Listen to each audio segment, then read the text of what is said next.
monitor lady smiled very nicely and tousled his hair and said, "Andrew, I suppose by now you're just absolutely sick of having that horrid monitor. Well, I have good news for you. That monitor is going to come out today. We're going to take it right out, and it won't hurt a bit." Ender nodded. It was a lie, of course, that it wouldn't hurt a bit, but since adults always said it when it was going to hurt, he could count on that statement as an accurate prediction of the future. Sometimes lies were more dependable than the truth. "So if you'll just come over here, Andrew, just sit right up here on the examining table. The doctor will be in to see you in a moment." The monitor gone. Ender tried to imagine the little device missing from the back of his neck. "Oh, I'll roll over on my back in bed and it won't be pressing there. I won't feel it tingling and taking up the heat when I shower. And Peter won't hate me anymore. I'll come home and show him that the monitor's gone, and he'll see that I didn't make it either, that I'll just be a normal kid now, like him. That won't be so bad then. He'll forgive me that I had my monitor a whole year longer than he had his. We'll be, well, not friends, probably. No, Peter was too dangerous. Peter got so angry. Brothers, though. Not enemies, not friends, but brothers. Able to live in the same house. He won't hate me, he'll just leave me alone. And when he wants to play buggers and astronauts, maybe I won't have to play. Maybe I can just go read a book. But Ender knew, even as he thought it, that Peter wouldn't leave him alone. There was something in Peter's eyes when he was in his mad mood, and whenever Ender saw that look, that glint, he knew that the one thing Peter would not do was leave him alone. "I'm practicing piano, Ender. Come turn the pages for me." "Oh, is the monitor boy too busy to help his brother? Is he too smart? Gotta go kill some buggers, astronaut?" No, I don't want your help. I can do it on my own, you little bastard, you little third." "This won't take long, Andrew," said the doctor. Ender nodded. "It's designed to be removed without infection, without damage, but there'll be some tickling, and some people say they have a feeling of something missing. You'll keep looking around for something you were looking for, but you can't find it and you can't remember what it was. So I'll tell you, it's the monitor you're looking for and it isn't there. In a few days that feeling will pass." The doctor was twisting something at the back of Ender's head. Suddenly, a pain stabbed through him like a needle, from his neck to his groin. Ender felt his back spasm, and his body arched violently backward. His head struck the bed. He could feel his legs thrashing, and his hands were clenching each other, wringing each other so tightly that they arched. "Dee Dee," shouted the doctor, "I need you." The nurse ran in, gasped. "Got to relax these muscles. Get it to me, now. What are you waiting for?" Something changed hands. Ender could not see. He lurched to one side and fell off the examining table. "Catch him!" cried the nurse. "Just hold him steady. You hold him, doctor. He's too strong for me." "Not the whole thing. You'll stop his heart." Ender felt a needle enter his back just above the neck of his shirt. It burned. But wherever in him the fire spread, his muscles gradually unclenched. Now he could cry for the fear and pain of it. "Are you all right, Andrew?" the nurse asked. Andrew could not remember how to speak. They lifted him onto the table. They checked his pulse, did other things. He did not understand it all. The doctor was trembling.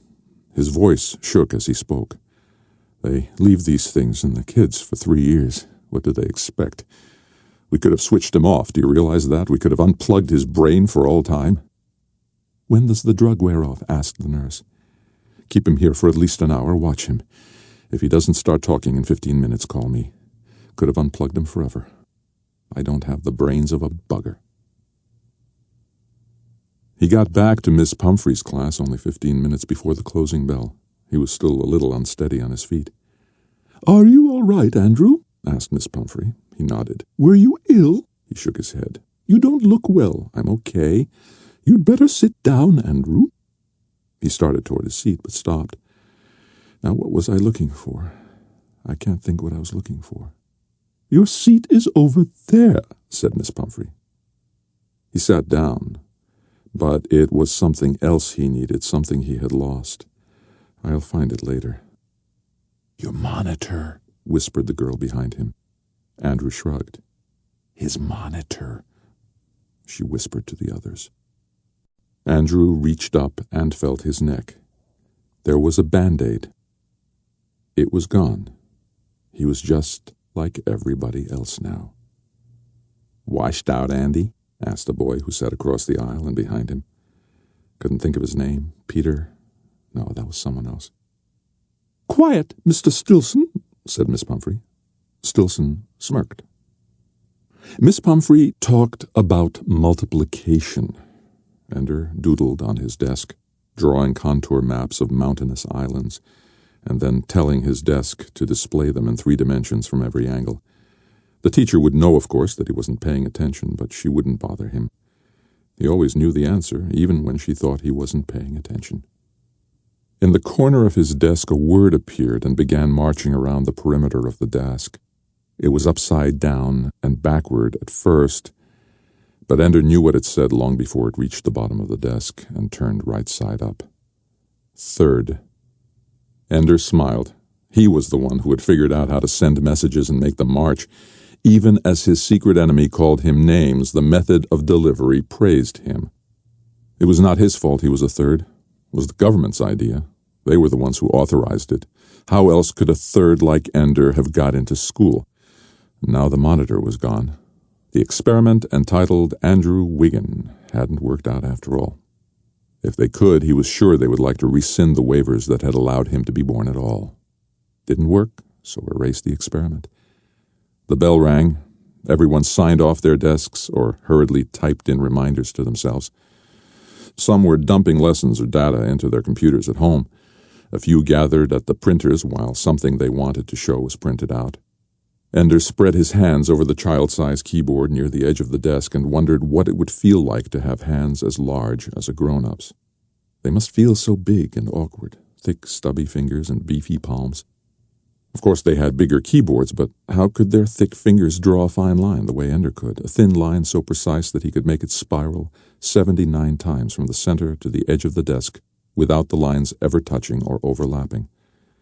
It gave him something to do while the teacher droned on about arithmetic. Arithmetic. Valentine had taught him arithmetic when he was 3. "Are you all right, Andrew?" "Yes, ma'am." "You'll miss the bus?" Ender nodded and got up. The other kids were gone. They would be waiting, though, the bad ones. His monitor wasn't perched on his neck, hearing what he heard and seeing what he saw. They could say what they liked. They might even hit him now. No one could see them anymore, and so no one would come to Ender's rescue. There were advantages to the monitor, and he would miss them. It was Stilson, of course. He wasn't bigger than most other kids, but he was bigger than Ender, and he had some others with him. He always did. "Hey, third." Don't answer. Nothing to say. "Hey, third. We're talking to you." "Third. Hey, bugger lover, we're talking to you." Can't think of anything to answer. Anything I say will make it worse. So we'll saying nothing. "Hey, third. Hey, turd. You flunked that, huh? Thought you were better than us, but you lost your little birdie, thirdie. You got a Band-Aid on your neck." "Are you going to let me through?" Ender asked. "Are we going to let him through? Should we let him through?" They all laughed. "Sure, we'll let you through. First we'll let your arm through, then your butt through, then maybe a piece of your knee." The others chimed in now. "Lost your birdie, thirdie, lost your birdie, thirdie." Stilson began pushing him with one hand. Someone behind him then pushed him toward Stilson. "Seesaw, Marjorie Daw," somebody said. "Tennis, ping-pong." This would not have a happy ending. So Ender decided that he'd rather not be the unhappiest at the end. The next time Stilson's arm came out to push him, Ender grabbed at it. He missed. "Oh, gonna fight me, huh? Gonna fight me, thirdie?" The people behind Ender grabbed at him to hold him. Ender did not feel like laughing, but he laughed. "You mean it takes this many of you to fight 1/3? We're people, not thirds, turd face. You're about as strong as a fart." But they let go of him.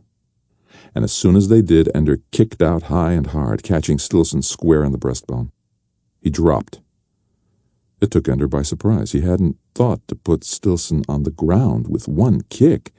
It didn't occur to him that Stilson didn't take a fight like this seriously, that he wasn't prepared for a truly desperate blow. For a moment the others backed away and Stilson lay motionless. They were all wondering if he was dead.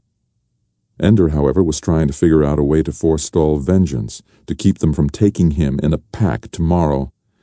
I have to win this now and for all time, or I'll fight it every day, and it will get worse and worse.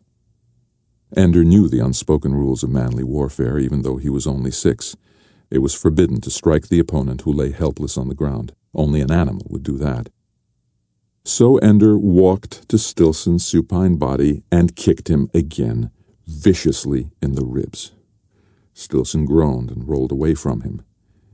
Ender walked around him and kicked him again in the crotch. Stilson could not make a sound. He only doubled up, and tears streamed out of his eyes. Then Ender looked at the others coldly. You might be having some idea of ganging up on me. You could probably beat me up pretty bad, but just remember what I do to people who try to hurt me. From then on, you'd be wondering when I'd get you and how bad it would be. He kicked Stilson in the face. Blood from his nose spattered the ground nearby. It wouldn't be this bad, Ender said. It would be worse. He turned and walked away. Nobody followed him.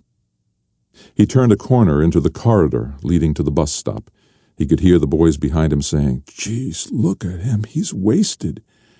Ender leaned his head against the wall of the corridor and cried until the bus came.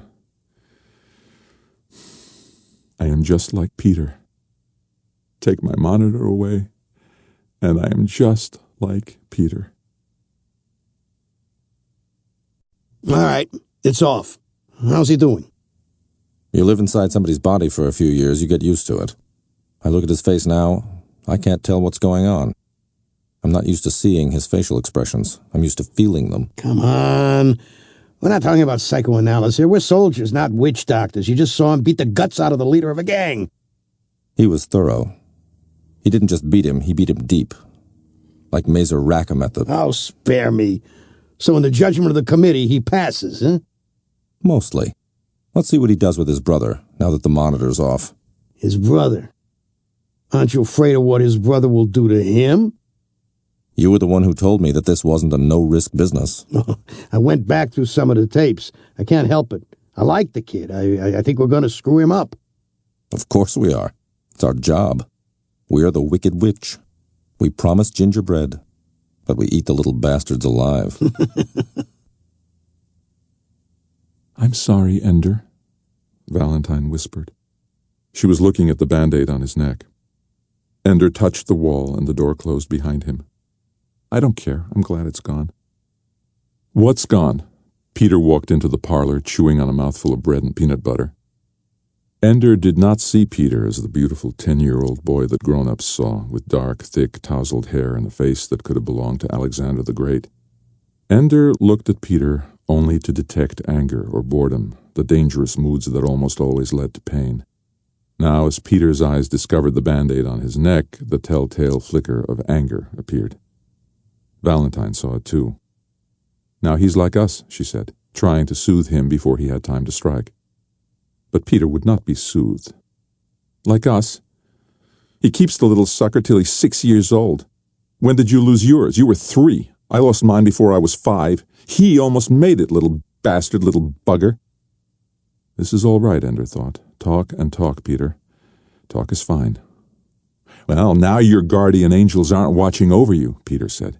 Now they aren't checking to see if you feel pain, listening to hear what I'm saying, seeing what I'm doing to you. How about that? How about it? Ender shrugged. Suddenly Peter smiled and clapped his hands together in a mockery of good cheer. Let's play buggers and astronauts, he said. Where's Mom? Asked Valentine. Out, said Peter. I'm in charge. I think I'll call Daddy. Call away, said Peter. You know he's never in. I'll play, Ender said. You be the bugger, said Peter. Let him be the astronaut for once, Valentine said. Keep your fat face out of it, fart mouth, said Peter. Come on upstairs and choose your weapons. It would not be a good game, Ender knew. It was not a question of winning. When kids played in the corridors, whole troops of them, the buggers never won, and sometimes the games got mean. But here, in their flat, the game would start mean, and the bugger couldn't just go empty and quit the way buggers did in the real wars. The bugger was in it until the astronaut decided it was over. Peter opened his bottom drawer and took out the bugger mask.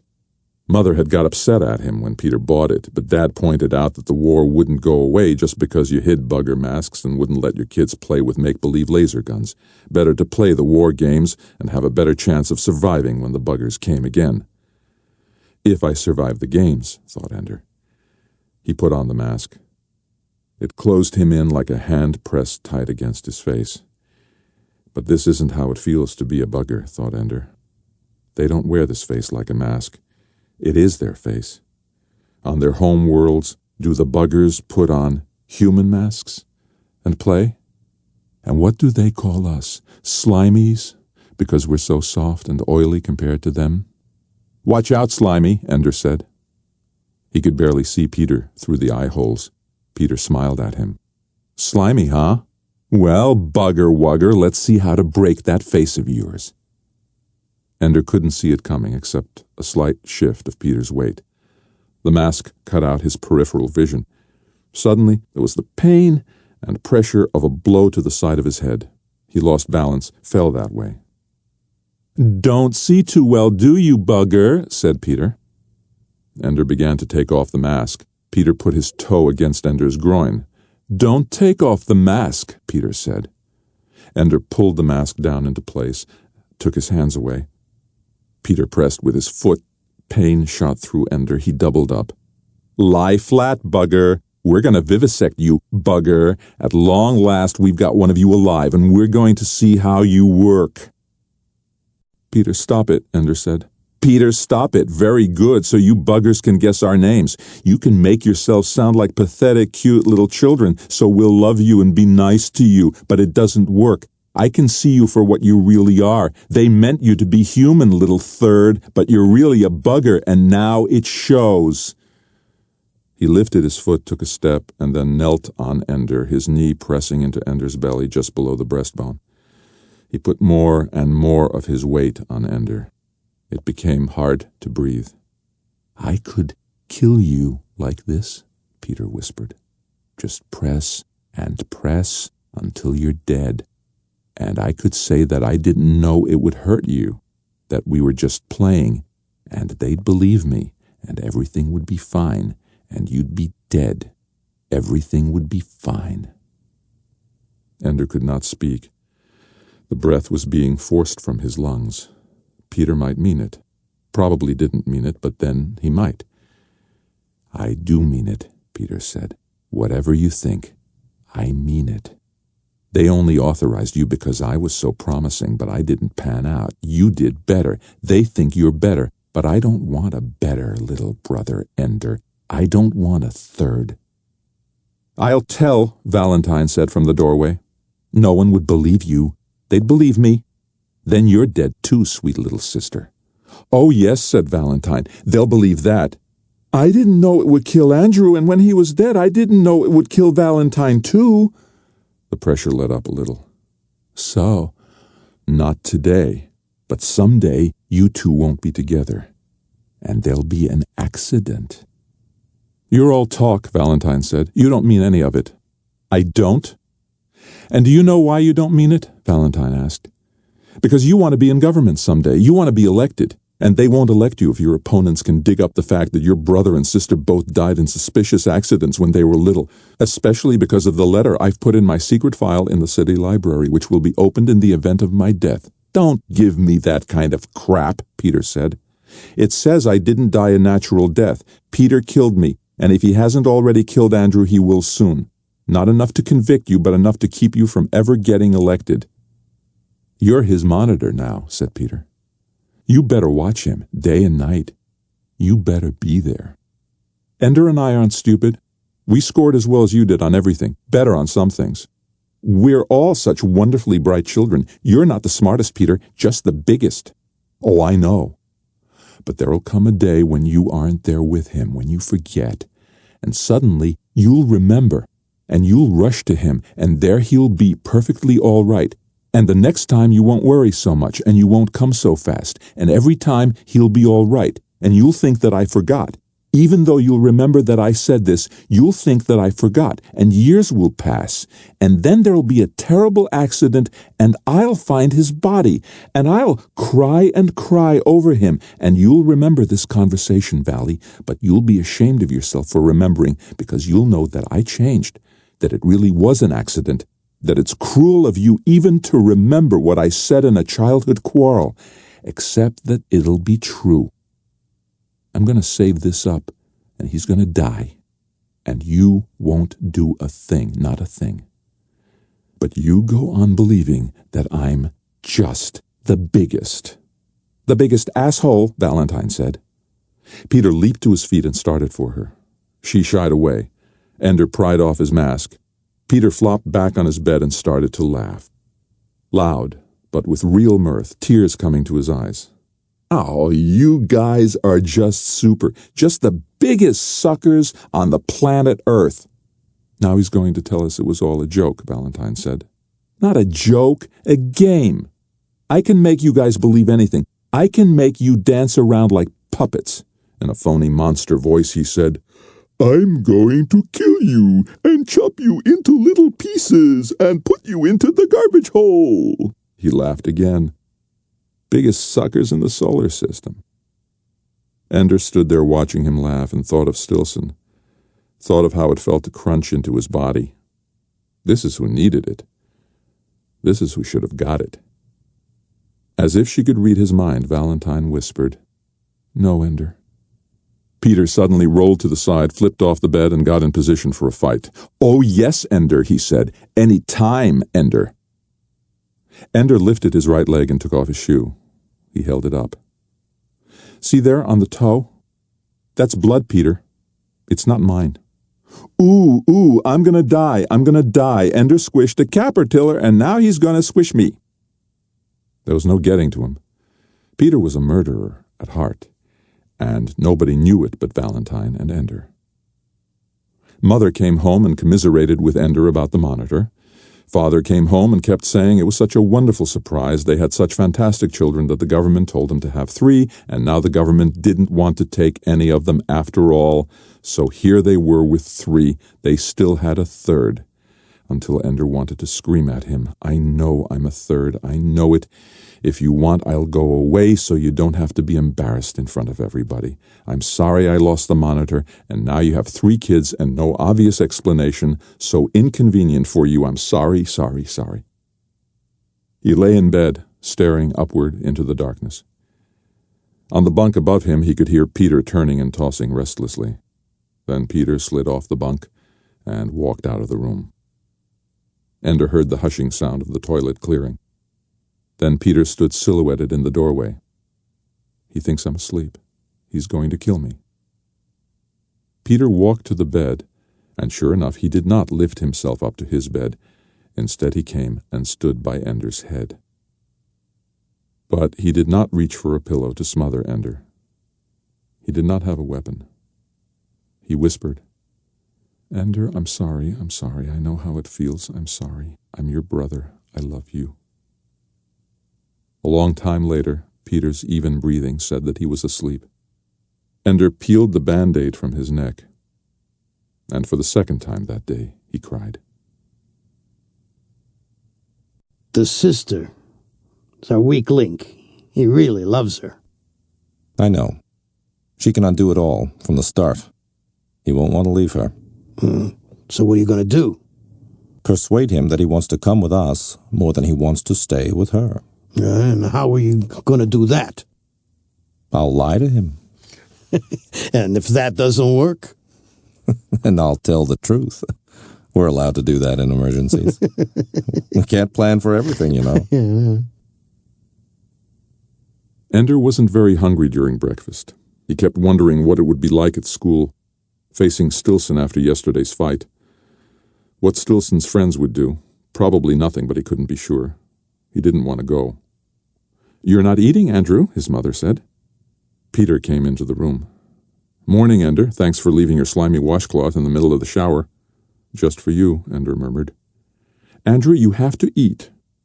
Ender held out his wrists, a gesture that said, "So feed it to me through a needle." "Very funny," Mother said. "I try to be concerned, but it makes no difference to my genius children." "It was all your genes that made us geniuses, Mom," said Peter. "We sure didn't get any from Dad." "I heard that," Father said, not looking up from the news that was being displayed on the table while he ate. "It would have been wasted if you hadn't."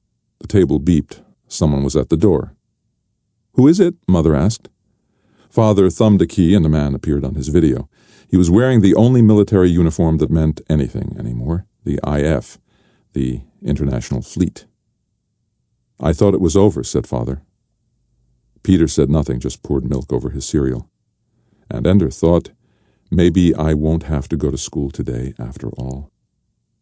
Father coded the door open and got up from the table. "I'll see to it," he said. "Stay and eat." They stayed, but they didn't eat. A few moments later, Father came back into the room and beckoned to Mother. "You're in deep poo," said Peter. "They found out what you did to that kid at school, and now they're going to make you do time out in the belt."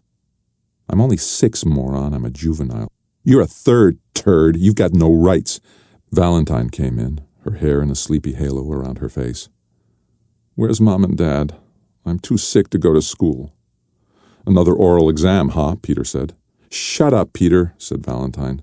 "You should relax and enjoy it," said Peter. "It could be worse.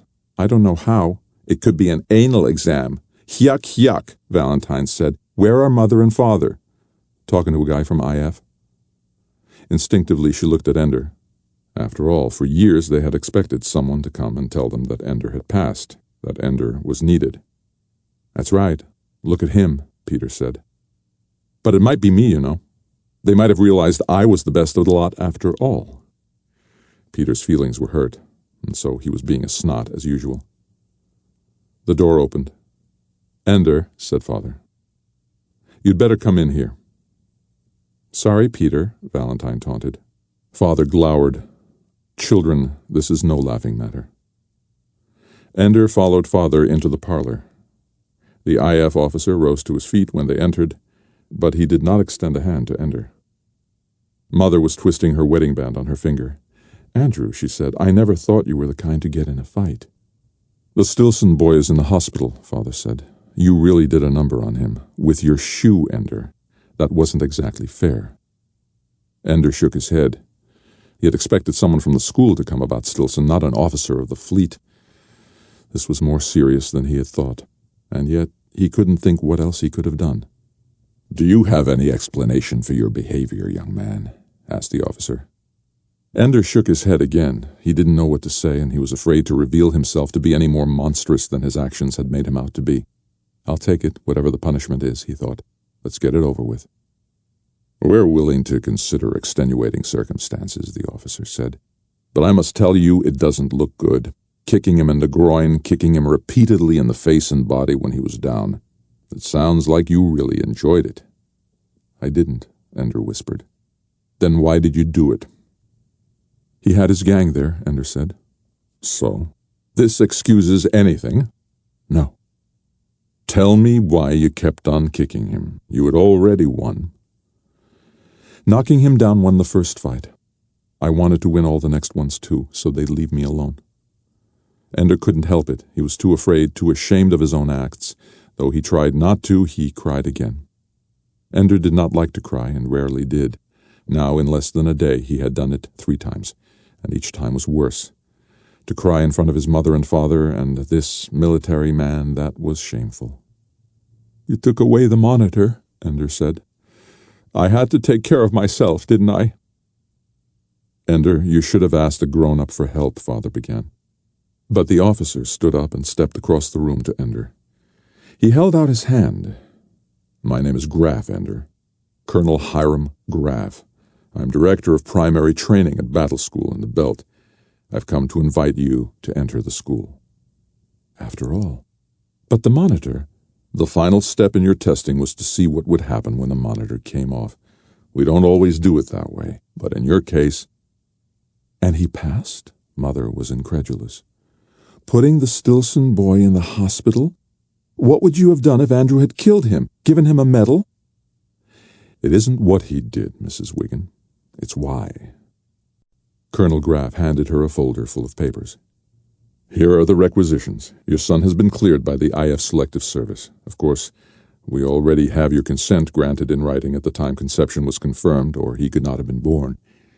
He has been ours from then, if he qualified." Father's voice was trembling as he spoke. "It's not very kind of you to let us think you didn't want him and then to take him after all." "And this charade about the Stilson boy," Mother said. "It wasn't a charade, Mrs. Wiggin. Until we knew what Ender's motivation was, we couldn't be sure he wasn't another.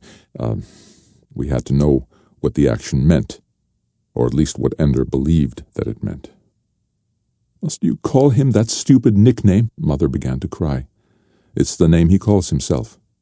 "What are you going to do, Colonel Graff?" Father asked. "Walk out the door with him now?" "That depends," said Graff. "On what?" "On whether Ender wants to come." Mother's weeping turned to bitter laughter. "Oh, so it's voluntary after all. How sweet!" "For the two of you, the choice was made when Ender was conceived, but for Ender, the choice has not been made at all. Conscripts make good cannon fodder, but for officers we need volunteers." "Officers?" Ender asked. At the sound of his voice, the others fell silent. "Yes," said Graff. "Battle school is for training future starship captains and commodores of flotillas and admirals of the fleet." "Let's not have any deception here," Father said angrily. "How many of the boys at the battle school actually end up in command of ships?" "Unfortunately, Mr. Wiggin, that is classified information. But I can say that none of our boys who makes it through the first year has ever failed to receive a commission as an officer. And none has retired from a position of lower rank than Chief Executive Officer of an interplanetary vessel. Even in the domestic defense forces within our own solar system, there's honor to be had." "How many make it through the first year?" asked Ender. "All who want to," said Graff. Ender almost said, "I want to," but he held his tongue. This would keep him out of school. But that was stupid. That was just a problem for a few days. It would keep him away from Peter. That was more important. That might be a matter of life itself. But to leave Mother and Father, and above all to leave Valentine, and become a soldier. Ender didn't like fighting. He didn't like Peter's kind, the strong against the weak.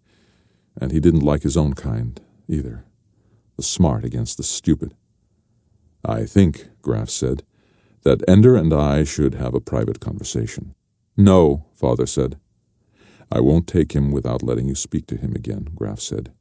"And you really can't stop me." Father glared at Graff a moment longer, then got up and left the room. Mother paused to squeeze Ender's hand. She closed the door behind her when she left. "Ender," Graff said, "if you come with me, you won't be back here for a long time. There aren't any vacations from battle school. No visitors, either.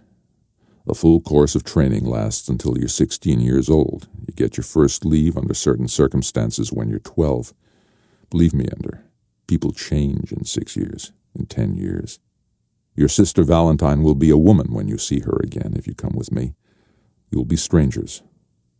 You'll still love her, Ender, but you won't know her. You see, I'm not pretending it's easy. Mom and Daddy, I know you, Ender. I've been watching the monitor discs for some time. You won't miss your mother and father, not much, not for long, and they won't miss you long either." Tears came to Ender's eyes in spite of himself. He turned his face away, but would not reach up to wipe them. "They do love you, Ender, but you have to understand what your life has cost them. They were born religious, you know. Your father was baptized with the name John Paul Wieczorek, Catholic, the 7th of 9 children. 9 children? That was unthinkable, criminal. Yes. Well, people do strange things for a religion. You know the sanctions, Ender. They were not as harsh then, but still not easy. Only the first 2 children had a free education. Taxes steadily rose with each new child. Your father turned 16 and invoked the Non-Complying Families Act to separate himself from his family. He changed his name, renounced his religion, and vowed never to have more than the allotted 2 children. He meant it. All the shame and persecution he went through as a child, he vowed no child of his would go through it. Do you understand? He didn't want me.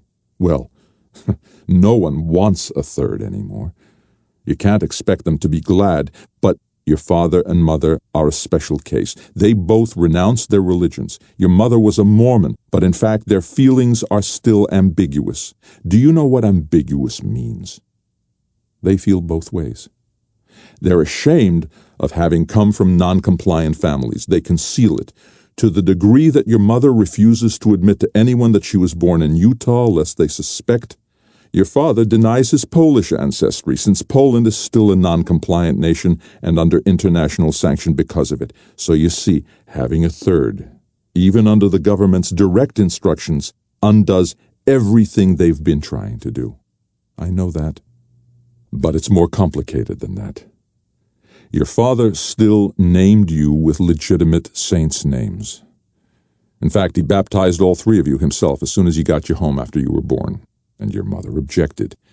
They quarreled over it each time, not because she didn't want you baptized, but because she didn't want you baptized Catholic. They haven't really given up their religion. They look at you and see you as a badge of pride, because they were able to circumvent the law and have a third. But you're also a badge of cowardice, because they dare not go further and practice the non-compliance they still feel is right. And you're a badge of public shame, because at every step you interfere with their efforts at assimilation into normal complying society. How can you know all this?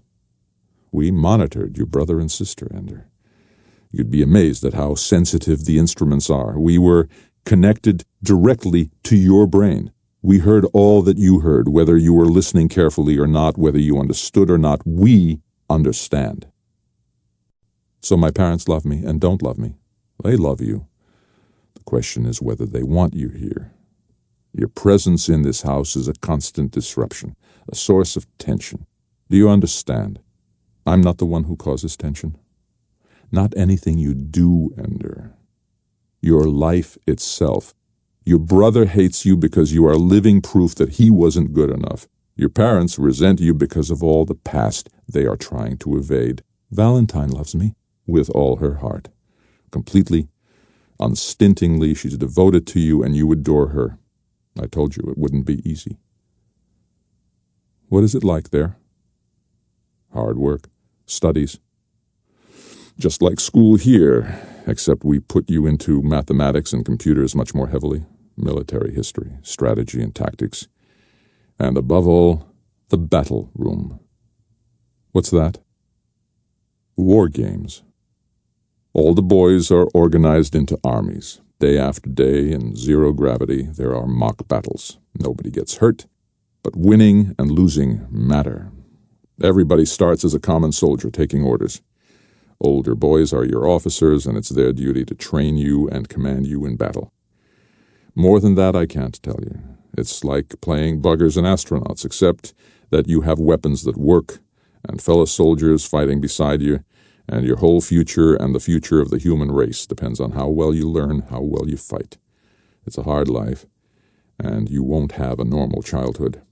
Of course, with your mind, and as a third to boot, you wouldn't have a particularly normal childhood anyway. All boys? A few girls. They don't often pass the tests to get in. Too many centuries of evolution are working against them. None of them will be like Valentine anyway. But there'll be brothers there, Ender. Like Peter? Peter wasn't accepted, Ender, for the very reasons that you hate him. I don't hate him, I'm just afraid of him. Well, Peter isn't all bad, you know. He was the best we'd seen in a long time. We asked your parents to choose a daughter next. They would have anyway, hoping that Valentine would be Peter, but milder. She was too mild, and so we requisitioned you. To be half Peter and half Valentine, if things worked out right. Am I? As far as we can tell. Our tests are very good, Ender, but they don't tell us everything. In fact, when it comes down to it, they hardly tell us anything. But they're better than nothing. Graf leaned over and took Ender's hands in his. Ender Wiggin, if it were just a matter of choosing the best and happiest future for you, I'd tell you to stay home. Stay here. Grow up. Be happy. There are worse things than being a third, worse things than a big brother who can't make up his mind whether to be a human being or a jackal. Battle school is one of those worst things. But we need you. The buggers may seem like a game to you now, Ender, but they damn near wiped us out last time. They had us cold, outnumbered and outweaponed. The only thing that saved us was that we had the most brilliant military commander we ever found. Call it fate, call it God, call it damn fool luck. We had Mazer Rackham. But we don't have him now, Ender.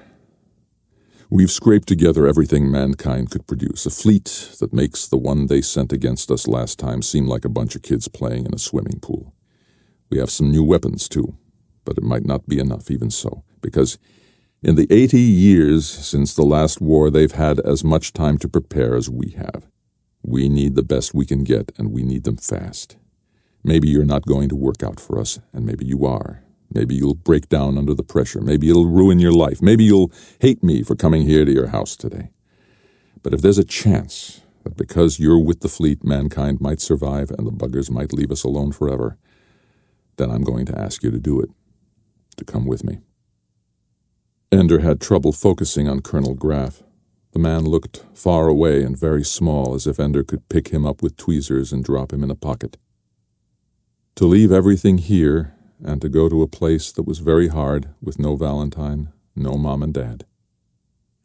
And then he thought of the films of the buggers that everyone had to see at least once a year. The Scathing of China, the Battle of the Belt, death and suffering and terror. And Mazer Rackham and his brilliant maneuvers, destroying an enemy fleet twice his size and twice his firepower, using the little human ships that seemed so frail and weak, like children fighting with grown-ups. And we won.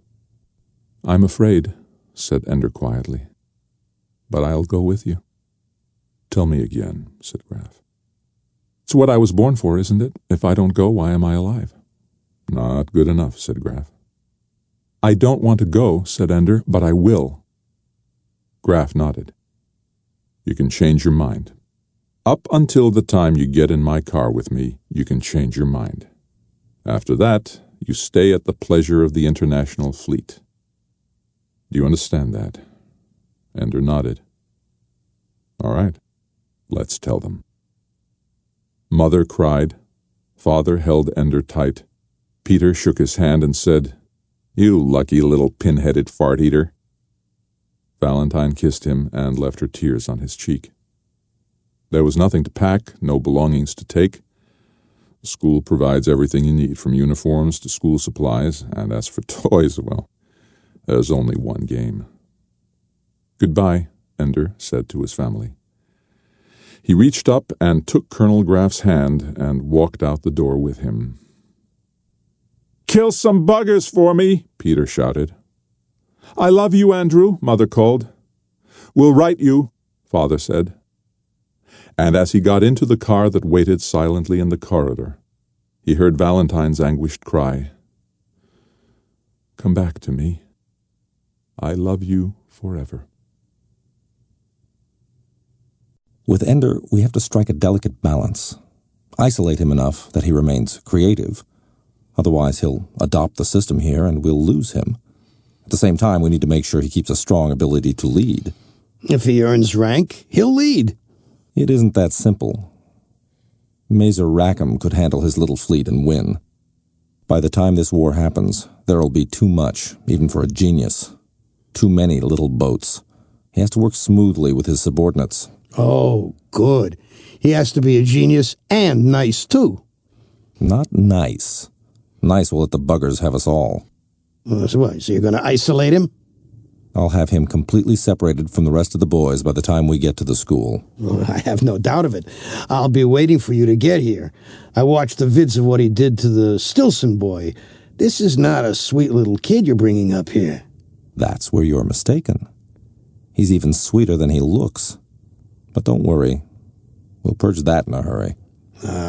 Sometimes I think you enjoy breaking these little geniuses. There is an art to it, and I'm very, very good at it.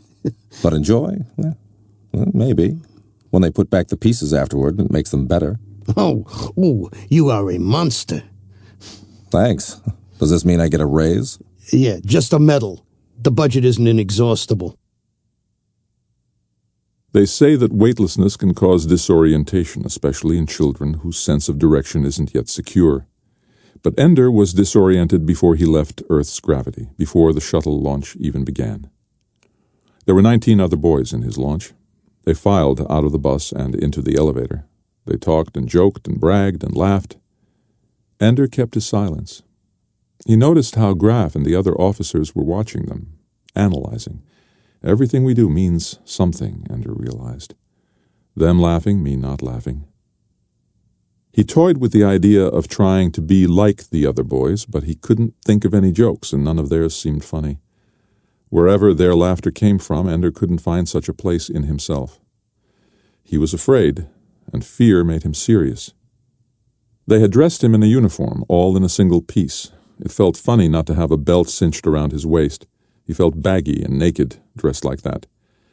There were TV cameras going, perched like animals on the shoulders of crouching, prowling men. The men moved slowly, cat-like, so the camera motion would be smooth. Ender caught himself moving smoothly, too. He imagined himself being on TV in an interview, the announcer asking him, "How do you feel, Mr. Wiggin?" "Actually quite well, except hungry." "Hungry? Oh, yes, they don't let you eat for 20 hours before the launch. How interesting, I never knew that. All of us are quite hungry, actually." And all the while during the interview, Ender and the TV guy would slink along smoothly in front of the cameraman, taking long, lithe strides. The TV guy was letting him be the spokesman for all the boys, though Ender was barely competent to speak for himself. For the first time, Ender felt like laughing. He smiled. The other boys near him were laughing at the moment, too, for another reason. They think I'm smiling at their joke, thought Ender, but I'm smiling at something much funnier. "Go up the ladder one at a time," said an officer. "When you come to an aisle with empty seats, take one. There aren't any window seats." It was a joke. The other boys laughed. Ender was near the last, but not the very last. The TV cameras did not give up, though. Will Valentine see me disappear into the shuttle?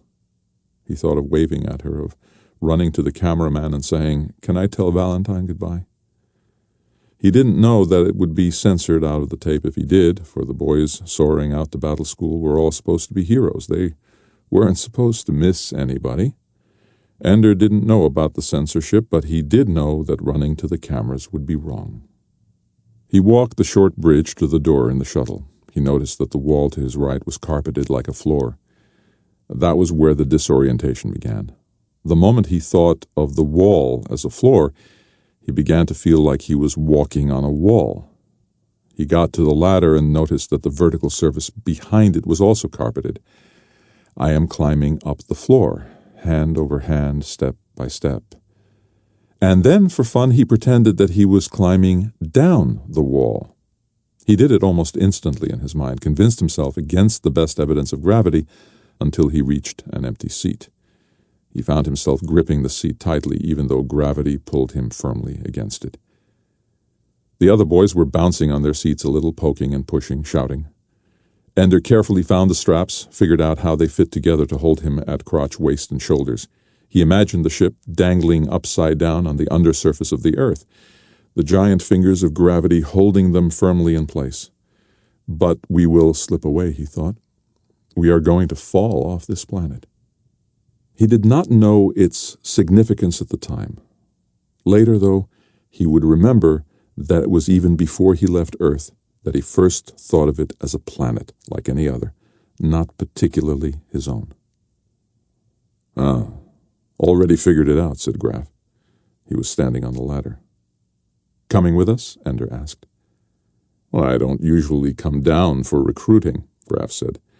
"I'm kind of in charge there, administrator of the school, like a principal. They told me I had to come back or I'd lose my job." He smiled. Ender smiled back. He felt comfortable with Graf. Graf was good, and he was principal of the battle school. Ender relaxed a little. He would have a friend there. Adults helped the other boys belt themselves in place, those who hadn't done as Ender did. Then they waited for an hour while a TV at the front of the shuttle introduced them to shuttle flight, the history of spaceflight, and their possible future with the great starships of the IF. Very boring stuff. Ender had seen such films before, except that he had not been belted into a seat inside the shuttle, hanging upside down from the belly of Earth. The launch wasn't bad, a little scary. Some jolting, a few moments of panic that this might be the first failed launch since the early days of the shuttle. The movies hadn't made it plain how much violence you could experience lying on your back in a soft chair. Then it was over, and he really was hanging by the straps, no gravity anywhere.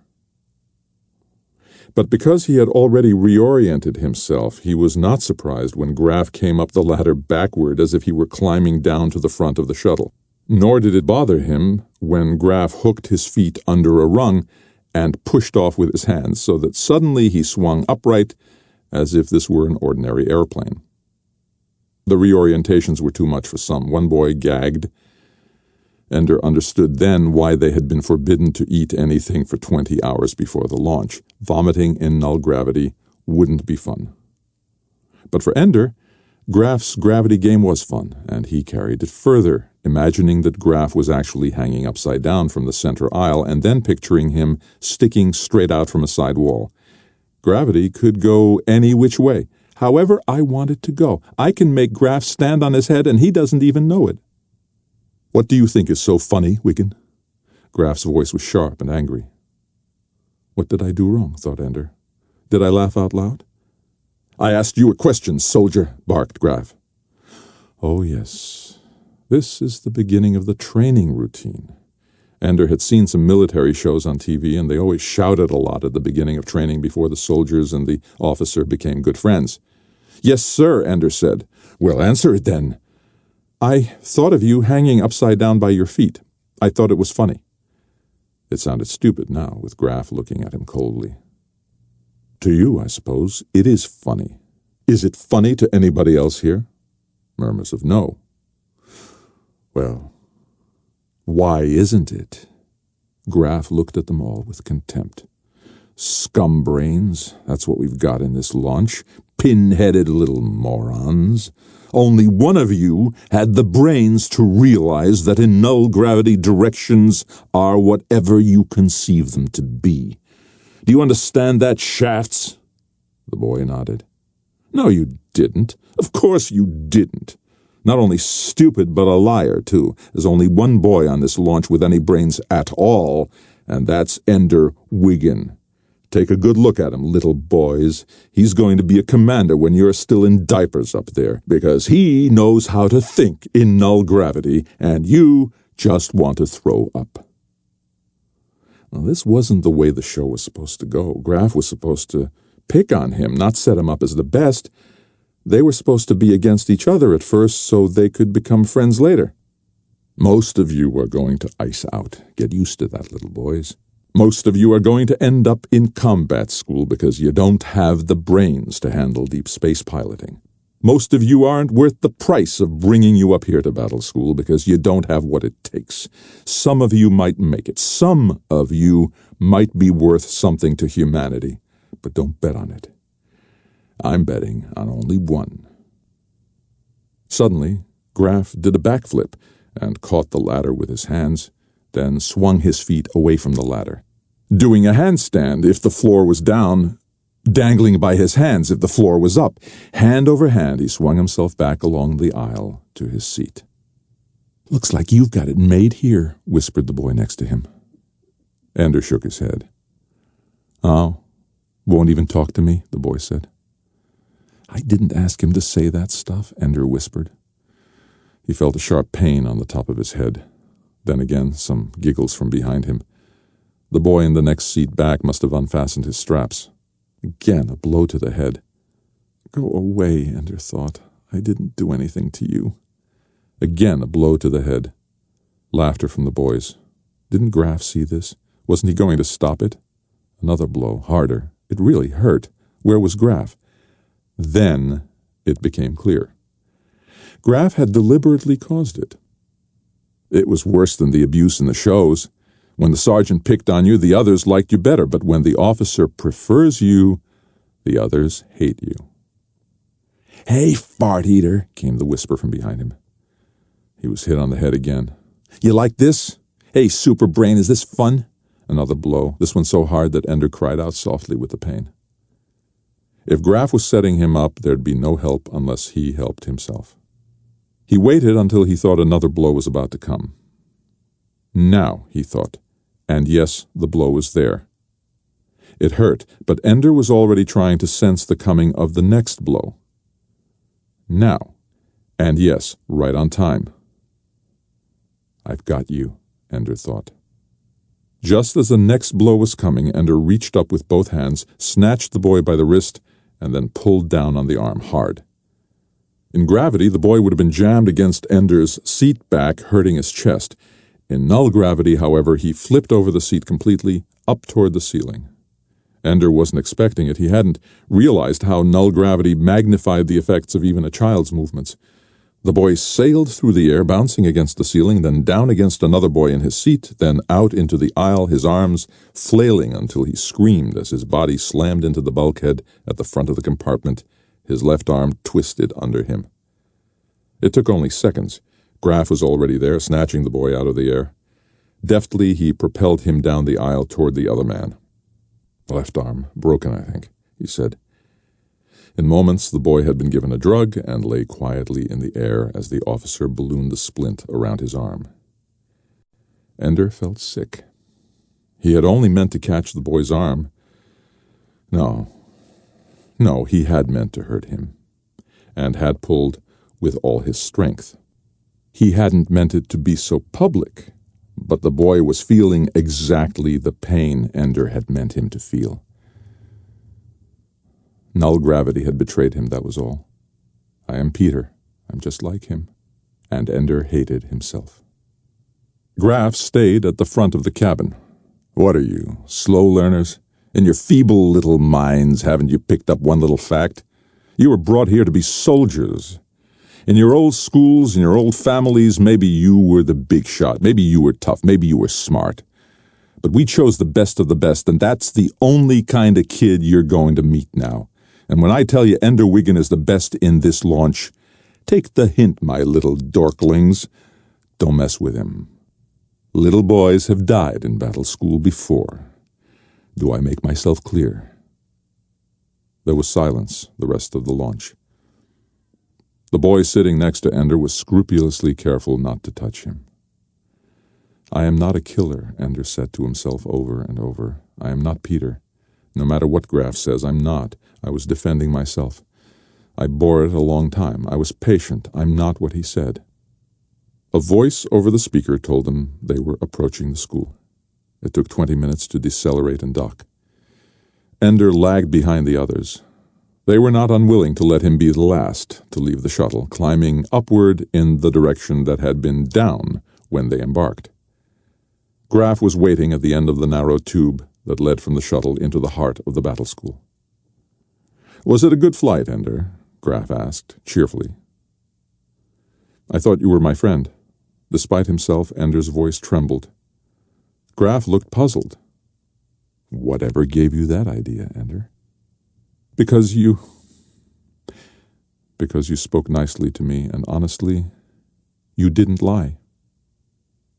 "I won't lie now either," said Graf. "My job isn't to be friends. My job is to produce the best soldiers in the world, in the whole history of the world. We need a Napoleon, an Alexander, except that Napoleon lost in the end and Alexander flamed out and died young. We need a Julius Caesar, except that he made himself dictator and died for it. My job is to produce such a creature and all the men and women he'll need to help him. Nowhere in that does it say I have to make friends with children. You made them hate me. So, what will you do about it? Crawl into a corner, start kissing their little backsides so they'll love you again? There's only one thing that will make them stop hating you, and that's being so good at what you do that they can't ignore you.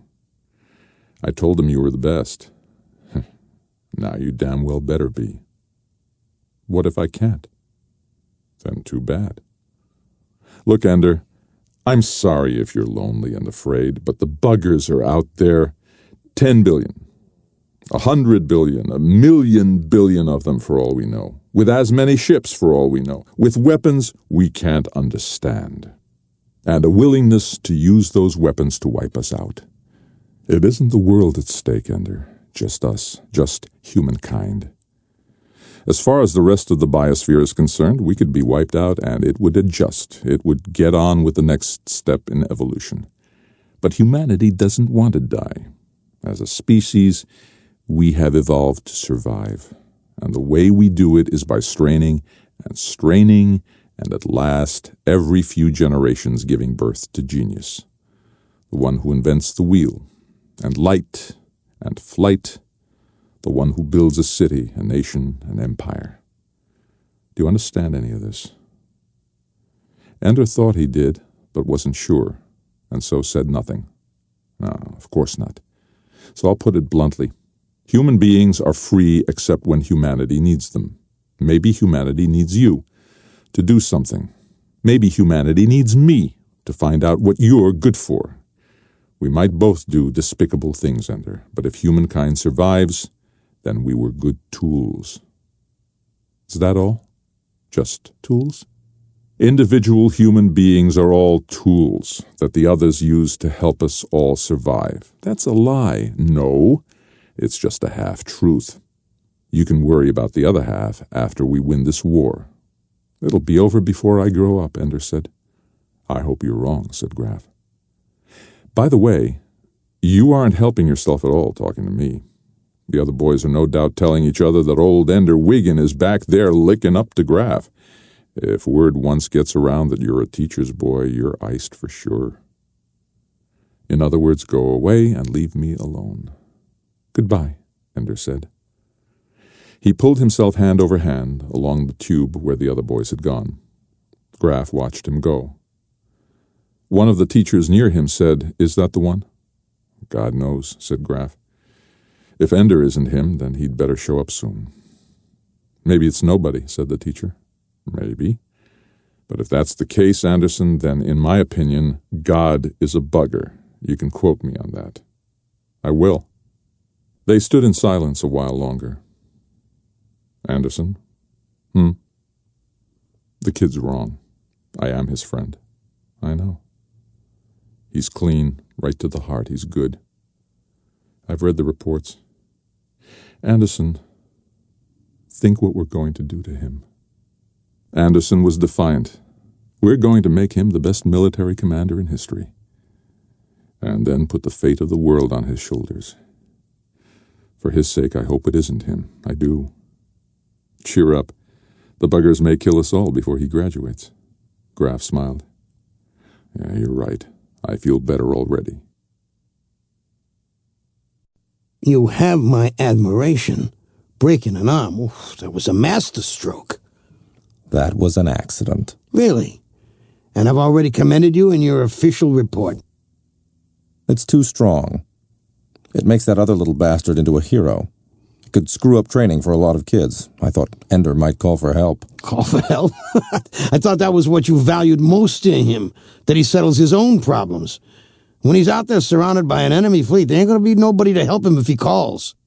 Who would have guessed the little sucker'd be out of his seat, and that he'd land just wrong against the bulkhead? Just one more example of the stupidity of the military. If you had any brains, you'd be in a real career, like selling life insurance. You too, mastermind. Hey, we just gotta face the fact that we're second rate, with the fate of humanity in our hands. Gives you a delicious feeling of power, doesn't it? Especially because this time if we lose, there won't be any criticism of us at all.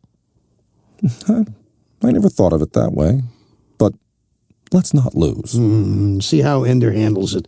If we've already lost him, if he can't handle this, who next? Who else? I'll make up a list. In the meantime, figure out how to unlose Ender. I told you. His isolation can't be broken. He can never come to believe that anybody will ever help him out. Ever. If he once thinks that there's an easy way out, he's wrecked. You're right. That would be terrible. If he believed he had a friend. He can have friends. It's parents he can't have. Oh. The other boys had already chosen their bunks when Ender arrived. Ender stopped in the doorway of the dormitory, looking for the sole remaining bed. The ceiling was low. Ender could reach up and touch it. A child-sized room with the bottom bunk resting on the floor. The other boys were watching him, corner-wise. Sure enough, the bottom bunk right by the door was the only empty bed. For a moment it occurred to Ender that by letting the others put him in the worst place, he was inviting later bullying. Yet he couldn't very well oust someone else. So he smiled broadly. "Hey, thanks," he said. Not sarcastically at all. He said it as sincerely as if they had reserved for him the best position. "I thought I was going to have to ask for a low bunk by the door." He sat down and looked in the locker that stood open at the foot of the bunk. There was a paper taped to the inside of the door. "Place your hand on the scanner at the head of your bunk and speak your name twice." Ender found the scanner, a sheet of opaque plastic. He put his left hand on it and said, "Ender Wiggin, Ender Wiggin." The scanner glowed green for a moment. Ender closed his locker and tried to reopen it. He couldn't. Then he put his hand on the scanner and said, "Ender Wiggin." The locker popped open. So did 3 other compartments. One of them contained 4 jumpsuits like the one he was wearing and 1 white one. Another compartment contained a small desk, just like the ones at school. So they weren't through with studies yet. It was the largest compartment that contained the prize. It looked like a spacesuit at first glance, complete with helmet and gloves, but it wasn't. There was no airtight seal. Still, it would effectively cover the whole body. It was thickly padded. It was also a little stiff. And there was a pistol within. A laser gun, it looked like, since the end was solid, clear glass. But surely they wouldn't let children have lethal weapons. "Not laser," said a man. Ender looked up. It was one he hadn't seen before, a young and kind-looking man. "But it has a tight enough beam, well-focused. You can aim it and make a 3-inch circle of light on a wall 100 meters off." "What's it for?" Ender asked. "One of the games we played during recreation. Does anyone else have his locker open?" The man looked around. "I mean, have you followed directions and coded in your voices and hands? You can't get into the lockers until you do. This room is your home for the first year or so here at the battle school, so get the bunk you want and stay with it. Ordinarily, we let you elect your chief officer and install him in the lower bunk by the door, but apparently that position has been taken. Can't recode the lockers now, so think about whom you want to choose. Dinner in 7 minutes. Follow the lighted dots on the floor. Your color code is red, yellow, yellow. Whenever you're assigned a path to follow, it will be red, yellow, yellow. 3 dots side by side. Go where those lights indicate. What's your color code, boys? Red, yellow, yellow. Very good. My name is Dap. I'm your mom for the next few months." The boys laughed. "Hey, laugh all you like, but keep it in mind. If you get lost in the school, which is quite possible, don't go opening doors. Some of them lead outside." More laughter. "Instead, just tell someone that your mom is Dap, and they'll call me. Or tell them your color, and they'll light up a path for you to get home. If you have a problem, come talk to me. Remember, I'm the only person here who's paid to be nice to you, but not too nice. Give me any lip and I'll break your face, okay?" They laughed again. Dap had a room full of friends. Frightened children are so easy to win. "Which way is down? Anybody tell me?" They told him. "Okay, that's true, but that direction is toward the outside. The ship is spinning, and that's what makes it feel like that is down. The floor actually curves around in that direction. Keep going long enough that way, and you come back to where you started. Except don't try it, because up that way is teachers' quarters, and up that way is the bigger kids. And the bigger kids don't like launchies butting in. You might get pushed around. In fact, you will get pushed around. And when you do, don't come crying to me. Got it? This is battle school, not nursery school." "What are we supposed to do then?" asked a boy, a really small black kid who had a top bunk near Ender's. "If you don't like getting pushed around, figure out for yourself what to do about it. But I warn you, murder is strictly against the rules. So is any deliberate injury. I understand there was one attempted murder on the way up here, a broken arm. That kind of thing happens again, somebody ices out. You got it?" "What's icing out?" asked the boy with his arm puffed up in a splint. "Ice. Put out in the cold, sent earthside, finished at battle school." Nobody looked at Ender. "So, boys, if any of you are thinking of being troublemakers, at least be clever about it, okay?" Dap left. They still didn't look at Ender. Ender felt the fear grow in his belly. The kid whose arm he broke, Ender didn't feel sorry for him. He was a Stilson, and like Stilson, he was already gathering a gang, a little knot of kids, several of the bigger ones. They were laughing at the far end of the room, and every now and then one of them would turn to look at Ender. With all his heart, Ender wanted to go home. What did any of this have to do with saving the world? There was no monitor now. It was Ender against the gang again, only they were right in his room. Peter again, but without Valentine. The fear stayed all through dinner as no one sat beside him in the mess hall. The other boys were talking about things, the big scoreboard on one wall, the food, the bigger kids. Ender could only watch in isolation. The scoreboards were team standings, win-loss records with the most recent scores. Some of the bigger boys apparently had bets on the most recent games. Two teams, Manticore and Asp, had no recent score. These boxes were flashing. Ender decided they must be playing right now. He noticed that the older boys were divided into groups according to the uniforms they wore. Some with different uniforms were talking together, but generally the groups each had their own area. Launchies, their own group, and the 2 or 3 next older groups all had plain blue uniforms. But the big kids, the ones that were on teams, they were wearing much more flamboyant clothing. Ender tried to guess which ones went with which name. Scorpion and Spider were easy, so were Flame and Tide. A bigger boy came to sit by him. Not just a little bigger. He looked to be 12 or 13, getting his man's growth started. "Hi," he said. "Hi," Ender said. "I'm Mick." "Ender? That's a name?" "Since I was little, it's what my sister called me."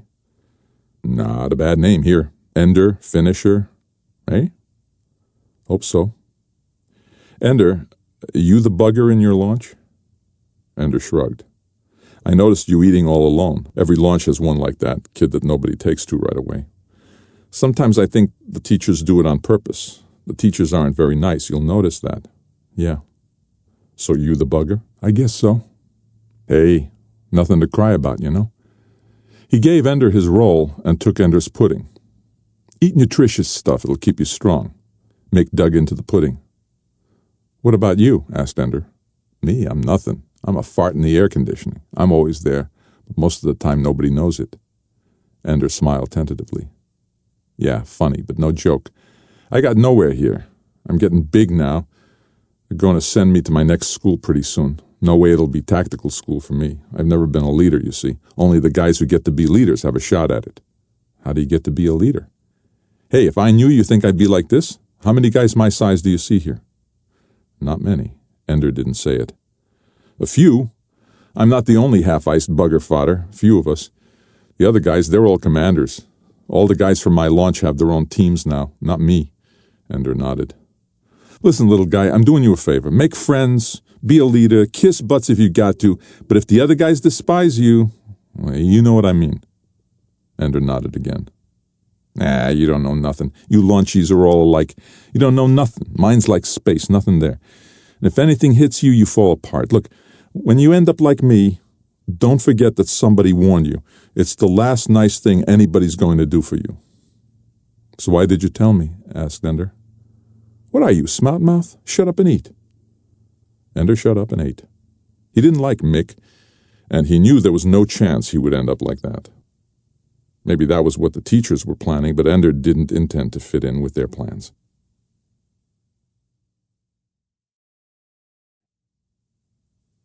I will not be the bugger of my group, Ender thought.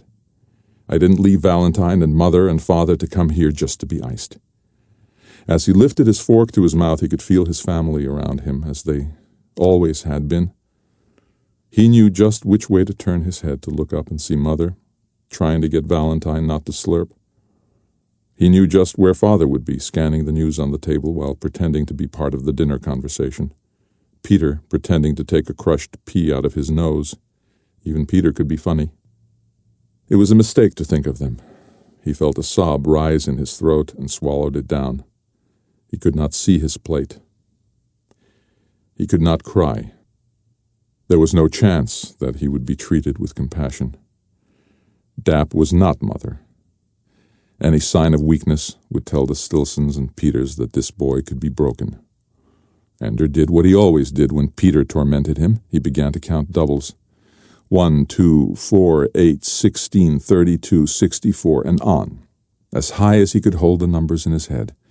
128, 256, 512, 1024, 2048, 4096, 8192, 16384, 32768, 65536, 131072, 262144. At 67108864, he began to be unsure.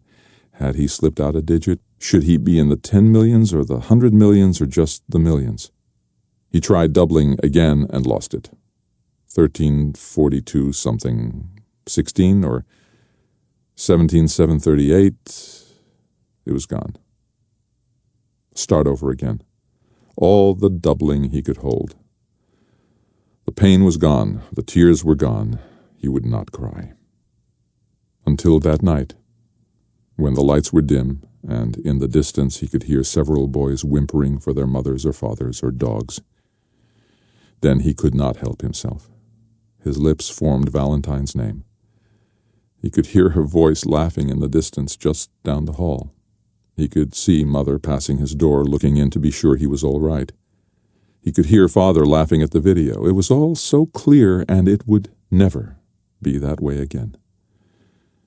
I'll be old when I ever see them again.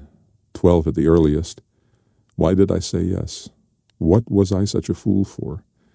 Going to school would have been nothing, facing Stilson every day. And Peter, he was a pissant. Ender wasn't afraid of him. I want to go home, he whispered.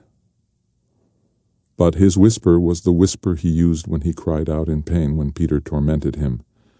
The sound didn't travel farther than his own ears, and sometimes not that far. And his tears could fall unwanted on his sheet, but his sobs were so gentle that they did not shake the bed, so quiet they could not be heard.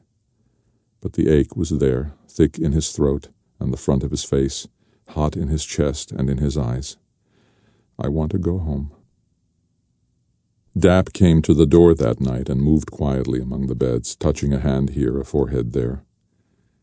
Where he went, there was more crying, not less.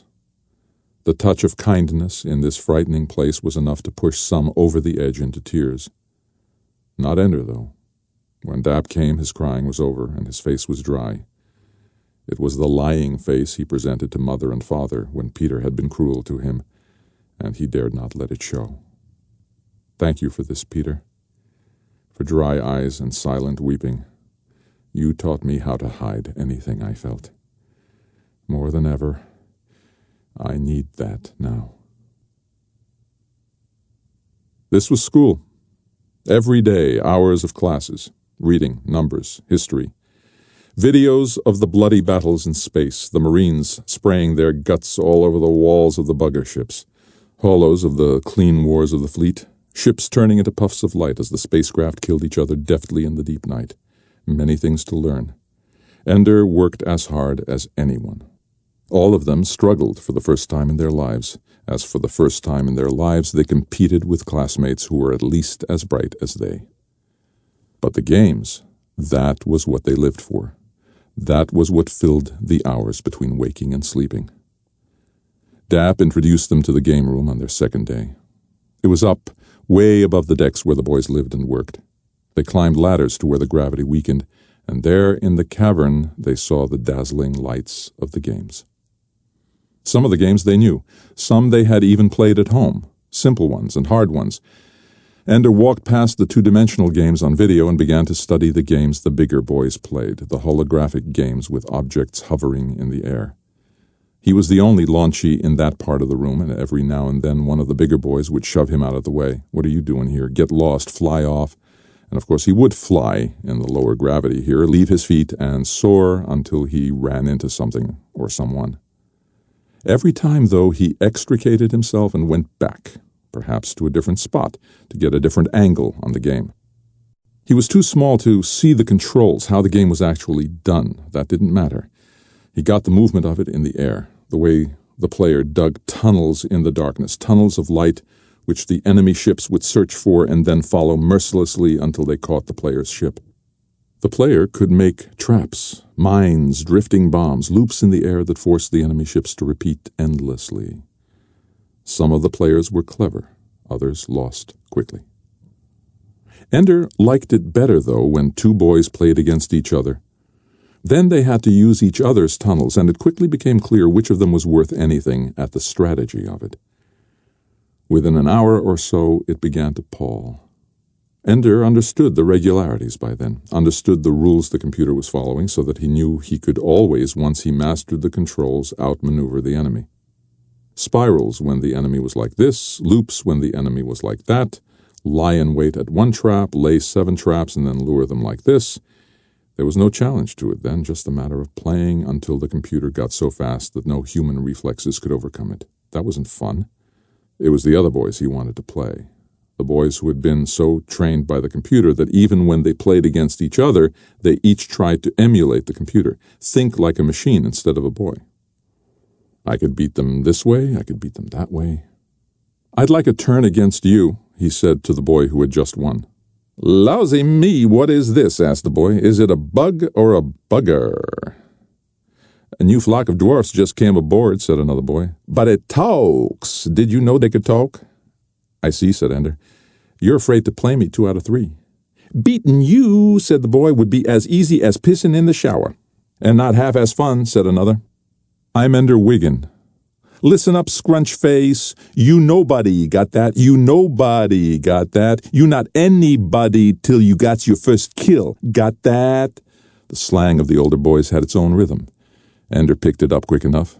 "If I'm nobody, then how come you scared to play me 2 out of 3? Now the other guys were impatient. "Kill the squirt quick and let's get on with it." So Ender took his place at the unfamiliar controls. His hands were small, but the controls were simple enough. It took only a little experimentation to find out which buttons used certain weapons. Movement control was a standard wire ball. His reflexes were slow at first. The other boy, whose name he still didn't know, got ahead quickly. But Ender learned a lot and was doing much better by the time the game ended. "Satisfied, Launchy?" 2 out of 3. "We don't allow 2 out of 3 games." "So you beat me the first time I ever touched the game," Ender said.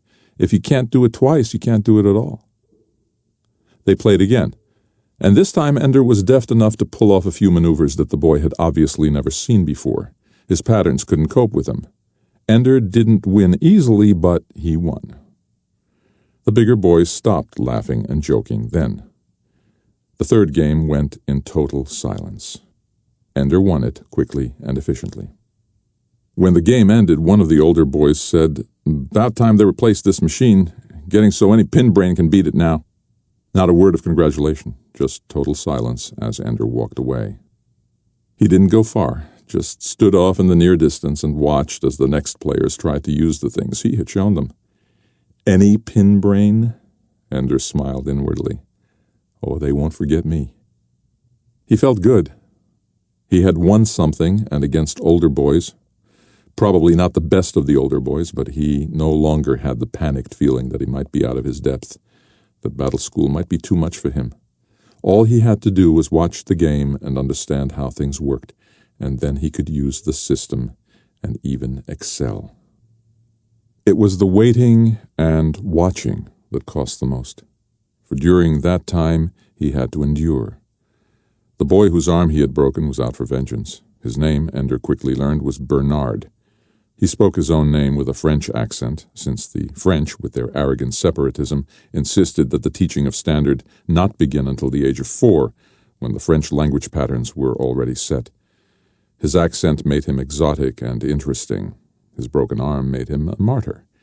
His sadism made him a natural focus for all those who loved pain in others. Ender became their enemy. Little things.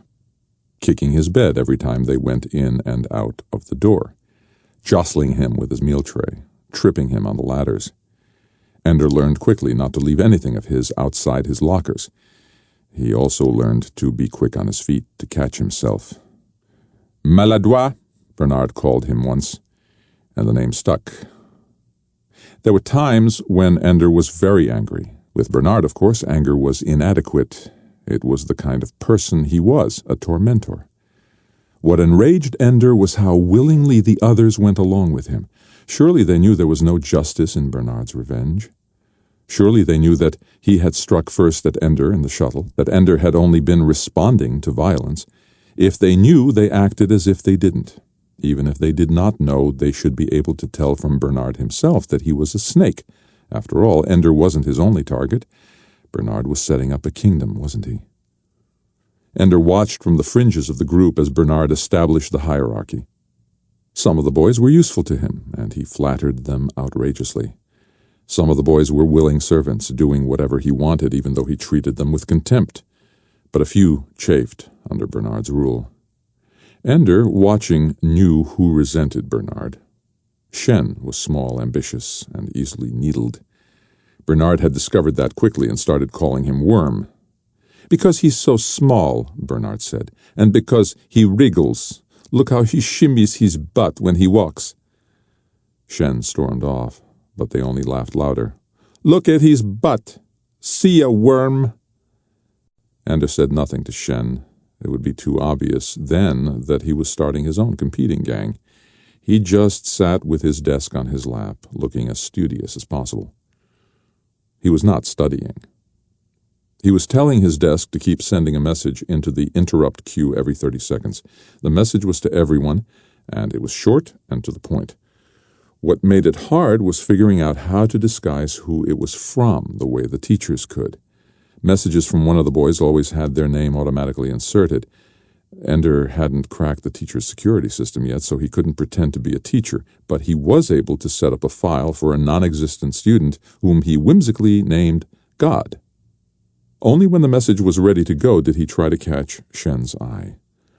Like all the other boys, he was watching Bernard and his cronies laugh and joke, making fun of the math teacher, who often stopped in mid-sentence and looked around as if he had been let off the bus at the wrong stop and didn't know where he was. Eventually, though, Shen glanced around. Ender nodded to him, pointed to his desk, and smiled. Shen looked puzzled. Ender held up his desk a little and then pointed at it. Shen reached for his own desk. Ender sent the message then. Shen saw it almost at once. Shen read it, then laughed aloud. He looked at Ender as if to say, "Did you do this?" Ender shrugged to say, "I don't know who did it, but it sure wasn't me." Shen laughed again, and several of the other boys who were not close to Bernard's group got out their desks and looked.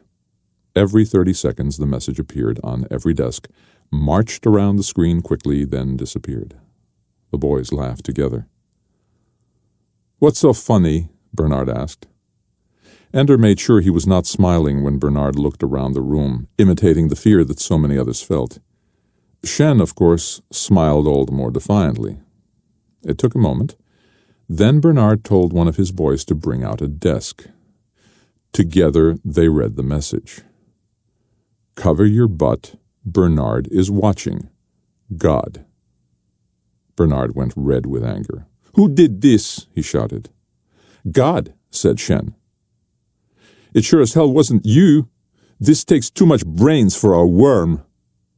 Ender's message expired after 5 minutes. After a while, a message from Bernard appeared on his desk. "I know it was you, Bernard." Ender didn't look up. He acted, in fact, as if he hadn't seen the message. Bernard just wants to catch me looking guilty. He doesn't know. Of course, it didn't matter if he knew. Bernard would punish him all the more because he had to rebuild his position. The one thing he couldn't stand was having the other boys laughing at him. He had to make clear who was boss. So Ender got knocked down in the shower that morning. One of Bernard's boys pretended to trip over him and managed to plant a knee in his belly. Ender took it in silence. He was still watching, as far as the open war was concerned. He would do nothing. But in the other war, the war of desks, he already had his next attack in place. When he got back from the shower, Bernard was raging, kicking beds and yelling at boys. "I didn't write it. Shut up!" Marching constantly around every boy's desk was this message. "I love your butt. Let me kiss it, Bernard." "I didn't write that message!" Bernard shouted. After the shouting had been going on for some time, Dap appeared at the door. "What's the fuss?" he asked. "Somebody's been writing messages using my name." Bernard was sullen. "What message?" "It doesn't matter what message." "It does to me." Dap picked up the nearest desk, which happened to belong to the boy who bunked above Ender. Dap read it, smiled very slightly, gave back the desk. "Interesting," he said. "Aren't you going to find out who did it?" demanded Bernard. "Oh, I know who did it," Dap said. Yes, Ender thought, the system was too easily broken. They mean us to break it, or sections of it. They know it was me. "Well, who then?" Bernard shouted. "Are you shouting at me, soldier?" asked Dap very softly. At once the mood in the room changed. From rage on the part of Bernard's closest friends, and barely contained mirth among the rest, all became somber. Authority was about to speak. "No, sir," said Bernard. "Everybody knows that the system automatically puts on the name of the sender." "I didn't write that," Bernard said. "Shouting?" asked Dap. "Yesterday somebody sent a message that was signed God," Bernard said. "Really?" said Dap. "I didn't know he was signed on to the system." Dap turned and left, and the room filled with laughter. Bernard's attempt to be ruler of the room was broken. Only a few stayed with him now, but they were the most vicious, and Ender knew that until he was through watching, it would go hard on him. Still, his tampering with the system had done its work. Bernard was contained, and all the boys who had some quality were free of him. Best of all, Ender had done it without sending him to the hospital, much better this way.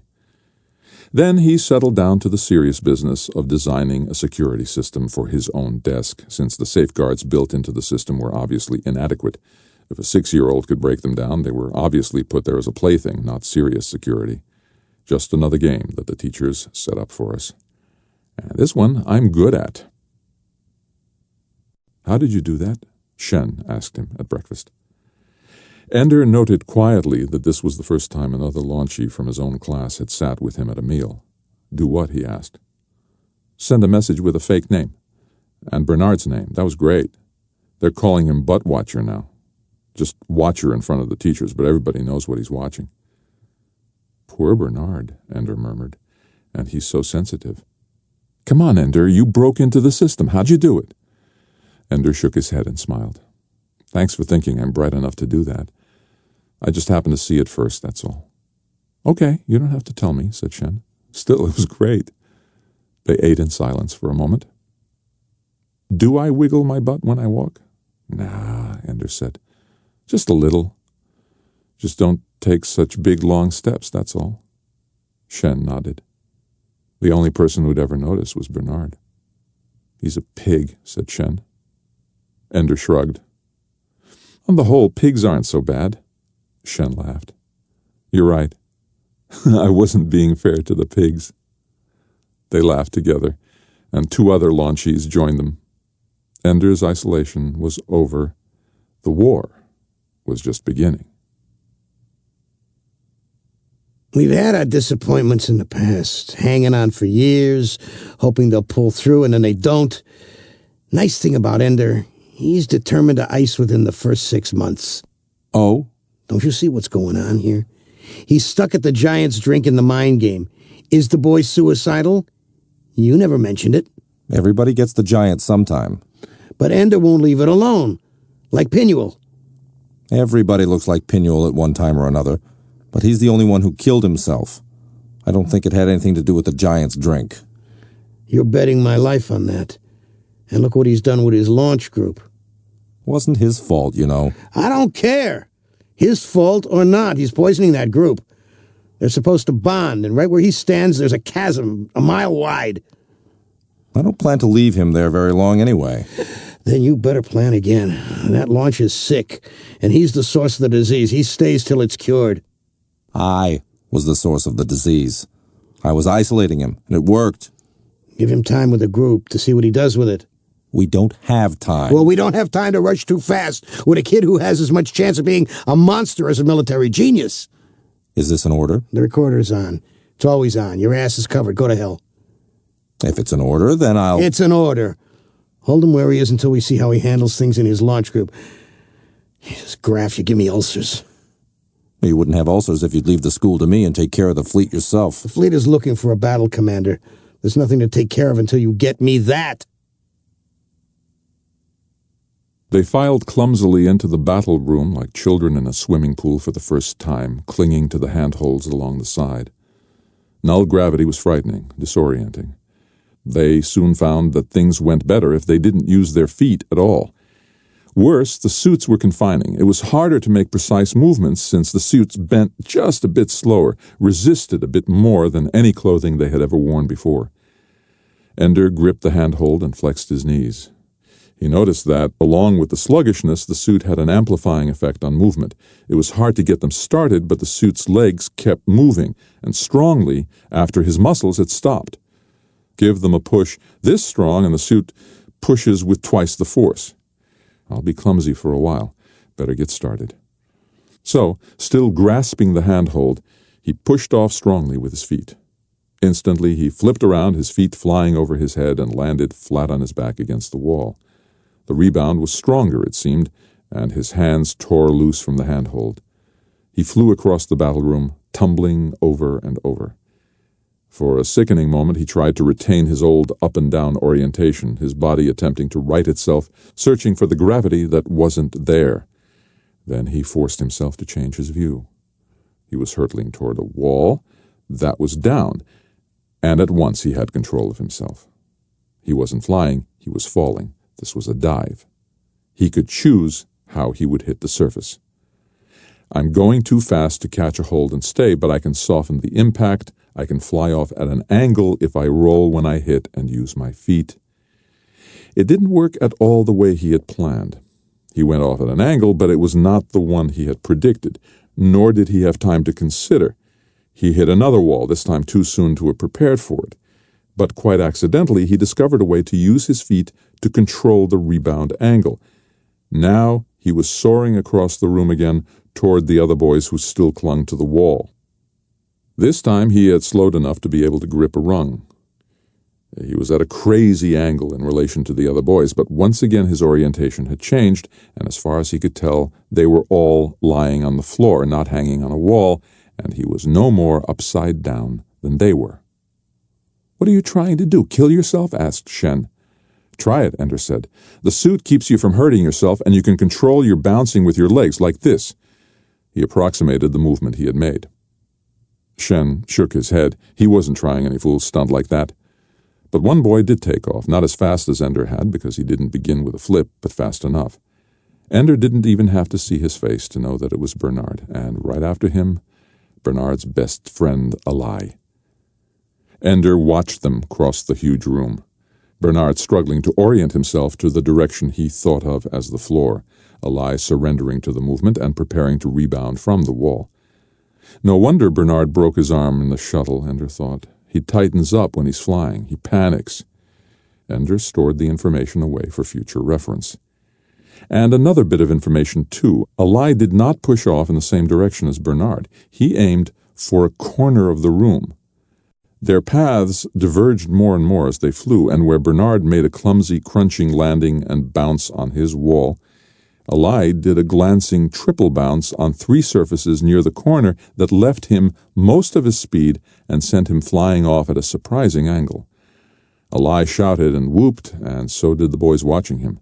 Some of them forgot they were weightless and let go of the wall to clap their hands. Now they drifted lazily in many directions, waving their arms, trying to swim. Now that's a problem, thought Ender. What if you catch yourself drifting? There's no way to push off.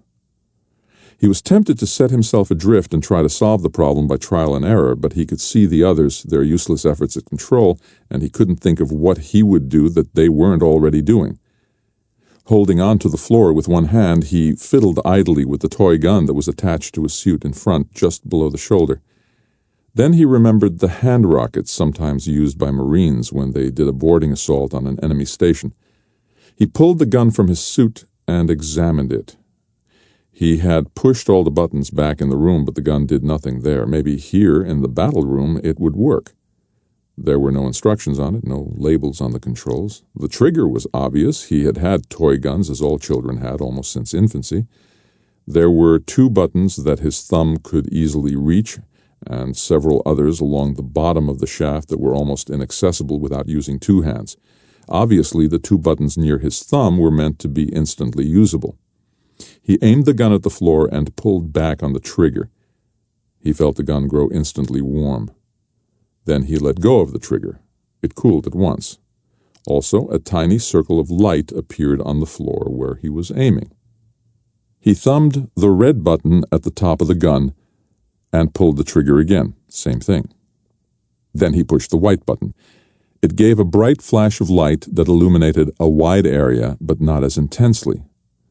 The gun was quite cold when the button was pressed. The red button makes it like a laser, but it is not a laser, Dap had said, while the white button makes it a lamp. Neither will be much help when it comes to maneuvering. So everything depends on how you push off, the course you set when you start. It means we're going to have to get very good at controlling our launches and rebounds, or we're all going to end up floating around in the middle of nowhere. Ender looked around the room.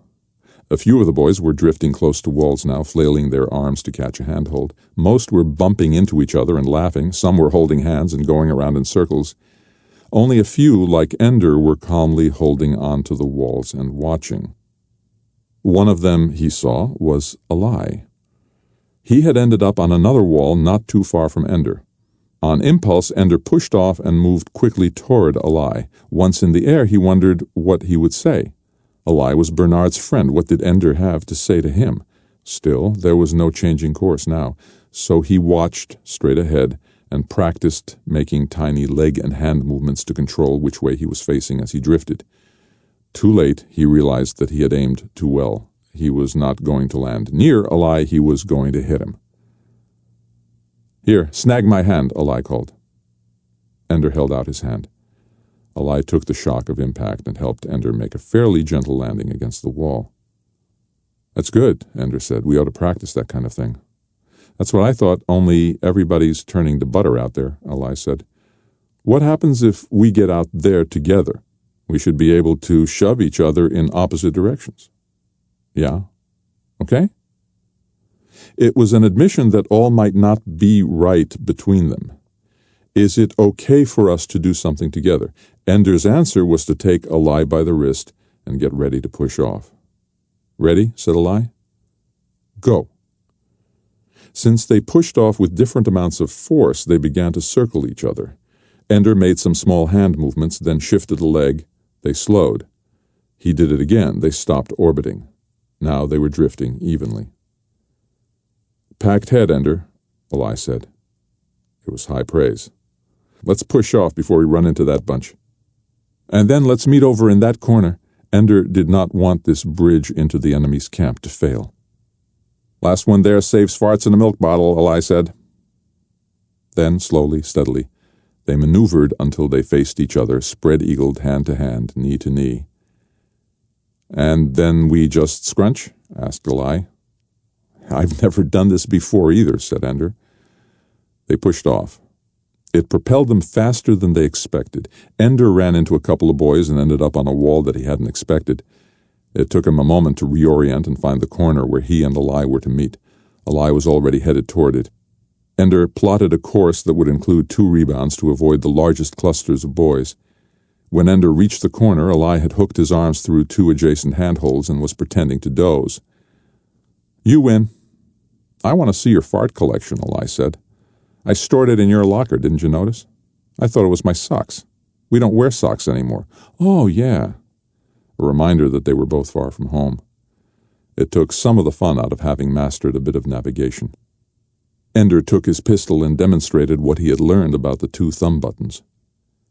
"What does it do when you aim at a person?" asked Eli. "I don't know." Why don't we find out?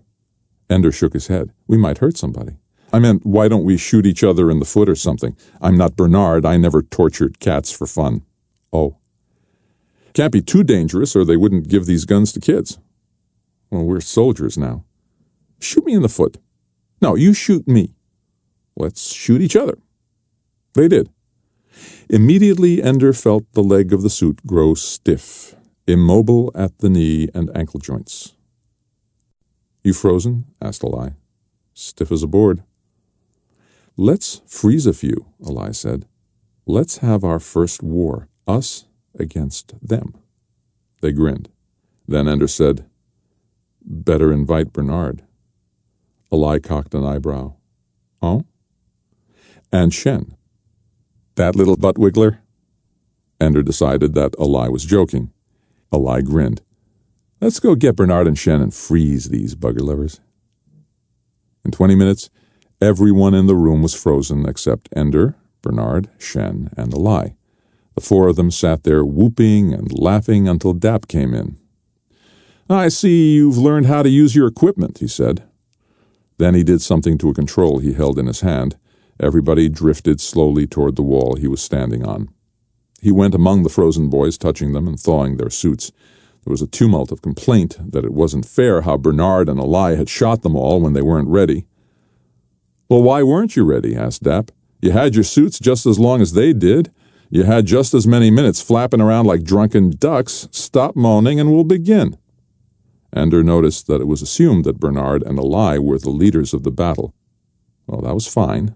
Bernard knew that Ender and Eli had learned to use the guns together, and Ender and Eli were friends. Now others might believe that Ender had joined his group, but it wasn't so. Ender had joined a new group, Eli's group. Bernard had joined it too. It wasn't obvious to everyone.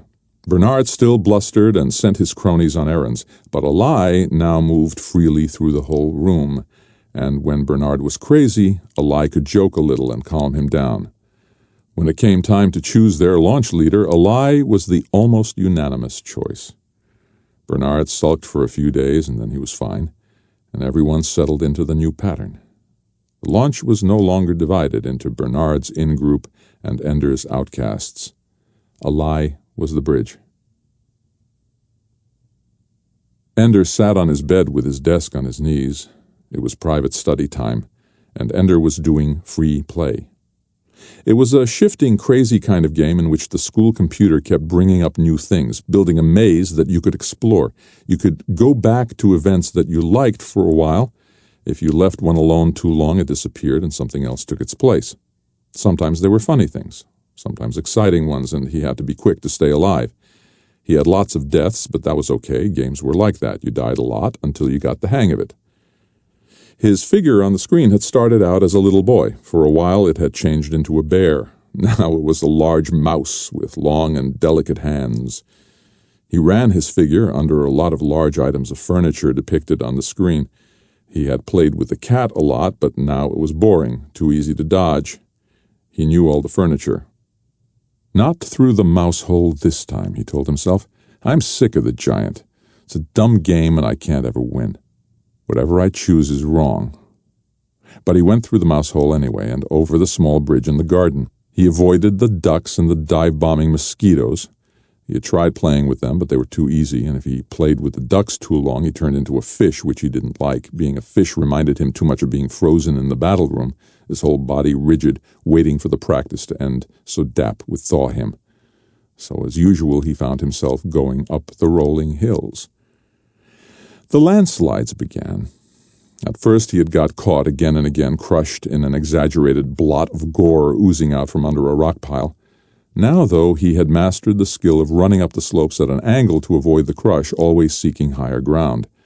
And, as always, the landslides finally stopped being jumbles of rock.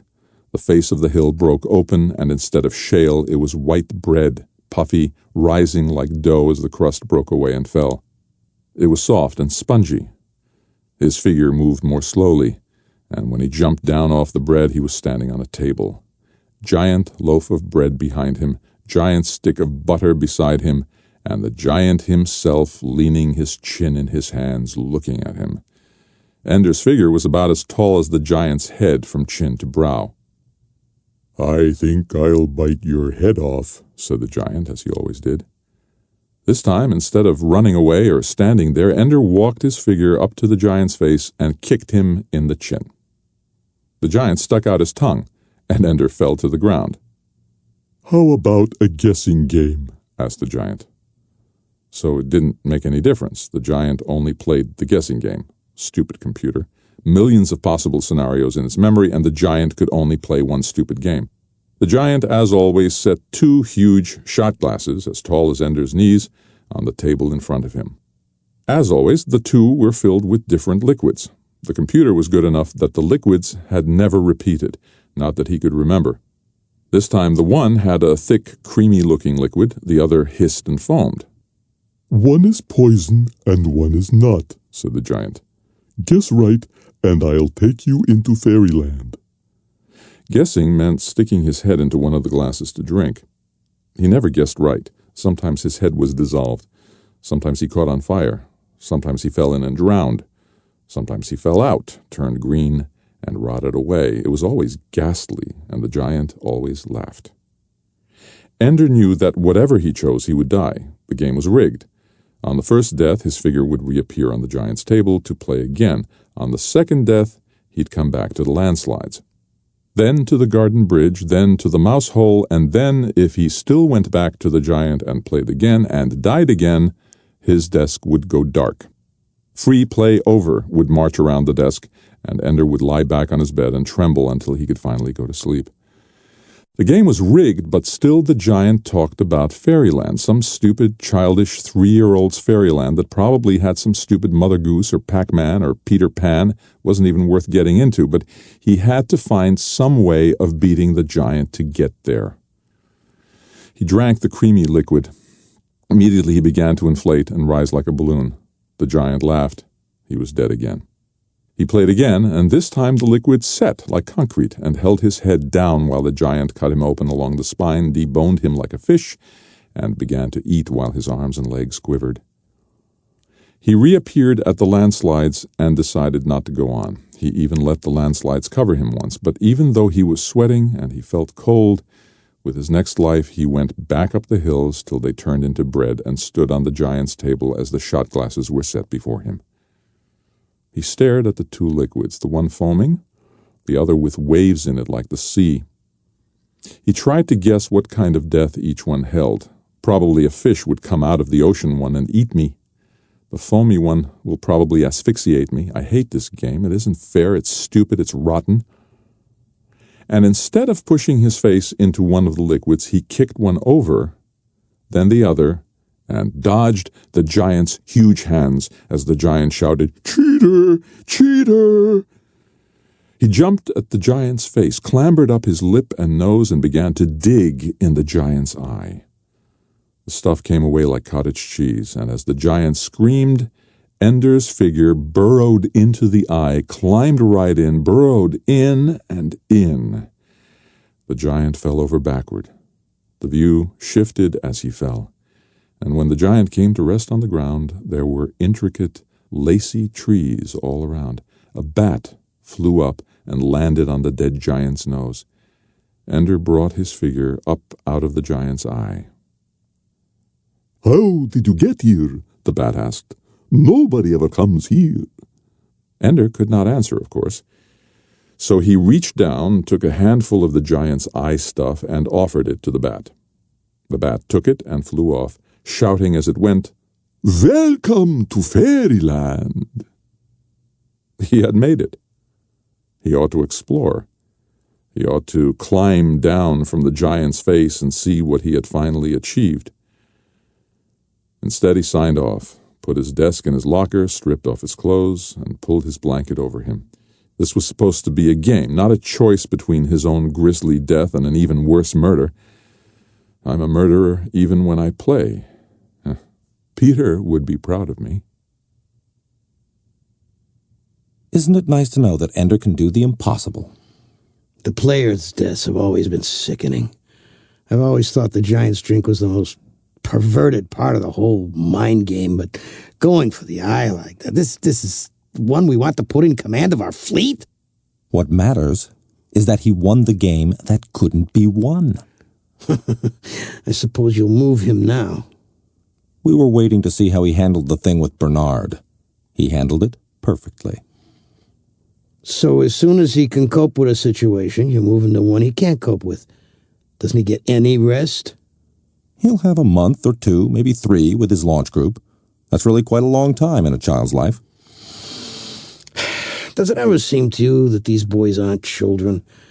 I look at what they do, the way they talk, and they don't seem like little kids. They're the most brilliant children in the world, each in his own way. Yeah, but shouldn't they still act like children? I mean, they aren't normal. They act like history. Napoleon, Wellington, Caesar, and Brutus. We're trying to save the world, not heal the wounded heart. You're too compassionate. General Levy has no pity for anyone.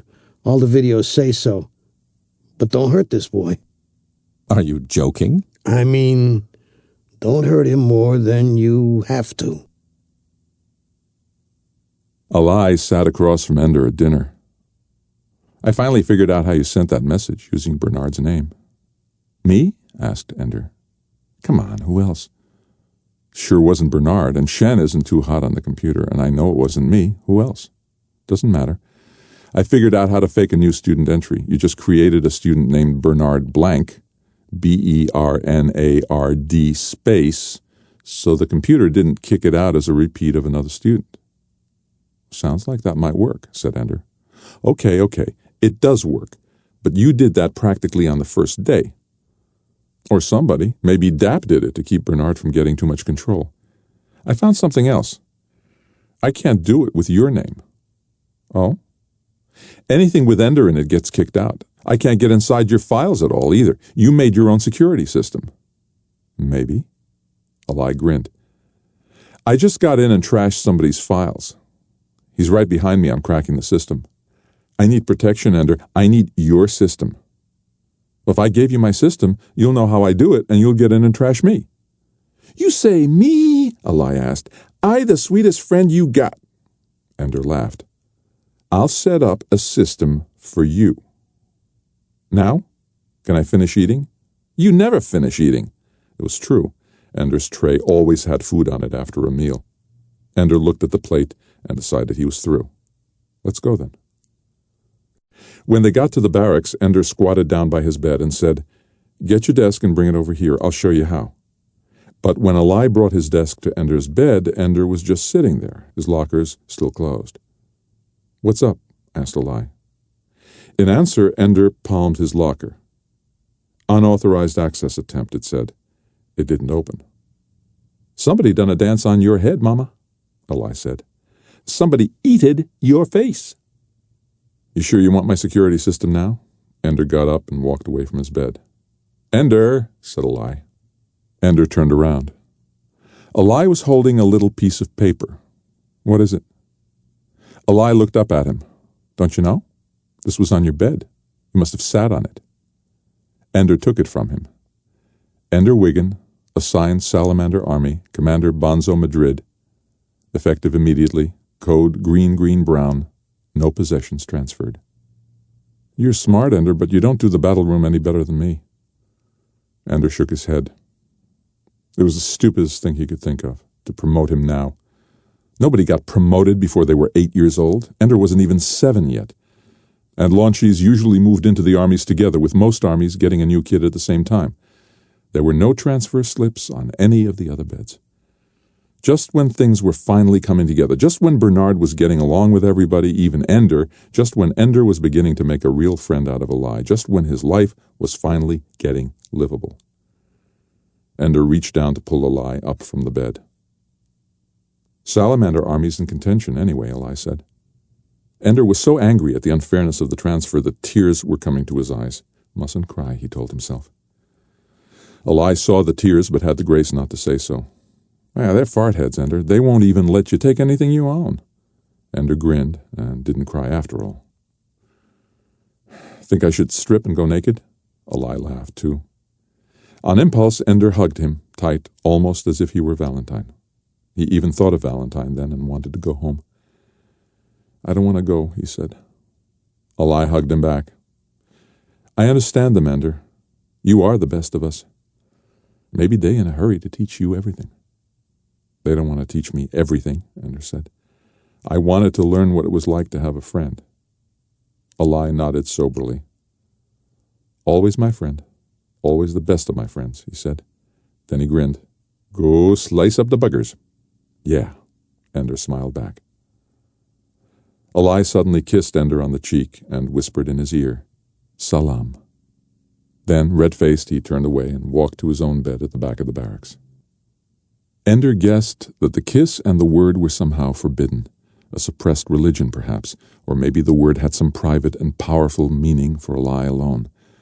Whatever it meant to Eli, Ender knew that it was sacred, that he had uncovered himself for Ender as once Ender's mother had done when he was very young, before they put the monitor in his neck, and she had put her hands on his head when she thought he was asleep, and prayed over him.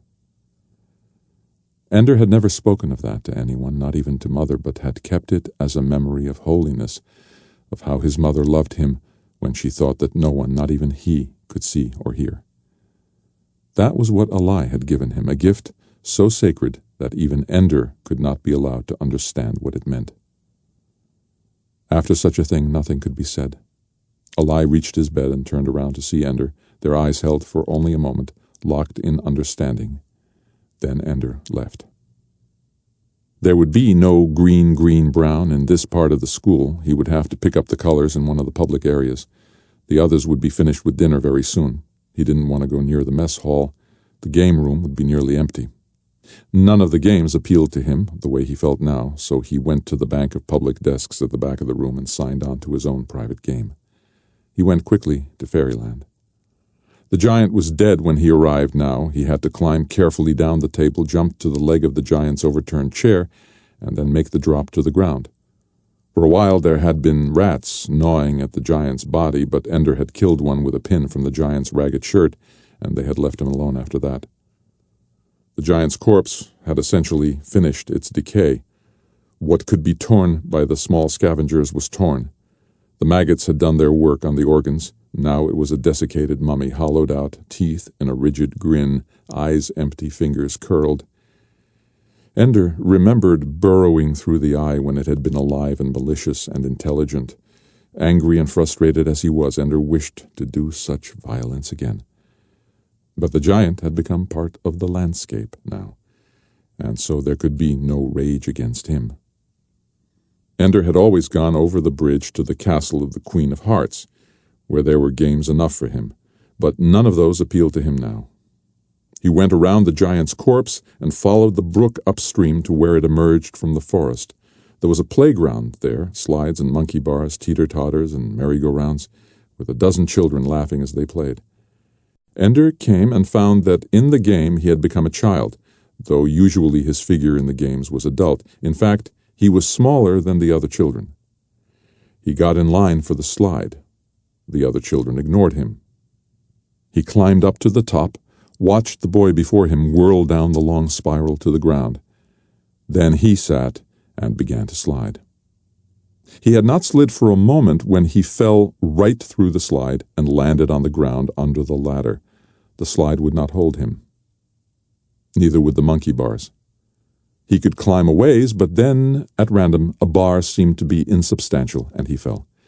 He could sit on the seesaw until he rose to the apex, then he fell.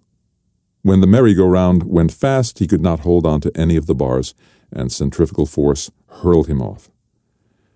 And the other children, their laughter was raucous, offensive.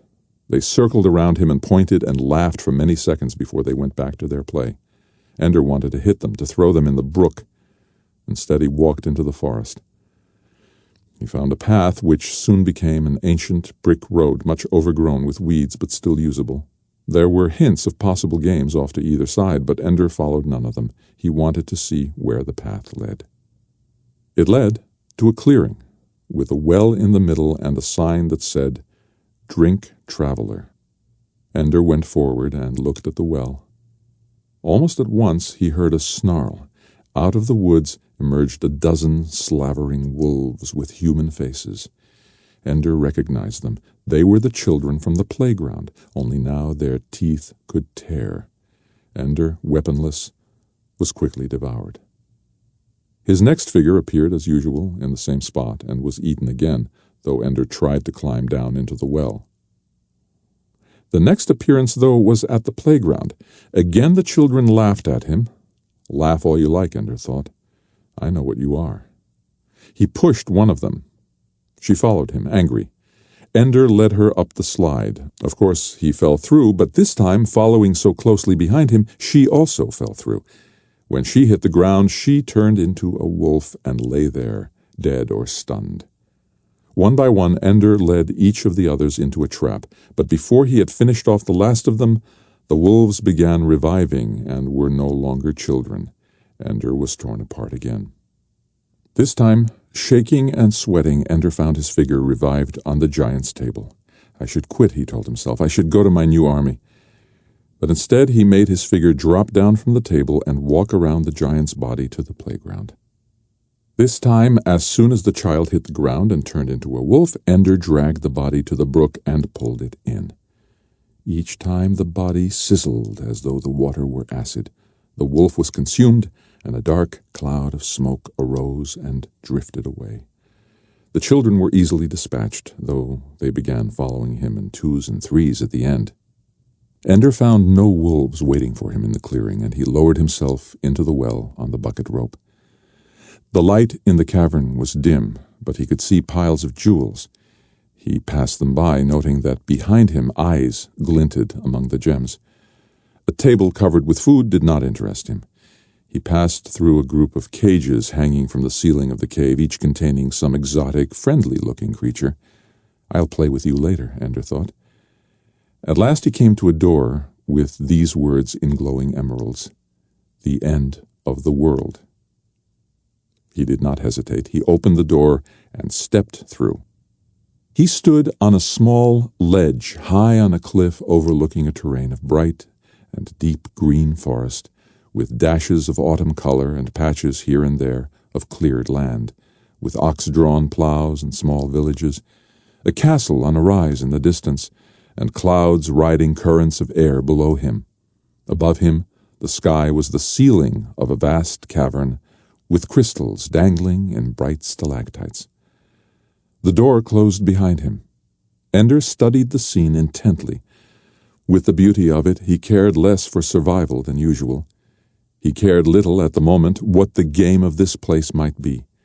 He had found it, and seeing it was its own reward, and so, with no thought of consequences, he jumped from the ledge. Now he plummeted downward, toward a roiling river and savage rocks. But a cloud came between him and the ground as he fell, and caught him, and carried him away. It took him to the tower of the castle, and through the open window bearing him in. There it left him in a room with no apparent door in floor or ceiling, and windows looking out over a certainly fatal fall. A moment ago he had thrown himself from a ledge carelessly. This time he hesitated. The small rug before the fire unraveled itself into a long, slender serpent with wicked teeth. "I am your only escape," it said. "Death is your only escape." Ender looked around the room for a weapon, when suddenly the screen went dark. Words flashed around the rim of the desk. "Report to Commander immediately. You are late. Green, green, brown." Furious, Ender snapped off the desk and went to the color wall, where he found the ribbon of green, green, brown, touched it, and followed it as it lit up before him. The dark green, light green, and brown of the ribbon reminded him of the early autumn kingdom he had found in the game. "I must go back there," he told himself. "The serpent is a long thread. I can let myself down from the tower and find my way through that place. Perhaps it's called the end of the world because it's the end of the games, because I can go to one of the villages and become one of the little boys working and playing there, with nothing to kill, and nothing to kill me, just living there." As he thought of it, though, he could not imagine what just living might actually be. He had never done it in his life. but he wanted to do it anyway. Armies were larger than launch groups, and the army barracks room was larger too. It was long and narrow, with bunks on both sides. So long, in fact, that you could see the curvature of the floor as the far end bent upward, part of the wheel of the battle school. Ender stood at the door. A few boys near the door glanced at him, but they were older, and it seemed as though they hadn't even seen him. They went on with their conversations, lying and leaning on bunks. They were discussing battles, of course. The older boys always did. They were all much larger than Ender. The 10- and 11-year-olds towered over him. Even the youngest were 8, and Ender was not large for his age. He tried to see which of the boys was the commander, but most wore somewhere between battle dress and what the soldiers always called their sleep uniform, skin from head to toe. Many of them had desks out, but few were studying. Ender stepped into the room. The moment he did, he was noticed. "What do you want?" demanded the boy who had the upper bunk by the door. He was the largest of them. Ender had noticed him before, a young giant who had whiskers growing raggedly on his chin. "You're not a salamander." "I'm supposed to be, I think," Ender said. Green, brown, right? I was transferred." He showed the boy, obviously the door guard, his paper. The door guard reached for it. Ender withdrew it just out of reach. "I'm supposed to give it to Bonzo Madrid." Now another boy joined the conversation. A smaller boy, but still larger than Ender. "Not Bonzo, pisshead, Bonzo. The name's Spanish, Bonzo Madrid. Aquí nosotros hablamos español, señor gran fedor." "You must be Bonzo, then?" Ender asked, pronouncing the name correctly. "No, just a brilliant and talented polyglot, Petra Arkanian. The only girl in Salamander Army, with more balls than anyone else in the room." "Mother Petra, she talkin'," said one of the boys. She talkin'. Another one chimed in, shit talkin'. Quite a few laughed. "Just between you and me," Petra said. "If they gave the battle school an enema, they'd stick it in at green, brown." Ender despaired.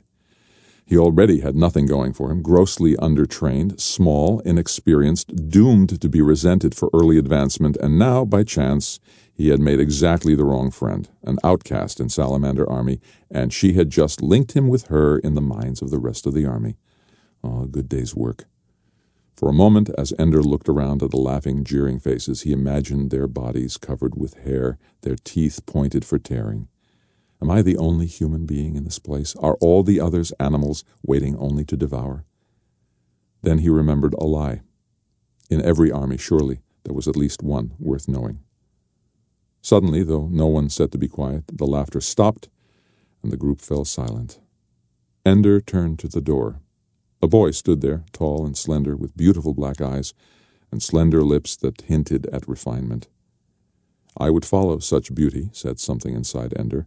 "I would see as those eyes see." "Who are you?" asked the boy quietly. "Ender Wiggins, sir," Ender said. "Reassigned from launch to Salamander Army." He held out the orders. The boy took the paper in a swift, sure movement without touching Ender's hand. "How old are you, Wiggin?" he asked. "Almost 7. Still quietly, he said, "I asked how old you are, not how old you almost are."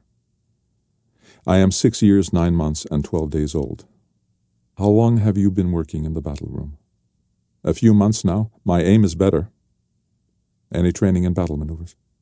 "Have you ever been part of a tune? Have you ever carried out a joint exercise?"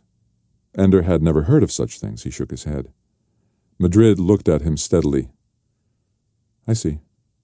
As you will quickly learn, the officers in command of this school, most notably Major Anderson, who runs the game, are fond of playing tricks. Salamander Army is just beginning to emerge from indecent obscurity. We have won 12 of our last 20 games. We have surprised Rat and Scorpion and Hound, and we are ready to play for leadership in the game. So, of course, I am given such a useless, untrained, hopeless specimen of underdevelopment as yourself." Petra said quietly, "He isn't glad to meet you." "Shut up, Arkanian," Madrid said. "To one trial we now add another. But whatever obstacles our officers choose to fling on our path, we are still Salamander!" cried the soldiers in one voice. Instinctively, Ender's perception of these events changed. It was a pattern, a ritual. Madrid was not trying to hurt him, merely taking control of a surprising event and using it to strengthen his control of his army. We are the fire that will consume them, belly and bowel, head and heart, many flames of us, but one fire. Salamander, they cried again. Even this one will not weaken us. For a moment Ender allowed himself to hope. I'll work hard and learn quickly, he said. I didn't give you permission to speak, Madrid answered. I intend to trade you away as quickly as I can. I'll probably have to give up someone valuable along with you, but as small as you are worse than useless. One more, frozen inevitably in every battle, that's all you are. And we're now at a point where every frozen soldier makes a difference in the standings. Nothing personal, Wigan, but I'm sure you can get her training at someone else's expense. He's all heart, Petra said. Madrid stepped closer to the girl and slapped her across the face with the back of his hand. It made little sound, for only his fingernails had hit her, but there were bright red marks, 4 of them, on her cheek, and little pricks of blood marked where the tips of his fingernails had struck. Here are your instructions, Wigan. I expect that it is the last time I'll need to speak to you. You will stay out of the way when we're training in the battle room. You have to be there, of course, but you will not belong to any tune, and you will not take part in any maneuvers. When we are called to battle, you will dress quickly and present yourself at the gate with everyone else, but you will not pass through the gate until 4 full minutes after the beginning of the game, and then you will remain at the gate with your weapons undrawn and unfired until such time as the game ends. Ender nodded. So he was to be a nothing. He hoped the trade happened soon. He also noticed that Petra did not so much as cry out in pain or touch her cheek, though one spot of blood had beaded and run, making a streak down to her jaw. Outcast she may be, but since Bonzo Madrid was not going to be Ender's friend, no matter what, he might as well make friends with Petra. He was assigned a bunk at the far end of the room, the upper bunk, so that when he lay on his bed he couldn't even see the door. The curve of the ceiling blocked it. There were other boys near him, tired-looking boys, sullen, the ones least valued. They had nothing of welcome to say to Ender. Ender tried to palm his locker open, but nothing happened. Then he realized the lockers were not secured. All 4 of them had rings on them to pull them open. Nothing would be private then, now that he was in an army. There was a uniform in the locker, not the pale green of the launchies, but the orange-trimmed dark green of Salamander Army. It did not fit well, but then they had probably never had to provide such a uniform for a boy so young. He was starting to take it off when he noticed Petra walking down the aisle toward his bed. He slid off the bunk and stood on the floor to greet her. "Relax," she said. "I'm not an officer." "You're a tune leader, aren't you?" Someone nearby snickered. "Whatever gave you that idea, Wigan?" "You have a bunk in the front." "I bunk in the front because I'm the best sharpshooter in Salamander Army, and because Bonzo is afraid I'll start a revolution if the tune leaders don't keep an eye on me. As if I could start anything with boys like these." She indicated the sullen-faced boys on the nearby bunks. What was she trying to do, make it worse than it already was? "Everybody's better than I am," Ender said, trying to dissociate himself from her contempt for the boys who would, after all, be his near bunkmates. "I'm a girl," she said, "and you're a pissant of a 6-year-old. We have so much in common. Why don't we be friends?" "I won't do your desk work for you," he said. In a moment she realized it was a joke. "Ha," she said. "It's also military when you're in the game. School for us isn't like it is for launchies. History and strategy and tactics and buggers and math and stars, things you'll need as a pilot or a commander. You'll see." "So you're my friend. Do I get a prize?" Ender asked. He was imitating her swaggering way of speaking, as if she cared about nothing. "Bonzo isn't going to let you practice. He's going to make you take your desk to the battle room and study. He's right in a way. He don't want a totally untrained little kid to screw up his precision maneuvers." She lapsed into Giria, the slangy talk that imitated the pidgin English of uneducated people. "Bonzo, he precise. He's so careful. He piss on a plate and never splash." Ender grinned. "The battle room is open all the time. If you want, I'll take you in the off hours and show you some of the things I know. I'm not a great soldier, but I'm pretty good. and I sure know more than you. If you want, Ender said. Starting tomorrow morning after breakfast. What if somebody's using the room? We always went right after breakfast in my launch. No problem. There are really 9 battle rooms. I never heard of any others. They all have the same entrance. The whole center of the battle school, the hub of the wheel, is battle rooms. They don't rotate with the rest of the station. That's how they do the nullo, the no gravity. It just holds still. No spin, no down. But they can set it up so that any one of the rooms is at the battle room entrance corridor that we all use. Once you're inside, they move it along and another battle room's in position. Oh. Like I said, right after breakfast. Right, Ender said. She started to walk away. Petra, he said. She turned back. Thanks. She said nothing, just turned around again and walked down the aisle. Ender climbed back up on his bunk and finished taking off his uniform. He lay naked on the bed, doodling with his new desk, trying to decide if they had done anything to his access codes. Sure enough, they had wiped out his security system. He couldn't own anything here, not even his desk. The lights dimmed a little, getting toward bedtime. Ender didn't know which bathroom to use. Go left out of the door, said the boy on the next bunk. We share it with Rat, Condor, and Squirrel. Ender thanked him and started to walk on past. Hey, said the boy. You can't go like that, uniforms at all times out of this room. Even going to the toilet? Especially. And you're forbidden to speak to anyone from any other army, at meals or in the toilet. You can get away with it sometimes in the game room, and of course whenever a teacher tells you to. But if Bonzo catches you, you dead, eh? Thanks. And, Bonzo get mad if you skin by Petra. She was naked when I came in, wasn't she?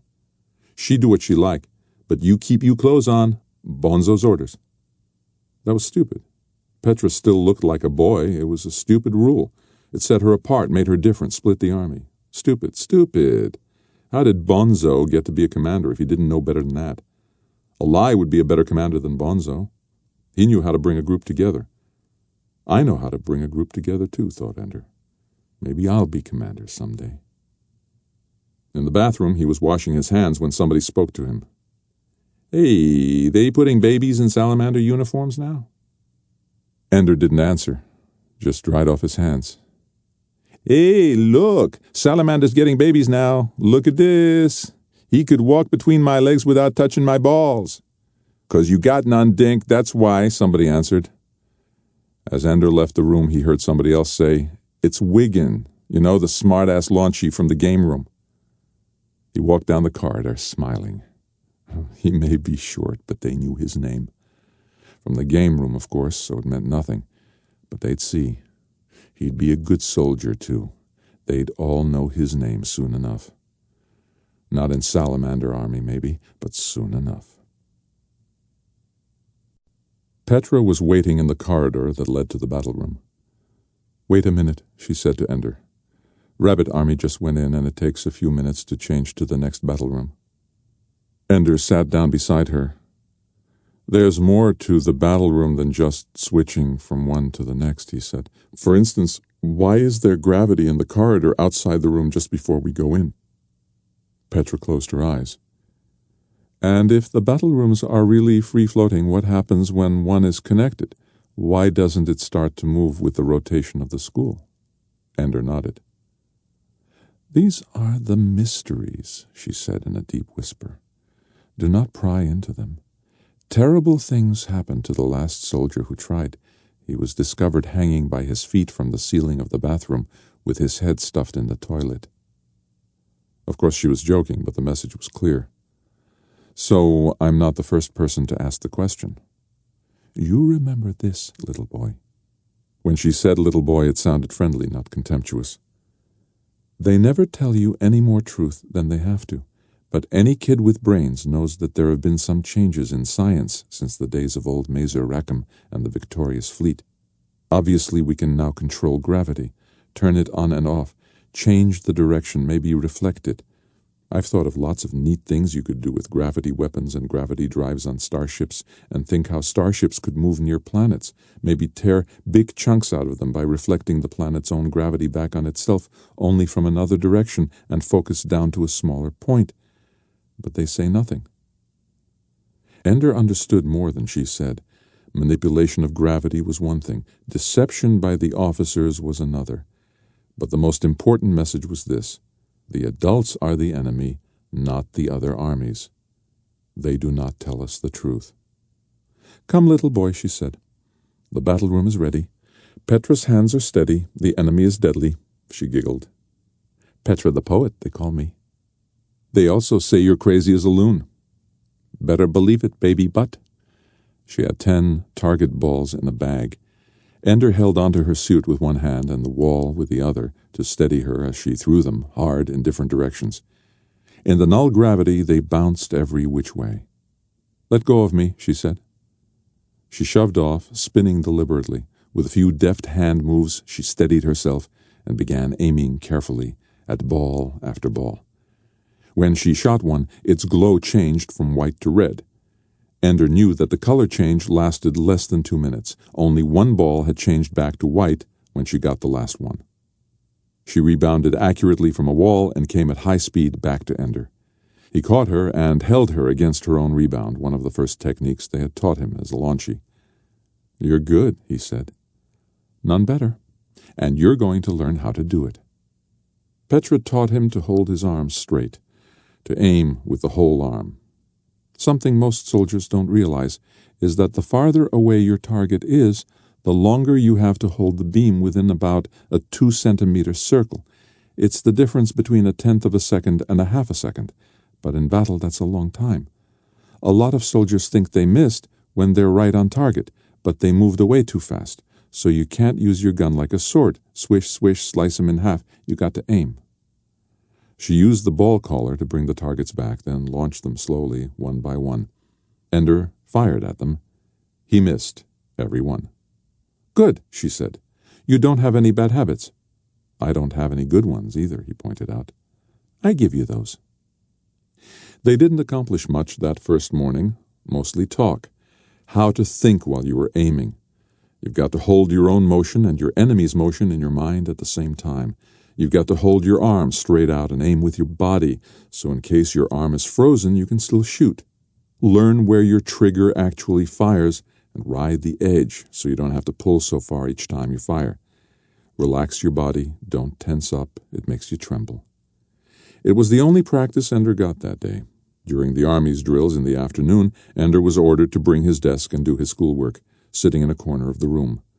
Bonzo had to bring all his soldiers to the battle room, but he didn't have to use them. Ender did not do his schoolwork, however. If he couldn't drill as a soldier, he could study Bonzo as a tactician. Salamander Army was divided into the standard 4 toons of 10 soldiers each. Some commanders set up their toons so that A toon consisted of the best soldiers, and D toon had the worst. Bonzo had mixed them so that each consisted of good soldiers and weaker ones. Except that B toon had only 9 boys. Ender wondered who had been transferred to make room for him. It soon became plain that the leader of Toon B was new. No wonder Bonzo was so disgusted. He had lost a Toon leader to get Ender. And Bonzo was right about another thing. Ender was not ready. All the practice time was spent working on maneuvers. Toons that couldn't see each other practiced performing precision operations together with exact timing. Toons practiced using each other to make sudden changes of direction without losing formation. All these soldiers took for granted skills that Ender didn't have. The ability to make a soft landing and absorb most of the shock, accurate flight, course adjustments using the frozen soldiers floating randomly through the room, rolls, spins, dodges, sliding along the walls. A very difficult maneuver and yet one of the most valuable since the enemy couldn't get behind you.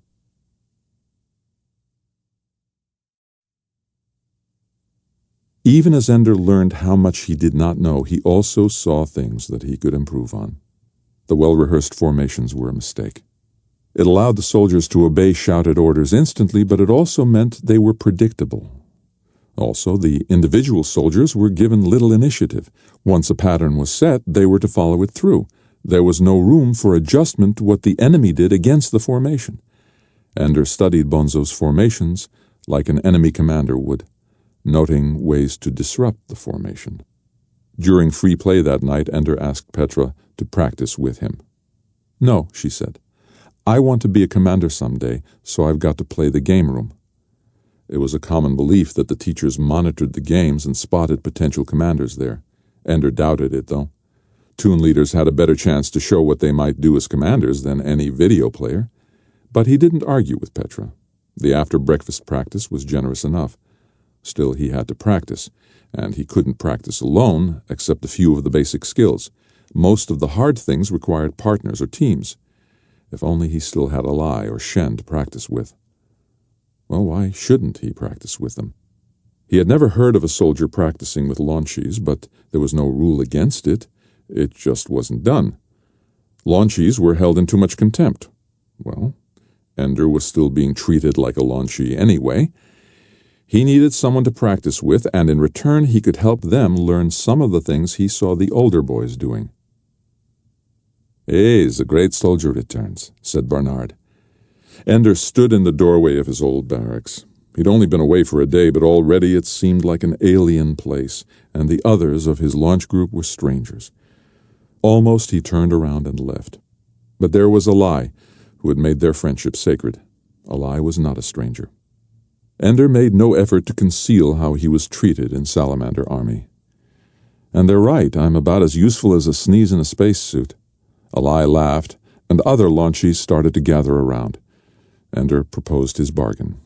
Free play every day, working hard in the battle room under Ender's direction. They would learn things from the armies, from the battles Ender would see. He would get the practice he needed in developing soldier skills. We'll get ready together. A lot of the boys wanted to come, too. "Sure," Ender said. "If you're coming to work, if you're just farting around, you're out. I don't have any time to waste."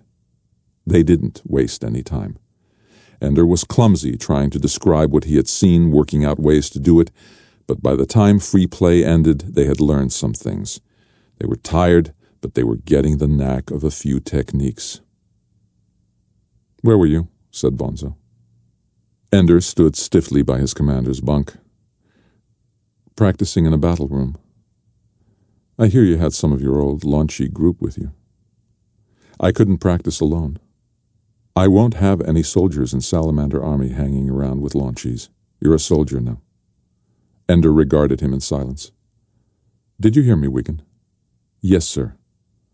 "No more practicing with those little farts." "May I speak to you privately?" asked Ender. It was a request that commanders were required to allow.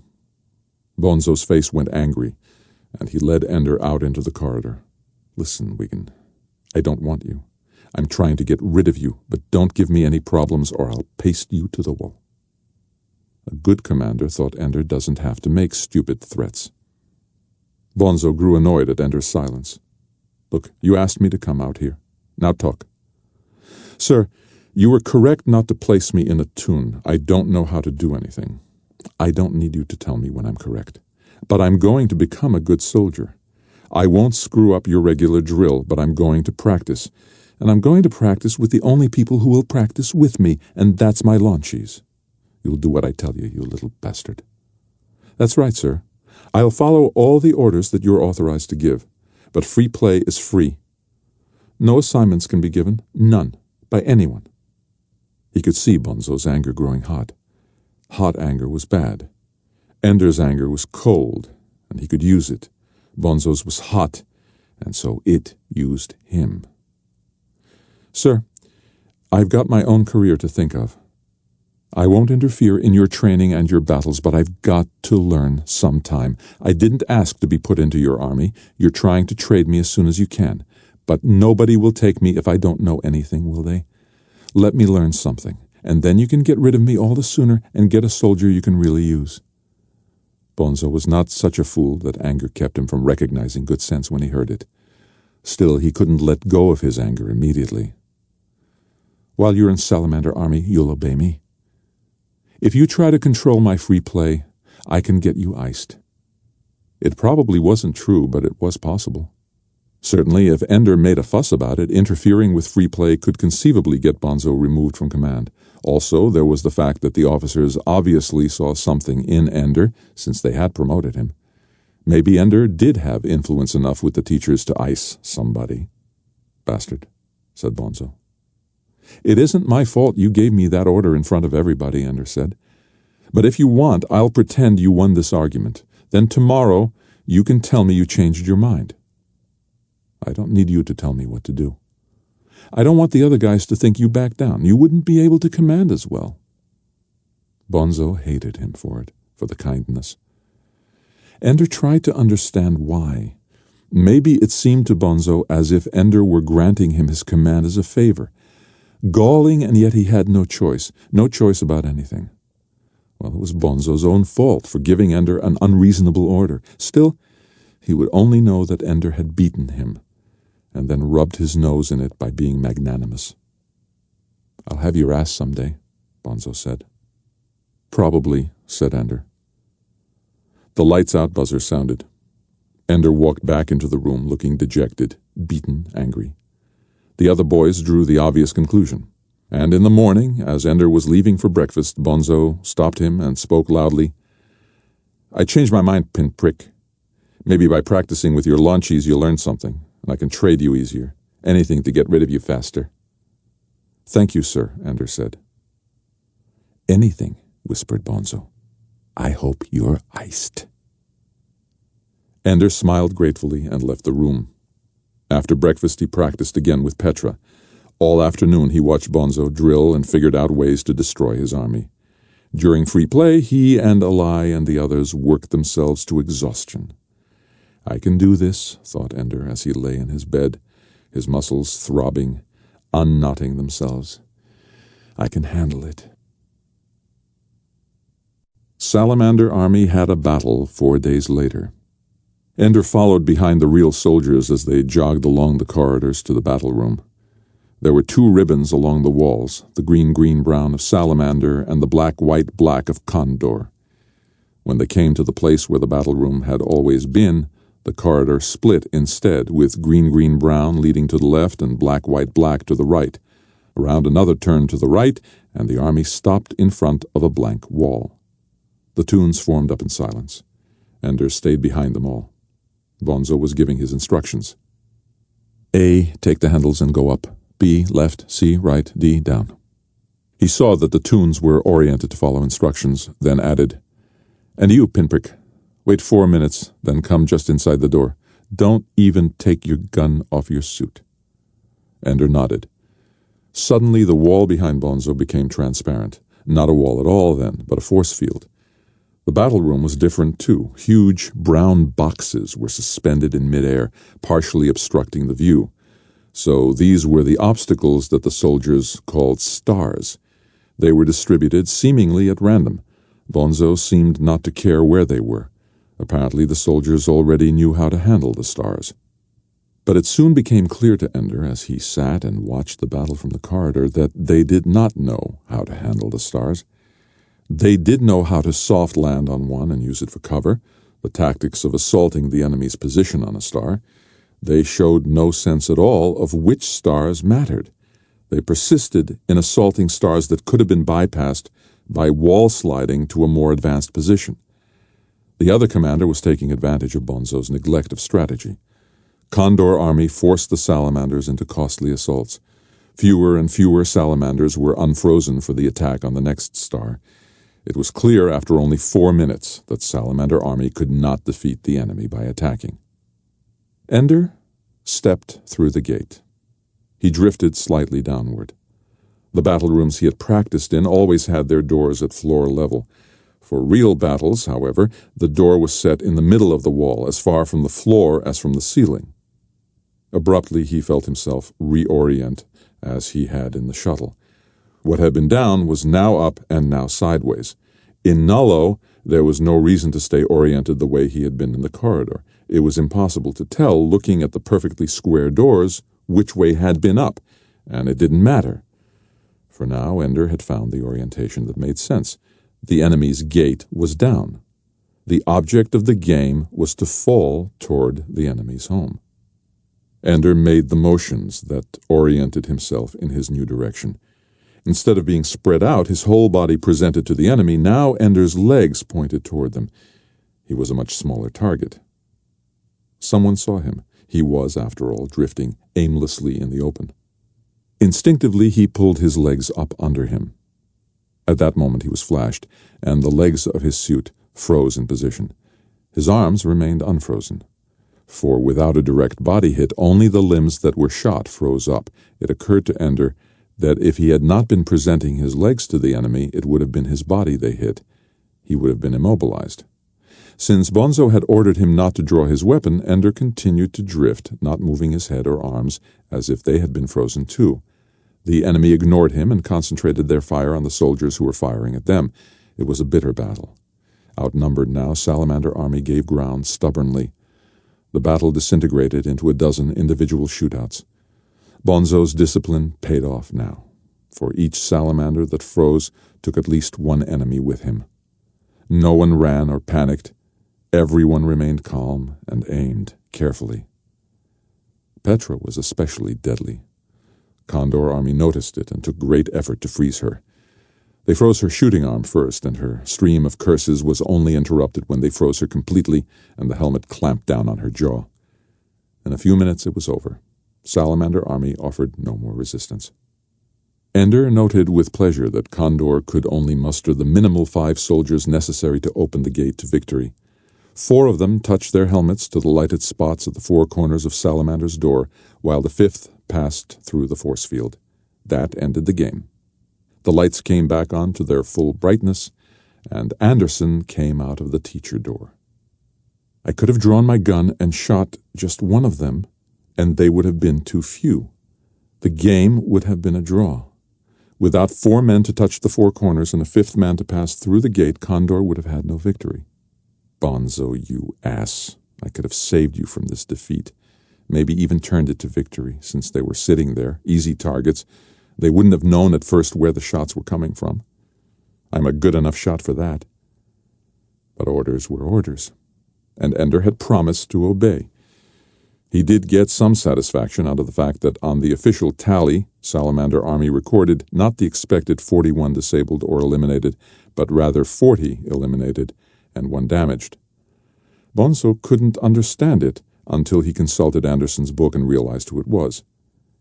I was only damaged, Bonzo, thought Ender. I could still shoot. He expected Bonzo to come to him and say, next time when it's like that you can shoot, but Bonzo didn't say anything to him at all until the next morning after breakfast. Of course, Bonzo ate in the commander's mess, but Ender was pretty sure the odd score would cause as much stir there as it did in the soldiers' dining hall. In every other game that wasn't a draw, every member of the losing team was either eliminated, totally frozen, or disabled, which meant they had some body parts still unfrozen but were unable to shoot or inflict damage on the enemy. Salamander was the only losing army with 1 man in the damaged but active category. Ender volunteered no explanation.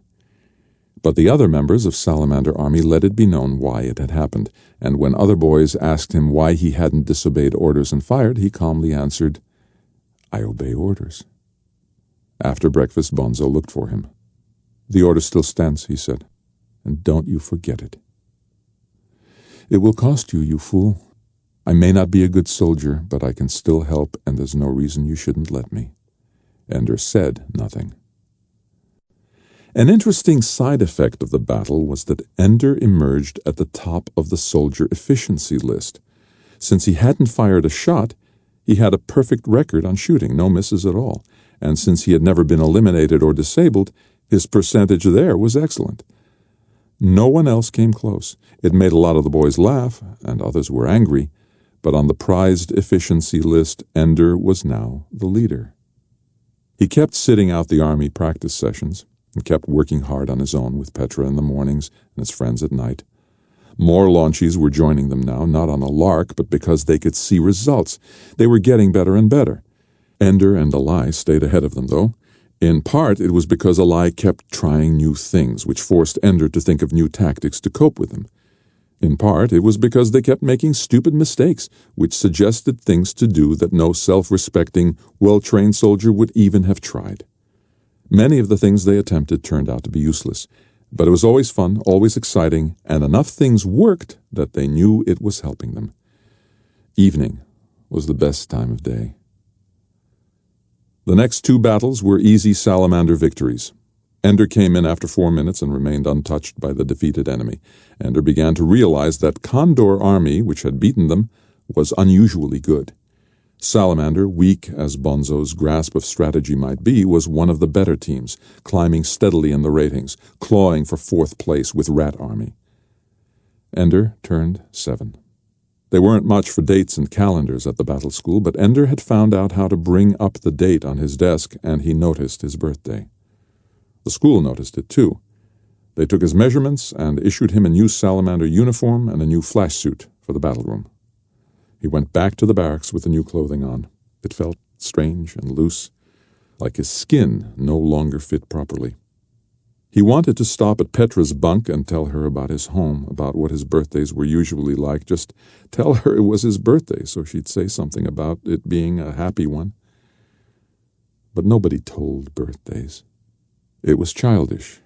It was what landsiders did, cakes and silly customs. Valentine baked him his cake on his 6th birthday. It fell, and it was terrible.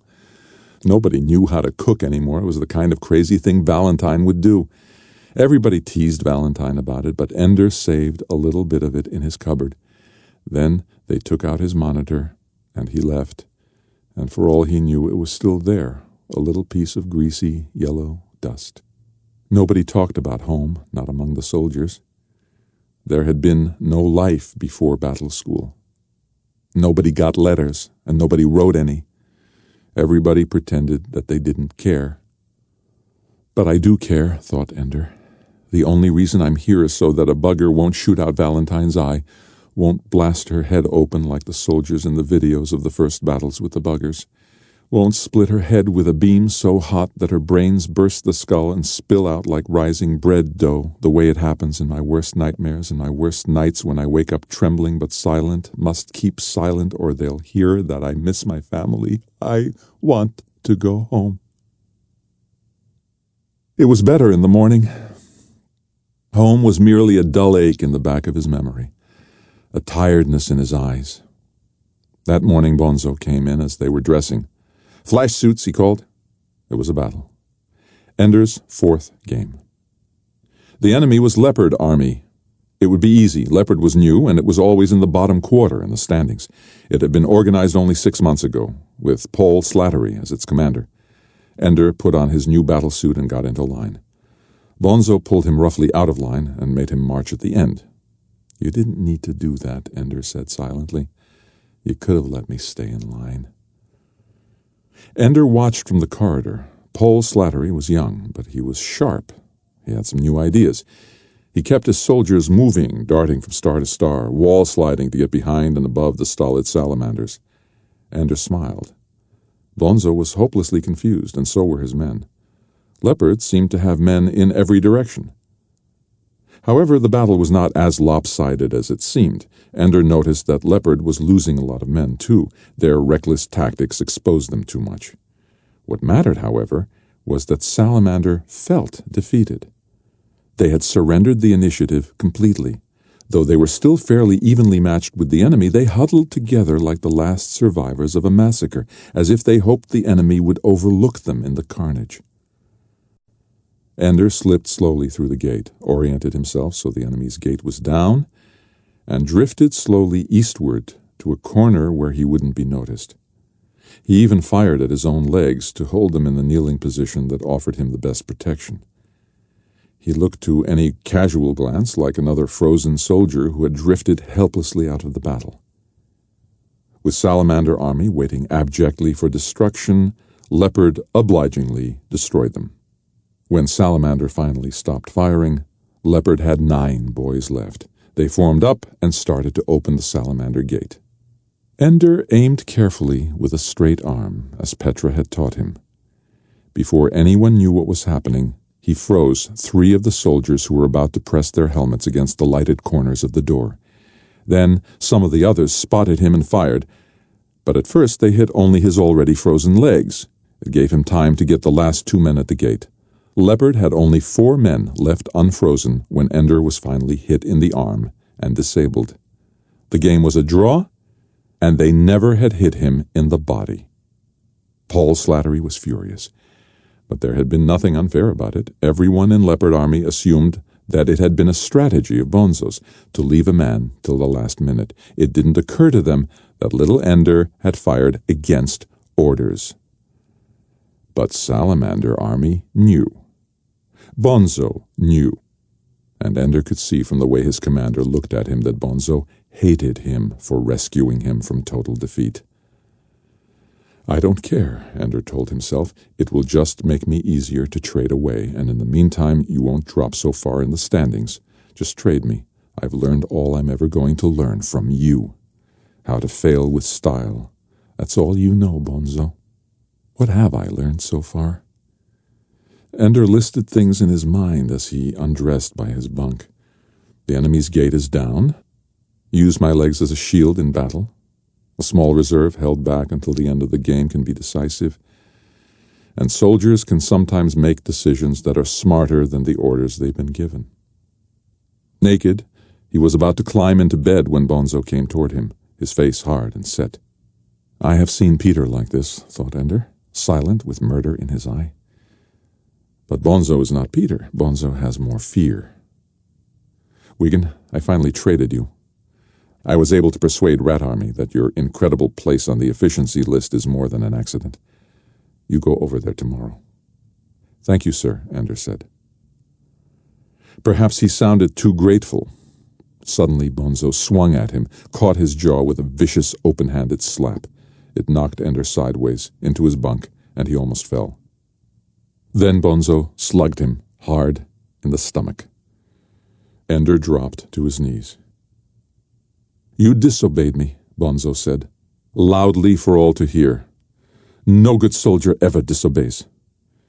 Even as he cried from the pain, Ender could not help but take vengeful pleasure in the murmurs he heard rising through the barracks. You fool, Bonzo. You aren't enforcing discipline, you're destroying it. They know I turned defeat into a draw, and now they see how you repay me. You made yourself look stupid in front of everyone. What is your discipline worth now? The next day, Ender told Petra that for her sake the shooting practice in the morning would have to end. Bonzo didn't need anything that looked like a challenge now, and so she'd better stay clear of Ender for a while. She understood perfectly. Besides, she said, you're as close to being a good shot as you'll ever be.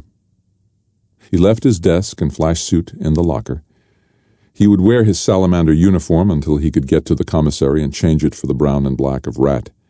He had brought no possessions with him. He would take none away. There were none to have. Everything of value was in the school computer or his own head and hands. He used one of the public desks in the game room to register for an Earth Gravity personal combat course during the hour immediately after breakfast. He didn't plan to get vengeance on Bonzo for hitting him, but he did intend that no one would be able to do that to him again.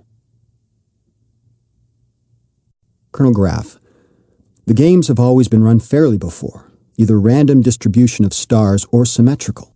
Fairness is a wonderful attribute, Major Anderson. It has nothing to do with war. The game will be compromised. The comparative standings will become meaningless. Alas. It will take months, years to develop the new battle rooms and run the simulations. That's why I'm asking you now. To begin, be creative. Think of every stacked, impossible, unfair star arrangement you can. Think of other ways to bend the rules. Late notification, unequal forces. Then run the simulations and see which ones are hardest, which easiest. We want an intelligent progression here. We want to bring him along. When do you plan to make him a commander? When he's 8? Of course not. I haven't assembled his army yet.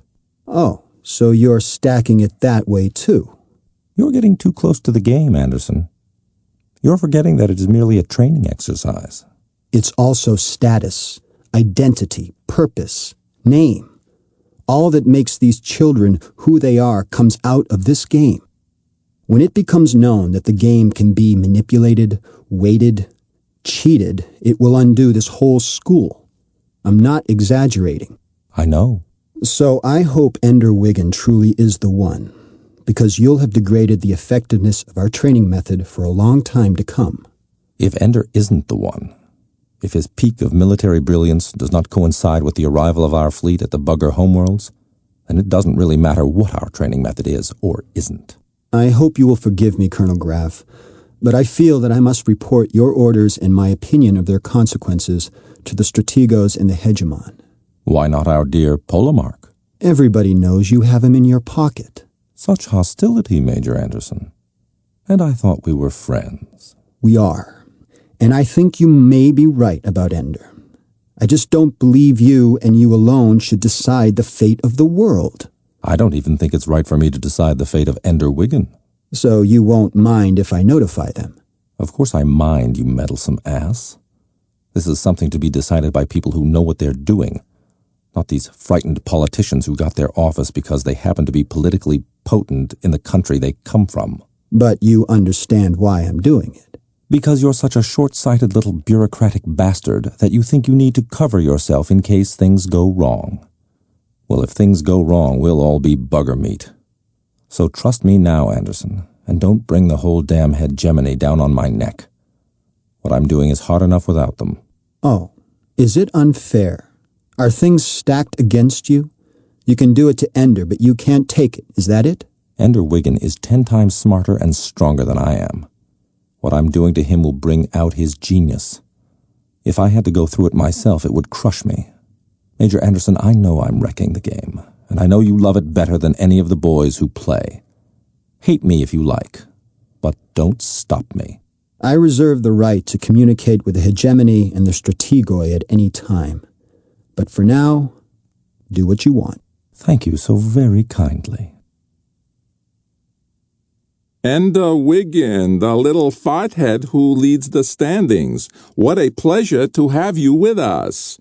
The commander of Rat Army lay sprawled on the lower bunk wearing only his desk. With you around, how can any army lose? Several of the boys nearby laughed. There could have not been two more opposite armies than Salamander and Rat. The room was rumpled, cluttered, noisy.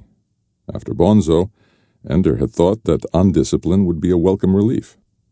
Instead, he found that he had come to expect quiet and order, and the disorder here made him uncomfortable. "We doing okay, Ender Benda. I rose the nose, Jew boy extraordinaire, and you ain't nothing but a pinhead pinprick of a goy. Don't you forget it." Since the IF was formed, the strategos of the military forces had always been a Jew. There was a myth that Jewish generals didn't lose wars, and so far it was still true. It made any Jew in the battle school dream of being strategos, and conferred prestige on him from the start. It also caused resentment. Rat Army was often called the Kike Force, half in praise, half in parody of Mazer Rackham's Strike Force. There were many who liked to remember that during the second invasion, even though an American Jew as president was hegemon of the alliance, an Israeli Jew was strategos in overall command of IF defense, and a Russian Jew was Polamark of the fleet, it was Mazer Rackham, a little-known, twice court-martialed, half-Maori New Zealander whose strike force broke up and finally destroyed the bugger fleet in the action around Saturn. If Mazer Rackham could save the world, then it didn't matter a bit whether you were a Jew or not, people said. But it did matter. And Rose the Nose knew it. He mocked himself to forestall the mocking comments of anti-Semites. Almost everyone he defeated in battle became, at least for a time, a Jew-hater. But he also made sure everyone knew what he was.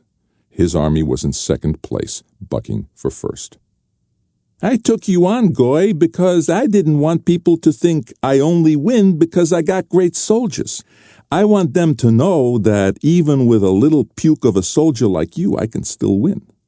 We only got 3 rules here. Do what I tell you, and don't piss in the bed." Ender nodded. He knew that Rose wanted him to ask what the 3rd rule was. So he did. "That was 3 rules. We don't do too good in math here." The message was clear. Winning is more important than anything. "Your practice sessions with half-assed little launchies are over, Wiggin. Done. You're in the big boys' army now. I'm putting you in Dink Mika's tune. From now on, as far as you're concerned, Dink Mika is God. Then who are you? the personnel officer who hired God." Rose grinned. "And you are forbidden to use your desk again until you've frozen 2 enemy soldiers in the same battle. This order is out of self-defense. I hear you're a genius programmer. I don't want you screwing around with my desk." Everybody erupted in laughter. It took Ender a moment to understand why. Rose had programmed his desk to display and animate a bigger-than-life-size picture of male genitals, which waggled back and forth as Rose held the desk on his naked lap.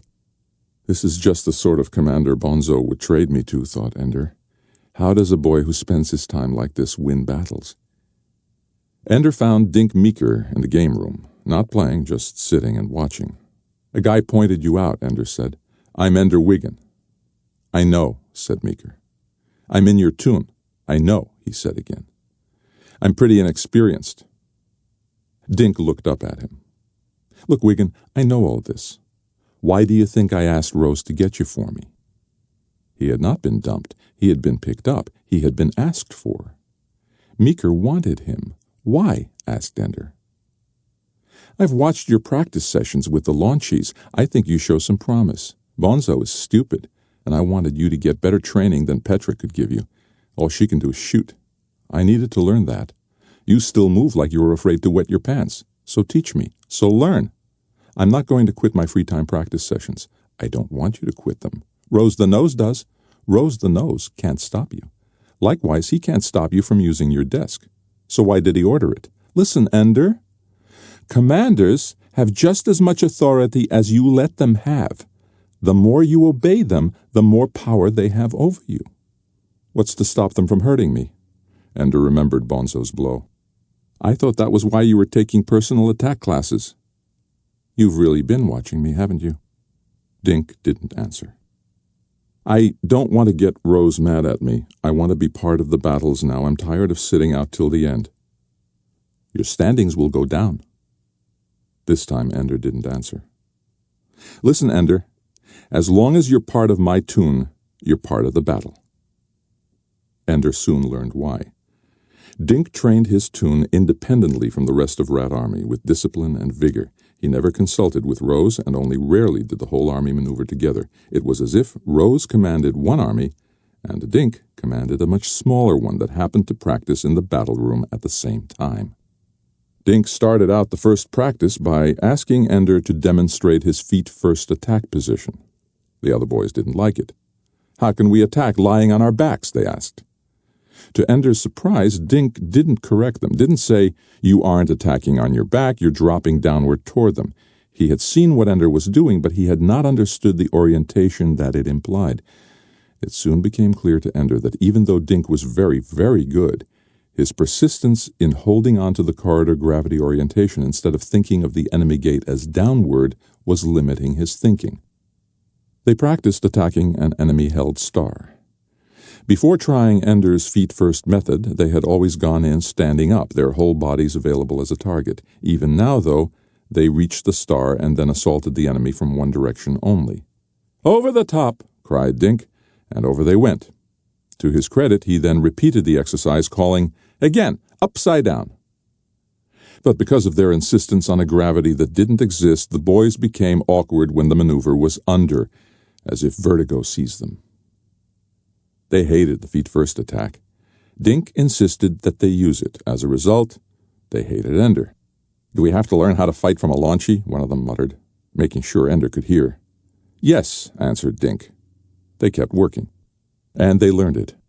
In practice skirmishes, they began to realize how much harder it was to shoot an enemy who was attacking feet first. As soon as they were convinced of that, they practiced the maneuver more willingly. That night was the first time Ender had come to one of his launchy practice sessions after a whole afternoon of work. He was tired. "Now you're really in an army," said Eli. "You don't have to keep practicing with us." "From you I can learn things that nobody knows," said Ender. "Dink Meeker is the best. I hear he's your tune leader." "Then let's get busy. I'll teach you what I learned from him today." He put Eli and 24 others through the same exercises that had worn him out all afternoon. But he put new touches on the pattern, made the boys try the maneuvers with one leg frozen, with both legs frozen, or using frozen boys for leverage to change directions. Halfway through the practice, Ender noticed Petra and Dink together standing in the doorway watching. Later, when he looked again, they were gone. So they're watching me. And what we're doing is known. He did not know whether Dink was his friend. He believed that Petra was, but nothing could be sure. They might be angry that he was doing what only commanders and toon leaders were supposed to do, drilling and training soldiers. They might be offended that a soldier would associate so closely with launchies. It made him uneasy to have older children watching. "I thought I told you not to use your desk." Rose the Nose stood by Ender's bunk. Ender did not look up. "I'm completing the trigonometry assignment for tomorrow." Rose bumped his knee into Ender's desk. "I said not to use it." Ender set the desk on his bunk and stood up. "I need trigonometry more than I need you." Rose was taller than Ender by at least 40 centimeters, but Ender was not particularly worried. It would not come to physical violence, and if it did, Ender thought he could hold his own. Rose was lazy and didn't know personal combat. "You're going down in the standings, boy," said Rose. "I expect to. I was only leading the list because of the stupid way Salamander Army was using me." "Stupid? Bonzo's strategy won a couple of key games." "Bonzo's strategy wouldn't win a salad fight. I was violating orders every time I fired my gun." Rose hadn't known that. It made him angry. "So everything Bonzo said about you was a lie. You're not only short and incompetent, you're insubordinate, too." "But I turned defeat into stalemate all by myself." "We'll see how you do all by yourself next time." Rose went away.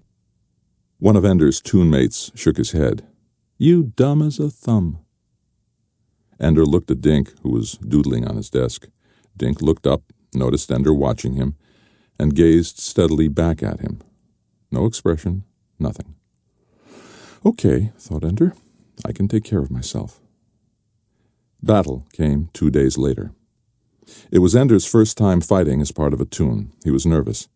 Dink's toon lined up against the right-hand wall of the corridor, and Ender was very careful not to lean, not to let his weight slip to either side. Stay balanced. "Wiggin?" called Rose the Nose. Ender felt dread come over him from throat to groin, a tingle of fear that made him shudder. Rose saw it. "Shiverin', tremblin', don't wet your pants, little launchy." Rose hooked a finger over the butt of Ender's gun and pulled him to the force field that hid the battle room from view. "We'll see how well you do now, Ender. As soon as that door opens, you jump through. Go straight ahead toward the enemy's door." Suicide. Pointless, meaningless self-destruction. But he had to follow orders now. This was battle, not school. For a moment, Ender raged silently. Then he calmed himself. "Excellent, sir," he said. "The direction I fire my gun is the direction of their main contingent." Rose laughed. "You won't have time to fire anything, pinprick." The wall vanished. Ender jumped up, took hold of the ceiling handholds, and threw himself out and down, speeding toward the enemy door. It was Centipede Army, and they only began to emerge from their door when Ender was halfway across the battle room. Many of them were able to get under cover of stars quickly, but Ender had doubled up his legs under him, and holding his pistol at his crotch, he was firing between his legs and freezing many of them as they emerged. They flashed his legs, but he had 3 precious seconds before they could hit his body and put him out of action. He froze several more, then flung out his arms in equal and opposite directions. The hand that held his gun ended up pointing toward the main body of Centipede Army. He fired into the mass of the enemy, and then they froze him. A second later, he smashed into the force field of the enemy's door and rebounded with a crazy spin. He landed in a group of enemy soldiers behind a star. They shoved him off and spun him even more rapidly. He rebounded out of control through the rest of the battle, though gradually friction with the air slowed him down. He had no way of knowing how many men he had frozen before getting iced himself, but he did get the general idea that Rat Army won again, as usual. After the battle, Rose didn't speak to him. Ender was still first in the standings, since he had frozen 3, disabled 2, and damaged 7. There was no more talk about insubordination and whether Ender could use his desk. Rose stayed in his part of the barracks and left Ender alone. Dink Meeker began to practice instant emergence from the corridor. Ender's attack on the enemy while they were still coming out of the door had been devastating. If one man can do that much damage, think what a toon can do.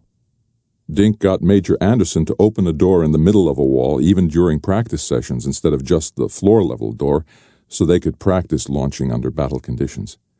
Word got around. From now on, no one could take 5 or 10 or 15 seconds in the corridor to size things up. The game had changed. More battles. This time Ender played a proper role within a toon. He made mistakes. Skirmishes were lost. He dropped from first to second in the standings, then to fourth. Then he made fewer mistakes and began to feel comfortable within the framework of the toon, and he went back up to third, then second, then first.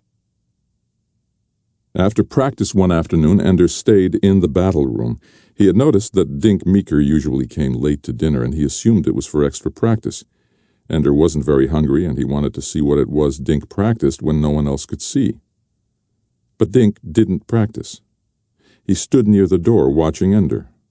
Ender stood across the room, watching Dink. Neither spoke. It was plain Dink expected Ender to leave. It was just as plain that Ender was saying no. Dink turned his back on Ender, methodically took off his flash suit, and gently pushed off from the floor. He drifted slowly toward the center of the room, very slowly, his body relaxing almost completely so that his hands and arms seemed to be caught by almost non-existent air currents in the room. After the speed and tension of practice, the exhaustion, the alertness, it was restful just to watch him drift. He did it for 10 minutes or so before he reached another wall. Then he pushed off rather sharply, returned to his flash suit, and pulled it on. "Come on," he said to Ender. They went to the barracks. The room was empty since all the boys were at dinner. Each went to his own bunk and changed into regular uniforms. Ender walked to Dink's bunk and waited for a moment till Dink was ready to go. "Why did you wait?" asked Dink. "Wasn't hungry." "Well, now you know why I'm not a commander." Ender had wondered. "Actually, they promoted me twice, and I refused." Refused. The second time, they took away my old locker and bunk and desk, assigned me to a commander's cabin, and gave me an army, but I just stayed in the cabin until they gave in and put me back into somebody else's army. Why? Because I won't let them do it to me. I can't believe you haven't seen through all this crap yet, Ender, but I guess you're young. These other armies, they aren't the enemy. It's the teachers. They're the enemy. They get us to fight each other, to hate each other. The game is everything. Win, win, win. It amounts to nothing. We kill ourselves, go crazy trying to beat each other, and all the time the old bastards are watching us, studying us, discovering our weak points, deciding whether we're good enough or not. Well, good enough for what? I was 6 years old when they brought me here. What the hell did I know? They decided I was right for the program, but nobody ever asked me if the program was right for me. So why don't you go home?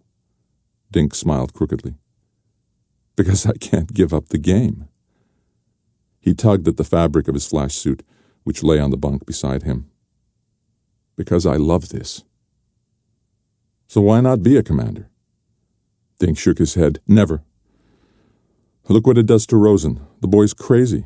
Rose the nose. Sleeps in here with us instead of in his cabin. Why? Because he's scared to be alone, Ender. Scared of the dark. Rose? But they made him a commander, and so he has to act like one. He doesn't know what he's doing. He's winning, but that scares him worst of all because he doesn't know why he's winning, except that I have something to do with it. Any minute, somebody could find out that Rosen isn't some magic Israeli general who can win no matter what. He doesn't know why anybody wins or loses. Nobody does. It doesn't mean he's crazy, Dink. I know. You've been here a year. You think these people are normal. Well, they're not. We're not. I look in the library. I call up books on my desk, old ones because they won't let us have anything new, but I've got a pretty good idea what children are. And we're not children. Children can lose sometimes and nobody cares. Children aren't in armies. They aren't commanders, and they don't rule over 40 other kids. It's more than anybody can take and not get crazy. Ender tried to remember what other children were like in his class at school back in the city. But all he could think of was Stilson. I had a brother. Just a normal guy. All he cared about was girls. And flying. He wanted to fly. He used to play ball with the guys. A pickup game. Shooting balls at a hoop, dribbling down the corridors until the peace officers confiscated your ball. We had a great time. He was teaching me how to dribble when I was taken. Ender remembered his own brother, and the memory was not fond. Dink misunderstood the expression on Ender's face. Hey, I know, nobody's supposed to talk about home, but we came from somewhere. The battle school didn't create us, you know.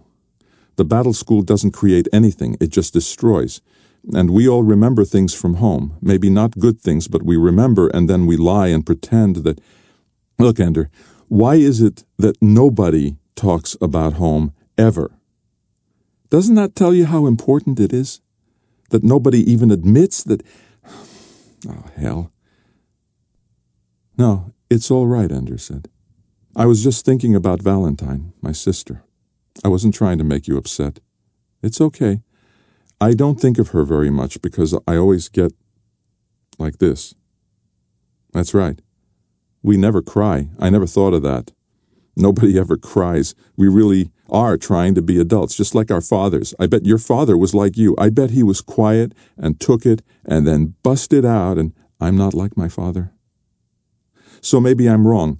But look at Bonzo, your old commander. He's got an advanced case of Spanish honor. He can't allow himself to have weaknesses. To be better than him, that's an insult. To be stronger, that's like cutting off his balls. That's why he hates you, because you didn't suffer when he tried to punish you. He hates you for that. He honestly wants to kill you. He's crazy. They're all crazy. And you aren't? I be crazy too, little buddy.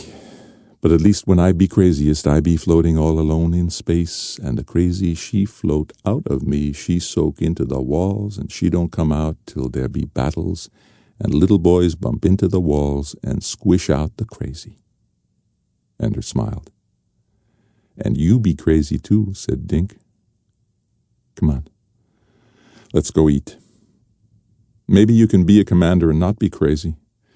Maybe knowing about craziness means you don't have to fall for it. I'm not going to let the bastards run me, Ender. They've got you pegged too, and they don't plan to treat you kindly. Look what they've done to you so far. They haven't done anything except promote me. And she make you life so easy, ne? Ender laughed and shook his head. So maybe you're right. They think they got you on ice. Don't let them. But that's what I came for, Ender said. For them to make me into a tool to save the world. I can't believe you still believe it. Believe what? The bugger menace? Save the world? Listen, Ender, if the buggers were coming back to get us, they'd be here. They aren't invading again. We beat them and they're gone.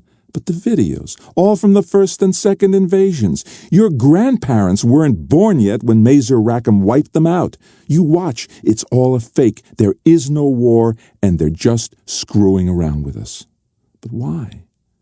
Because as long as people are afraid of the buggers, the IF can stay in power. And as long as the IF is in power, certain countries can keep their hegemony. But keep watching the vids, Ender. People will catch on to this game pretty soon, and there will be a civil war to end all wars. That's the menace, Ender, not the buggers. And in that war, when it comes, you and I won't be friends, because you're American, just like our dear teachers, and I am not. They went to the mess hall and ate, talking about other things. But Ender could not stop thinking about what Dink had said. The battle school was so enclosed, the game so important in the minds of the children that Ender had forgotten there was a world outside. Spanish honor, civil war, politics. The battle school was really a very small place, wasn't it? But Ender did not reach Dink's conclusions. The buggers were real. The threat was real. The IF controlled a lot of things, but it didn't control the videos and the nets. Not where Ender had grown up. In Dink's home in the Netherlands, with 3 generations under Russian hegemony, perhaps it was all controlled. But Ender knew that lies could not last long in America, so he believed. Believed. But the seed of doubt was there, and it stayed. And every now and then sent out a little root. It changed everything to have that seed growing. It made Ender listen more carefully to what people meant instead of what they said. It made him wise. There weren't as many boys at the evening practice, not by half. "Where's Bernard?" asked Ender. Alai grinned. Shen closed his eyes and assumed the look of blissful meditation. "Haven't you heard?" said another boy, a launchie from a younger group. "Word's out that any launchie who comes to your practice sessions won't ever amount to anything in anybody's army. Word's out that the commanders don't want any soldiers who've been damaged by your training." Ender nodded. "But the way I brain it," said the launchie, "I be the best soldier I can, and any commander worth a damn he'd take me, nay?" "Eh," said Ender, with finality. They went on with practice. About a half hour into it, when they were practicing throwing off collisions with frozen soldiers, several commanders in different uniforms came in. They ostentatiously took down names. "Hey," shouted Alai, "make sure you spell my name right." The next night there were even fewer boys. Now Ender was hearing the stories. Little launchies getting slapped around in the bathrooms, or having accidents in the mess hall and the game room, or getting their files trashed by older boys who had broken the primitive security system that guarded the launchies' desks. "No practice tonight," Ender said. "The hell there's not," said Alai. "Give it a few days. I don't want any of the little kids getting hurt. If you stop, even one night, they'll figure it works to do this kind of thing, just like if you'd ever back down to Bernard back when he was being a swine. Besides," said Shen, "we aren't scared and we don't care, so you owe it to us to go on. We need the practice and so do you." Ender remembered what Dink had said. The game was trivial compared to the whole world. Why should anyone give every night of his life to this stupid, stupid game? "We don't accomplish that much anyway," Ender said. He started to leave. Alai stopped him. "They scare you too? They slap you up in the bathroom? Stick your head in the pissa? Somebody gots a gun up you bung?" "No," Ender said. "You still my friend?" asked Alai, more quietly. "Yes." "Then I still you, friend Ender, and I stay here and practice with you." The older boys came again, but fewer of them were commanders. Most were members of a couple of armies. Ender recognized salamander uniforms, even a couple of rats. They didn't take names this time. Instead, they mocked and shouted and ridiculed as the launchies tried to master difficult skills with untrained muscles. It began to get to a few of the boys. "Listen to them," Ender said to the other boys. "Remember the words. If you ever want to make your enemy crazy, shout that kind of stuff at them. It makes them do dumb things to be mad. But we don't get mad." Shen took the idea to heart, and after each jibe from the older boys, he had a group of 4 launchies recite the words loudly 5 or 6 times. When they started singing the taunts like nursery rhymes, some of the older boys launched themselves from the wall and came out for a fight. The flash suits were designed for wars fought with harmless light. They offered little protection and seriously hampered movement if it came to hand-to-hand fighting in Nullo. Half of the boys were flashed anyway and couldn't fight, but the stiffness of their suits made them potentially useful. Ender quickly ordered his launchies to gather in one corner of the room. The older boys laughed at them even more, and some who had waited by the wall came forward to join in the attack, seeing Ender's group in retreat. Ender and Alai decided to throw a frozen soldier in the face of an enemy. The frozen launchie struck helmet first, and the two caromed off each other. The older boy clutched his chest where the helmet had hit him and screamed in pain. The mockery was over. The rest of the older boys launched themselves to enter the battle. Ender didn't really have much hope of any of the boys getting away without some injury. But the enemy was coming haphazardly, uncoordinatedly. They had never worked together before, while Ender's little practice army, though there were only a dozen of them now, knew each other well and knew how to work together. "Go Nova!" shouted Ender. The other boys laughed. They gathered into 3 groups, feet together, squatting, holding hands so they formed small stars against the back wall. "We'll go around them and make for the door. Now!" At his signal, the 3 stars burst apart, each boy launching in a different direction, but angled so he could rebound off a wall and head for the door. Since all of the enemy were in the middle of the room, where course changes were far more difficult, it was an easy maneuver to carry out. Ender had positioned himself so that when he launched, he would rendezvous with the frozen soldier he had just used as a missile. The boy wasn't frozen now, and he let Ender catch him, whirl him around, and send him toward the door. Unfortunately, the necessary result of the action was for Ender to head in the opposite direction and at a reduced speed. Alone of all his soldiers, he was drifting fairly slowly, and at the end of the battle room where the older boys were gathered. He shifted himself so he could see that all his soldiers were safely gathered at the far wall. In the meantime, the furious and disorganized army had just spotted him. Ender calculated how soon he would reach the wall so he could launch again. Not soon enough. Several enemies had already rebounded toward him. Ender was startled to see Stilson's face among them. Then he shuddered and realized he had been wrong. Still, it was the same situation, and this time they wouldn't sit still for a single combat settlement.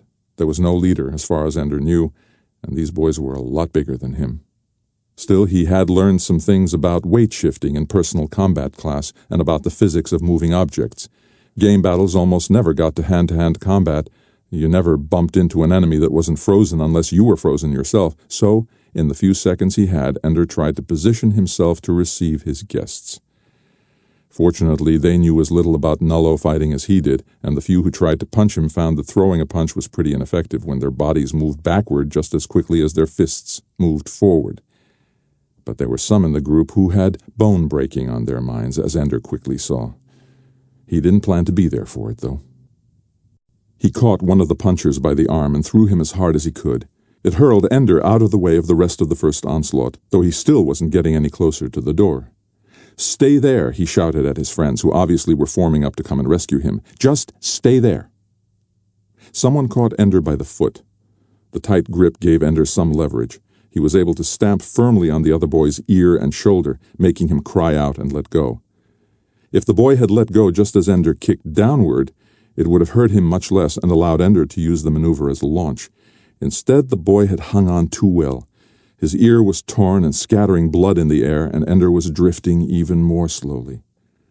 "I'm doing it again," thought Ender. "I'm hurting people again just to save myself. Why don't they leave me alone so I don't have to hurt them?"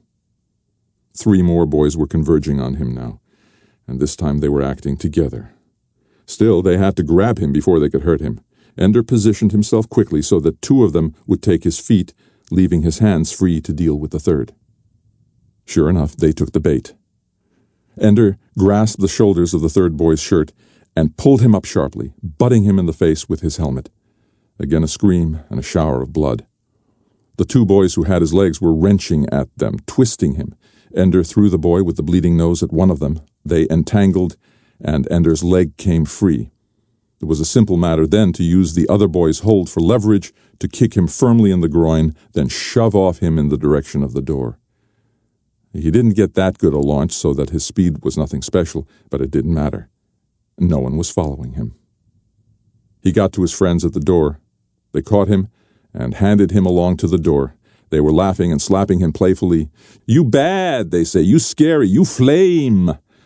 "Practice is over for the day," Ender said. "They'll be back tomorrow," said Shen. "Won't do them any good," said Ender. "If they come without suits, we'll do this again. If they come with suits, we can flash them." "Besides," said Alai, "the teachers won't let it happen." Ender remembered what Dink had told him and wondered if Alai was right. "Hey, Ender!" shouted one of the older boys as Ender left the battle room. "You nothin', man. You be nothin'." "My old commander, Bonzo," said Ender. "I think he doesn't like me." Ender checked the rosters on his desk that night. 4 boys turned up on the medical report, 1 with bruised ribs, 1 with a bruised testicle, 1 with a torn ear, and 1 with a broken nose and a loose tooth. The cause of injury was the same in all cases: accidental collision in null G. If the teachers were allowing that to turn up on the official report, it was obvious they didn't intend to punish anyone for the nasty little skirmish in the battle room. Aren't they going to do anything? Don't they care what goes on in this school? Since he was back to the barracks earlier than usual, Ender called up the fantasy game on his desk. It had been a while since he last used it, long enough that it didn't start where he had left off. Instead, he began by the giant's corpse. Only now it was hardly identifiable as a corpse at all unless you stood off a ways and studied it. The body had eroded into a hill entwined with grass and vines. Only the crest of the giant's face was still visible, and it was white bone like limestone protruding from a discouraged, withering mountain. Ender did not look forward to fighting with the wolf children again, but to his surprise they weren't there. Perhaps killed once they were gone forever. It made him a little sad. He made his way down underground, through the tunnels to the cliff ledge overlooking the beautiful forest. Again he threw himself down, and again a cloud caught him and carried him into the castle turret room. The snake began to unweave itself from the rug again, only this time Ender did not hesitate. He stepped on the head of the snake and crushed it under his foot. It writhed and twisted under him, and in response he twisted and ground it deeper into the stone floor. Finally it was still. Ender picked it up and shook it until it unwove itself and the pattern in the rug was gone. Then, still dragging the snake behind him, he began to look for a way out. Instead, he found a mirror. And in the mirror he saw a face that he easily recognized. It was Peter, with blood dripping down his chin and a snake's tail protruding from a corner of his mouth. Ender shouted and thrust his desk from him. The few boys in the barracks were alarmed at the noise, but he apologized and told them it was nothing. They went away. He looked again into his desk. His figure was still there, staring into the mirror. He tried to pick up some of the furniture to break the mirror, but it could not be moved. The mirror would not come off the wall either. Finally, Ender threw the snake at it. The mirror shattered, leaving a hole in the wall behind it. Out of the hole came dozens of tiny snakes, which quickly bit Ender's figure again and again. Tearing the snakes frantically from itself, the figure collapsed and died in a writhing heap of small serpents. The screen went blank, and words appeared. Play again. Ender signed off and put the desk away. The next day, several commanders came to Ender or sent soldiers to tell him not to worry. Most of them thought the extra practice sessions were a good idea, he should keep it up. And to make sure nobody bothered him, they were sending a few of their older soldiers who needed extra practice to come join him. They're as big as most of the buggers who attacked you last night. They'll think twice. Instead of a dozen boys, there were 45 that night. More than an army. And whether it was because of the presence of older boys on Ender's side, or because they had had enough the night before, none of their enemies came. Ender didn't go back to the fantasy game, but it lived in his dreams. He kept remembering how it felt to kill the snake, grinding it in, the way he tore the ear off that boy, the way he destroyed Stilson, the way he broke Bernard's arm. And then to stand up, holding the corpse of his enemy, and find Peter's face looking out at him from the mirror. This game knows too much about me. This game tells filthy lies. I am not Peter. I don't have murder in my heart. And then a worse fear. That he was a killer, only better at it than Peter ever was. That it was this very trait that pleased the teachers. It's killers they need for the bugger wars. It's people who can grind the enemy's face into the dust and spatter their blood all over space. Well, I'm your man. I'm the bloody bastard you wanted when you had me spawned. I'm your tool. And what difference does it make if I hate the part of me that you most need? What difference does it make that when the little serpents killed me in the game, I agreed with them and was glad? I didn't call you in here to waste time. How in hell did the computer do that? I don't know.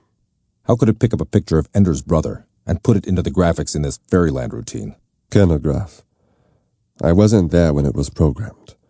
All I know is that the computer's never taken anyone to this place before.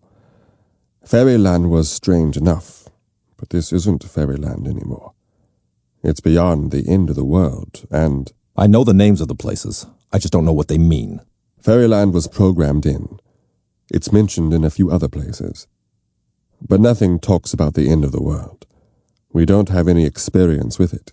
I don't like having the computer screw around with Ender's mind that way. Peter Wiggin is the most potent person in his life, except maybe his sister Valentine. And the mind game is designed to help shape them, help them, find worlds they can be comfortable in. You don't get it, do you, Major Imbu? I don't want Ender being comfortable with the end of the world. Our business here is not to be comfortable with the end of the world. The end of the world, in the game, isn't necessarily the end of humanity in the Bugger Wars. It has a private meaning to Ender. Good. What meaning? I don't know, sir. I'm not the kid. Ask him. Major Imbu, I'm asking you. There could be 1,000 meanings. Try one. You've been isolating the boy. Maybe he's wishing for the end of this world, the battle school. Or maybe it's about the end of the world he grew up with as a little boy. His home, coming here. Or maybe it's his way of coping with having broken up so many other kids here. Ender's a sensitive kid, you know. And he's done some pretty bad things to people's bodies. He might be wishing for the end of that world. Or none of the above. The mind game is a relationship between the child and the computer. Together they create stories. The stories are true, in the sense that they reflect the reality of the child's life. That's all I know. And I'll tell you what I know, Major Imbu. That picture of Peter Wiggin was not one that could have been taken from our files here at the school. We have nothing on him, electronically or otherwise, since Ender came here. And that picture is more recent. It's only been 1.5 years, sir. How much can the boy change? He's wearing his hair completely differently now. His mouth was redone with orthodontia. I got a recent photograph from Landside and compared. The only way the computer here in the battle school could have gotten that picture was by requisitioning it from a Landside computer, and not even one connected with the IF. That takes requisitionary powers. We can't just go into Guilford County, North Carolina, and pluck a picture out of school files. Did anyone at this school authorize getting this? You don't understand, sir. Our battle school computer is only a part of the IF network. If we want a picture, we have to get a requisition. But if the mind game program determines that the picture is necessary, it can just go take it. Not just every day. Only when it's for the child's own good. Okay, it's for his good. But why? His brother is dangerous. His brother was rejected for this program because he's one of the most ruthless and unreliable human beings we've laid hands on. Why is he so important to Ender? Why, after all this time? Honestly, sir, I don't know. And the mind game program is designed so that it can't tell us. It may not know itself, actually. This is uncharted territory. You mean the computer's making this up as it goes along? You might put it that way. Well, that does make me feel a little better. I thought I was the only one. Valentine celebrated Ender's 8th birthday alone, in the wooded backyard of their new home in Greensboro. She scraped a patch of ground bare of pine needles and leaves, and there scratched his name in the dirt with a twig. Then she made a small teepee of twigs and needles and lit a small fire. It made smoke that interwove with the branches and needles of the pine overhead. "All the way into space," she said silently. "All the way to the battle school." No letters had ever come, and as far as they knew, their own letters had never reached him. When he first was taken, Father and Mother sat at the table and keyed in long letters to him every few days. Soon, though, it was once a week, and when no answers came, once a month. Now it had been 2 years since he went, and there were no letters, none at all, and no remembrance on his birthday. He is dead, she thought bitterly, because we have forgotten him. But Valentine had not forgotten him. She did not let her parents know, and above all never hinted to Peter how often she thought about Ender, how often she wrote him letters that she knew he would not answer. And when Mother and Father had announced to them that they were leaving the city to move to North Carolina, of all places, Valentine knew that they never expected to see Ender again. They were leaving the only place where he knew to find them. How would Ender find them here among these trees, under this changeable and heavy sky? He had lived deep in corridors all his life, and if he was still in the battle school, There was less of nature there. What would he make of this? Valentine knew why they had moved here. It was for Peter, so that living among trees and small animals, so that nature, in as raw form as mother and father could conceive of it, might have a softening influence on their strange and frightening son. And in a way, it had. Peter took to it right away. Long walks out in the open, cutting through woods and out into the open country, going sometimes for a whole day, with only a sandwich or two sharing space with his desk in the pack on his back, with only a small pocket knife in his pocket. But Valentine knew. She had seen a squirrel, half-skinned, spiked by its little hands and feet, with twigs pushed into the dirt. She pictured Peter trapping it, staking it, then carefully parting and peeling back the skin without breaking into the abdomen, watching the muscles twist and ripple. How long had it taken the squirrel to die? And all the while Peter had sat nearby, leaning against the tree where perhaps the squirrel had nested, playing with his desk while the squirrel's life seeped away. At first, she was horrified, and nearly threw up at dinner, watching how Peter ate so vigorously, talked so cheerfully.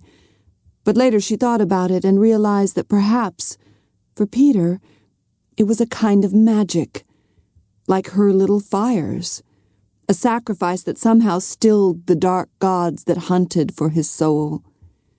Better to torture squirrels than other children. Peter has always been a husbandman of pain, planting it, nurturing it, devouring it greedily when it was ripe. Better he should take it in these small, sharp doses than with dull cruelty to children in the school. A model student, said his teachers. I wish we had 100 others in the school just like him, studies all the time, turns in all his work on time. He loves to learn. But Valentine knew it was a fraud. Oh, Peter loved to learn all right, but the teachers hadn't taught him anything, ever. He did his learning through his desk at home, tapping into libraries and databases, studying and thinking, and above all, talking to Valentine. Yet at school he acted as though he were excited about the puerile lesson of the day. Oh, wow, I never knew that frogs looked like this inside, he'd say.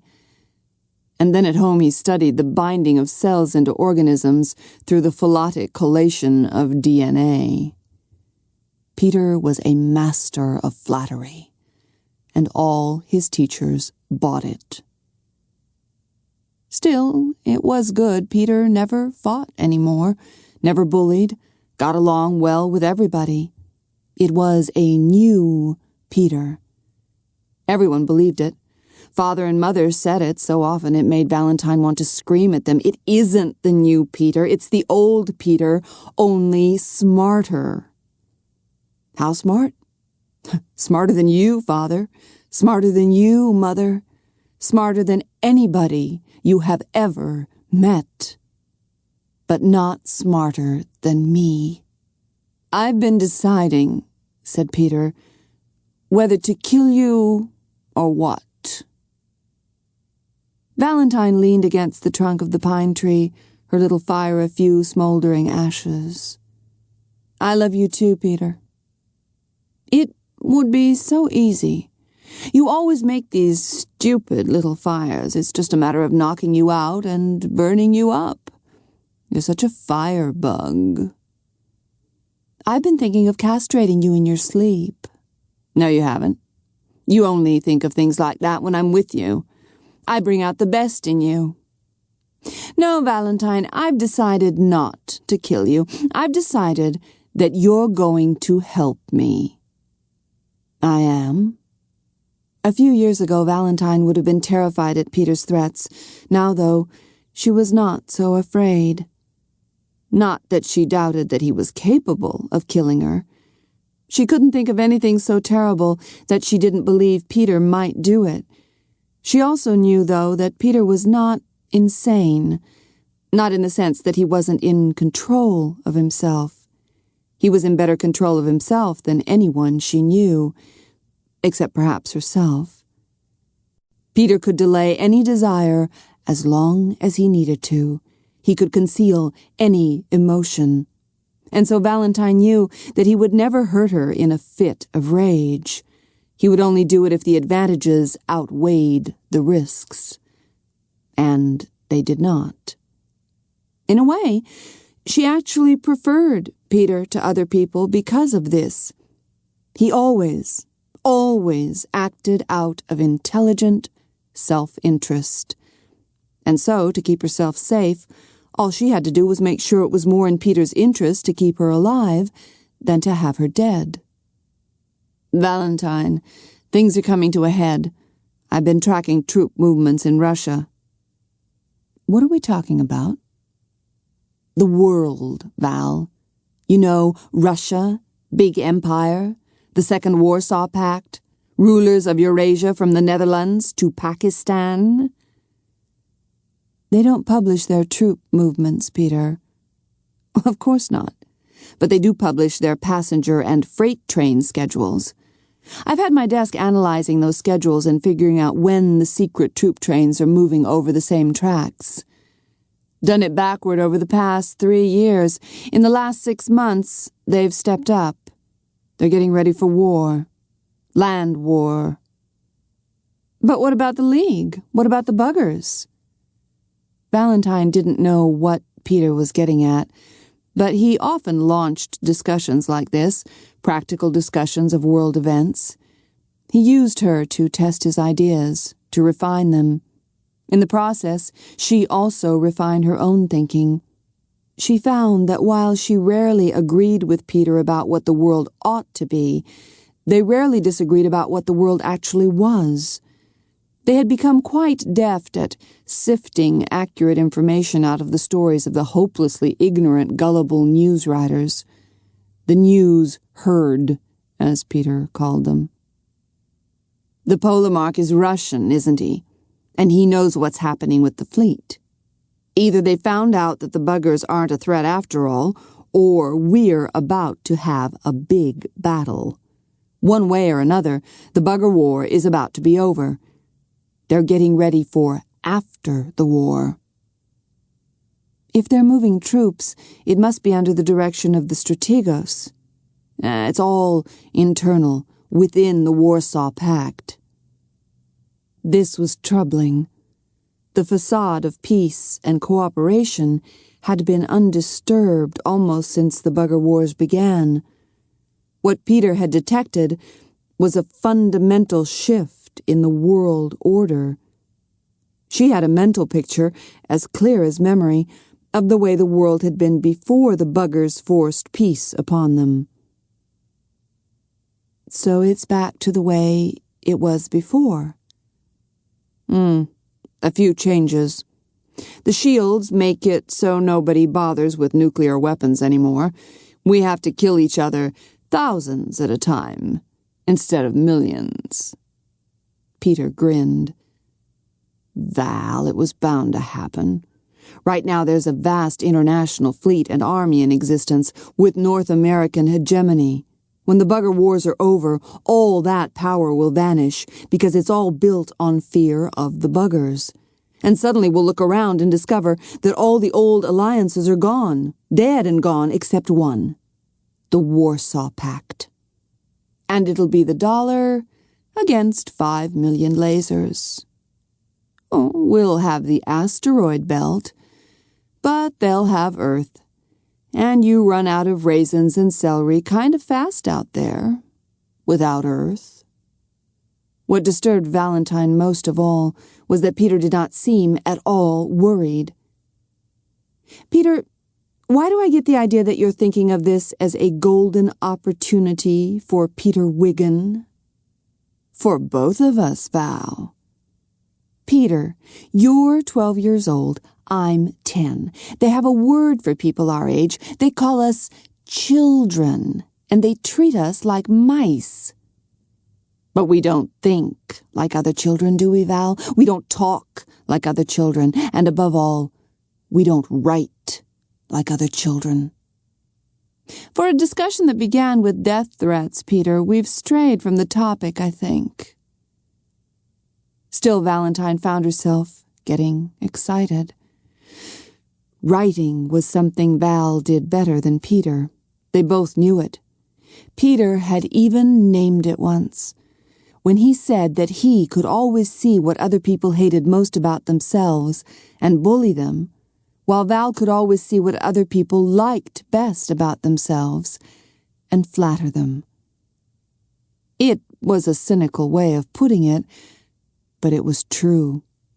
Valentine could persuade other people to her point of view. She could convince them that they wanted what she wanted them to want. Peter, on the other hand, could only make them fear what he wanted them to fear. When he first pointed this out to Val, she resented it. She had wanted to believe she was good at persuading people because she was right, not because she was clever. But no matter how much she told herself that she didn't ever want to exploit people the way Peter did, she enjoyed knowing that she could, in her way, control other people. And not just control what they did. She could control, in a way, what they wanted to do. She was ashamed that she took pleasure in this power, and yet she found herself using it sometimes, to get teachers to do what she wanted and other students, to get mother and father to see things her way. Sometimes she was able to persuade even Peter. That was the most frightening thing of all, that she could understand Peter well enough, could empathize with him enough to get inside him that way. There was more Peter in her than she could bear to admit, though sometimes she dared to think about it anyway. This is what she thought as Peter spoke. "You dream of power, Peter, but in my own way I am more powerful than you." "I've been studying history," Peter said. "I've been learning things about patterns in human behavior. There are times when the world is rearranging itself, and at times like that, the right words can change the world. Think what Pericles did in Athens. And Demosthenes. Yes, they managed to wreck Athens twice. Oh, Pericles, yes, but Demosthenes was right about Philip, or provoked him. See, this is what historians usually do, quibble about cause and effect, when the point is, there are times when the world is in flux, and the right voice in the right place can move the world. Thomas Paine and Ben Franklin, for instance. Bismarck. Lenin. Not exactly parallel cases, Peter. Now she was disagreeing with him out of habit. She saw what he was getting at, and she thought it might just be possible. "I didn't expect you to understand. You still believe that teachers know something worth learning." "I understand more than you think, Peter." "So, you see yourself as Bismarck." "I see myself as knowing how to insert ideas into the public mind." Haven't you ever thought of a phrase, Val, a clever thing to say, and said it, and then 2 weeks or a month later, you hear some adult saying it to another adult, both of them strangers, or you see it on a video or pick it up on a net? I always figured I heard it before and only thought I was making it up. You were wrong. There are maybe 2,000 or 3,000 people in the world as smart as us, little sister.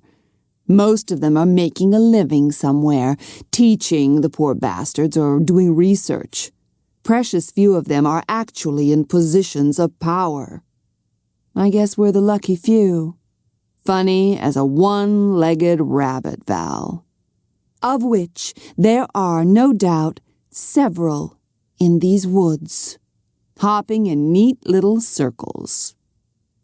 Valentine laughed at the gruesome image and hated herself for thinking it was funny. "Val, We can say the words that everyone else will be saying 2 weeks later. We can do that. We don't have to wait until we're grown up and safely put away in some career. Peter, you're 12. Not on the nets, I'm not. On the nets, I can name myself anything I want, and so can you. On the nets, we are clearly defined as students. And we can't even get into the real discussions except in audience mode, which means we can't say anything anyway. I have a plan. You always do. She pretended nonchalance, but she listened eagerly. We can get on the nets as full-fledged adults, with whatever net names we want to adopt, if Father gets us onto his citizens' access. And why would he do that? We already have student access. What do you tell him? I need citizens' access so I can take over the world? No, Val. I won't tell him anything. You'll tell him how you're worried about me. How I'm trying so very hard to do well at school, but you know it's driving me crazy because I can never talk to anybody intelligent. Everybody always talks down to me because I'm young. I never get to converse with my peers. You can prove that the stress is getting to me. There's even evidence. Valentine thought of the corpse of the squirrel in the woods and realized that even that discovery was part of Peter's plan. Or at least he had made it part of his plan after it happened. So you get him to authorize us to share his citizens' access, to adopt our own identities there, to conceal who we are so people will give us the intellectual respect we deserve. Valentine could challenge him on ideas, but never on things like this. She could not say, "What makes you think you deserve respect?" She had read about Adolf Hitler. She wondered what he was like at the age of 12. Not this smart. Not like Peter that way, but craving honor. Probably that. And what would it have meant to the world if in childhood he had been caught in a thresher or trampled by a horse? "Val," Peter said, "I know what you think of me. I'm not a nice person, you think." Valentine threw a pine needle at him. "An arrow through your heart. I've been planning to come to talk to you for a long time, but I kept being afraid." She put a pine needle in her mouth and blew it at him. It dropped almost straight down. Another failed launch. Why was he pretending to be weak? "Val, I was afraid you wouldn't believe me, that you wouldn't believe I could do it." "Peter, I believe you could do anything, and probably will. But I was even more afraid that you'd believe me and try to stop me." "Oh, come on. Threaten to kill me again, Peter." Did he actually believe she could be fooled by his nice and humble kid act? "So I've got a sick sense of humor. I'm sorry. You know I was teasing. I need your help." "You're just what the world needs. A 12-year-old to solve all our problems." "It's not my fault I'm 12 right now. And it's not my fault that right now is when the opportunity is open. Right now is the time when I can shape events. The world is always a democracy in times of flux, and the man with the best voice will win. Everybody thinks Hitler got to power because of his armies, because they were willing to kill. And that's partly true, because in the real world, power is always built on the threat of death and dishonor. But mostly he got to power on words, on the right words at the right time. I was just thinking of comparing you to him.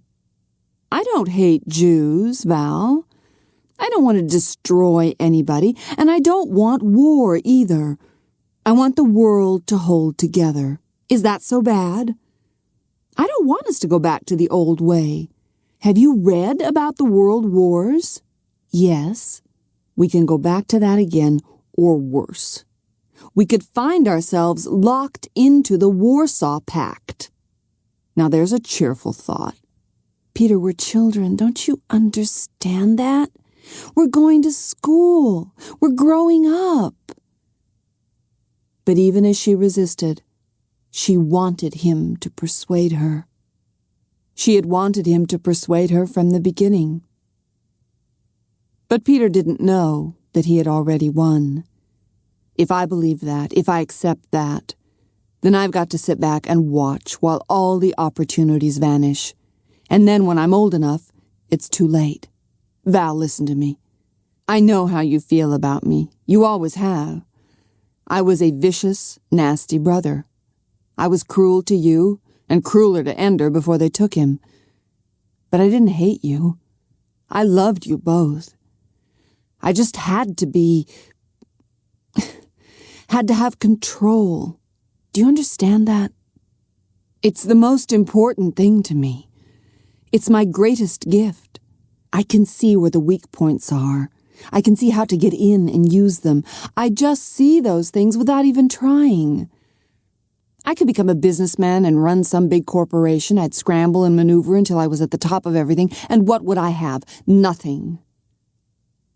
I'm going to rule, Val. I'm going to have control of something. But I want it to be something worth ruling. I want to accomplish something worthwhile. A Pax Americana through the whole world.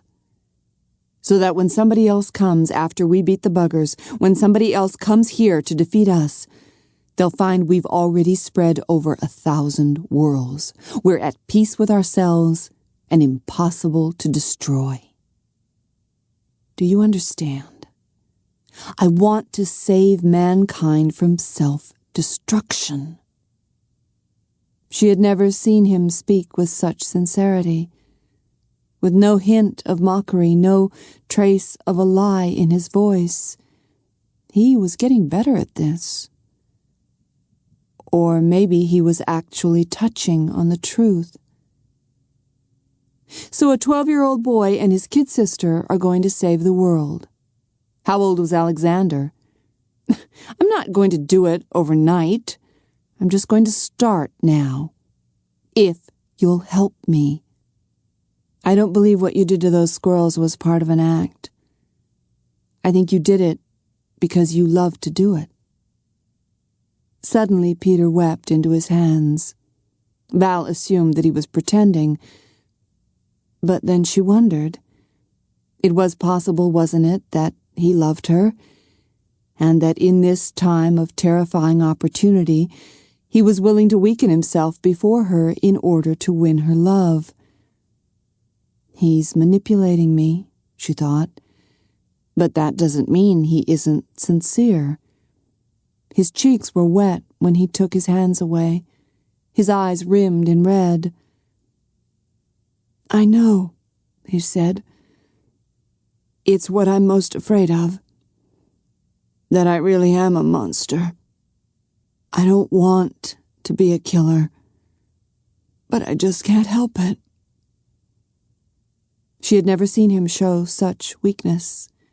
You're so clever, Peter. You saved your weakness so you could use it to move me now. And yet, it did move her. Because if it were true, even partly true, then Peter was not a monster. And so she could satisfy her Peter-like love of power without fear of becoming monstrous herself. She knew that Peter was calculating even now, but she believed that under the calculations, he was telling the truth. It had been hidden layers deep, but he had probed her until he found her trust.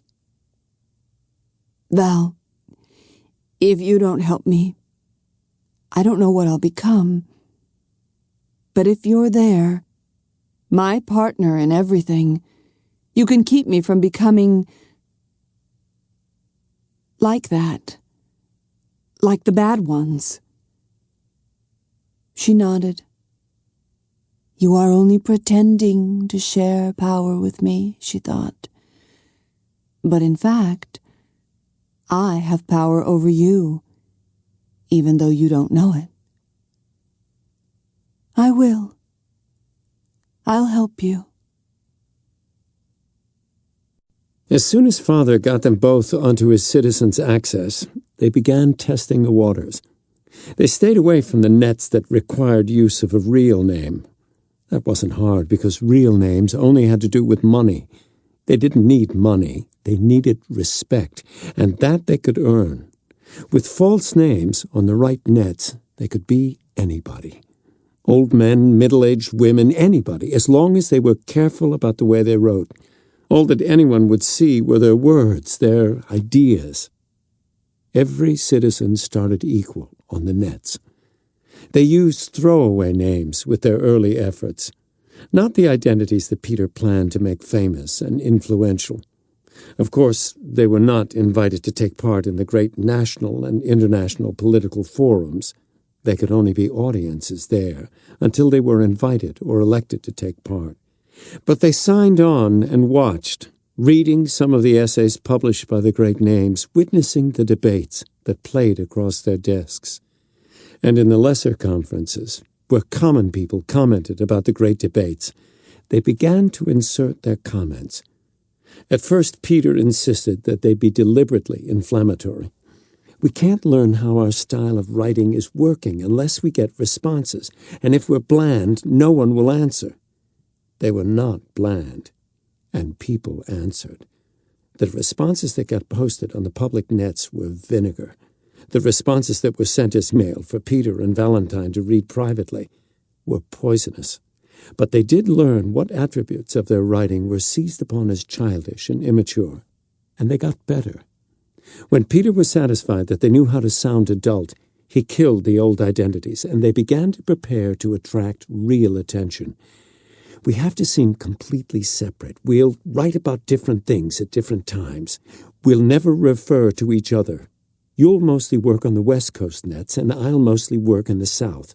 Regional issues, too, so do your homework. They did their homework. Mother and Father worried sometimes, with Peter and Valentine constantly together, their desks tucked under their arms. But they couldn't complain. Their grades were good, and Valentine was such a good influence on Peter.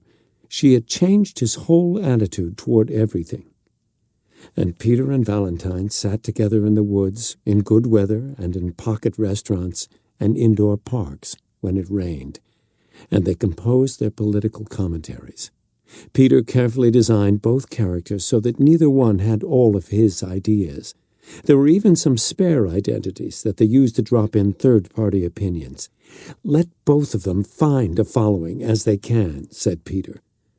Once, tired of writing and rewriting until Peter was satisfied, Val despaired and said, "Write it yourself, then." "I can't," he answered. "They can't both sound alike, ever. You forget that someday we'll be famous enough that somebody will start running analyses. We'll have to come up as different people every time." So she wrote on. Her main identity on the nets was Demosthenes. Peter chose the name. He called himself Locke. They were obvious pseudonyms, but that was part of the plan. With any luck, they'll start trying to guess who we are. If we get famous enough, the government can always get access and find out who we really are. When that happens, we'll be too entrenched to suffer much loss. People might be shocked that Demosthenes and Locke are two kids, but they'll already be used to listening to us.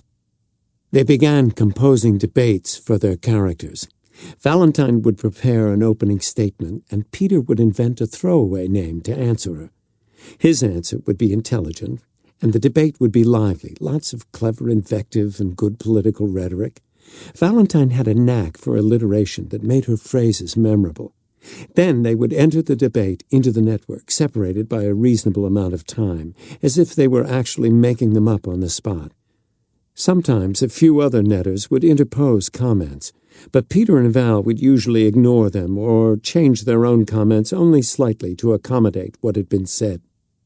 Peter took careful note of all their most memorable phrases, and then did searches from time to find those phrases cropping up in other places. Not all of them did, but most of them were repeated here and there, and some of them even showed up in the major debates on the prestige nets. "We're being read," Peter said. "The ideas are seeping out." "The phrases, anyway. That's just a measure. Look, we're having some influence. Nobody quotes us by name yet, but they're discussing the points we raise. We're helping set the agenda. We're getting there. Should we try to get into the main debates? No, we'll wait until they ask us." They'd been doing it only 7 months when one of the West Coast nets sent Demosthenes a message, an offer for a weekly column in a pretty good news set. "I can't do a weekly column," Valentine said. "I don't even have a monthly period yet." "The two aren't related," Peter said. "They are to me. I'm still a kid." "Tell them yes. But since you prefer not to have your true identity revealed, you want them to pay you a network time, a new access code through their corporate identity.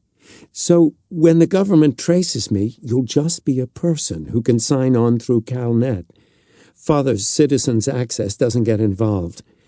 What I can't figure out is why they wanted Demosthenes before Locke. Talent rises to the top." As a game, it was fun. But Valentine didn't like some of the positions Peter made Demosthenes take. Demosthenes began to develop as a fairly paranoid anti-Russian writer. It bothered her because Peter was the one who knew how to exploit fear in his writing. She had to keep coming to him for ideas on how to do it. Meanwhile, his Locke followed her moderate, empathic strategies. It made sense in a way. By having her write Demosthenes, it meant he also had some empathy, just as Locke also could play on others' fears. But the main effect was to keep her inextricably tied to Peter. She couldn't go off and use Demosthenes for her own purposes. She wouldn't know how to use him. Still, it worked both ways. He couldn't write Locke without her. Or could he? "I thought the idea was to unify the world. If I write like you say I should, Peter, I'm pretty much calling for war, to break up the Warsaw Pact. Not war, just open nets and the prohibition of interception. Free flow of information. Compliance with League rules, for heaven's sake." Without meaning to, Valentine started talking in Demosthenes' voice, even though she certainly wasn't speaking Demosthenes' opinions. "Everyone knows that from the beginning of the League, the Second Warsaw Pact was to be regarded as a single entity where those rules were concerned. International free flow is still open. But between the Warsaw Pact nations, these things are internal matters. That was why they were willing to allow American hegemony in the League. You're arguing Locke's part, Val. Trust me. You have to call for the Warsaw Pact to lose official status. You have to get a lot of people really angry. Then, later, when you begin to recognize the need for compromise, then they stop listening to me and go off and fight a war. Val, trust me, I know what I'm doing. How do you know? You're not any smarter than me, and you've never done this before either. I'm 13, and you're 10, almost 11, and I know how these things work. All right, I'll do it your way, but I won't do any of these liberty or death things. You will too. And someday, when they catch us and they wonder why your sister was such a warmonger, I can just bet you'll tell them that you told me to do it. Are you sure you're not having a period, little woman? I hate you, Peter Wiggin. What bothered Valentine most was when her column got syndicated into several other regional news nets, and Father started reading it and quoting from it at table. Finally, a man with some sense, he said. Then he quoted some of the passages Valentine hated worst in her own work.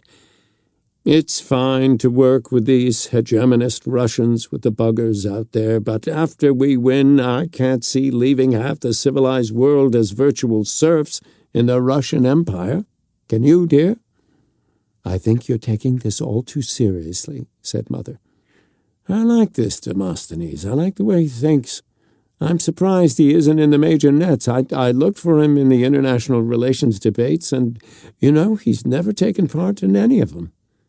Valentine lost her appetite and left the table. Peter followed her after a respectable interval. "So you don't like lying to Father," he said. "So what? You're not lying to him. He doesn't think that you're really Demosthenes, and Demosthenes isn't saying things you really believe. They cancel each other out. They amount to nothing. That's the kind of reasoning that makes Locke such an ass." But what really bothered her was not that she was lying to Father. It was the fact that Father actually agreed with Demosthenes. She had thought that only fools would follow him.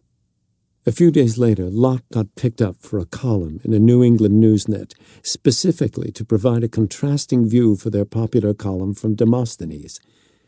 "Not bad for two kids who've only got about 8 pubic hairs between them," Peter said.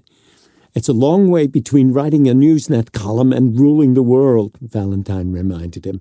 "It's such a long way that no one has ever done it." "They have, though, or the moral equivalent. I'm going to say snide things about Demosthenes in my first column. Well, Demosthenes isn't even going to notice that Locke exists. Ever. For now." With their identities now fully supported by their income from writing columns, they used Father's access now only for throwaway identities. Mother commented that they were spending too much time on the nets. "All work and no play makes Jack a dull boy," she reminded Peter. Peter let his hand tremble a little, and he said, "If you think I should stop, I think I might be able to keep things under control this time. I really do." "No, no," Mother said. "I don't want you to stop. Just be careful, that's all." I'm careful, Mom." Nothing was different. Nothing had changed in a year. Ender was sure of it, and yet it all seemed to have gone sour. He was still the leading soldier in the standings, and no one doubted that he deserved it now. At the age of 9, he was a toon leader in Phoenix Army, with Petra Arkanian as his commander. He still led his evening practice sessions, and now they were attended by an elite group of soldiers nominated by their commanders, though any launchy who wanted to could still come. Alai was also a toon leader in another army, and they were still good friends. Shen was not a leader, but that was no barrier. Dink Meeker had finally accepted command and succeeded Rose the Nose in Rat Army's command. All is going well, very well. I couldn't ask for anything better. So why do I hate my life? He went through the paces of the practices and games. He liked teaching the boys in his toon, and they followed him loyally. He had the respect of everyone, and he was treated with deference in his evening practices. Commanders came to study what he did. Other soldiers approached his table at mess and asked permission to sit down. Even the teachers were respectful. He had so much damn respect he wanted to scream. He watched the young kids in Petra's army, fresh out of their launch groups, watched how they played, how they made fun of their leaders when they thought no one was looking. He watched the camaraderie of old friends who had known each other in the battle school for years, who talked and laughed about old battles and long-graduated soldiers and commanders. But with his old friends there was no laughter, no remembering, just work. Just intelligence and excitement about the game, but nothing beyond that. Tonight it had come to a head in the evening practice. Ender and Alai were discussing the nuances of open space maneuvers when Shen came up and listened for a few moments, then suddenly took Alai by the shoulders and shouted, "Nova, Nova, Nova!" Alai burst out laughing, and for a moment or two Ender watched them remember together the battle where open-room maneuvering had been for real, and they had dodged past the older boys, and suddenly they remembered that Ender was there. "Sorry, Ender," Shen said. "Sorry? For what? For being friends?" "I was there too, you know," Ender said. And they apologized again. Back to business, back to respect. And Ender realized that in their laughter, in their friendship, it had not occurred to them that he could have been included. How could they think I was part of it? Did I laugh? Did I join in? Just stood there, watching, like a teacher. That's how they think of me, too. Teacher, legendary soldier, not one of them. not someone that you embrace and whisper salam in his ear. That only lasted while Ender still seemed a victim, still seemed vulnerable. Now he was the master soldier, and he was completely, utterly alone. Feel sorry for yourself, Ender. He typed the words on his desk as he lay on his bunk. Poor Ender. Then he laughed at himself and cleared away the words. Not a boy or girl in this school wouldn't be glad to trade places with me. He called up the fantasy game. He walked as he often did through the village that the dwarves had built in the hill made by the giant's corpse. It was easy to build sturdy walls with the ribs already curved just right, just enough space between them to leave windows. The whole corpse was cut into apartments opening onto the path down the giant's spine. The public amphitheater was carved into the pelvic bowl, and the common herd of ponies was pastured between the giant's legs. Ender was never sure what the dwarves were doing as they went about their business, but they left him alone as he picked his way through the village, and in return he did them no harm either. He vaulted the pelvic bone at the base of the public square and walked through the pasture. The ponies shied away from him. He did not pursue them. Ender did not understand how the game functioned anymore. In the old days, before he had first gone to the end of the world, everything was combat and puzzles to solve. Defeat the enemy before he kills you, or figure out how to get past the obstacle. Now, though, no one attacked. There was no war, and wherever he went, there was no obstacle at all. Except, of course, in the room in the castle at the end of the world. It was the one dangerous place left, and Ender, however often he vowed that he would not, always went back there, always killed the snake, always looked his brother in the face, and always, no matter what he did, died. It was no different this time. He tried to use the knife on the table to pry through the mortar and pull out a stone from the wall. As soon as he breached the seal of the mortar, water began to gush in through the crack, and Ender watched his desk as his figure, now out of his control, struggled madly to stay alive, to keep from drowning. The windows of his room were gone, the water rose, and his figure drowned. All the while, the face of Peter Wiggin in the mirror stayed and looked at him. I'm trapped here, Ender thought, trapped at the end of the world with no way out. And he knew at last the sour taste that had come to him despite all his successes in the battle school. It was despair. There were uniformed men at the entrances to the school when Valentine arrived. They weren't standing like guards, but rather slouched around as if they were waiting for someone inside to finish his business. They wore the uniforms of IF Marines, the same uniforms that everyone saw in bloody combat on the videos. It lent an air of romance to this day at school. All the other kids were excited about it. Valentine was not. It made her think of Ender, for one thing, and for another, it made her afraid. Someone had recently published a savage commentary on Demosthenes' collected writings. The commentary, and therefore her work, had been discussed in the open conference of the International Relations Net, with some of the most important people of the day attacking and defending Demosthenes. What worried her most was the comment of an Englishman. Whether he likes it or not, Demosthenes cannot remain incognito forever. He has outraged too many wise men and pleased too many fools to hide behind his too appropriate pseudonym much longer. Either he will unmask himself in order to assume leadership of the forces of stupidity he has marshaled, or his enemies will unmask him in order to better understand the disease that has produced such a warped and twisted mind. Peter had been delighted, but then he would be. Valentine was afraid that enough powerful people had been annoyed by the vicious persona of Demosthenes that she would indeed be tracked down. The IF could do it, even if the American government was constitutionally bound not to. And here were IF troops gathered at Western Guilford Middle School, of all places. Not exactly the regular recruiting grounds for the IF Marines. She was not surprised to find a message marching around her desk as soon as she logged in. Please log off and go to Dr. Lineberry's office at once. Valentine waited nervously outside the principal's office until Dr. Lineberry opened the door and beckoned her inside. Her last doubt was removed when she saw the soft-bellied man in the uniform of an IF colonel sitting in the one comfortable chair in the room. "You're Valentine Wigan?" he said. "Yes," she whispered. "I'm Colonel Graff. We've met before." Before? When had she had any dealings with the IF? "I've come to talk to you in confidence about your brother." It's not just me then, she thought. They have Peter. Or is this something new? Has he done something crazy?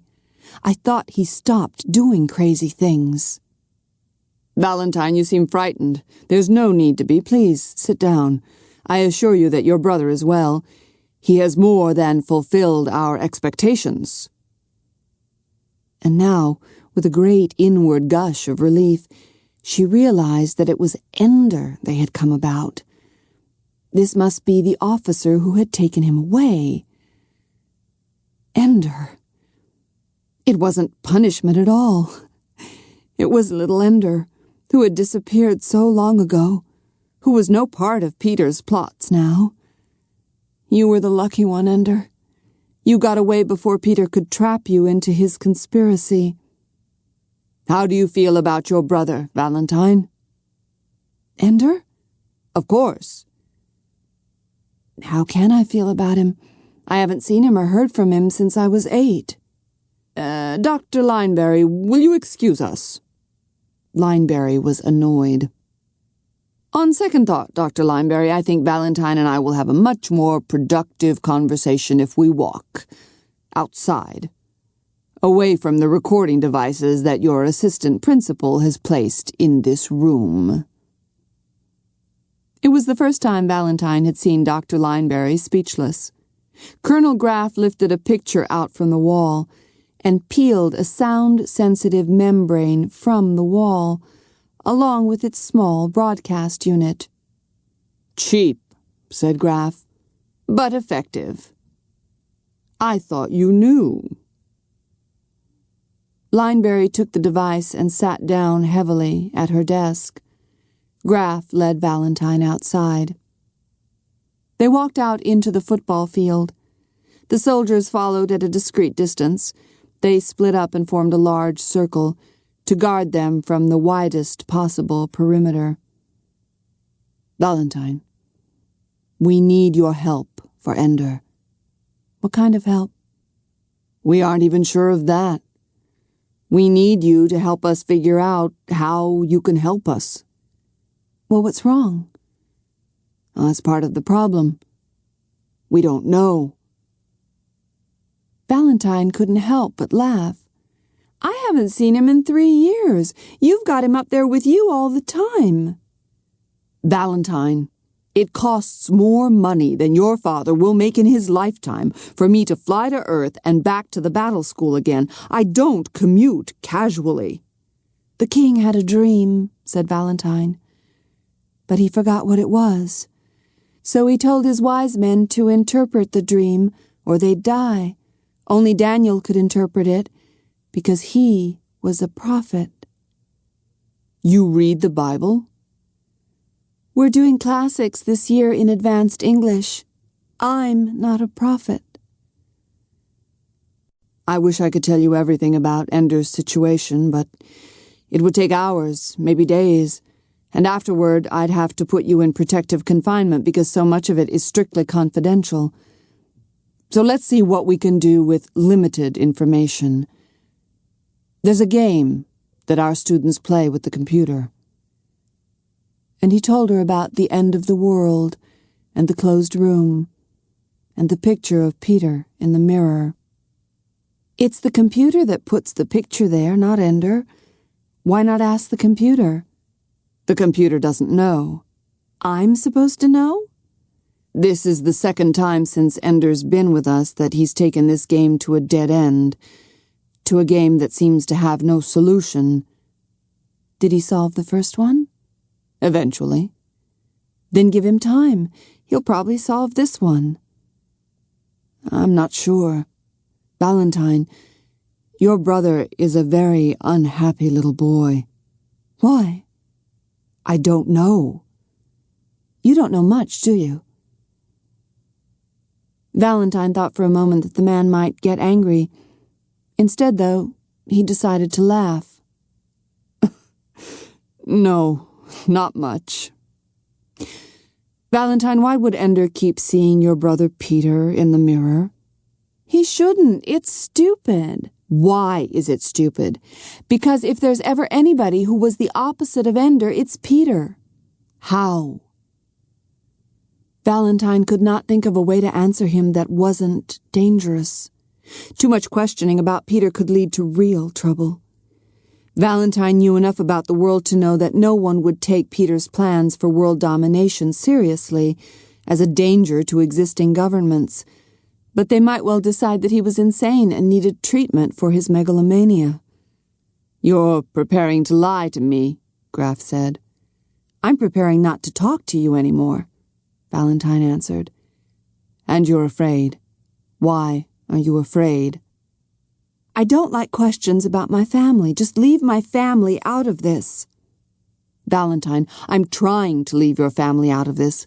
I'm coming to you so that I don't have to start a battery of tests on Peter and question your parents. I'm trying to solve this problem now, with the person Ender loves and trusts most in the world, perhaps the only person he loves and trusts at all. If we can't solve it this way, then we'll sequester your family and do as we like from then on. This is not a trivial matter, and I won't just go away." The only person Ender loves and trusts at all. She felt a deep stab of pain, a regret, of shame, that now it was Peter she was close to. Peter, who was the center of her life. "For you, Ender, I light fires on your birthday. For Peter, I help fulfill all his dreams. I never thought you were a nice man, not when you came to take Ender away, and not now. Don't pretend to be an ignorant little girl. I saw your tests when you were little, and at the present moment there aren't very many college professors who could keep up with you." "Ender and Peter hate each other." "I knew that. You said they were opposites. Why?" "Peter can be hateful sometimes." "Hateful in what way?" "Mean, just mean, that's all." "Valentine, for Ender's sake, tell me what he does when he's being mean." "He threatens to kill people a lot. He doesn't mean it, but when we were little, Ender and I were both afraid of him. He told us he'd kill us. Actually, he told us he'd kill Ender." "We monitored some of that." "It was because of the monitor." "Is that all? Tell me more about Peter." So she told him about the children in every school that Peter attended. He never hit them, but he tortured them just the same, found what they were most ashamed of and told it to the person whose respect they most wanted, found what they most feared and made sure they faced it often. "Did he do this with Ender?" Valentine shook her head. "Are you sure? Didn't Ender have a weak place? A thing he feared most, or that he was ashamed of?" "Ender never did anything to be ashamed of." And suddenly, deep in her own shame for having forgotten and betrayed Ender, she started to cry. "Why are you crying?" She shook her head. She couldn't explain what it was like to think of her little brother, who was so good, whom she had protected for so long, and then remember that now she was Peter's ally, Peter's helper, Peter's slave in a scheme that was completely out of her control. Ender never surrendered to Peter, but I have turned. I've become part of him, as Ender never was. Ender never gave in, she said. To what? To Peter. To being like Peter. They walked in silence along the goal line. How would Ender ever be like Peter? Valentine shuddered. I already told you. But Ender never did that kind of thing. He was just a little boy. We both wanted to, though. We both wanted to kill Peter. Ah. No, that isn't true. We never said it. Ender never said that he wanted to do that. I just thought it. It was me, not Ender. He never said that he wanted to kill him. What did he want? He just didn't want to be... To be what? Peter tortures squirrels. He stakes them out on the ground and skins them alive and sits and watches them until they die. He did that for a while after Ender left. He doesn't do it now, but he did it. If Ender knew that, if Ender saw him, I think he'd what? Rescue the squirrels? Try to heal them?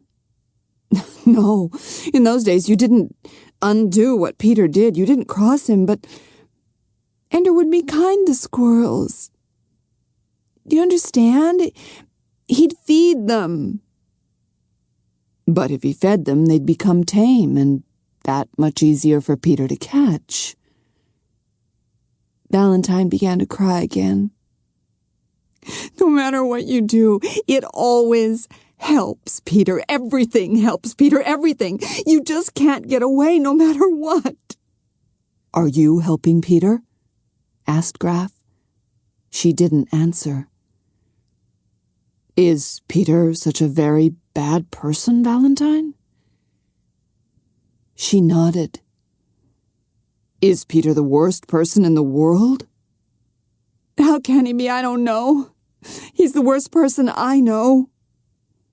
And yet you and Ender are his brother and sister. You have the same genes, the same parents. How can he be so bad if... Valentine turned and screamed at him. Screamed as if he were killing her. Ender is not like Peter. He is not like Peter in any way. Except that he's smart, that's all. In every other way a person could possibly be like Peter, he is nothing like Peter. Nothing. I see, said Graf. I know what you're thinking, you bastard. You're thinking I'm wrong, that Ender's like Peter. Well, maybe I'm like Peter, but Ender isn't. He isn't at all.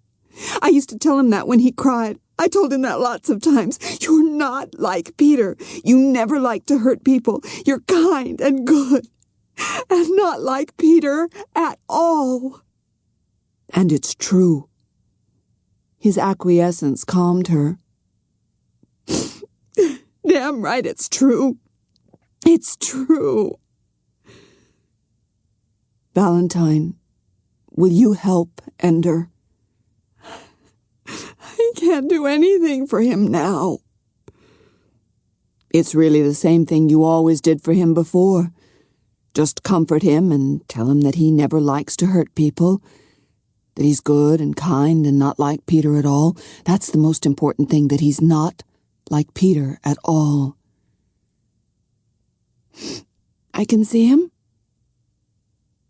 No, I want you to write a letter.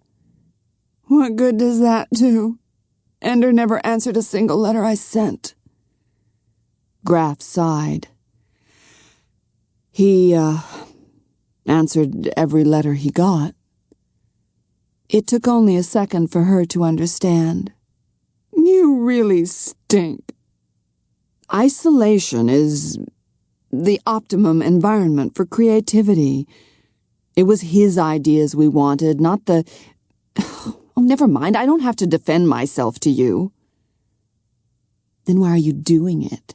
She did not ask. But he's slacking off. He's coasting. We want to push him forward, and he won't go.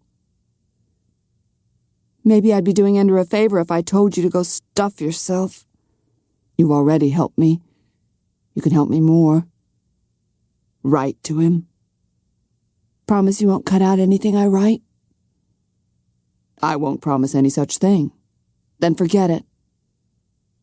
No problem. I'll write your letter myself. We can use your other letters to reconcile the writing styles. Simple matter. I want to see him. He gets his first leave when he's 18. You told him it would be when he was 12. We changed the rules. Why should I help you?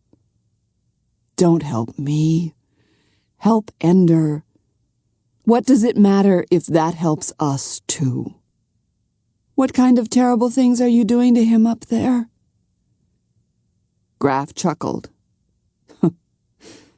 Valentine, my dear little girl, the terrible things are only about to begin. Ender was 4 lines into the letter before he realized that it wasn't from one of the other soldiers in battle school. It had come in the regular way, a mail-waiting message when he signed into his desk. He read 4 lines into it, then skipped to the end and read the signature.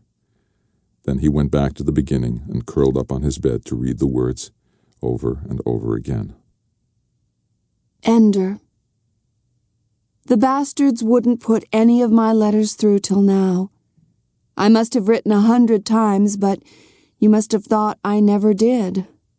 Well, I did. I haven't forgotten you. I remember your birthday. I remember everything.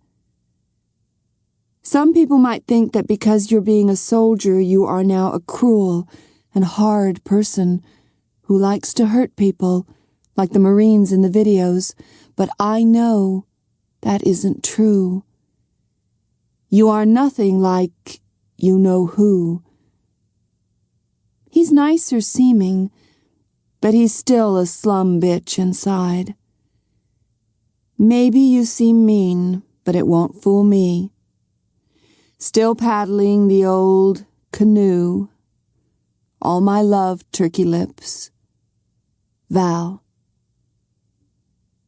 Don't write back. They'll probably psychoanalyze your letter. Obviously, it was written with the full approval of the teachers, but there was no doubt it was written by Val. The spelling of psychoanalyze, S-I-K-O-W-A-N-A-L-I-Z-E, the epithet slum bitch for Peter, the joke about pronouncing new like canoe, were all things that no one could know but Val. And yet, they came pretty thick, as though someone wanted to make very sure that Ender believed that the letter was genuine. Why should they be so eager if it's the real thing? It isn't the real thing anyway. Even if she wrote it in her own blood, it isn't the real thing because they made her write it. She'd written before, and they didn't let any of those letters through. Those might have been real, but this was asked for. This was part of their manipulation. And the despair filled him again. Now he knew why. Now he knew what he hated so much. He had no control over his own life. They ran everything. They made all the choices. Only the game was left to him, that was all. Everything else was them and their rules and plans and lessons and programs, and all he could do was go this way or that way in battle. The one real thing, the one precious real thing was his memory of Valentine, the person who loved him before he ever played a game, who loved him whether there was a bugger war or not, and they had taken her and put her on their side. She was one of them now. He hated them and all their games, hated them so badly that he cried, reading Val's empty, asked-for letter again. The other boys in Phoenix Army noticed and looked away. Ender Wiggin crying. That was disturbing. Something terrible was going on. The best soldier in any army lying on his bunk, crying. The silence in the room was deep.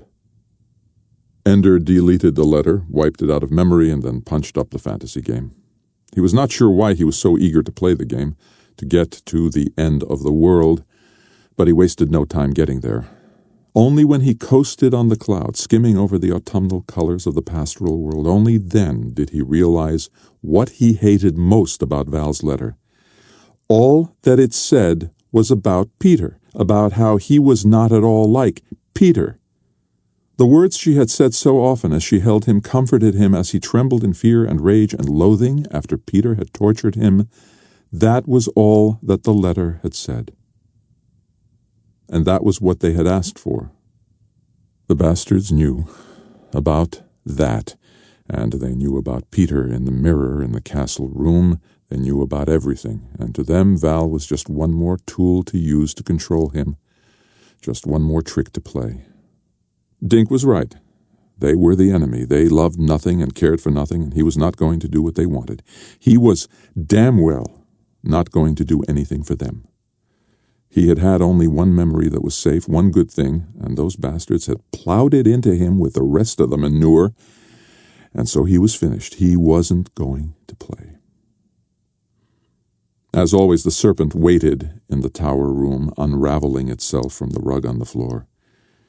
But this time Ender didn't grind it underfoot. This time he caught it in his hands, knelt before it, and gently, so gently, brought the snake's gaping mouth to his lips and kissed.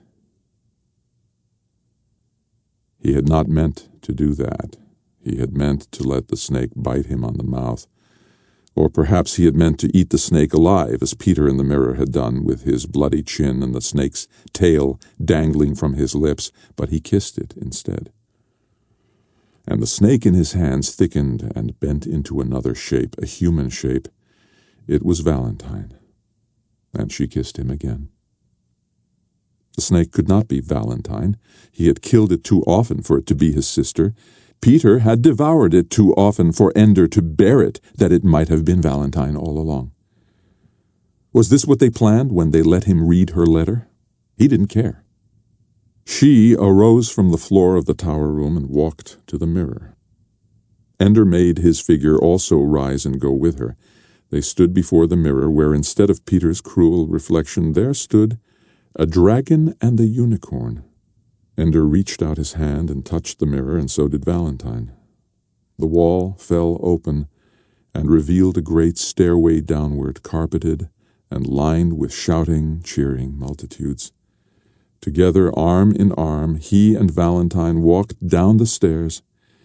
Tears filled his eyes, tears of relief that at last he had broken free of the room at the end of the world, and because of the tears he didn't notice that every member of the multitude wore Peter's face. He only knew that wherever he went in this world, Valentine was with him. Valentine opened the letter that Dr. Lineberry had given her. "Dear Valentine," it said, "we thank you and commend you for your efforts on behalf of the war effort. You are hereby notified that you have been awarded the Star of the Order of the League of Humanity, First Class, which is the highest military award that can be given to a civilian. Unfortunately, IF security forbids us to make this award public until after the successful conclusion of current operations, but we want you to know that your efforts resulted in complete success. Sincerely, General Shimon Levy, Strategos." When she had read it twice, Dr. Lineberry took it from her hands. "I was instructed to let you read it and then destroy it." She took a cigarette lighter from a drawer and set the paper afire. It burned brightly in the ashtray. "Was it good or bad news?" she asked. "I sold my brother," Valentine said, "and they paid me for it." "Well, that's a bit melodramatic, isn't it, Valentine?" Valentine went back to class without answering. That night, Demosthenes published a scathing denunciation of the population limitation laws. People should be allowed to have as many children as they like, and the surplus population should be sent to other worlds to spread mankind so far across the galaxy that no disaster, no invasion could ever threaten the human race with annihilation. "The most noble title any child can have," Demosthenes wrote, "is third."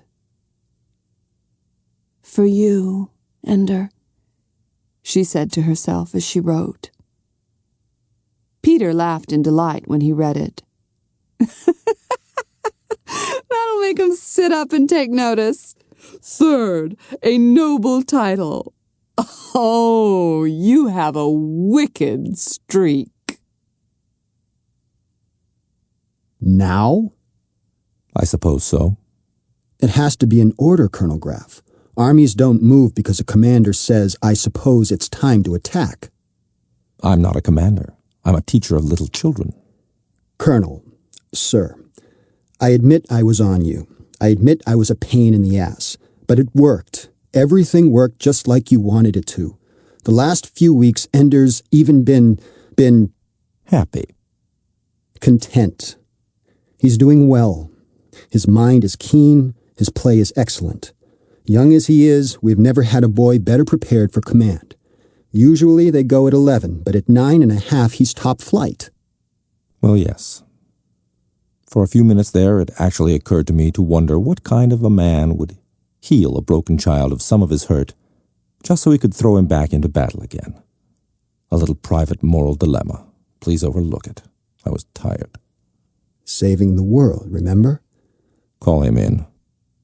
We're doing what must be done, Colonel Graff. Come on, Anderson. You're just dying to see how he handles all those rigged games I had you work out. That's a pretty low thing to... So I'm a low kind of guy. Come on, Major. We're both the scum of the earth. I'm dying to see how he handles them, too. After all, our lives depend on him doing real well, nay? You're not starting to use the boy's slang, are you? Call him in, Major. I'll dump the rosters into his files and give him his security system. What we're doing to him isn't all bad, you know. He gets his privacy again. Isolation, you mean? The loneliness of power. Go call him in. Yes, sir. I'll be back with him in 15 minutes. Goodbye. Yes, sir. Yes, sir. Yes, sir. I hope you had fun. I hope you had a nice time being happy, Ender. Might be the last time in your life. Welcome, little boy. Your dear Uncle Graff has plans for you. Ender knew what was happening from the moment they brought him in. Everyone expected him to go commander early. Perhaps not this early, but he had topped the standings almost continuously for 3 years. No one else was remotely close to him, and his evening practices had become the most prestigious group in the school. There were some who wondered why the teachers had waited this long. He wondered which army they'd give him. 3 commanders were graduating soon, including Petra, but it was beyond hope for them to give him Phoenix Army. No one ever succeeded to command of the same army he was in when he was promoted. Anderson took him first to his new quarters. That sealed it. Only commanders had private rooms. Then he had him fitted for new uniforms and a new flash suit. He looked on the forms to discover the name of his army. Dragon, said the form. There was no Dragon Army. I've never heard of Dragon Army, Ender said. That's because there hasn't been a Dragon Army in 4 years. We discontinued the name because there was a superstition about it. No Dragon Army in the history of the battle school ever won even a third of its games. It's got to be a joke. Well, why are you reviving it now? We had a lot of extra uniforms to use up.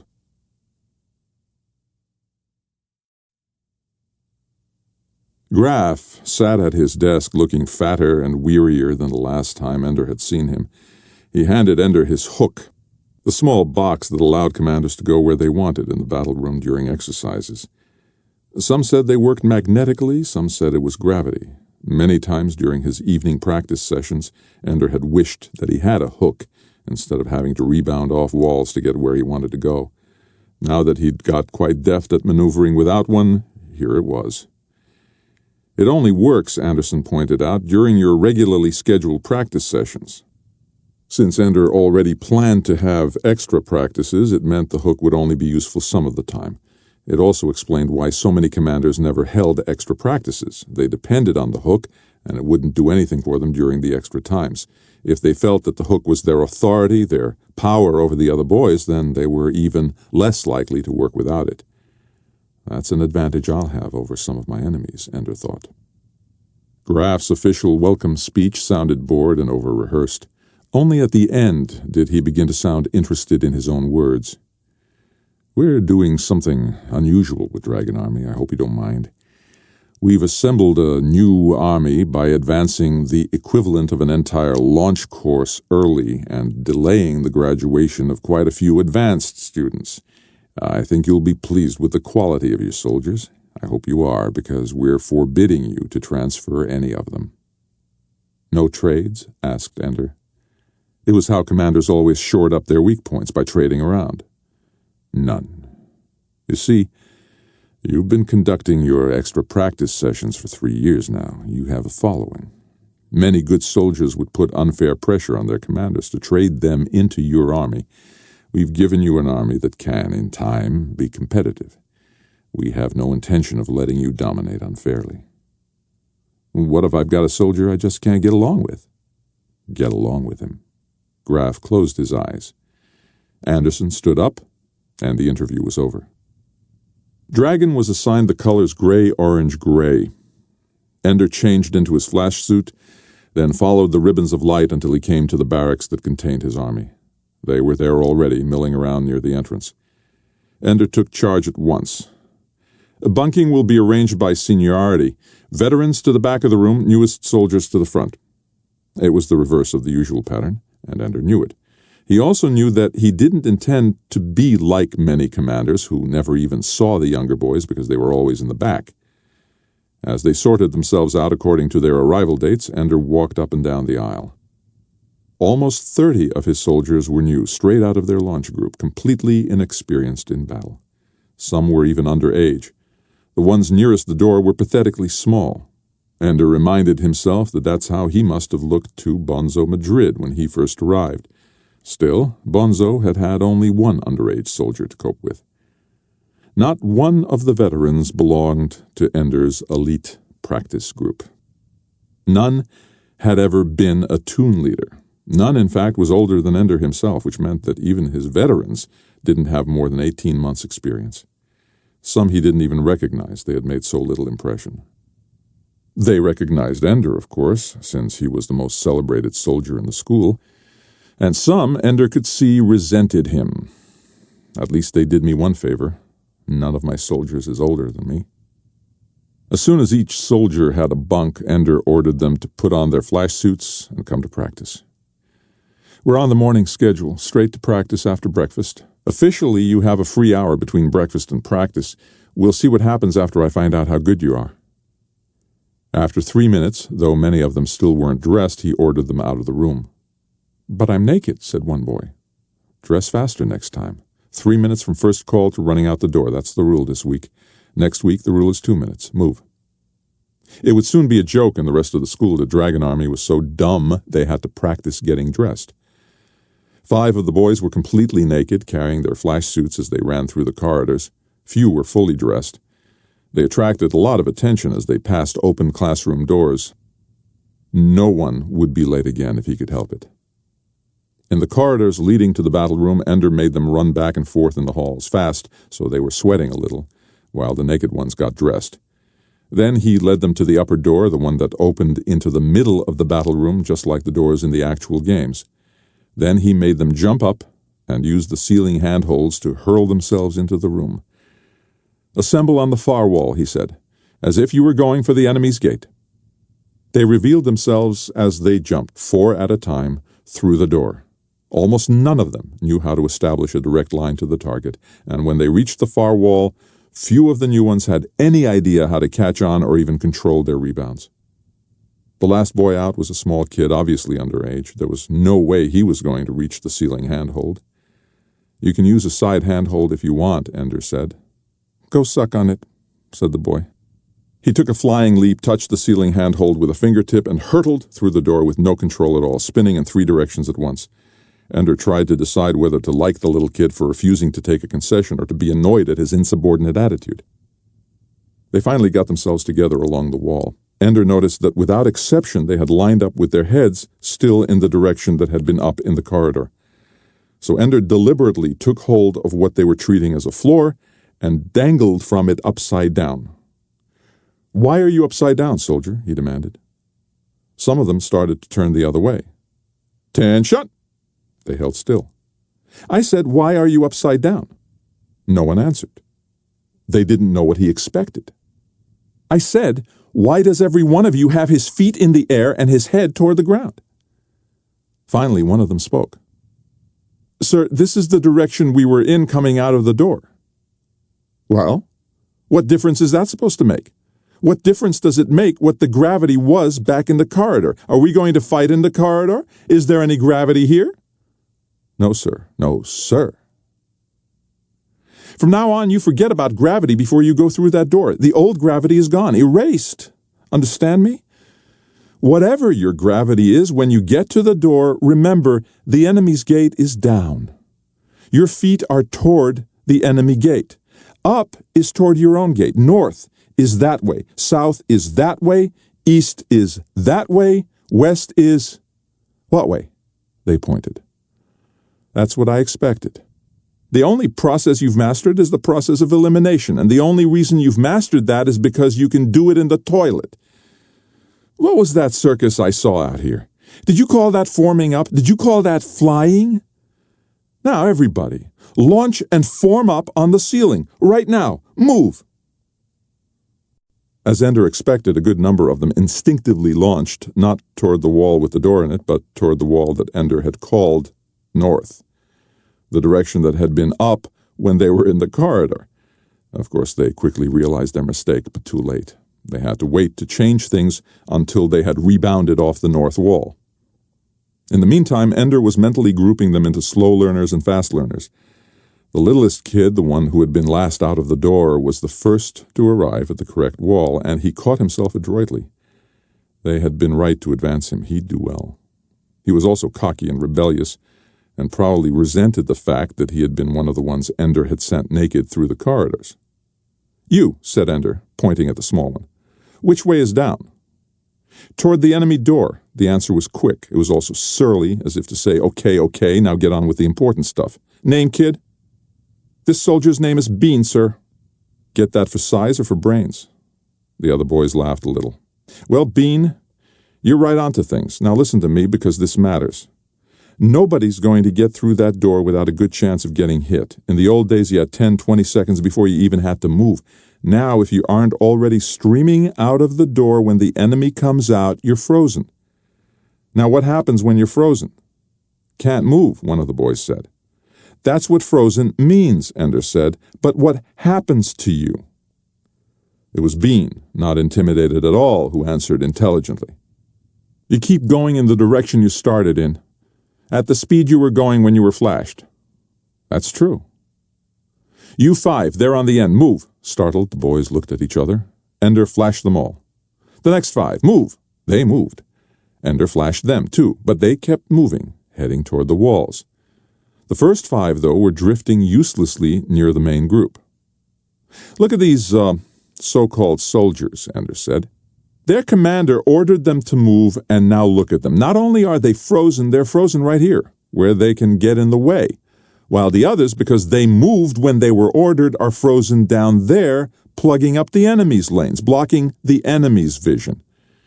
I imagine that about 5 of you have understood the point of this. And no doubt Bean is one of them, right, Bean?" He didn't answer at first. Ender looked at him until he said, Right, sir. Then what is the point? When you are ordered to move, move fast, so if you get iced, you'll bounce around instead of getting in the way of your own army's operations. Excellent. At least I have one soldier who can figure things out. Ender could see resentment growing in the way the other soldiers shifted their weight and glanced at each other, the way they avoided looking at Bean. Why am I doing this? What does this have to do with being a good commander, making one boy the target of all the others? Just because they did it to me, why should I do it to him? Ender wanted to undo his taunting of the boy, wanted to tell the others that the little one needed their help and friendship more than anyone else. But of course Ender couldn't do that. Not on the first day. On the first day, even his mistakes had to look like part of a brilliant plan. Ender hooked himself near the wall and pulled one of the boys away from the others. "Keep your body straight," said Ender. He rotated the boy in midair so his feet pointed toward the others. When the boy kept moving his body, Ender flashed him. The others laughed. "How much of his body could you shoot?" Ender asked the boy directly under the frozen soldier's feet. "Mostly all I can hit is his feet." Ender turned to the boy next to him. "What about you?" "I can see his body." "And you?" A boy a little farther down the wall answered, "All of him." "Feet aren't very big. Not much protection." Ender pushed the frozen soldier out of the way. Then he doubled his legs under him as if he were kneeling in midair and flashed his own legs. Immediately the legs of his suit went rigid, holding them in that position. Ender twisted himself in the air so that he knelt above the other boys. "What do you see?" he asked. "A lot less," they said. Ender thrust his gun between his legs. "I can see fine," he said, and proceeded to flash the boys directly under him. "Stop me," he shouted. "Try and flash me." They finally did, but not until he had flashed more than a third of them. He thumbed his hook and thawed himself and every other frozen soldier. "Now," he said, "which way is the enemy's gate?" "Down." "And what is our attack position?" Some started to answer with words, but Bean answered by flipping himself away from the wall with his legs doubled under him, straight toward the opposite wall, flashing between his legs all the way. For a moment Ender wanted to shout at him, to punish him. Then he caught himself, rejected the ungenerous impulse. Why should I be so angry at this little boy? "Is Bean the only one who knows how?" Ender shouted. Immediately the entire army pushed off toward the opposite wall, kneeling in the air, firing between their legs, shouting at the top of their lungs. There may be a time, thought Ender, when this is exactly the strategy I'll need. 40 screaming boys in an unbalancing attack. When they were all at the other side, Ender called for them to attack him all at once. Yes, thought Ender, not bad. They gave me an untrained army with no excellent veterans, but at least it isn't a crop of fools. I can work with this. When they were assembled again, laughing and exhilarated, Ender began the real work. He had them freeze their legs in the kneeling position. "Now, what are your legs good for in combat?" "Nothing," said some boys. "Bean doesn't think so," said Ender. "They're the best way to push off walls." "Right," Ender said. The other boys started to complain that pushing off walls was movement, not combat. "There is no combat without movement," Ender said. They fell silent and hated Bean a little more. "Now, with your legs frozen like this, can you push off walls?" No one dared answer for fear they'd be wrong. "Bean?" asked Ender. "I've never tried it, but maybe if you faced the wall and doubled over at the waist." "Right, but wrong. Watch me. My back's to the wall, legs are frozen. Since I'm kneeling, my feet are against the wall. Usually when you push off, you have to push downward. So you string out your body behind you like a string bean, right?" Laughter. "But with my legs frozen, I use pretty much the same force, pushing downward from the hips and thighs, only now it pushes my shoulders and my feet backward, shoots out my hips, and when I come loose, my body's tight, nothing stringing out behind me. Watch this." Ender forced his hips forward, which shot him away from the wall. In a moment he readjusted his position and was kneeling, legs downward, rushing toward the opposite wall. He landed on his knees, flipped over on his back, and jackknifed off the wall in another direction. "Shoot me!" he shouted. Then he set himself spinning in the air as he took a course roughly parallel to the boys along the far wall. Because he was spinning, they couldn't get a continuous beam on him. He thawed his suit and hooked himself back to them. That's what we're working on for the first half hour today. Build up some muscles you didn't know you had. Learn to use your legs as a shield and control your movements so you can get that spin. Spinning doesn't do any good up close, but far away, they can't hurt you if you're spinning. At that distance, the beam has to hit the same spot for a couple of moments, and if you're spinning, it can't happen. Now freeze yourself and get started. Aren't you going to assign lanes? Asked the boy. No, I'm not going to assign lanes. I want you bumping into each other and learning how to deal with it all the time, except when we're practicing formations, and then I'll usually have you bump into each other on purpose. Now move. When he said move, they moved. Ender was the last one out after practice, since he stayed to help some of the slower ones improve on technique. They'd had good teachers, but the inexperienced soldiers, fresh out of their launch groups, were completely helpless when it came to doing 2 or 3 things at the same time. It was fine to practice jackknifing with frozen legs. They had no trouble maneuvering in midair, but to launch in one direction, fire in another, spin twice, rebound with a jackknife off a wall and come out firing facing the right direction, that was way beyond them. Drill, drill, drill, that was all Ender would be able to do with them for a while. Strategies and formations were nice, but they were nothing if the soldiers didn't know how to handle themselves in battle. He had to get this army ready now. He was early at being a commander, and the teachers were changing the rules now, not letting him trade, giving him no top-notch veterans. There was no guarantee that they'd give him the usual 3 months to get his army together before sending them into battle. At least in the evenings he'd have Alai and Shen to help him train his new boys. He was still in the corridor leading out of the battle room when he found himself face-to-face with little Bean. Bean looked angry. Ender didn't want problems right now. Ho, Bean. Ho, Ender. Pause. Sir, Ender said softly. I know what you're doing, Ender, sir, and I'm warning you. Warning me? I can be the best man you've got, but don't play games with me. Or what? Or I'll be the worst man you've got, one or the other. And what do you want? Love and kisses? Ender was getting angry now. Bean looked unworried. I want a tune. Ender walked back to him and stood looking down into his eyes. Why should you get a tune? Because I'd know what to do with it. Knowing what to do with a tune is easy, Ender said. It's getting them to do it that's hard. Why would any soldier want to follow a little pinprick like you? They used to call you that, I hear. I hear Bonzo Madrid still does. I asked you a question, soldier. I'll earn their respect, sir, if you don't stop me. Ender grinned. I'm helping you. Like hell, said Bean. Nobody would notice you except to feel sorry for the little kid, but I made sure they all noticed you today. They'll be watching every move you make. All you have to do to earn their respect now is be perfect. So I don't even get a chance to learn before I'm being judged? Poor kid. Nobody's treating him fair. Ender gently pushed Bean back against the wall. I'll tell you how to get a tune. Prove to me that you know what you're doing as a soldier. Prove to me that you know how to use other soldiers, and then prove to me that somebody's willing to follow you into battle. Then you'll get your tune. But not bloody well until. Bean smiled. That's fair. If you actually work that way, I'll be a tune leader in a month. Ender reached down and grabbed the front of his uniform and shoved him into the wall. When I say I work a certain way, Bean, then that's the way I work. Bean just smiled. Ender let go of him and walked away. When he got to his room, he lay down on his bed and trembled.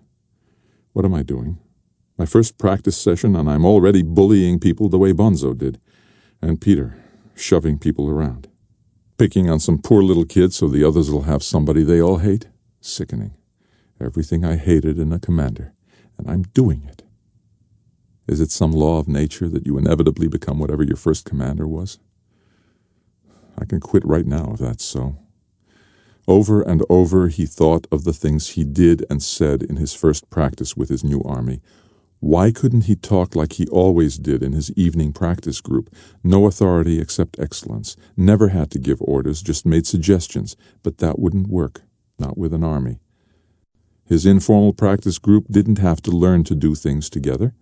They didn't have to develop a group feeling. They never had to learn how to hold together and trust each other in battle. They didn't have to respond instantly to commands. And he could go to the other extreme, too. He could be as lax and incompetent as Rose the Nose, if he wanted. He could make stupid mistakes no matter what he did. He had to have discipline, and that meant demanding and getting quick, decisive obedience. He had to have a well-trained army, and that meant drilling the soldiers over and over again, long after they thought they had mastered a technique, until it was so natural to them that they didn't have to think about it anymore. But what was this thing with Bean? Why had he gone for the smallest, weakest, and possibly the brightest of the boys? Why had he done to Bean what had been done to Ender by commanders that he despised? Then he remembered that it hadn't begun with his commanders. Before Rose and Bonzo treated him with contempt, he had been isolated in his launch group, and it wasn't Bernard who began that either. It was Graf. It was the teachers who had done it, and it wasn't an accident. Ender realized that now. It was a strategy. Graf had deliberately set him up to be separate from the other boys, made it impossible for him to be close to them. And he began now to suspect the reasons behind it. It wasn't to unify the rest of the group. In fact, it was divisive. Graf had isolated Ender to make him struggle, to make him prove not that he was competent, but that he was far better than everyone else. That was the only way he could win respect and friendship. It made him a better soldier than he would ever have been otherwise. It also made him lonely, afraid, angry, untrusting, and maybe those traits, too, made him a better soldier. That's what I'm doing to you, Bean. I'm hurting you to make you a better soldier in every way, to sharpen your wit, to intensify your effort, to keep you off balance, never sure what's going to happen next, so you always have to be ready for anything, ready to improvise, determined to win no matter what. I'm also making you miserable. That's why they brought you to me, Bean. So you could be just like me. So you could grow up to be just like the old man. And me, am I supposed to grow up like Graf? Fat and sour and unfeeling, manipulating the lives of little boys so they turn out factory perfect, generals and admirals ready to lead the fleet in defense of the homeland. You get all the pleasures of the puppeteer until you get a soldier who can do more than anyone else.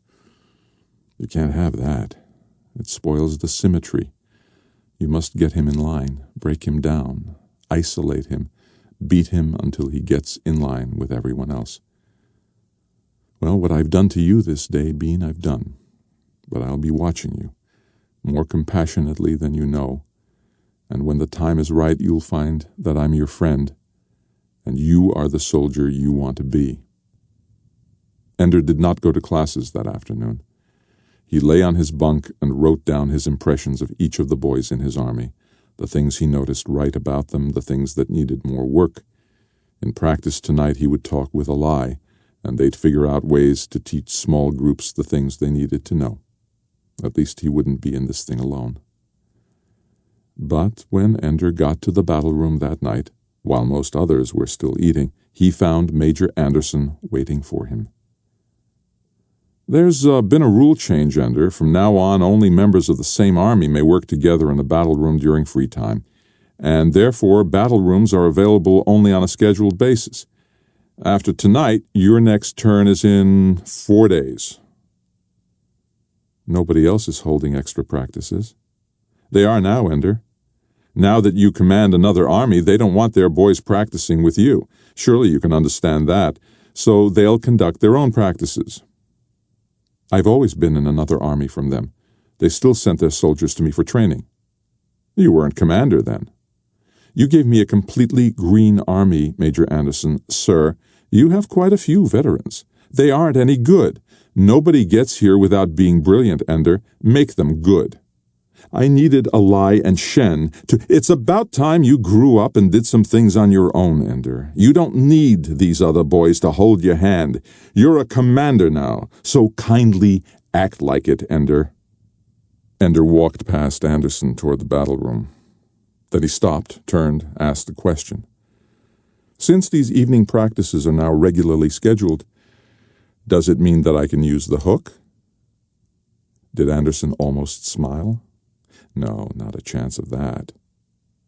"We'll see," he said. Ender turned his back and went on into the battle room. Soon his army arrived, and no one else. Either Anderson waited around to intercept anyone coming to Ender's practice group, or word had already passed through the whole school that Ender's informal evenings were through. It was a good practice. They accomplished a lot. But at the end of it, Ender was tired and lonely. There was a half hour before bedtime. He couldn't go into his army's barracks. He had long since learned that the best commanders stay away unless they have some reason to visit. The boys have to have a chance to be at peace, at rest, without someone listening to favor or despise them depending on the way they talk and act and think. So he wandered to the game room, where a few other boys were using the last half hour before final bell to settle bets or beat their previous scores on the games. None of the games looked interesting, but he played one anyway, an easy animated game designed for launchies. Bored, he ignored the objectives of the game and used the little player figure, a bear, to explore the animated scenery around him. "You'll never win that way," Ender smiled. "Missed you at practice, Eli." "I was there. But they had your army in a separate place. Looks like you're big time now. Can't play with the little boys anymore." "You're a full cubit taller than I am." "Cubit? Has God been telling you to build a boat or something, or are you in an archaic mood?" "Not archaic, just arcane. Secret, subtle, roundabout. I miss you already, you circumcised dog." "Don't you know? We're enemies now. Next time I meet you in battle, I'll whip your ass." It was banter as always, but now there was too much truth behind it. Now when Ender heard Eli talk as if it were all a joke, he felt the pain of losing his friend and the worse pain of wondering if Eli really felt as little pain as he showed. "You can try," said Ender. "I taught you everything you know, but I didn't teach you everything I know." "I knew all along that you were holding something back, Ender." A pause. Ender's bear was in trouble on the screen. He climbed a tree. "I wasn't, Eli, holding anything back." "I know," said Eli. "Neither was I." "Salam, Eli." "Alas, it is not to be." "What isn't?" "Peace. It's what salam means. Peace be unto you." The words brought forth an echo from Ender's memory. His mother's voice reading to him softly when he was very young. "Think not that I am come to bring peace on earth. I came not to bring peace but a sword."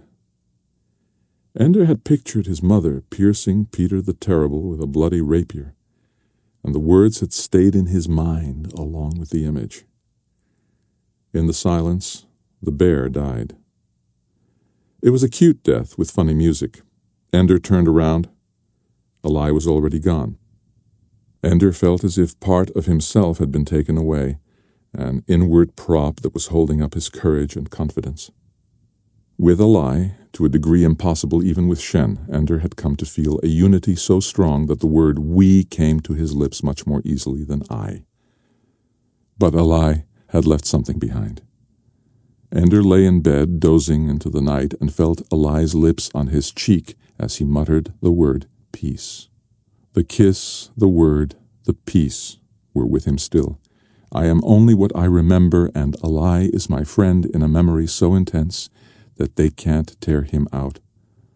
Like Valentine, the strongest memory of all. The next day he passed Eli in the corridor, and they greeted each other, touched hands, talked, but they both knew that there was a wall now. It might be breached, that wall, sometime in the future, but for now, the only real conversation between them was the roots that had already grown low and deep under the wall where they could not be broken. The most terrible thing, though, was the fear that the wall could never be breached, that in his heart Eli was glad of the separation and was ready to be Ender's enemy. For now that they could not be together, they must be infinitely apart, and what had been sure and unshakable was now fragile and insubstantial.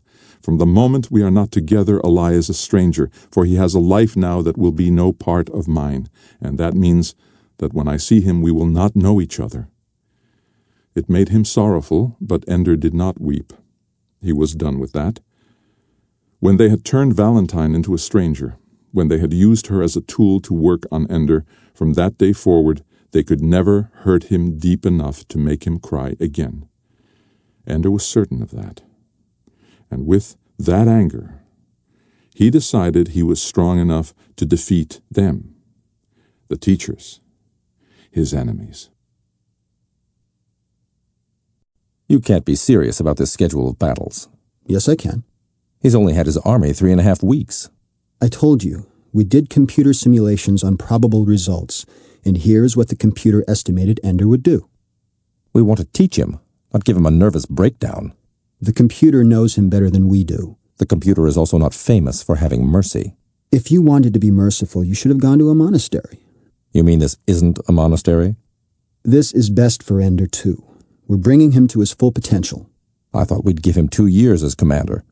We usually give them a battle every 2 weeks, starting after 3 months. This is a little extreme. Do we have 2 years to spare? I know. I just have this picture of Ender a year from now. Completely useless, worn out, because he was pushed farther than he or any living person could go. We told the computer that our highest priority was having the subject remain useful after the training program. Well, as long as he's useful. Look, Colonel Graff, you're the one who made me prepare this, over my protest, if you'll remember. I know, you're right. I shouldn't burden you with my conscience. But my eagerness to sacrifice little children in order to save mankind is wearing thin. The Polomark has been to see the hegemon. It seems Russian intelligence is concerned that some of the active citizens on the nets are already figuring how America ought to use the IF to destroy the Warsaw Pact as soon as the buggers are destroyed. It seems premature. It seems insane. Free speech is one thing, but to jeopardize the League over nationalistic rivalries? And it's for people like that, short-sighted, suicidal people, that we're pushing Ender to the edge of human endurance. I think you underestimate Ender. But I fear that I also underestimate the stupidity of the rest of mankind. Are we absolutely sure that we ought to win this war? Sir, those words sound like treason. It was black humor. It wasn't funny. When it comes to the buggers, nothing... Nothing is funny, I know. Ender Wiggin lay on his bed staring at the ceiling. Since becoming commander, he never slept more than 5 hours a night. But the lights went off at 2200 and didn't come on again until 0600. Sometimes he worked at his desk anyway, straining his eyes to use the dim display. Usually, though, he stared at the invisible ceiling and thought. Either the teachers had been kind to him after all, or he was a better commander than he thought. His ragged little troop of veterans, utterly without honor in their previous armies, were blossoming into capable leaders. So much so that instead of the usual 4 toons, he had created 5, each with a toon leader and a second. Every veteran had a position. He had the army drill in 8-man toon maneuvers and 4-man half-toons, so that at a single command his army could be assigned as many as 10 separate maneuvers and carry them out at once. No army had ever fragmented itself like that before, but Ender was not planning to do anything that had been done before either.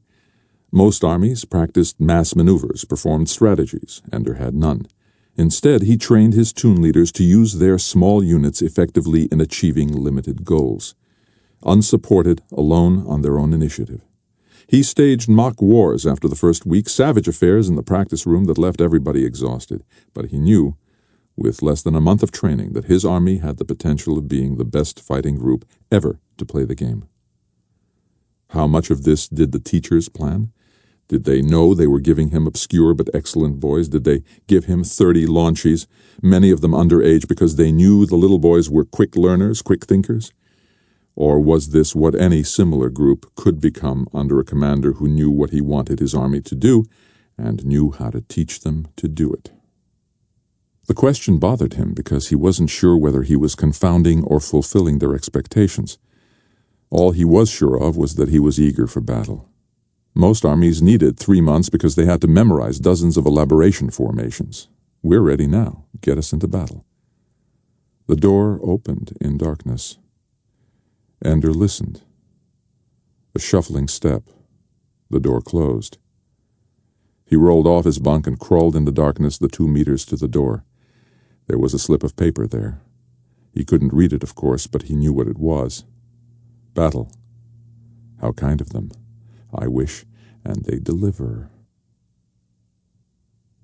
Ender was already dressed in his Dragon Army flash suit when the lights came on. He ran down the corridor at once, and by 0601, he was at the door of his army's barracks.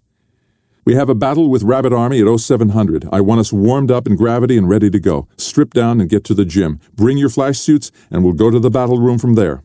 What about breakfast? I don't want anybody throwing up in the battle room. Can we at least take a leak first? No more than a deciliter. They laughed.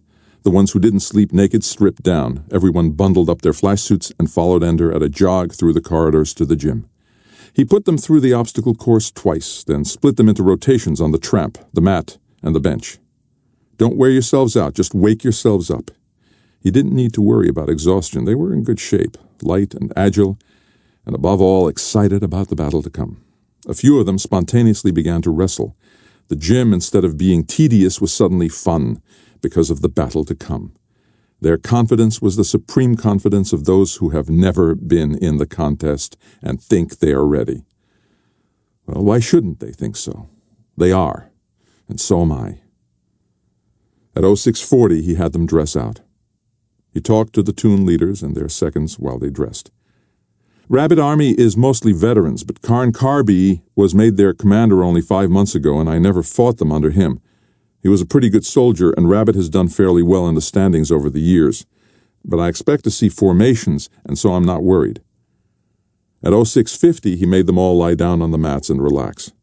Then, at 0656, he ordered them up, and they jogged along the corridor to the battle room. Ender occasionally leaped up to touch the ceiling. The boys all jumped to touch the same spot on the ceiling.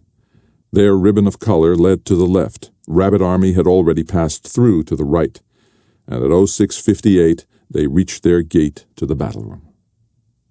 The Toons lined up in 5 columns.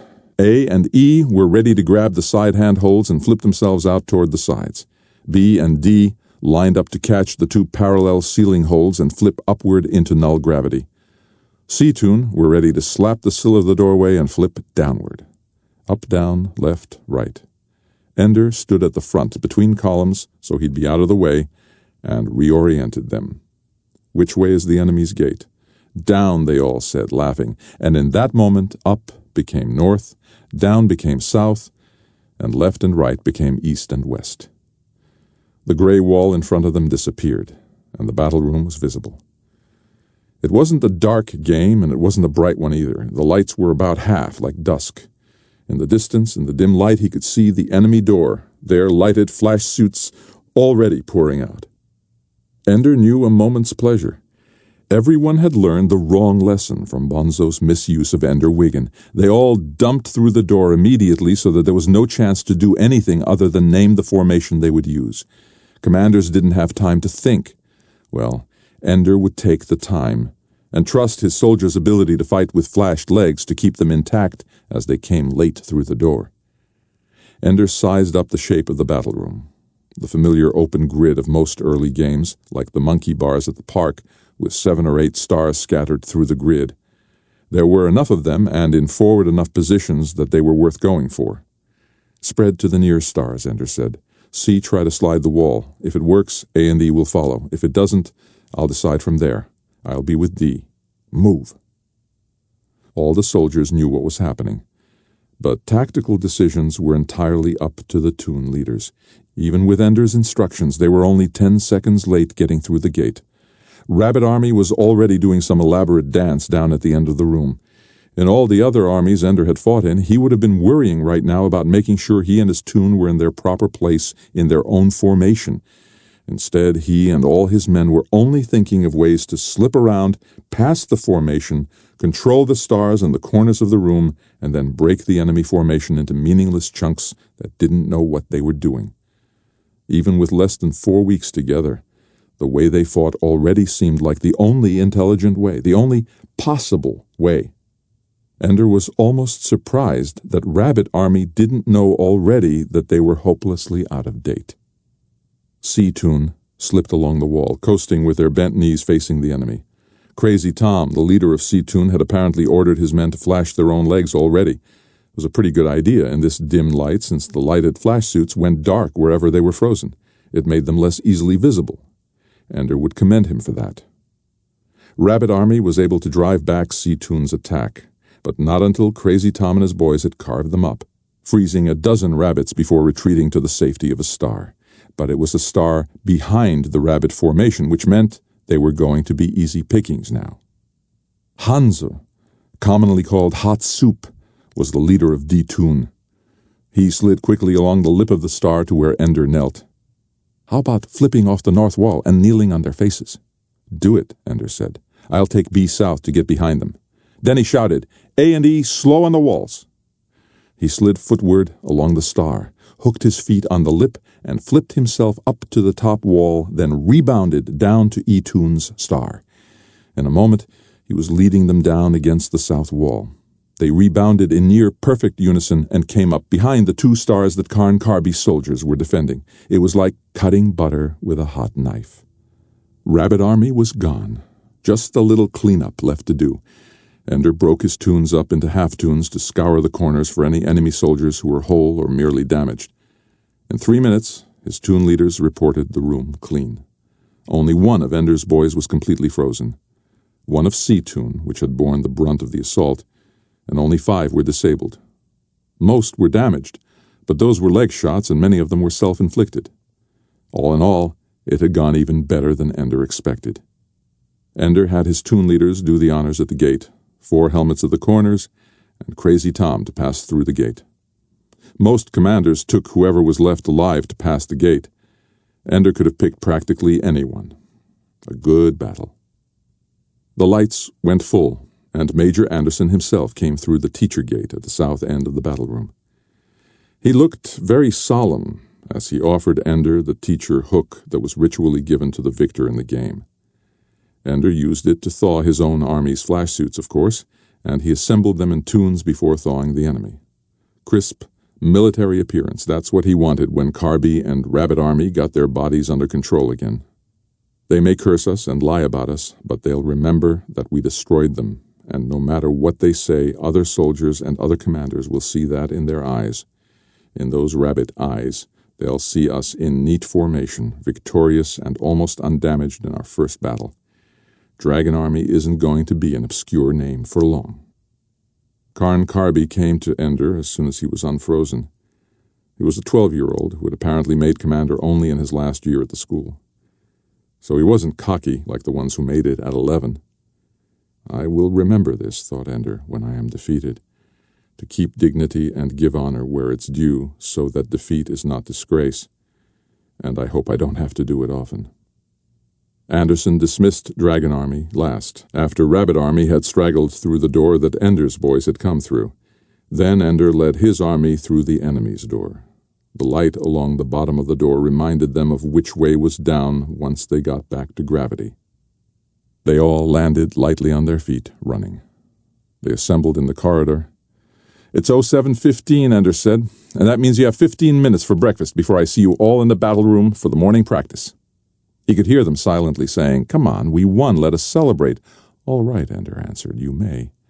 And you have your commander's permission to throw food at each other during breakfast." They laughed. They cheered.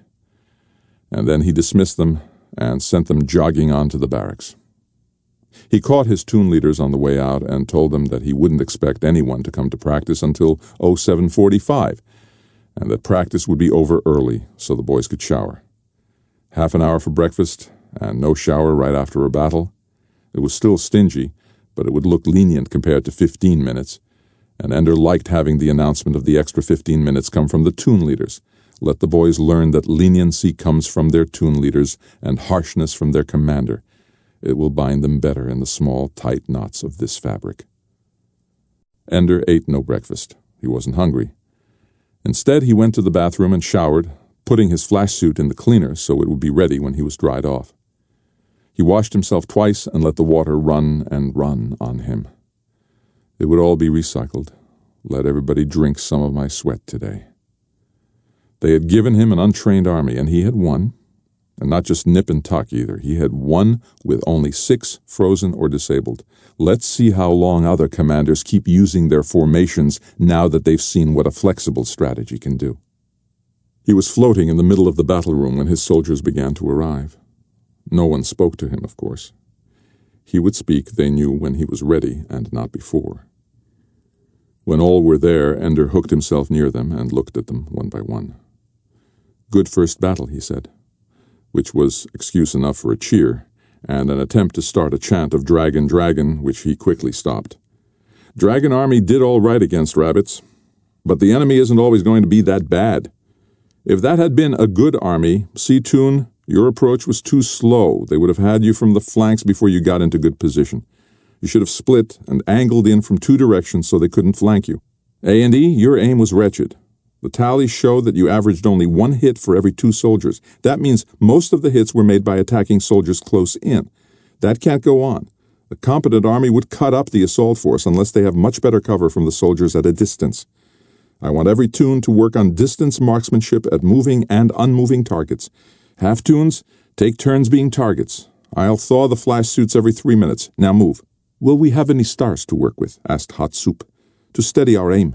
"I don't want you to get used to having something to steady your arms. If your arm isn't steady, freeze your elbows. Now move."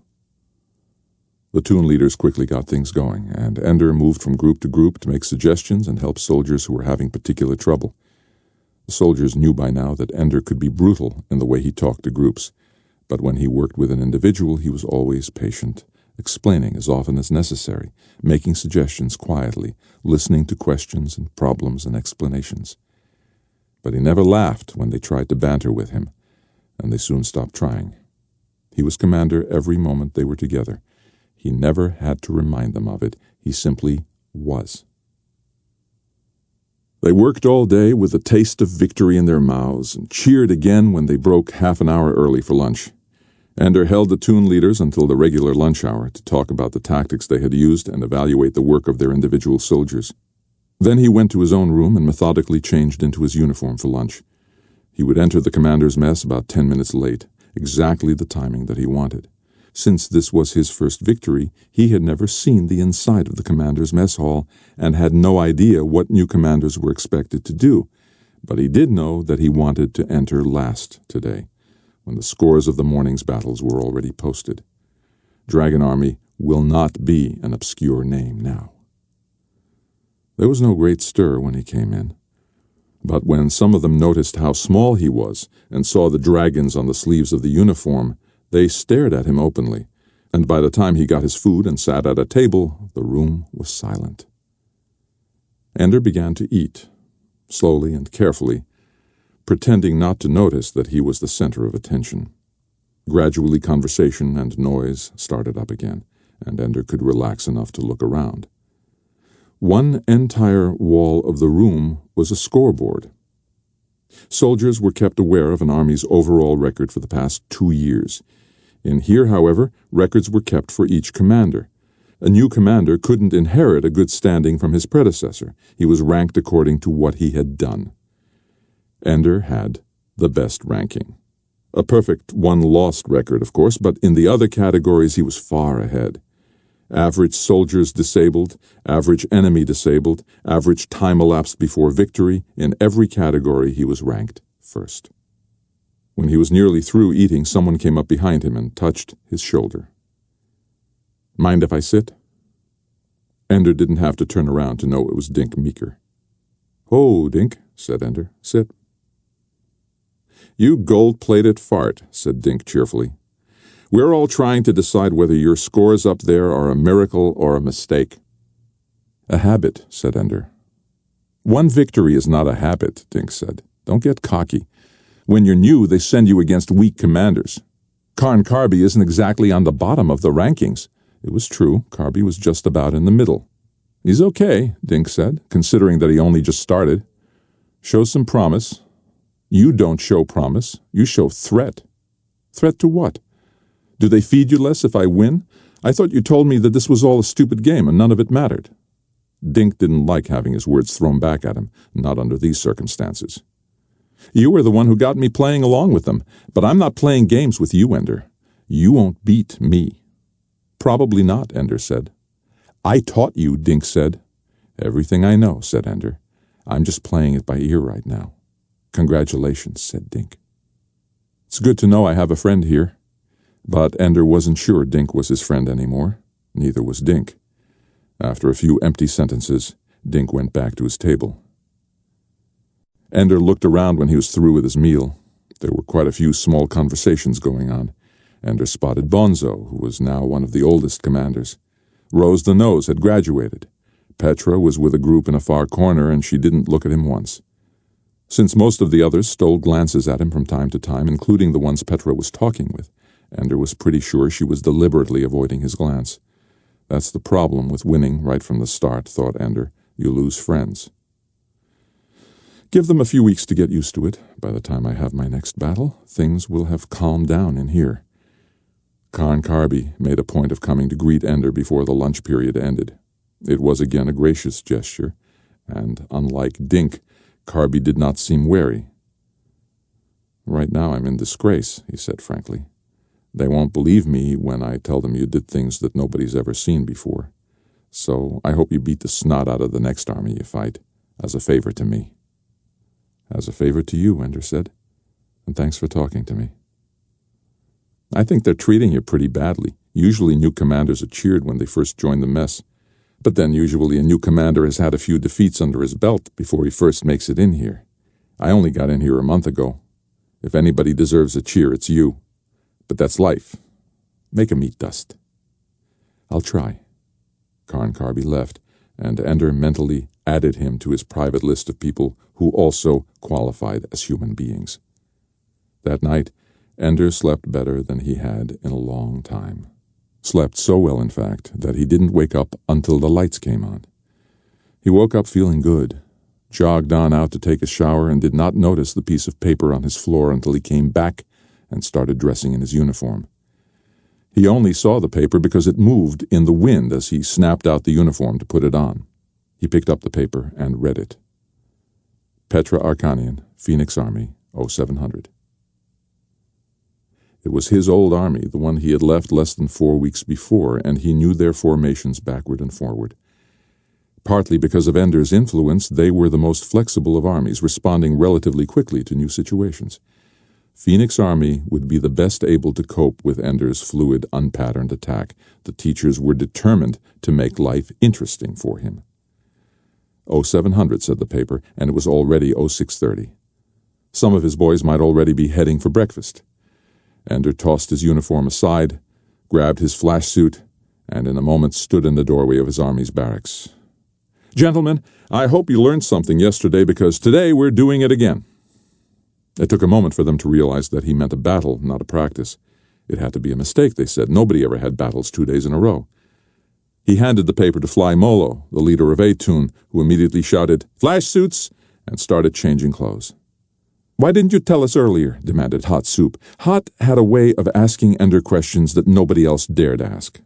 "I thought you needed a shower," Ender said. "Yesterday, Rabbit Army claimed we only won because the stink knocked them out." The soldiers who heard him laughed. "Didn't find the paper till you got back from the showers, right?" Ender looked for the source of the voice. It was Bean, already in his flash suit, looking insolent. "Time to repay old humiliations, is that it, Bean?" "Of course," Ender said contemptuously. "I'm not as close to the floor as you are."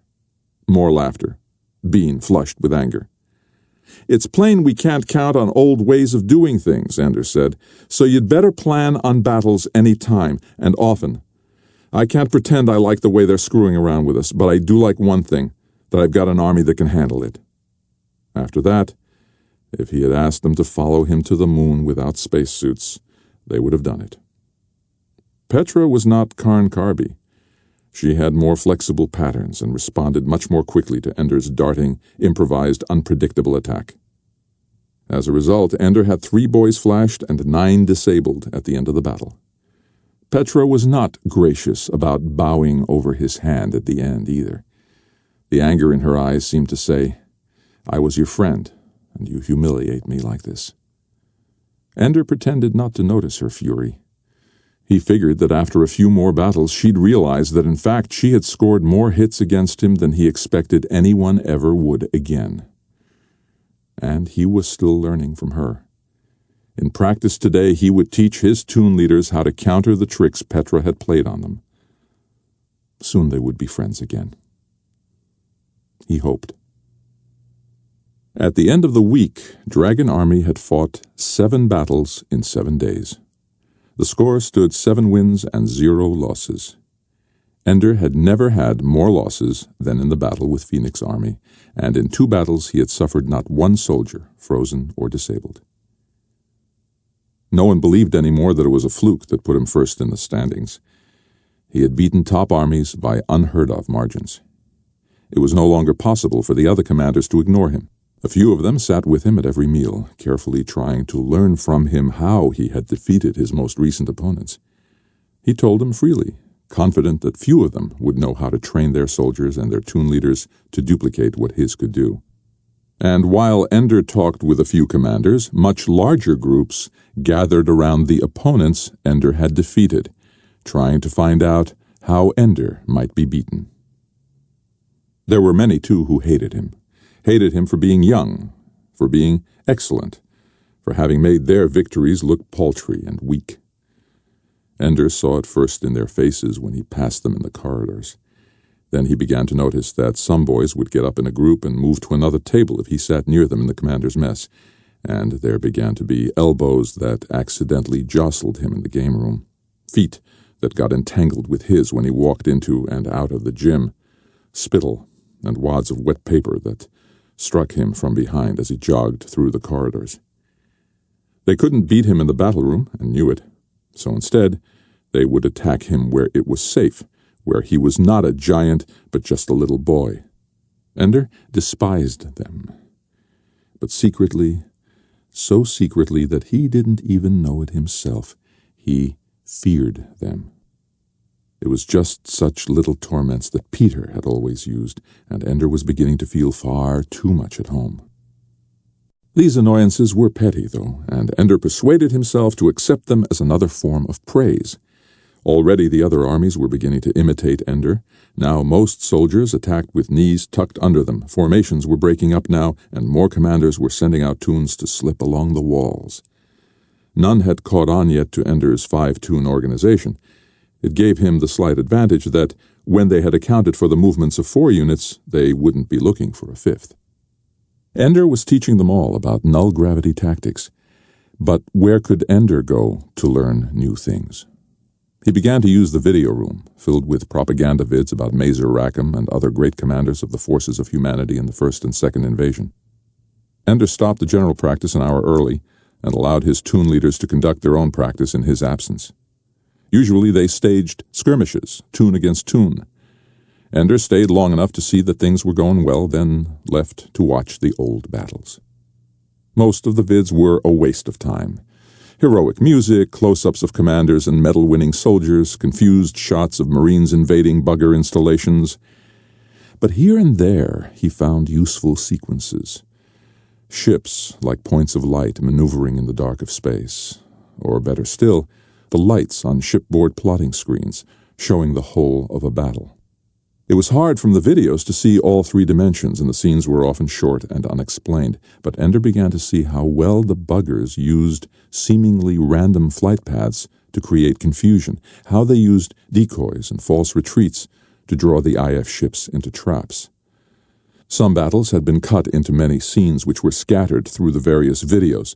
By watching them in sequence, Ender was able to reconstruct whole battles. He began to see things that the official commentators never mentioned.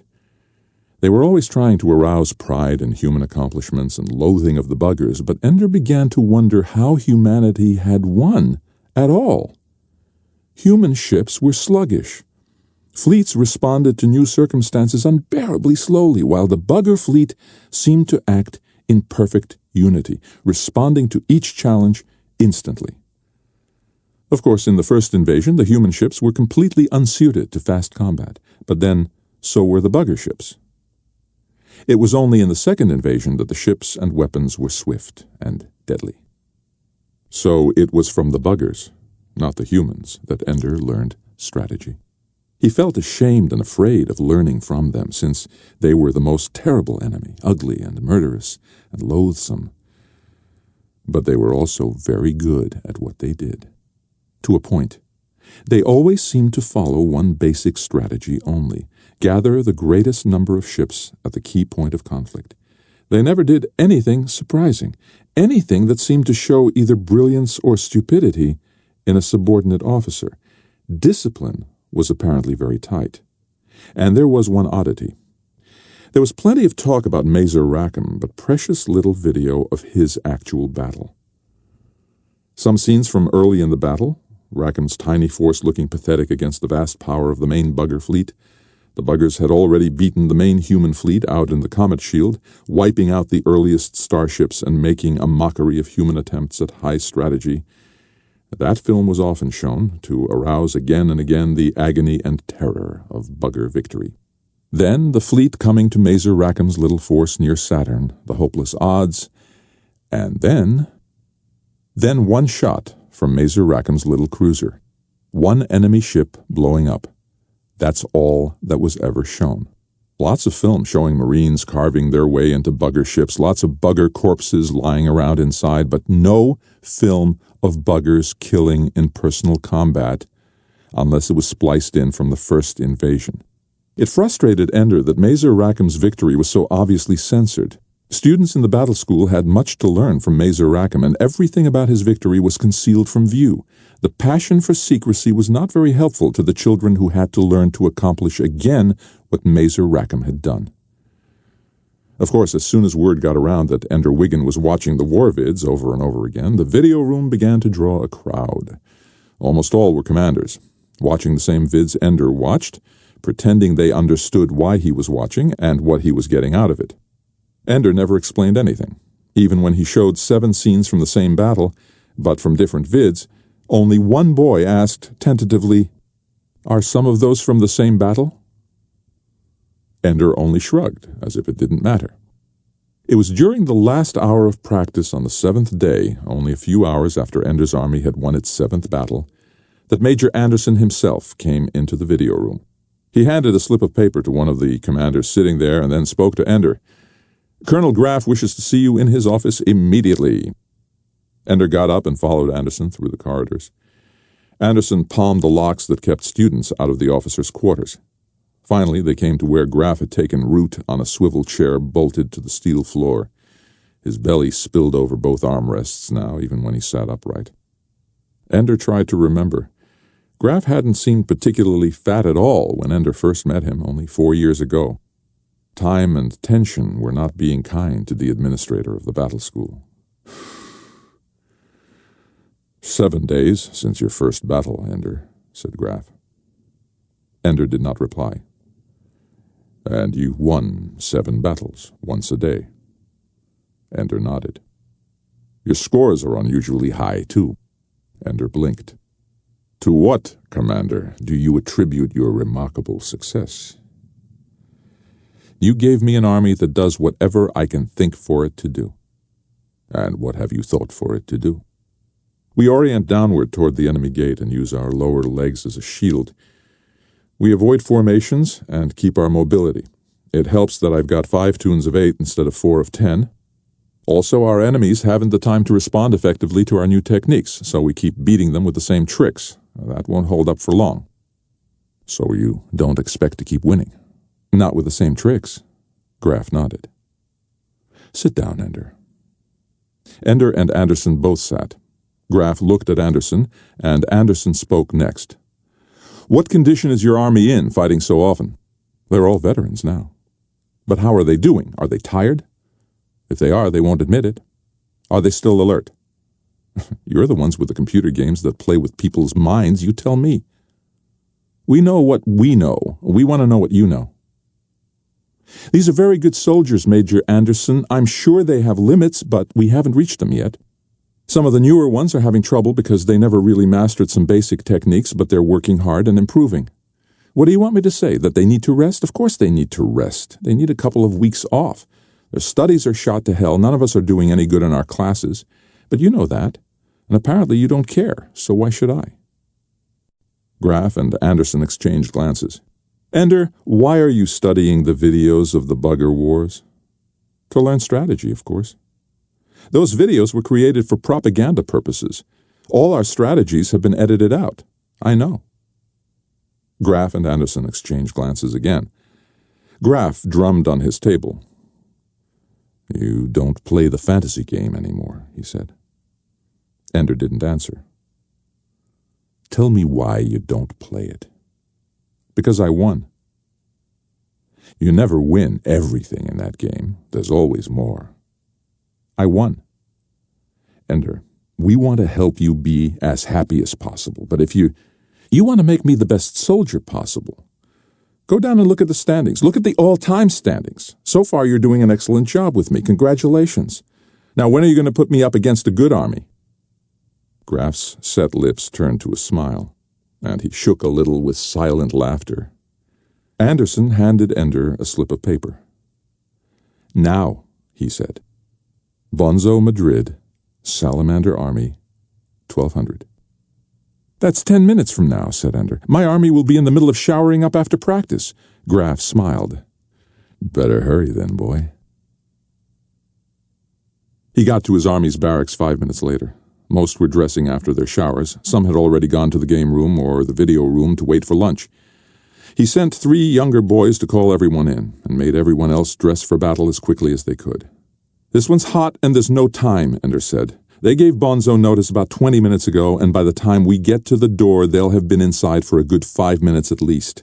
The boys were outraged, complaining loudly in the slang that they usually avoided around the commander. What they doing to us? They be crazy, nay? Forget why. We'll worry about that tonight. Are you tired? Fly Molo answered. We worked our butts off in practice today, not to mention beating the crap out of Ferret Army this morning. Same day nobody ever do 2 battles, said Crazy Tom. Ender answered in the same tone. Nobody ever beat Dragon Army either. This be your big chance to lose? Ender's taunting question was the answer to their complaints. Win first, ask questions later. All of them were back in the room and most of them were dressed. Move! Shouted Ender, and they ran along behind him, some of them still dressing when they reached the corridor outside the battle room. Many of them were panting, a bad sign. They were too tired for this battle. The door was already open. There were no stars at all, just empty space in a dazzlingly bright room. Nowhere to hide, not even in darkness. My heart, said Crazy Tom. They haven't come out yet either. Ender put his hand across his own mouth to tell them to be silent. With the door open, of course, the enemy could hear every word they said.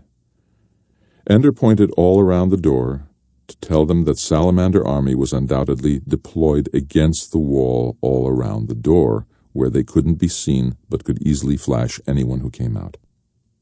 Ender motioned for them all to back away from the door. Then he pulled forward a few of the taller boys, including Crazy Tom, and made them kneel, not squatting back to sit on their heels, but fully upright so they formed an L with their bodies. He flashed them. In silence, the army watched him.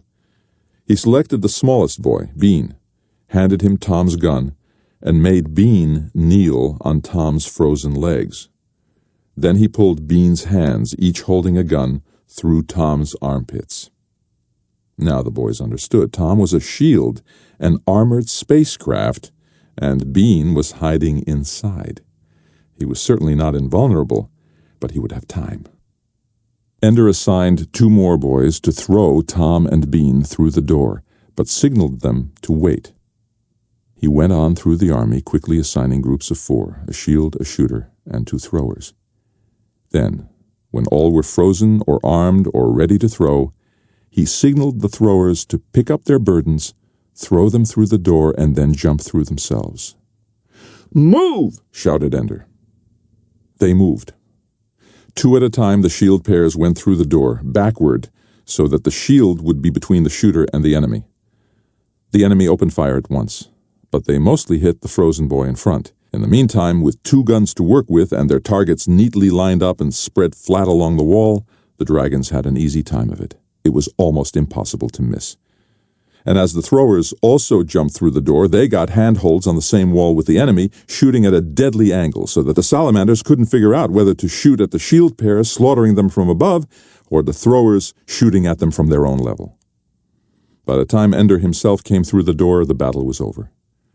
It hadn't taken a full minute from the time the first dragon passed through the door until the shooting stopped. Dragon had lost 20 frozen or disabled, and only 12 boys were undamaged. It was their worst score yet, but they had won. When Major Anderson came out and gave Ender the hook, Ender could not contain his anger. "I thought you were going to put us against an army that could match us in a fair fight." "Congratulations on the victory, Commander." "Bean," shouted Ender, "if you had commanded Salamander Army, what would you have done?" Bean, disabled but not completely frozen, called out from where he drifted near the enemy door. "Keep a shifting pattern of movement going in front of the door. You never hold still when the enemy knows exactly where you are." "As long as you're cheating," Ender said to Anderson, "why don't you train the other army to cheat intelligently?" "I suggest that you remobilize your army," said Anderson. Ender pressed the buttons to thaw both armies at once.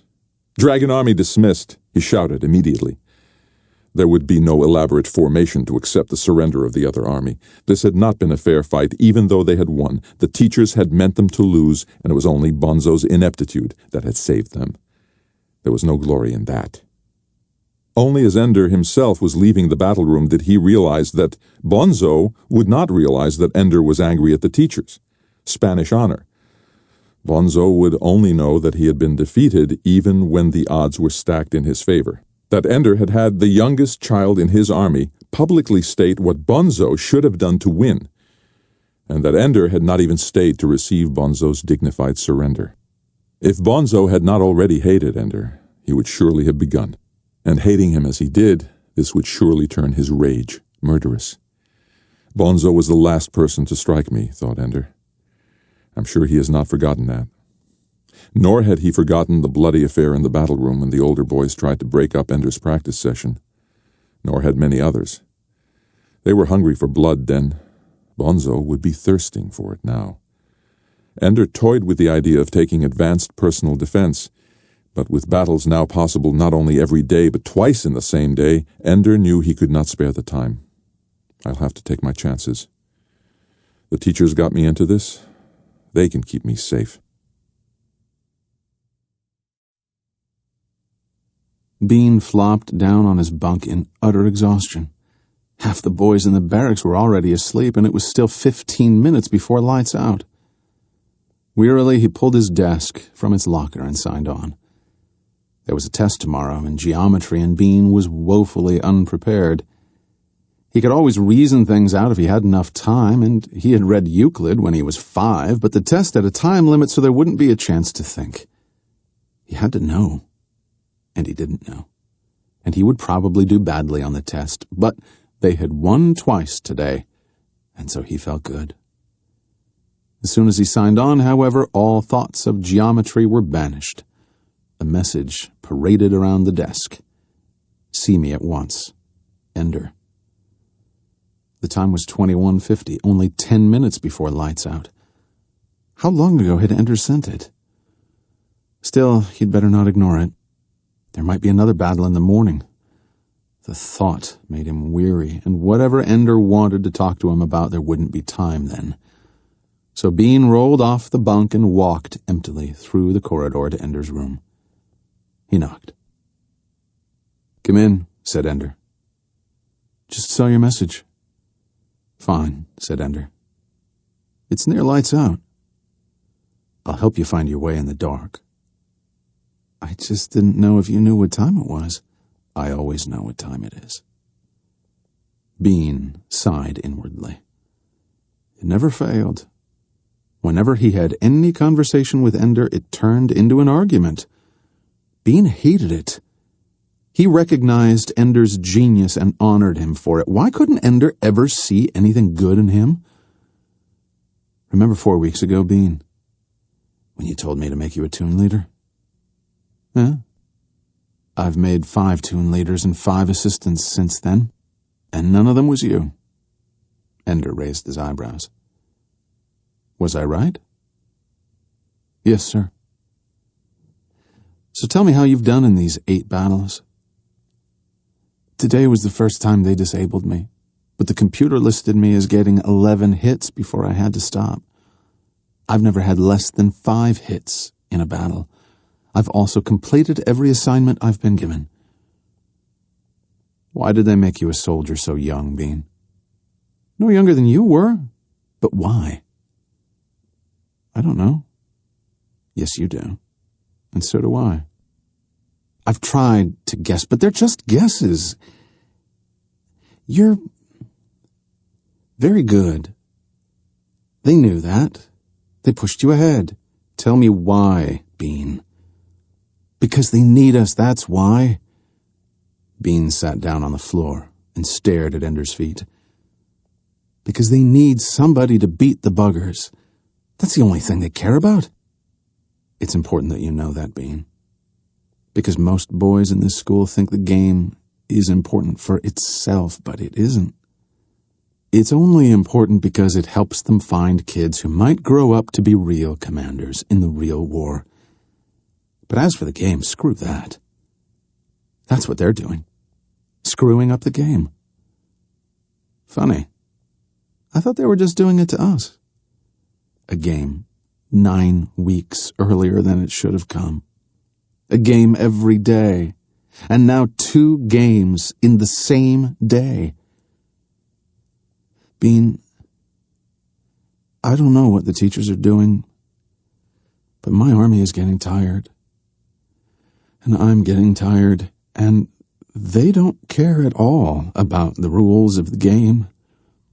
I've pulled the old charts up from the computer. No one has ever destroyed so many enemies and kept so many of his own soldiers whole in the history of the game.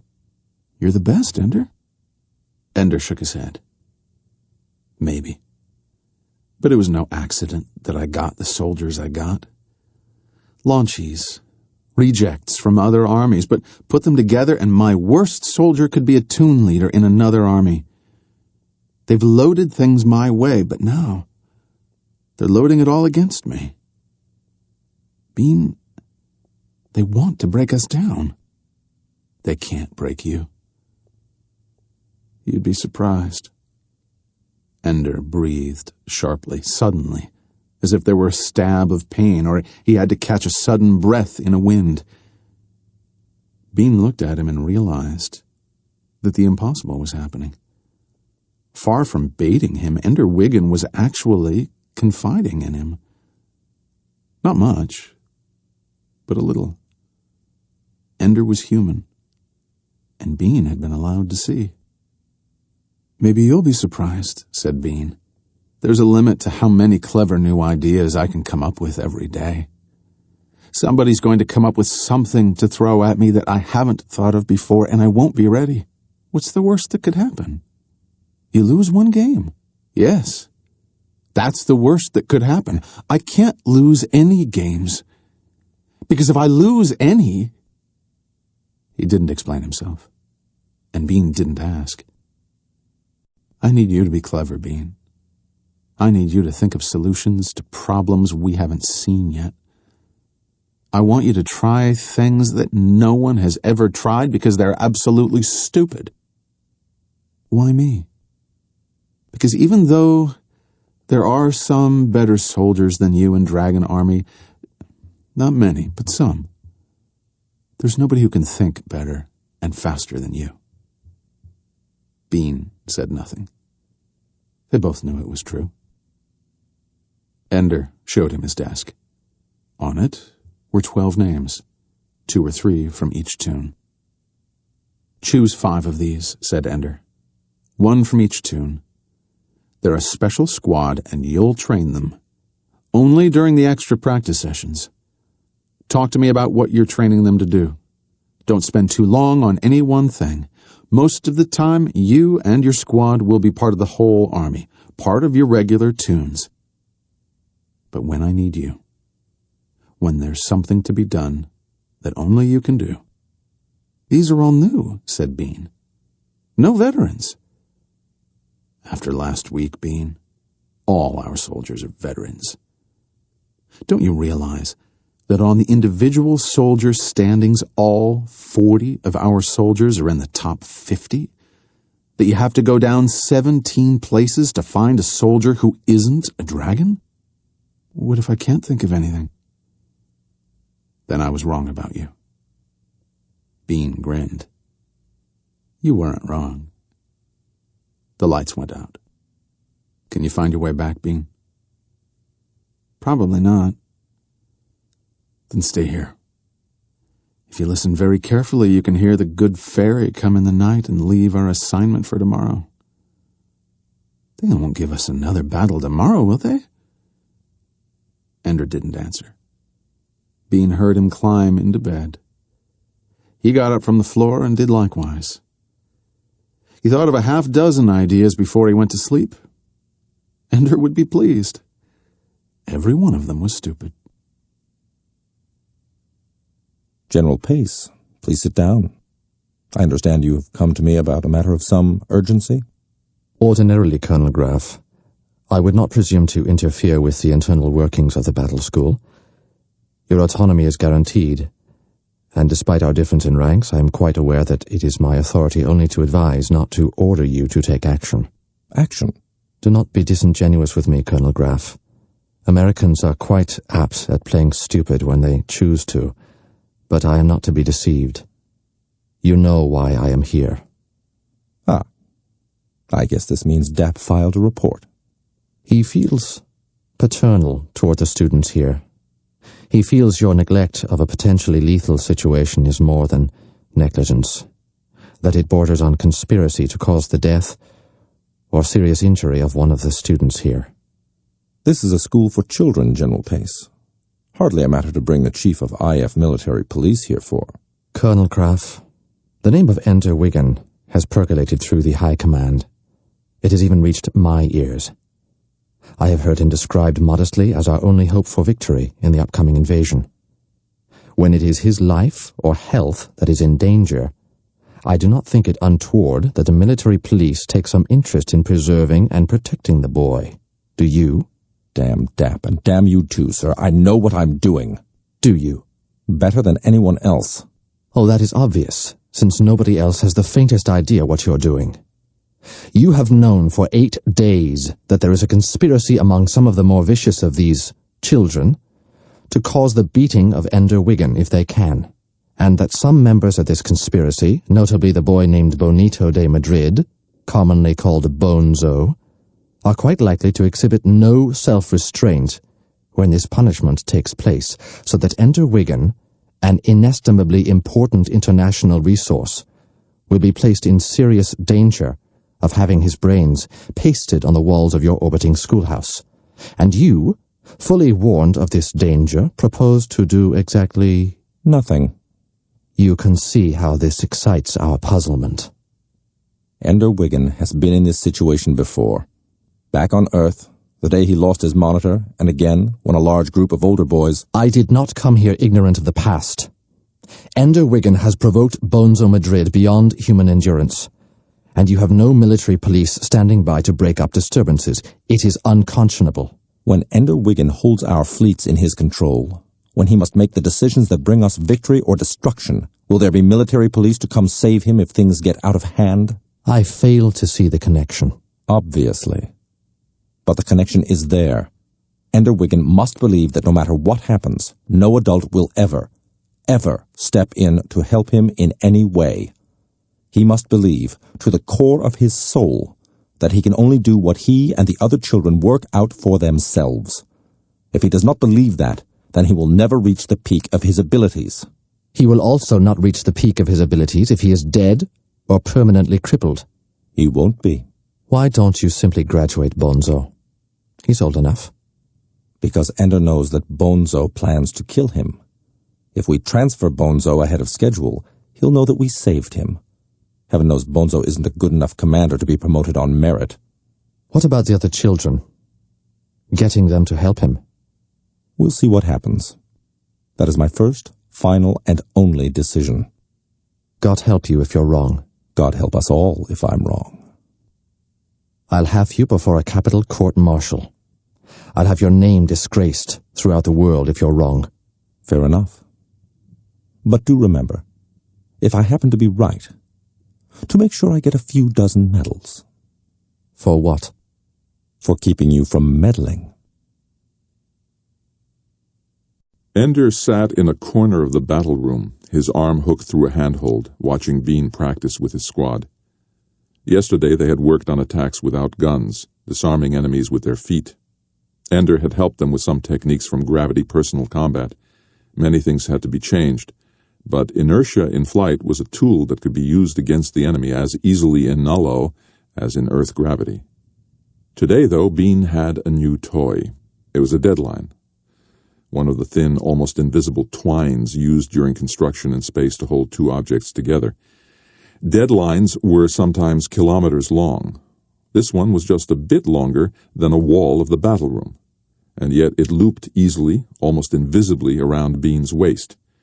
He pulled it off like an article of clothing and handed one end to one of his soldiers. Hook it to a handhold and wind it around a few times. Bean carried the other end across the battle room. As a tripwire, it wasn't too useful, Bean decided. It was invisible enough, but one strand of twine wouldn't have much chance of stopping an enemy that could easily go above or below it. Then he got the idea of using it to change his direction of movement in midair. He fastened it around his waist, the other end still fastened to a handhold, slipped a few meters away, and launched himself straight out. The twine caught him, changed his direction abruptly, and swung him in an arc that crashed him brutally against the wall. He screamed and screamed. It took Ender a moment to realize that he wasn't screaming in pain. "Did you see how fast I went? Did you see how I changed direction?" Soon, all of Dragon Army stopped work to watch Bean practice with the twine.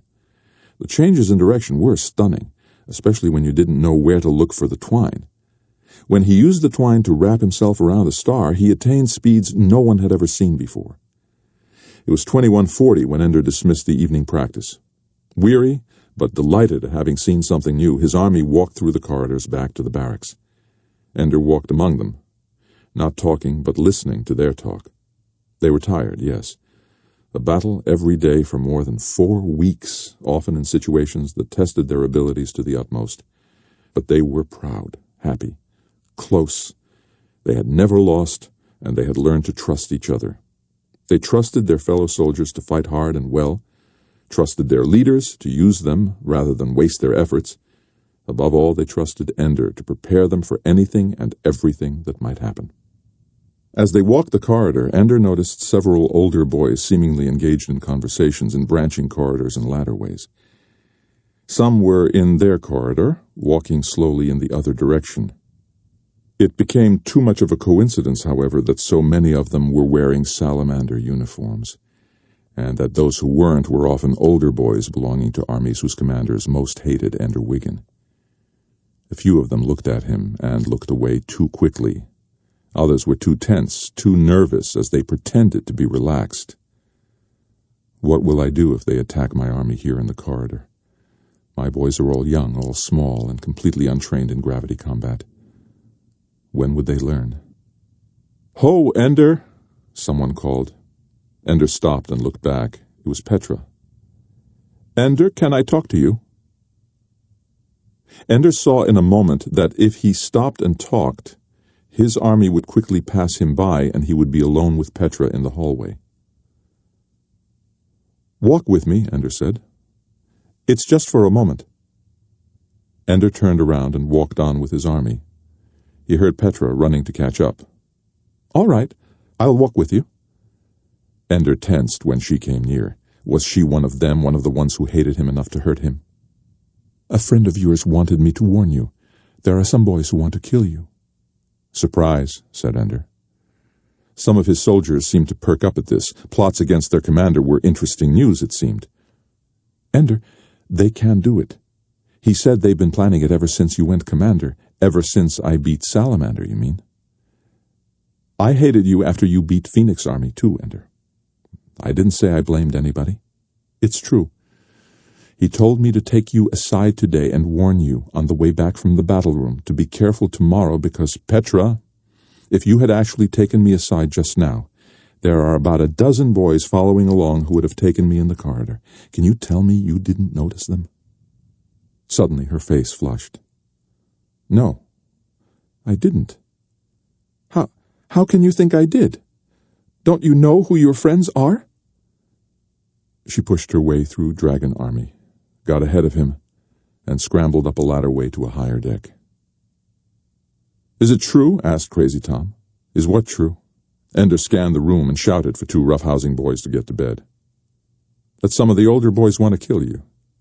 "All talk," said Ender. But he knew that it wasn't.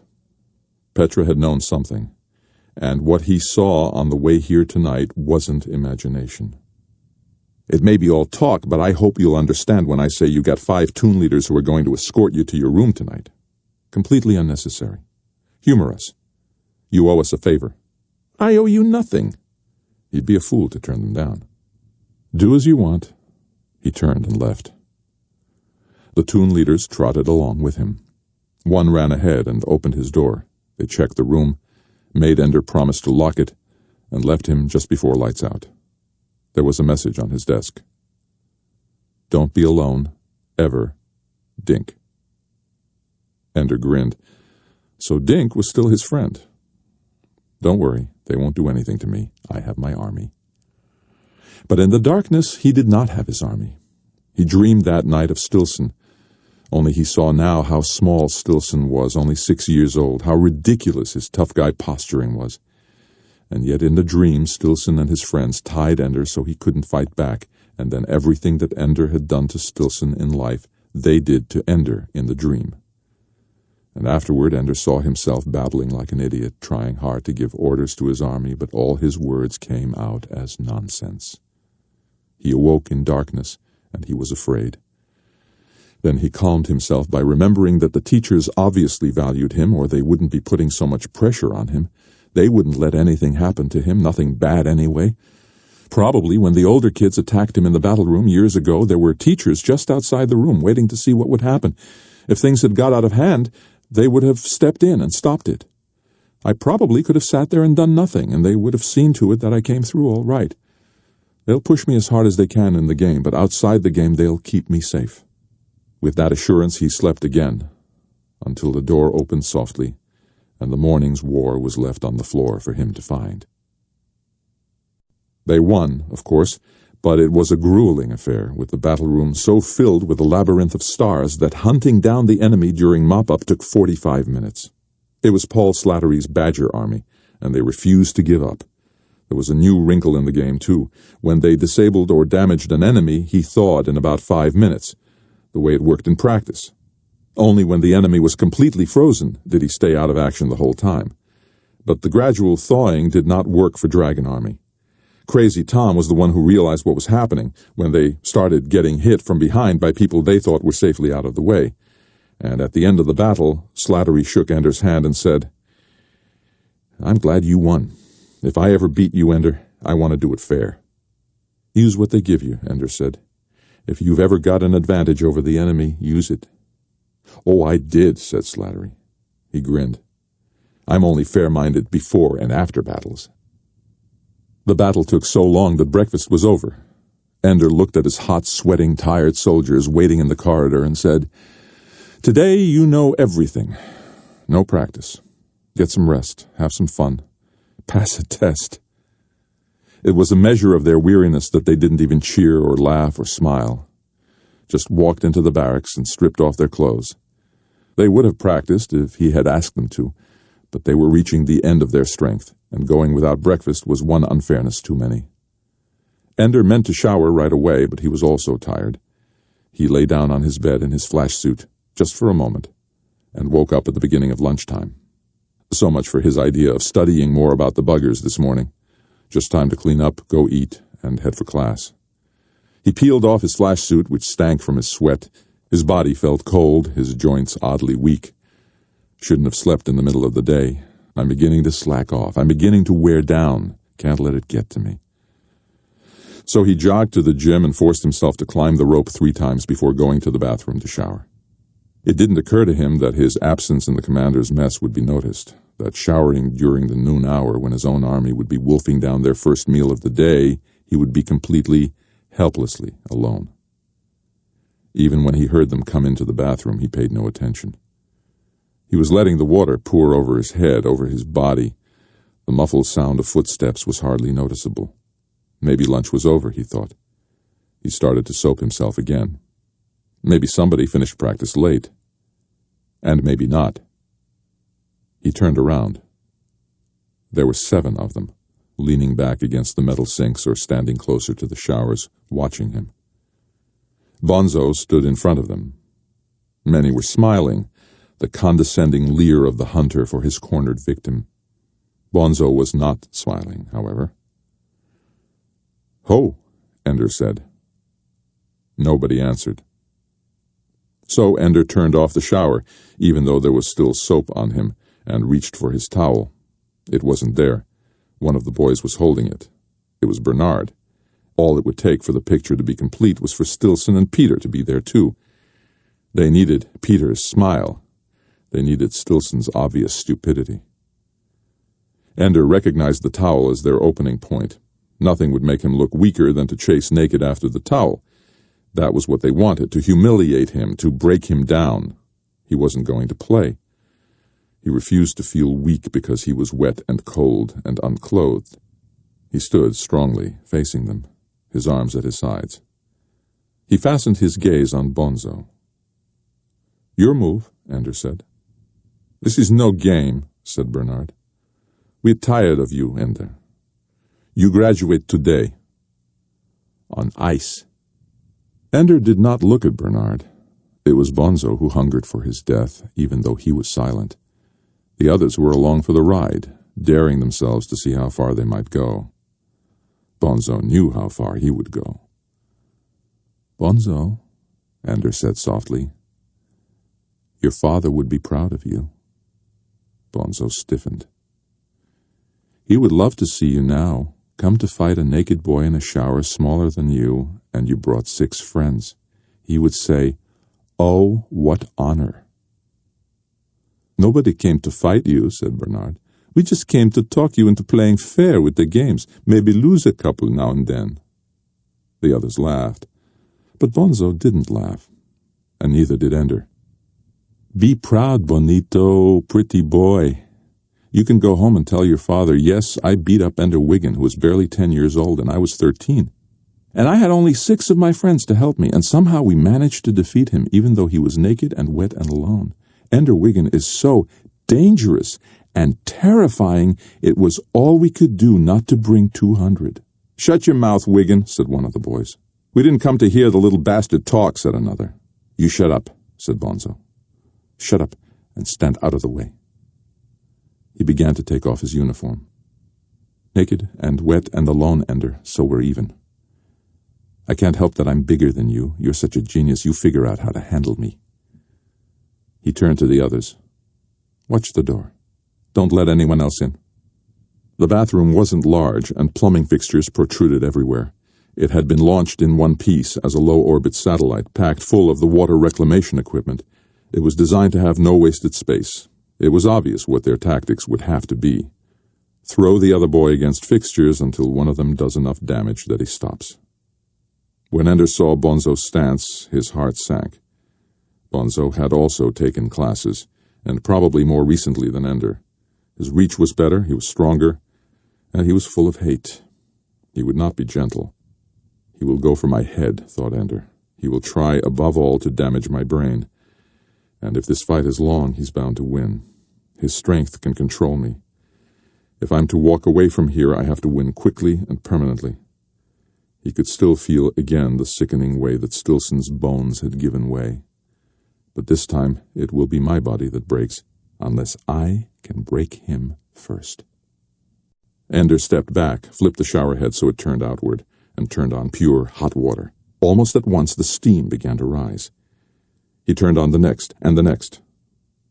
"I'm not afraid of hot water," said Bonzo. His voice was soft. But it wasn't the hot water that Ender wanted, it was the heat. His body still had soap on it, and his sweat moistened it, made his skin more slippery than Bonzo would expect. Suddenly there was a voice from the door. Stop it!" For a moment Ender thought it was a teacher come to stop the fight, but it was only Dink Meeker. Bonzo's friends caught him at the door, held him. "Stop it, Bonzo!" Dink cried. "Don't hurt him." "Why not?" asked Bonzo. And for the first time he smiled. Ah, thought Ender, he loves to have someone recognize that he is the one in control, that he has power. "Because he's the best, that's why. Who else can fight the buggers? That's what matters, you fool, the buggers." Bonzo stopped smiling.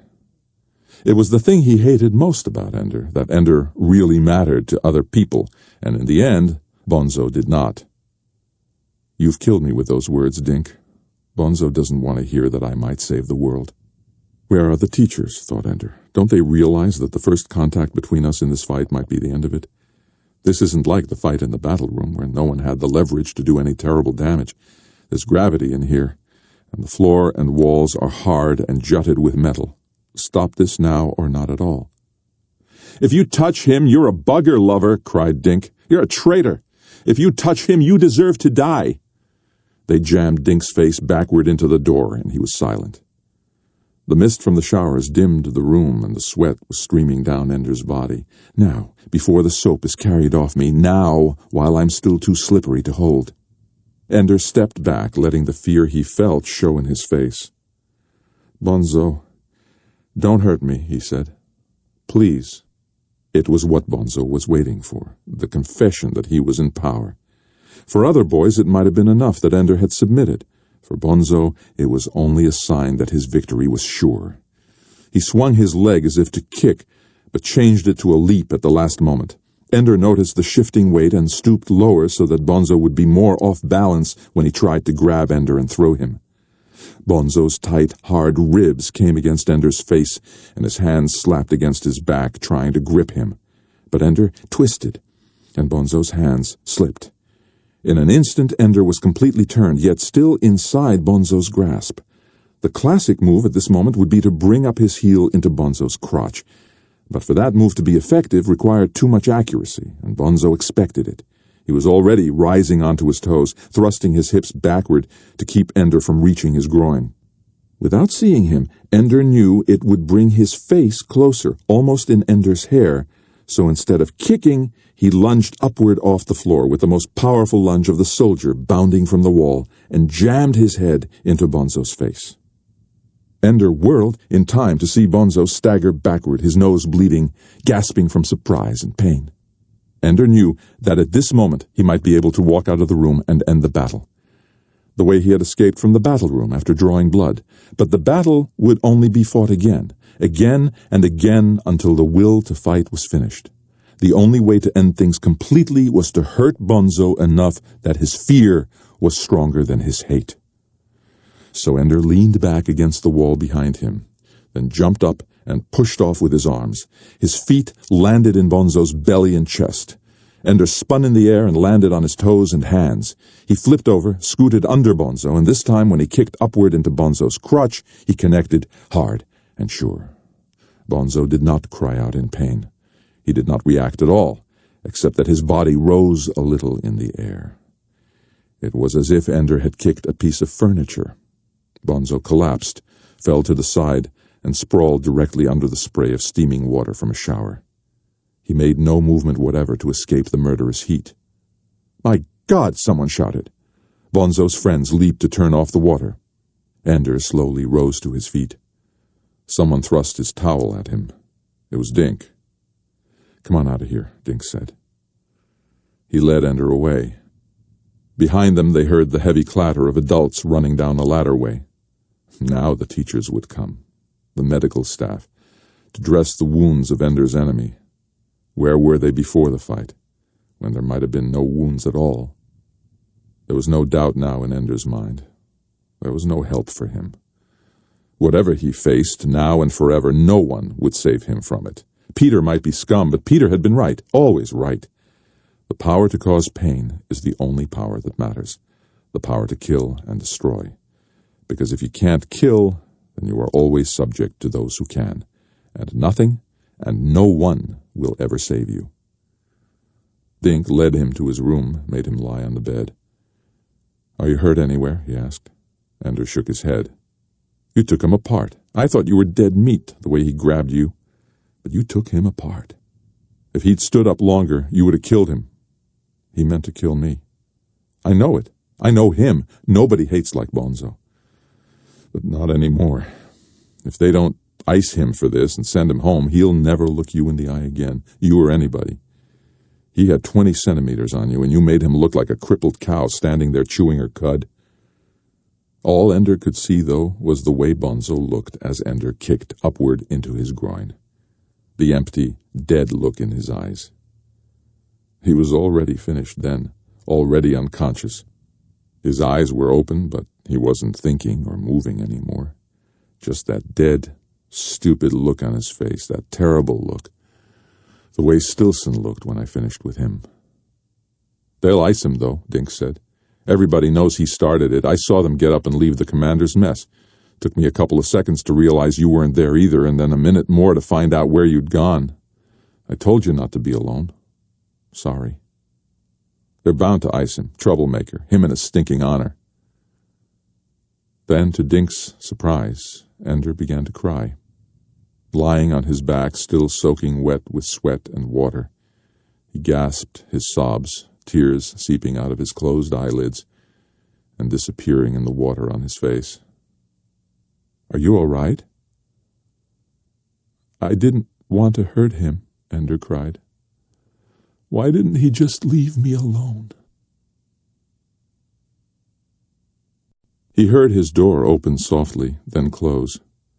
He knew at once that it was his battle instructions. He opened his eyes, expecting to find the darkness of early morning before 0600. Instead, the lights were on. He was naked, and when he moved, the bed was soaking wet. His eyes were puffy and painful from crying. He looked at the clock on his desk. 1820, it said. It's the same day. I already had a battle today. I had 2 battles today. The bastards know what I've been through, and they're doing this to me. William B. Griffin Army, Talo Momo, Tiger Army, 1900. He sat on the edge of the bed.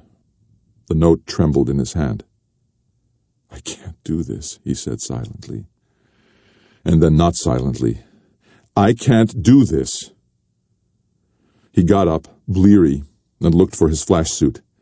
Then he remembered he had put it in the cleaner while he showered. It was still there. Holding the paper, he walked out of his room. Dinner was nearly over, and there were a few people in the corridor, but no one spoke to him, just watched him, perhaps in awe of what had happened at noon in the bathroom, perhaps because of the forbidding, terrible look on his face. Most of his boys were in the barracks. Ho, Ender, there going to be a practice tonight? Ender handed the paper to Hot Soup. Those sons of bitches, he said. 2 at once. 2 armies? Shouted Crazy Tom. They'll just trip over each other, said Bean. I've got to clean up, Ender said. Get them ready, get everybody together. I'll meet you there, at the gate. He walked out of the barracks. A tumult of conversation rose behind him. He heard Crazy Tom scream, 2 fart-eating armies will whip their butts! The bathroom was empty, all cleaned up. None of the blood that poured from Bonzo's nose into the shower water. All gone. Nothing bad ever happened here. Ender stepped under the water and rinsed himself, took the sweat of combat and let it run down the drain. All gone, except they recycled it and will be drinking Bonzo's blood water in the morning. All the life gone out of it, but his blood just the same.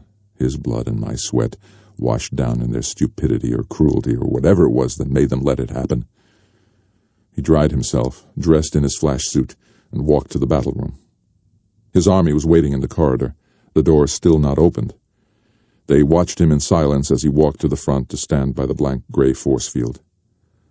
Of course, they all knew about his fight in the bathroom today. That and their own weariness from the battle that morning kept them quiet, while the knowledge that they would be facing 2 armies filled them with dread. Everything they can do to beat me, thought Ender. Everything they can think of. Change all the rules. They don't care, just so they beat me. Well, I'm sick of the game. No game is worth Bonzo's blood pinking the water on the bathroom floor. Ice me. Send me home. I don't want to play anymore. The door disappeared.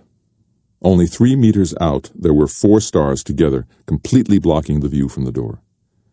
2 armies weren't enough. They had to make Ender deploy his forces blind. "Bean," said Ender, "take your boys and tell me what's on the other side of this star." Bean pulled the coil of twine from his waist, tied one end around him, handed the other end to a boy in his squad, and stepped gently through the door. His squad quickly followed. They had practiced this several times, and it took only a moment before they were braced on the star, holding the end of the twine. Bean pushed off at great speed, in a line almost parallel to the door. When he reached the corner of the room, he pushed off again and rocketed straight out toward the enemy. The spots of light on the wall showed that the enemy was shooting at him. As the rope was stopped by each edge of the star in turn, his arc became tighter, his direction changed, and he became an impossible target to hit. His squad caught him neatly as he came around the star from the other side. He moved all his arms and legs so those waiting inside the door would know that the enemy hadn't flashed him anywhere. Ender dropped through the gate. "It's really dim," said Bean, "but light enough you can't follow people easily by the lights on their suits. Worst possible for seeing. It's all open space from this star to the enemy side of the room. They've got 8 stars making a square around their door. I didn't see anybody except the ones peeking around the boxes. They're just sitting there waiting for us." As if to corroborate Bean's statement, the enemy began to call out to them. "Hey, we be hungry. Come and feed us. Your ass is dragon. Your ass is dragon." Ender's mind felt dead.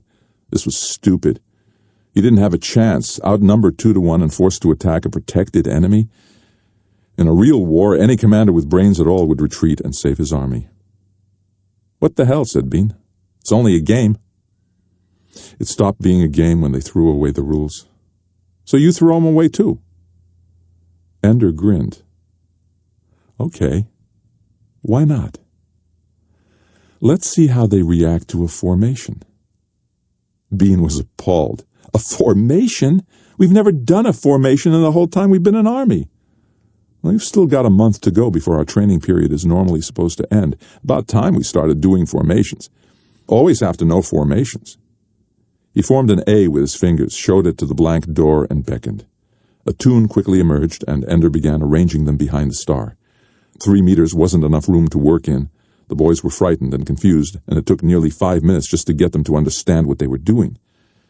Tiger and Griffin soldiers were reduced to chanting catcalls while their commanders argued about whether to try to use their overwhelming force to attack Dragon Army while they were still behind the star.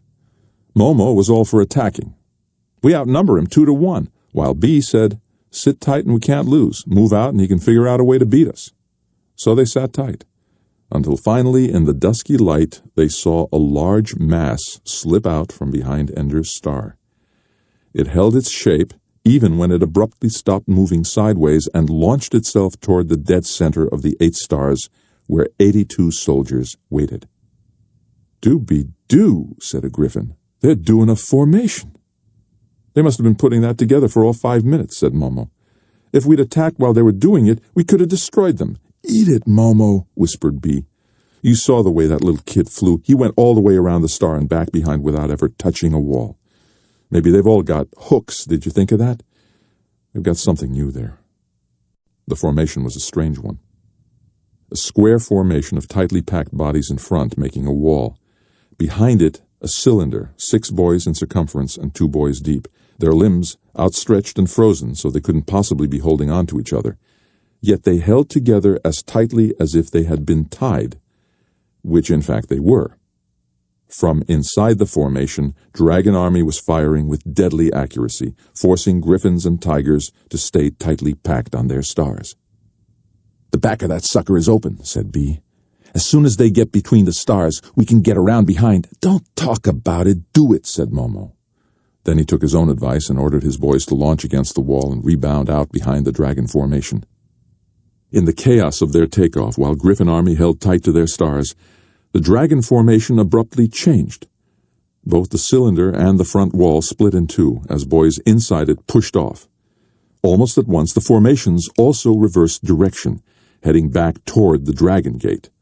Most of the Griffins fired at the formations and the boys moving backward with them, and the Tigers took the survivors of Dragon Army from behind.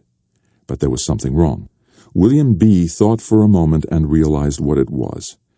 Those formations couldn't have reversed direction in mid-flight unless someone pushed off in the opposite direction, and if they took off with enough force to make that 20-man formation move backward, they must be going fast. There they were, 6 small dragon soldiers down near William B.'s own door. From the number of lights showing on their flash suits, B could see that 3 of them were disabled and 2 of them damaged. Only 1 was whole. Nothing to be frightened of. B casually aimed at them, pressed the button, and nothing happened.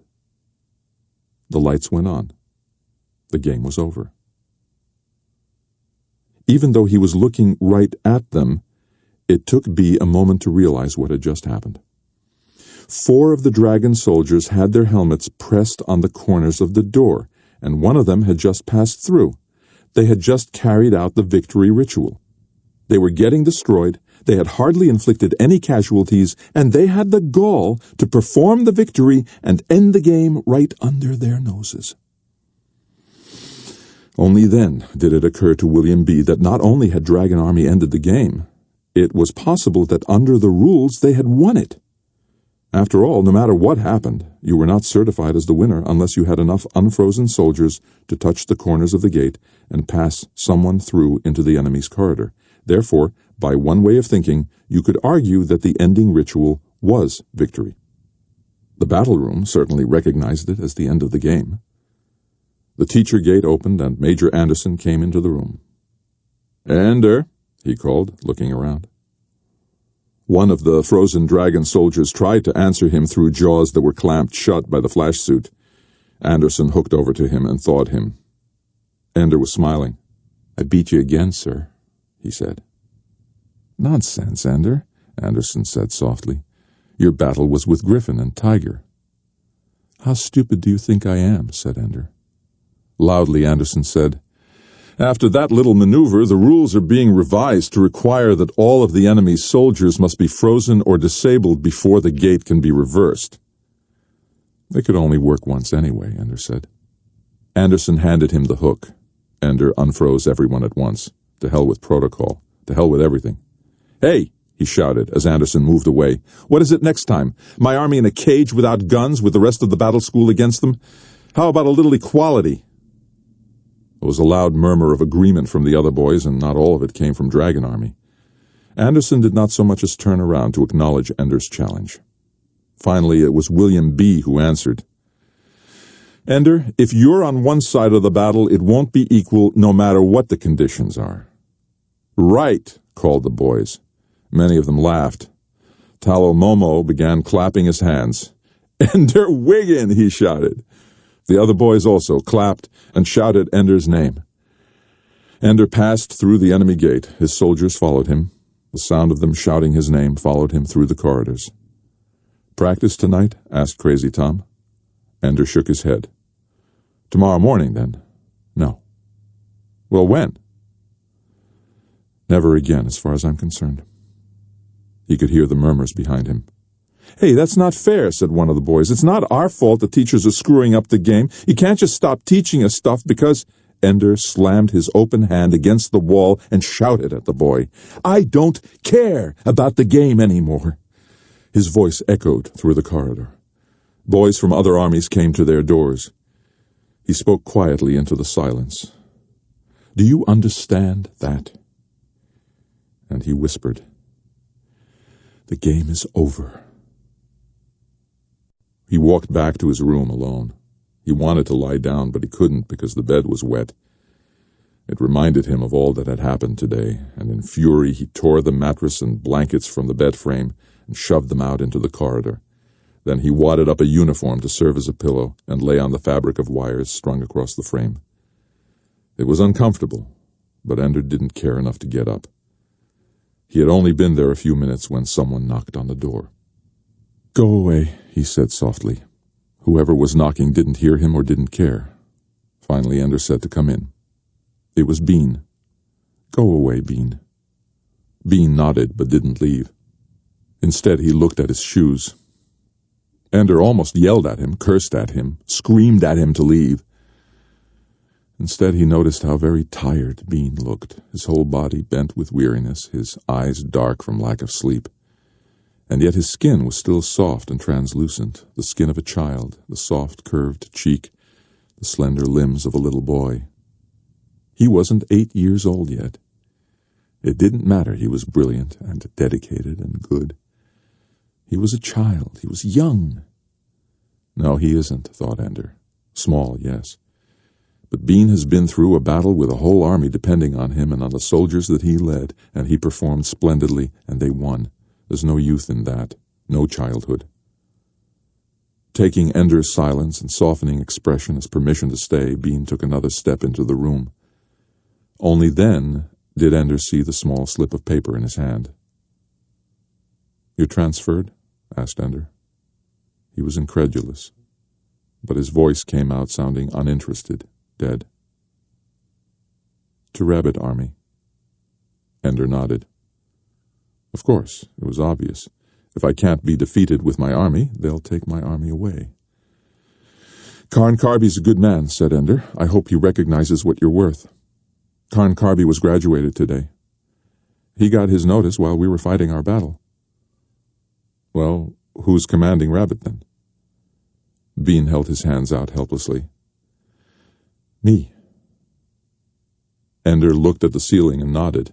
"Of course. After all, you're only 4 years younger than the regular age. It isn't funny.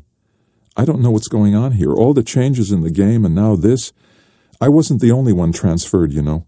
They graduated half the commanders and transferred a lot of our guys to command their armies." "Which guys?" "It looks like every toon leader and every assistant."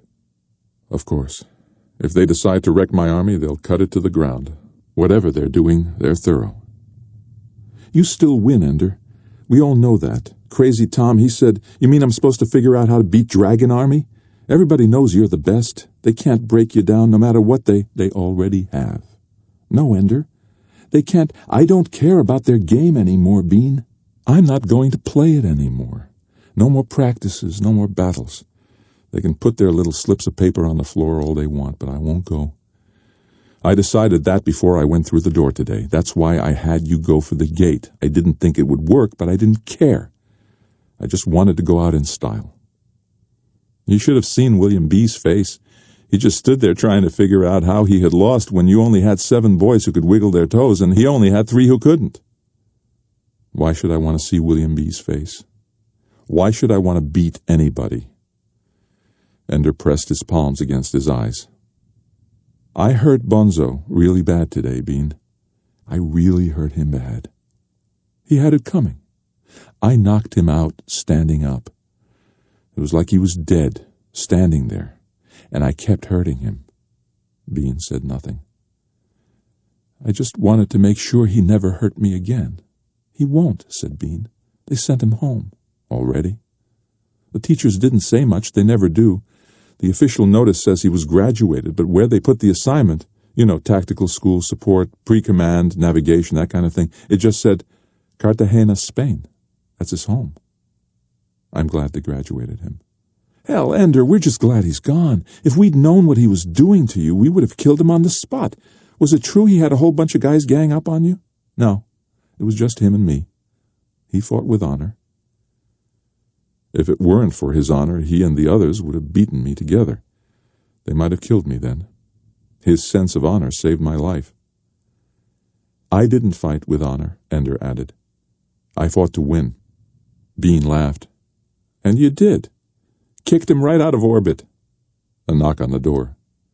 Before Ender could answer, the door opened. Ender had been expecting more of his soldiers. Instead, it was Major Anderson, and behind him came Colonel Graff. "Ender Wiggin," said Graff. Ender got to his feet. "Yes, sir." "Your display of temper in the battle room today was insubordinate and is not to be repeated." "Yes, sir," said Ender.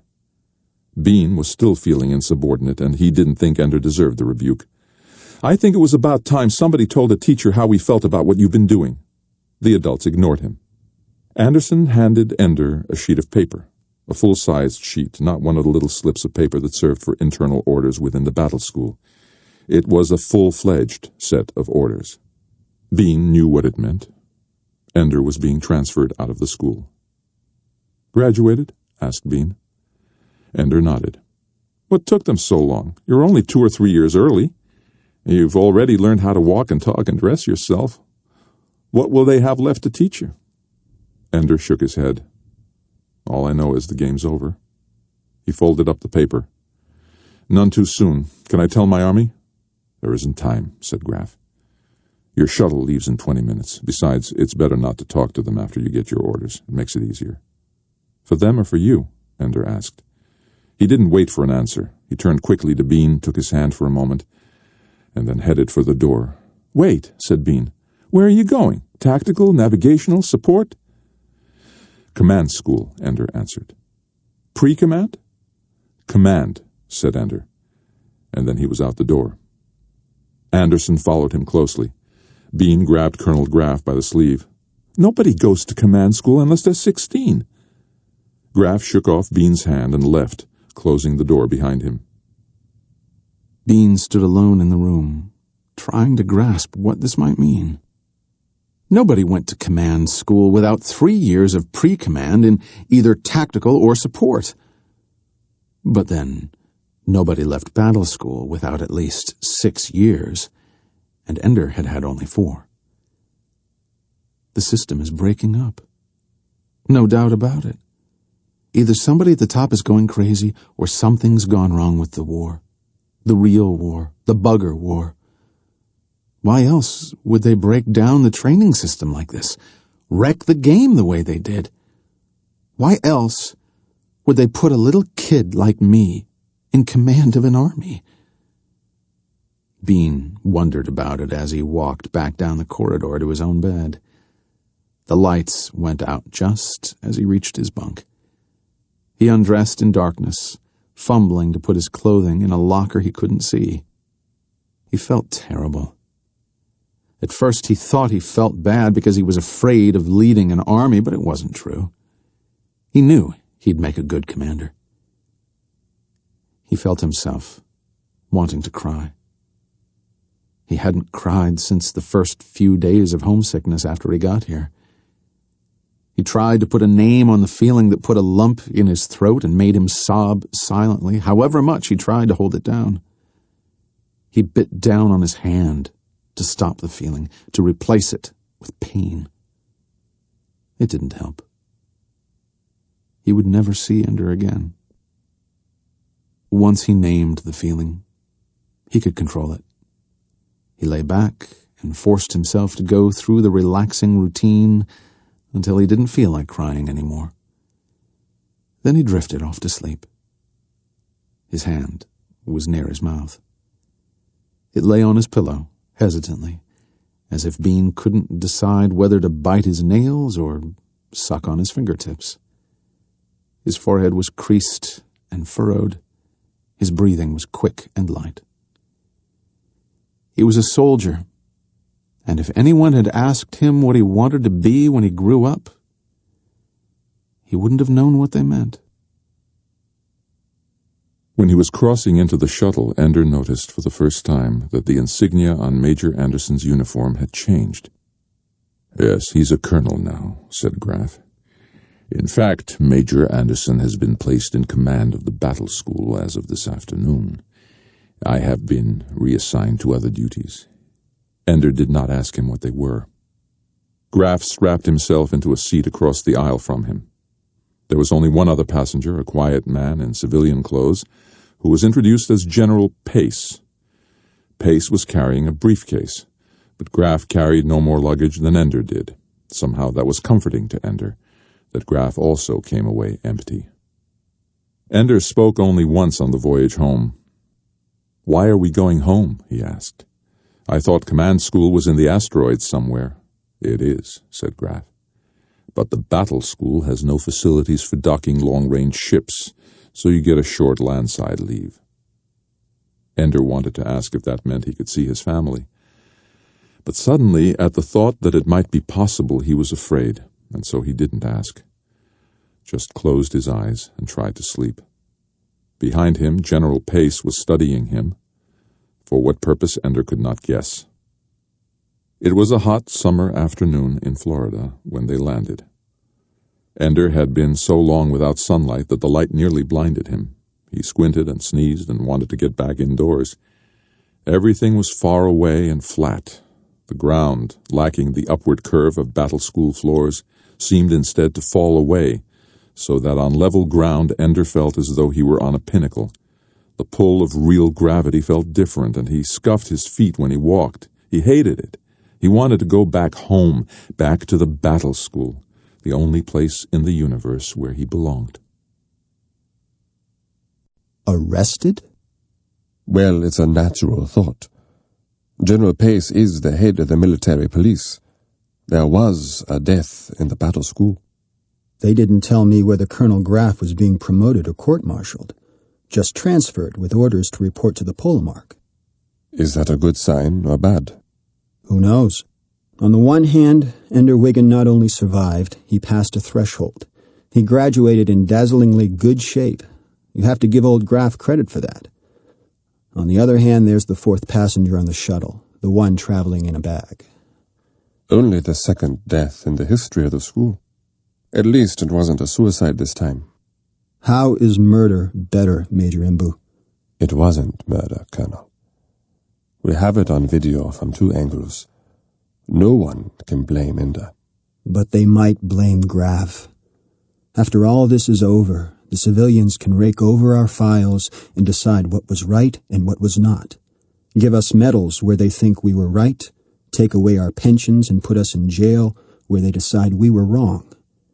At least they had the good sense not to tell Ender that the boy died. It's the second time, too. They didn't tell him about Stilson either. The kid is scary. Ender Wiggin isn't a killer. He just wins, thoroughly. If anybody's going to be scared, let it be the buggers.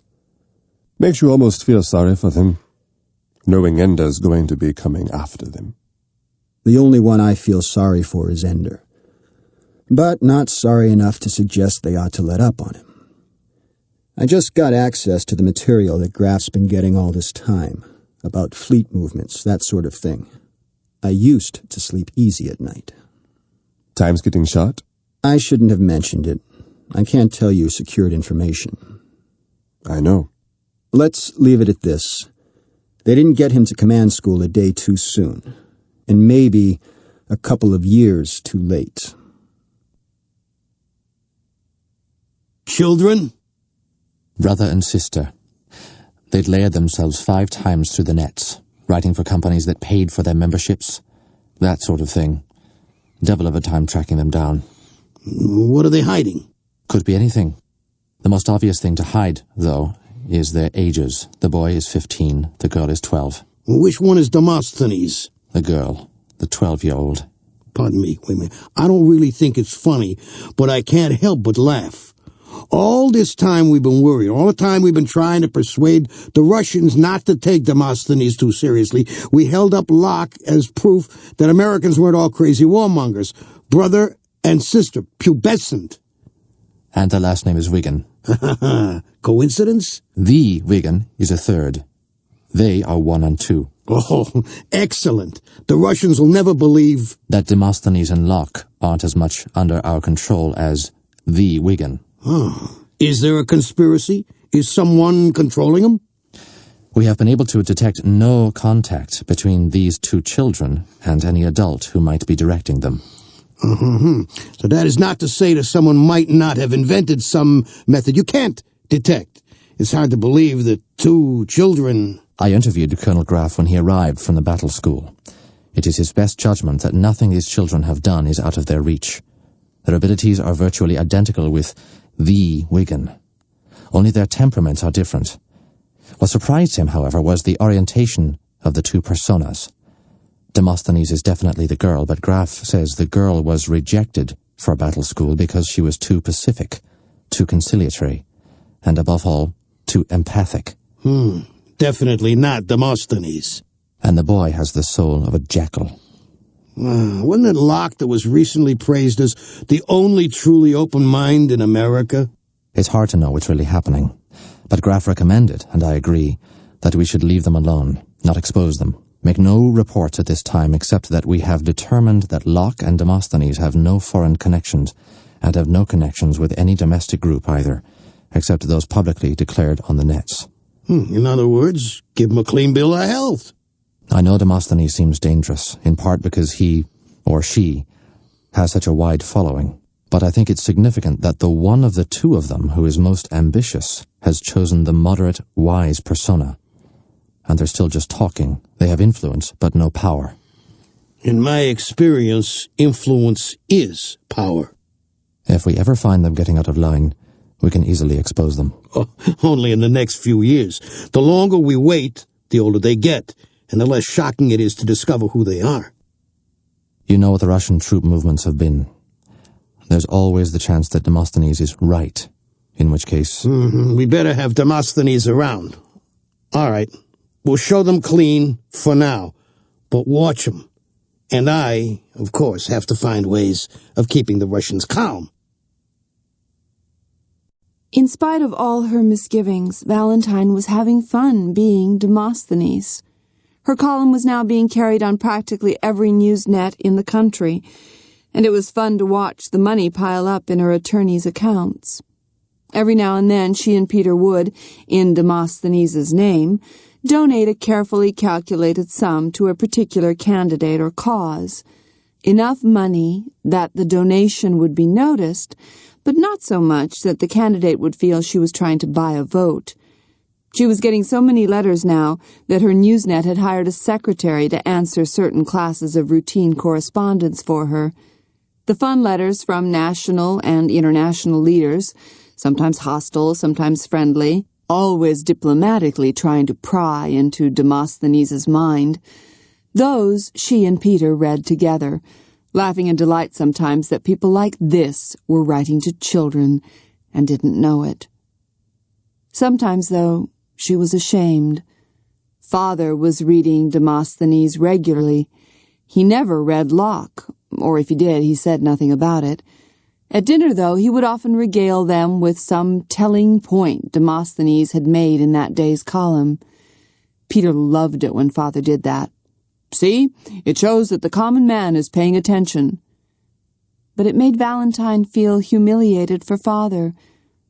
If he ever found out that all this time I was writing the columns he told us about, and that I didn't even believe half the things I wrote, he would be angry and ashamed. At school, she once nearly got them in trouble when her history teacher assigned the class to write a paper contrasting the views of Demosthenes and Locke as expressed in two of their early columns. Valentine was careless and did a brilliant job of analysis. As a result, she had to work hard to talk the principal out of having her essay published on the very newsnet that carried Demosthenes' column. Peter was savage about it. You write too much like Demosthenes. You can't get published. I should kill Demosthenes now. You're getting out of control. If he raged about that blunder, Peter frightened her still more when he went silent. It happened when Demosthenes was invited to take part in the President's Council on Education for the Future, a blue-ribbon panel that was designed to do nothing but do it splendidly. Valentine thought Peter would take it as a triumph, but he did not. "Turn it down," he said. "Why should I?" she asked. "It's no work at all, and they even said that because of Demosthenes' well-known desire for privacy, they would net all the meetings. It makes Demosthenes into a respectable person, and you love it that you got it before I did." "Peter, it isn't you and me. It's Demosthenes and Locke. We made them up. They aren't real. Besides, this appointment doesn't mean they like Demosthenes better than Locke. It just means that Demosthenes has a much stronger base of support. You knew he would. Appointing him pleases a large number of Russian haters and chauvinists." It wasn't supposed to work this way. Locke was supposed to be the respected one. He is. Real respect takes longer than official respect. Peter, don't be angry at me because I've done well with the things you told me to do. But he was angry, for days. And ever since, he had left her to think through all her own columns, instead of telling her what to write. He probably assumed that this would make the quality of Demosthenes' columns deteriorate. But if it did, no one noticed. Perhaps it made him even angrier that she never came to him weeping for help. She had been Demosthenes too long now to need anyone to tell her what Demosthenes would think about things. And as her correspondence with other politically active citizens grew, she began to learn things, information that simply wasn't available to the general public. Certain military people who corresponded with her dropped hints about things without meaning to, and she and Peter put them together to build up a fascinating and frightening picture of Warsaw Pact activity. They were indeed preparing for war, a vicious and bloody earthbound war. Demosthenes wasn't wrong to suspect that the Second Warsaw Pact was not abiding by the terms of the League. And the character of Demosthenes gradually took on a life of his own. At times she found herself thinking like Demosthenes at the end of a writing session, agreeing with ideas that were supposed to be calculated poses. And sometimes she read Peter's Locke essays and found herself annoyed at his obvious blindness to what was really going on. Perhaps it's impossible to wear an identity without becoming what you pretend to be. She thought of that, worried about it for a few days, and then wrote a column using that as a premise, to show that politicians who toadied to the Russians in order to keep the peace would inevitably end up subservient to them in everything. It was a lovely bite at the party in power, and she got a lot of good mail about it. She also stopped being frightened of the idea of becoming, to a degree, Demosthenes. He's smarter than Peter and I ever gave him credit for, she thought. Graf was waiting for her after school. He stood leaning on his car. He was in civilian clothes, and he had gained weight, so she didn't recognize him at first, but he beckoned to her, and before he could introduce himself, she remembered his name. "I won't write another letter," she said. "I never should have written that one." "You don't like medals, then, I guess." "Not much." "Come for a ride with me, Valentine." "I don't ride with strangers." He handed her a paper. It was a release form, and her parents had signed it. "I guess you're not a stranger. Where are we going?" "To see a young soldier who was in Greensboro on leave." She got in the car. "Ender's only 10 years old," she said. "I thought you told me last time he'd be eligible for leave when he was 16. "He skipped a few grades." "So he's doing well?" "Ask him when you see him." "Why me? Why not the whole family?" Graf sighed. "Ender sees the world his own way. We had to persuade him to see you. As for Peter and your parents, he was not interested. Life at the battle school was intense." "What do you mean? He's gone crazy?" "Oh, on the contrary. He's the sanest person I know. He's sane enough to know that his parents are not particularly eager to reopen a book of affection that was closed quite tightly 4 years ago. As for Peter, we didn't even suggest a meeting, and so he didn't have a chance to tell us to go to hell." They went out Lake Brant Road and turned off just past the lake, following a road that wound down and up until they came to a white clapboard mansion that sprawled along the top of a hill. It looked over Lake Brant on one side and a 5-acre private lake on the other. "This is the house that Medley's Mist E. Rubb built," said Graf. "The IF picked it up in a tax sale about 20 years ago.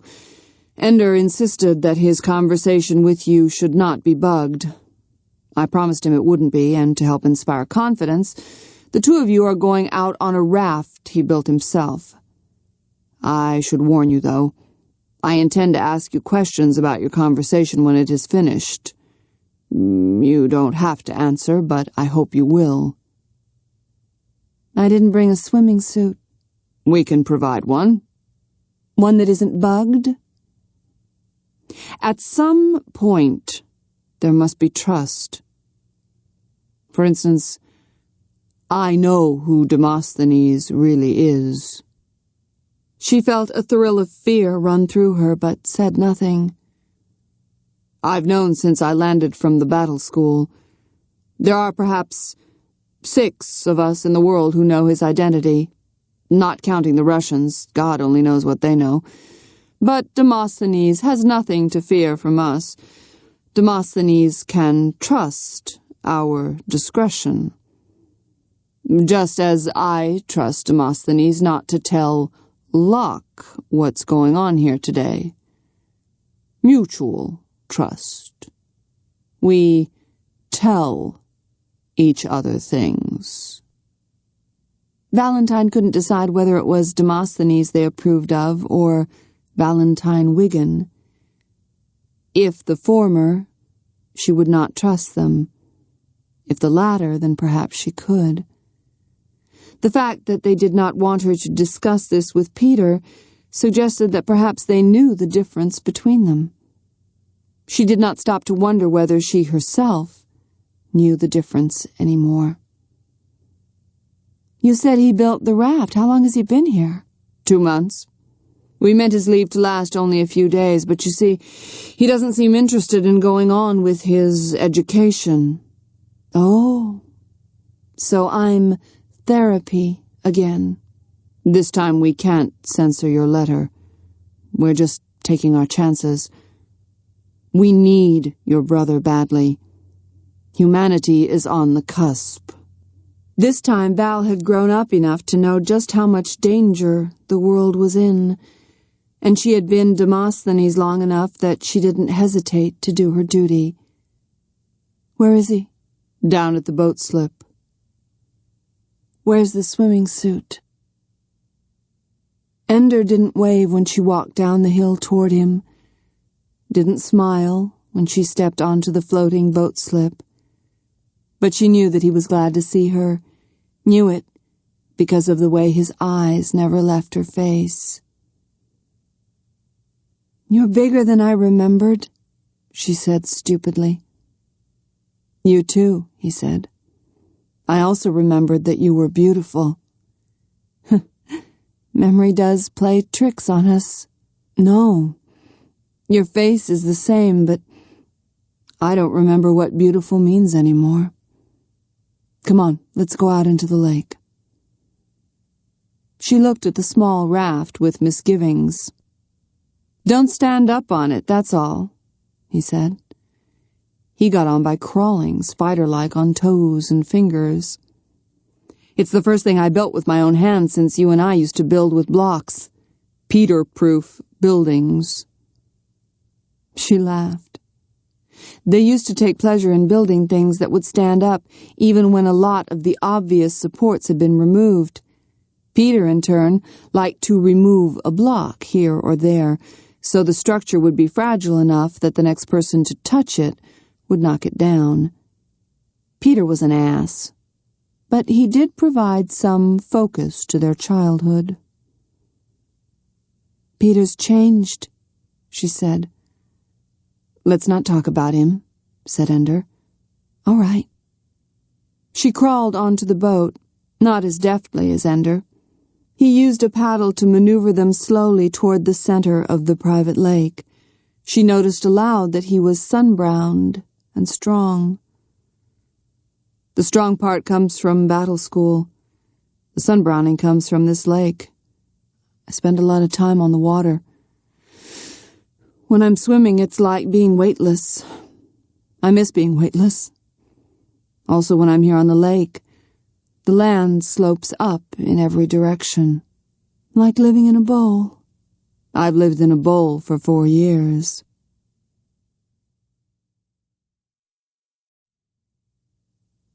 So we're strangers now, aren't we, Valentine? No, she said. She reached out and touched his leg. Then suddenly, she squeezed his knee, right where he had always been most ticklish. But almost at the same moment, he caught her wrist in his hand. His grip was very strong, even though his hands were smaller than hers, and his own arms were slender and tight. For a moment he looked dangerous, and then he relaxed. "Oh, yes," he said. "You used to tickle me." "Not anymore," she said, taking back her hand. "Want to swim?" In answer, she dropped herself over the side of the raft. The water was clear and clean, and there was no chlorine in it. She swam for a while, then returned to the raft and lay on it in the hazy sunlight. A wasp circled her, then landed on the raft beside her head. She knew it was there and ordinarily would have been afraid of it, but not today. Let it walk on this raft. Let it bake in the sun, as I'm doing. Then the raft rocked, and she turned to see Ender calmly crushing the life out of the wasp with one finger. "These are a nasty breed," Ender said. "They sting you without waiting to be insulted first." He smiled. "I've been learning about preemptive strategies. I'm very good. No one ever beat me. I'm the best soldier they ever had." "Who would expect less?" she said. "You're a Wigan." "Whatever that means," he said. "It means that you are going to make a difference in the world." And she told him what she and Peter were doing. "How old is Peter? 14? Already planning to take over the world?" "He thinks he's Alexander the Great. And why shouldn't he be? Why shouldn't you be, too? We can't both be Alexander. Two faces of the same coin. And I am the metal in between." Even as she said it, she wondered if it was true. She had shared so much with Peter these last few years that even when she thought she despised him, she understood him. While Ender had been only a memory till now, a very small, fragile boy who needed her protection.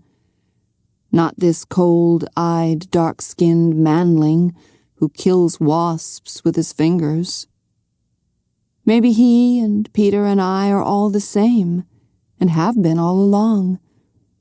Maybe we only thought we were different from each other, out of jealousy. The trouble with coins is, when one face is up, the other face is down. And right now you think you're down. They want me to encourage you to go on with your studies. They aren't studies, they're games. All games from beginning to end, only they change the rules whenever they feel like it. He held up a limp hand. "See the strings? But you can use them, too. Only if they want to be used. Only if they think they're using you. No, it's too hard. I don't want to play anymore. Just when I start to be happy, just when I think I can handle things, they stick in another knife. I keep having nightmares now that I'm here.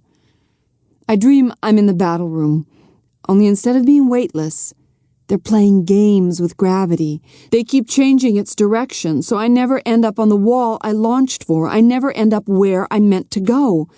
And I keep pleading with them just to let me get to the door. And they won't let me out. They keep sucking me back in." She heard the anger in his voice and assumed it was directed at her. "I suppose that's what I'm here for, to suck you back in. I didn't want to see you. They told me. I was afraid that I'd still love you. I hoped that you would." "My fear, your wish, both granted." "Ender, it really is true. We may be young, but we're not powerless.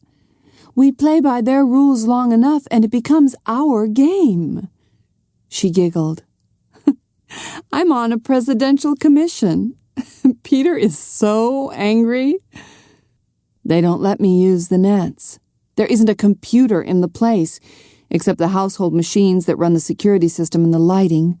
Ancient things installed back a century ago, when they made computers that didn't hook up with anything. They took away my army, they took away my desk, and you know something? I don't really mind. You must be good company for yourself. Not me. My memories. Maybe that's who you are. What you remember. No. My memories of strangers.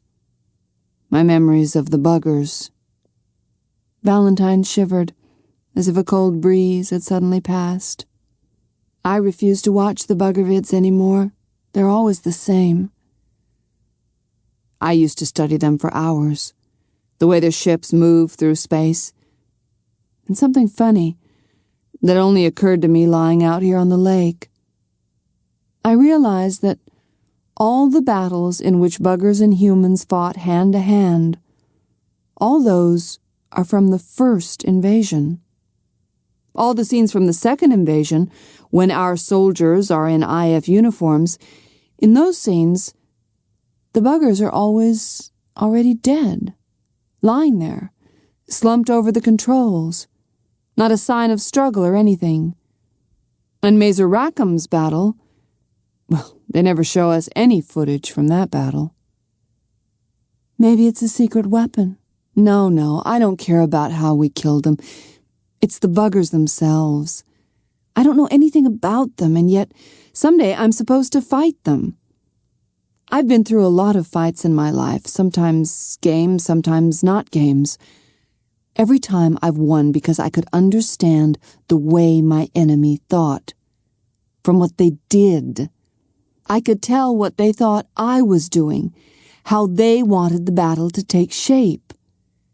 And I played off of that. I'm very good at that, understanding how other people think. The curse of the Wigan children. She joked, but it frightened her, that Ender might understand her as completely as he did his enemies. Peter always understood her, or at least thought he did, but he was such a moral sinkhole that she never had to feel embarrassed when he guessed even her worst thoughts. But Ender, she did not want him to understand her. It would make her naked before him. She would be ashamed. You don't think you can beat the buggers unless you know them. It goes deeper than that. Being here alone with nothing to do, I've been thinking about myself, too, trying to understand why I hate myself so badly. No, Ender. Don't tell me no, Ender. It took me a long time to realize that I did, but believe me, I did. And it came down to this. In the moment when I truly understand my enemy, understand him well enough to defeat him, then in that very moment, I also love him. I think it's impossible to really understand somebody, what they want, what they believe, and not love them the way they love themselves. And then in that very moment, when I love them, you beat them. For a moment she was not afraid of his understanding. No, you don't understand. I destroy them. I make it impossible for them to ever hurt me again. I grind them until they don't exist. Of course you don't. And now the fear came again, worse than before. Peter has mellowed, but they've made you into a killer. Two sides of the same coin, but which side is which? I've really hurt some people, Val. I'm not making this up. I know, Ender. How will you hurt me? See what I'm becoming, Val, he said softly. Even you are afraid of me. And he touched her cheek so gently that she wanted to cry, like the touch of his soft baby hand when he was still an infant. She remembered that, the touch of his soft and innocent hand on her cheek. "I'm not," she said, and in that moment it was true. "You should be." "No, I shouldn't." "You're going to shrivel up if you stay in the water. Also, the sharks might get you." He smiled. "The sharks learned to leave me alone a long time ago." But he pulled himself onto the raft, bringing a wash of water across it as it tipped. It was cold on Valentine's back. "Ender, Peter's going to do it. He's smart enough to take the time it takes, but he's going to win his way into power, if not right now, then later. I'm not sure yet whether that'll be a good thing or a bad thing. Peter can be cruel, but he knows the getting and keeping of power. And there are signs that once the Bugger War is over, and maybe even before it ends, the world will collapse into chaos again. The Russian Empire was on its way to hegemony before the first invasion. If they try for it afterward, so even Peter might be a better alternative. You've been discovering some of the destroyer in yourself, Ender. Well, so have I. Peter didn't have a monopoly on that, whatever the testers thought. And Peter has some of the builder in him. He isn't kind, but he doesn't break every good thing he sees anymore. Once you realize that power will always end up with the sort of people who crave it, I think that there are worse people who could have it than Peter. With that strong a recommendation, I could vote for him myself. Sometimes it seems absolutely silly. A 14-year-old boy and his kid sister plotting to take over the world. She tried to laugh. It wasn't funny. We aren't just ordinary children, are we? None of us. Don't you sometimes wish we were? She tried to imagine herself being like the other girls at school, tried to imagine life if she didn't feel responsible for the future of the world. It would be so dull. I don't think so. And he stretched out on the raft, as if he could lie on the water forever. It was true. Whatever they did to Ender in the battle school, they had spent his ambition. He really did not want to leave the sun-warmed waters of this bowl. No, she realized. No, he believes that he doesn't want to leave here, but there is still too much of Peter in him. Or too much of me. None of us could be happy for long doing nothing. Or perhaps it's just that none of us could be happy living with no other company than ourself. So she began to prod again. What is the one name that everyone in the world knows? Mazer Rackham. And what if you win the next war, the way Mazer did? Mazer Rackham was a fluke. A reserve. Nobody believed in him. He just happened to be in the right place at the right time. But suppose you do it. Suppose you beat the buggers, and your name is known the way Mazer Rackham's name is known. Let somebody else be famous. Peter wants to be famous. Let him save the world. I'm not talking about fame, Ender. I'm not talking about power, either. I'm talking about accidents. Just like the accident that Mazer Rackham happened to be the one who was there when somebody had to stop the buggers. If I'm here, said Ender, then I won't be there. Somebody else will. Let them have the accident. His tone of weary unconcern infuriated her. I'm talking about my life, you self-centered little bastard. If her words bothered him, he didn't show it. Just lay there, eyes closed. When you were little and Peter tortured you, it's a good thing I didn't lie back and wait for Mom and Dad to save you. They never understood how dangerous Peter was. I knew you had the monitor, but I didn't wait for them either. Do you know what Peter used to do to me because I stopped him from hurting you?" "Shut up," Ender whispered. Because she saw that his chest was trembling, because she knew that she had indeed hurt him, because she knew that just like Peter, she had found his weakest place and stabbed him there, she fell silent. "I can't beat them," Ender said softly. "I'll be out there like Mazer Rackham one day, and everybody will be depending on me. And I won't be able to do it. If you can't, Ender, then nobody could. If you can't beat them, then they deserve to win because they're stronger and better than us. It won't be your fault. Tell it to the dead. If not you, then who? Anybody. Nobody, Ender. I'll tell you something. If you try and lose, then it isn't your fault. But if you don't try and we lose, then it's all your fault. You killed us all. I'm a killer no matter what. What else should you be? Human beings didn't evolve brains in order to lie around on lakes. Killing's the first thing we learned. And a good thing we did, or we'd be dead, and the tigers would own the earth. I could never beat Peter. No matter what I said or did, I never could. So it came back to Peter. He was years older than you and stronger. So are the buggers.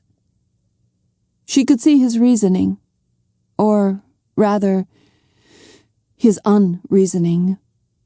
He could win all he wanted, but he knew in his heart that there was always someone who could destroy him. He always knew that he had not really won because there was Peter, undefeated champion. "You want to beat Peter?" she asked. "No," he answered. "Beat the buggers. Then come home and see who notices Peter Wiggin anymore. Look him in the eye when all the world loves and reveres you. That'll be defeat in his eyes, Ender. That's how you win." "You don't understand," he said. "Yes, I do." "No, you don't. I don't want to beat Peter." "Then what do you want?" "I want him to love me." She had no answer. As far as she knew, Peter didn't love anybody. Ender said nothing more, just lay there and lay there. Finally, Valentine, the sweat dripping off her, the mosquitoes beginning to hover as the dusk came on, took one final dip in the water and then began to push the raft in to shore. Ender showed no sign that he knew what she was doing, but his irregular breathing told her that he was not asleep. When they got to the shore, she climbed onto the dock and said, "I love you, Ender, more than ever, no matter what you decide."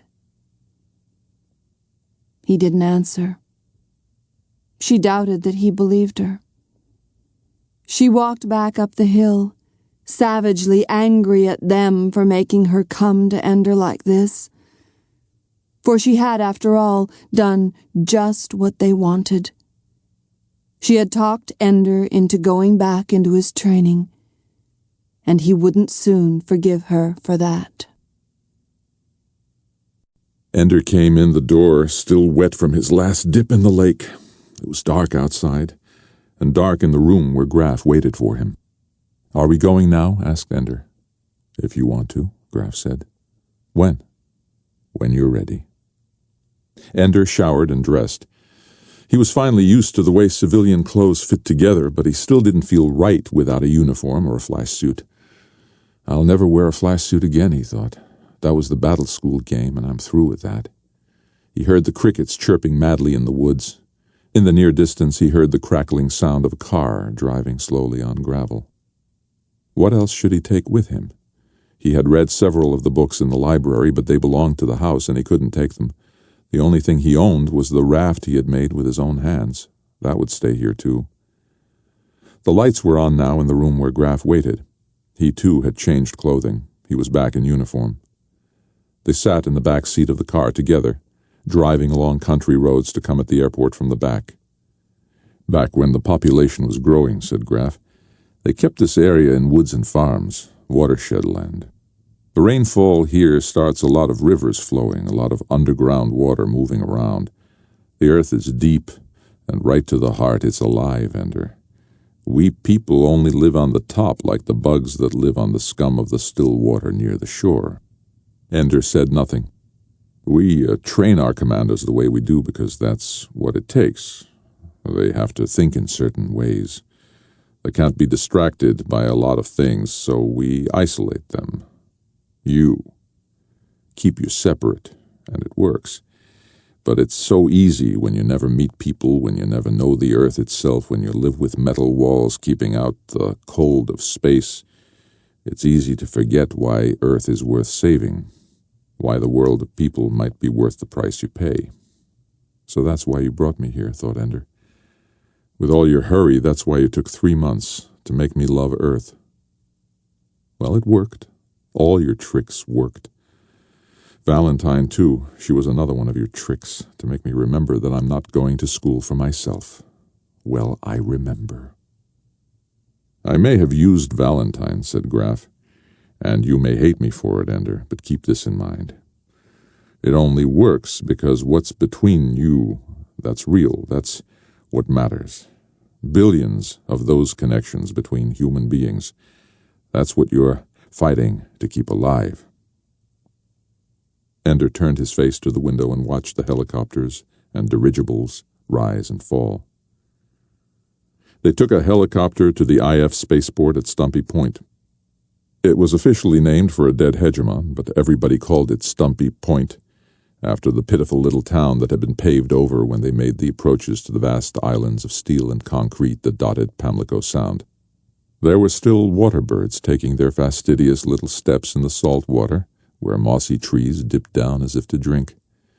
It began to rain lightly, and the concrete was black and slick. It was hard to tell where it left off and the sound began. Graf led him through a maze of clearances. Authority was a little plastic ball that Graf carried. He dropped it into chutes, and doors opened, and people stood up and saluted, and the chutes spat out the ball, and Graf went on. Ender noticed that at first everyone watched Graf, but as they penetrated deeper into the spaceport, people began watching Ender. At first it was the man of real authority, they noticed, but later, where everyone had authority, it was his cargo they cared to see. Only when Graf strapped himself into the shuttle seat beside him did Ender realize Graf was going to launch with him. "How far?" asked Ender. "How far are you going with me?" Graf smiled thinly. "All the way, Ender." "Are they making you administrator of command school?" "No." So they had removed Graf from his post at battle school solely to accompany Ender to his next assignment. How important am I, he wondered. And like a whisper of Peter's voice inside his mind, he heard the question, how can I use this?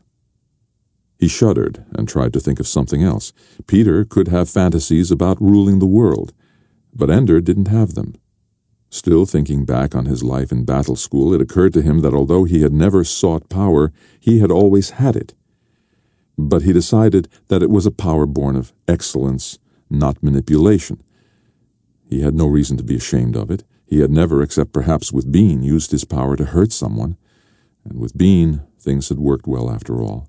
Bean had become a friend, finally, to take the place of the lost ally, who in turn took the place of Valentine. Valentine, who was helping Peter in his plotting. Valentine, who still loved Ender no matter what happened. And following that train of thought led him back to Earth, back to the quiet hours in the center of the clear water, ringed by a bowl of tree-covered hills. That is the Earth, he thought. Not a globe thousands of kilometers around, but a forest with a shining lake, a house hidden at the crest of the hill, high in the trees, A grassy slope leading upward from the water, fish leaping and birds strafing to take the bugs that lived at the border between water and sky. Earth was the constant noise of crickets and winds and birds, and the voice of one girl who spoke to him out of his far-off childhood. The same voice that had once protected him from terror, the same voice that he would do anything to keep alive, even return to school, even leave Earth behind again for another 4 or 40 or 4,000 years. Even if she loved Peter more. His eyes were closed, and he had not made any sound but breathing. Still, Graf reached out and touched his hand across the aisle. Ender stiffened in surprise, and Graf soon withdrew. But for a moment Ender was struck with the startling thought that perhaps Graf felt some affection for him. But no, it was just another calculated gesture. Graf was creating a commander out of a little boy. No doubt Unit 17 in the course of studies included an affectionate gesture from the teacher. The shuttle reached the IPL satellite in only a few hours. Interplanetary Launch was a city of 3,000 inhabitants breathing oxygen from the plants that also fed them, drinking water that had already passed through their bodies 10,000 times, living only to service the tugs that did all the ox work in the solar system, and the shuttles that took their cargoes and passengers back to the Earth or the Moon. It was a world where, briefly, Ender felt at home, since its floors sloped upward as they did in the battle school. Their tug was fairly new. The IF was constantly casting off its old vehicles and purchasing the latest models. It had just brought a vast load of drawn steel processed by a factory ship that was taking apart minor planets in the asteroid belt.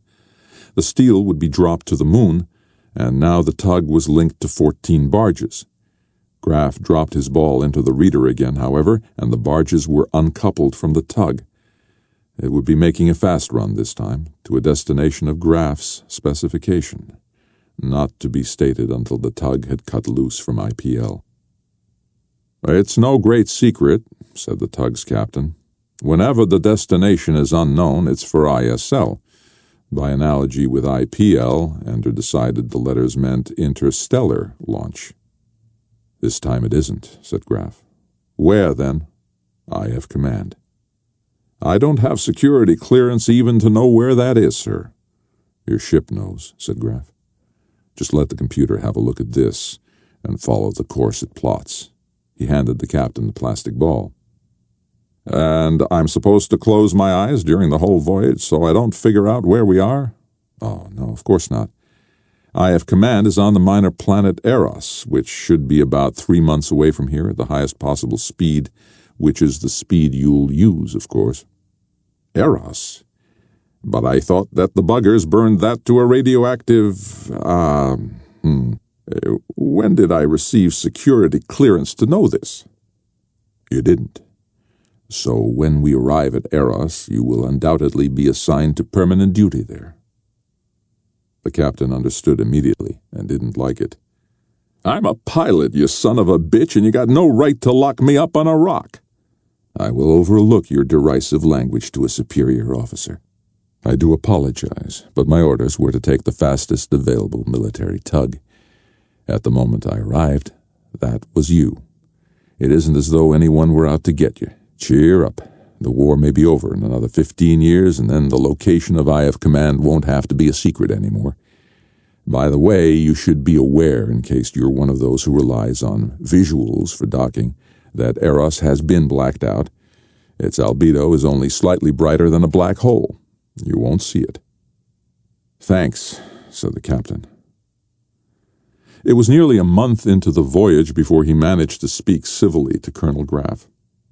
The shipboard computer had a limited library. It was geared primarily to entertainment rather than education. So during the voyage, after breakfast and morning exercises, Ender and Graf would usually talk about command school, about Earth, about astronomy and physics, and whatever Ender wanted to know. And above all, he wanted to know about the buggers. "We don't know much," said Graf. "We've never had a live one in custody. Even when we caught one unarmed and alive, he died the moment it became obvious he was captured. Even the he is uncertain. The most likely thing, in fact, is that most bugger soldiers are females, but with atrophied or vestigial sexual organs. We can't tell. It's their psychology that would be most useful to you, and we haven't exactly had a chance to interview them. Tell me what you know, and maybe I'll learn something that I need. So Graf told him. The buggers were organisms that could conceivably have evolved on Earth if things had gone a different way 1 billion years ago. At the molecular level, there were no surprises. Even the genetic material was the same. It was no accident that they looked insect-like to human beings, though their internal organs were now much more complex and specialized than any insects, and they had evolved an internal skeleton and shed most of the exoskeleton. Their physical structure still echoed their ancestors, who could easily have been very much like Earth's ants. But don't be fooled by that, said Graf. It's just as meaningful to say that our ancestors could easily have been very much like squirrels. If that's all we have to go on, that's something, said Ender. Squirrels never built starships, said Graf. There are usually a few changes on the way from gathering nuts and seeds to harvesting asteroids and putting permanent research stations on the moons of Saturn. The buggers could probably see about the same spectrum of light as human beings, and there was artificial lighting in their ships and ground installations. However, their antennae seemed almost vestigial.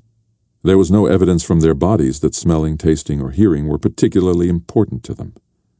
Of course, we can't be sure, but we can't see any way that they could have used sound for communication. The oddest thing of all was that they also don't have any communication devices on their ships, no radios, nothing that could ever transmit or receive any kind of signal.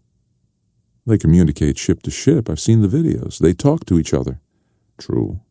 But body to body, mind to mind. It's the most important thing we learned from them. Their communication, however they do it, is instantaneous. Light speed is no barrier. When Mazer Rackham defeated their invasion fleet, they all closed up shop at once. There was no time for a signal. Everything just stopped. Ender remembered the videos of uninjured buggers lying dead at their posts. We knew then that it was possible to communicate faster than light. That was 70 years ago. And once we knew what could be done, we did it.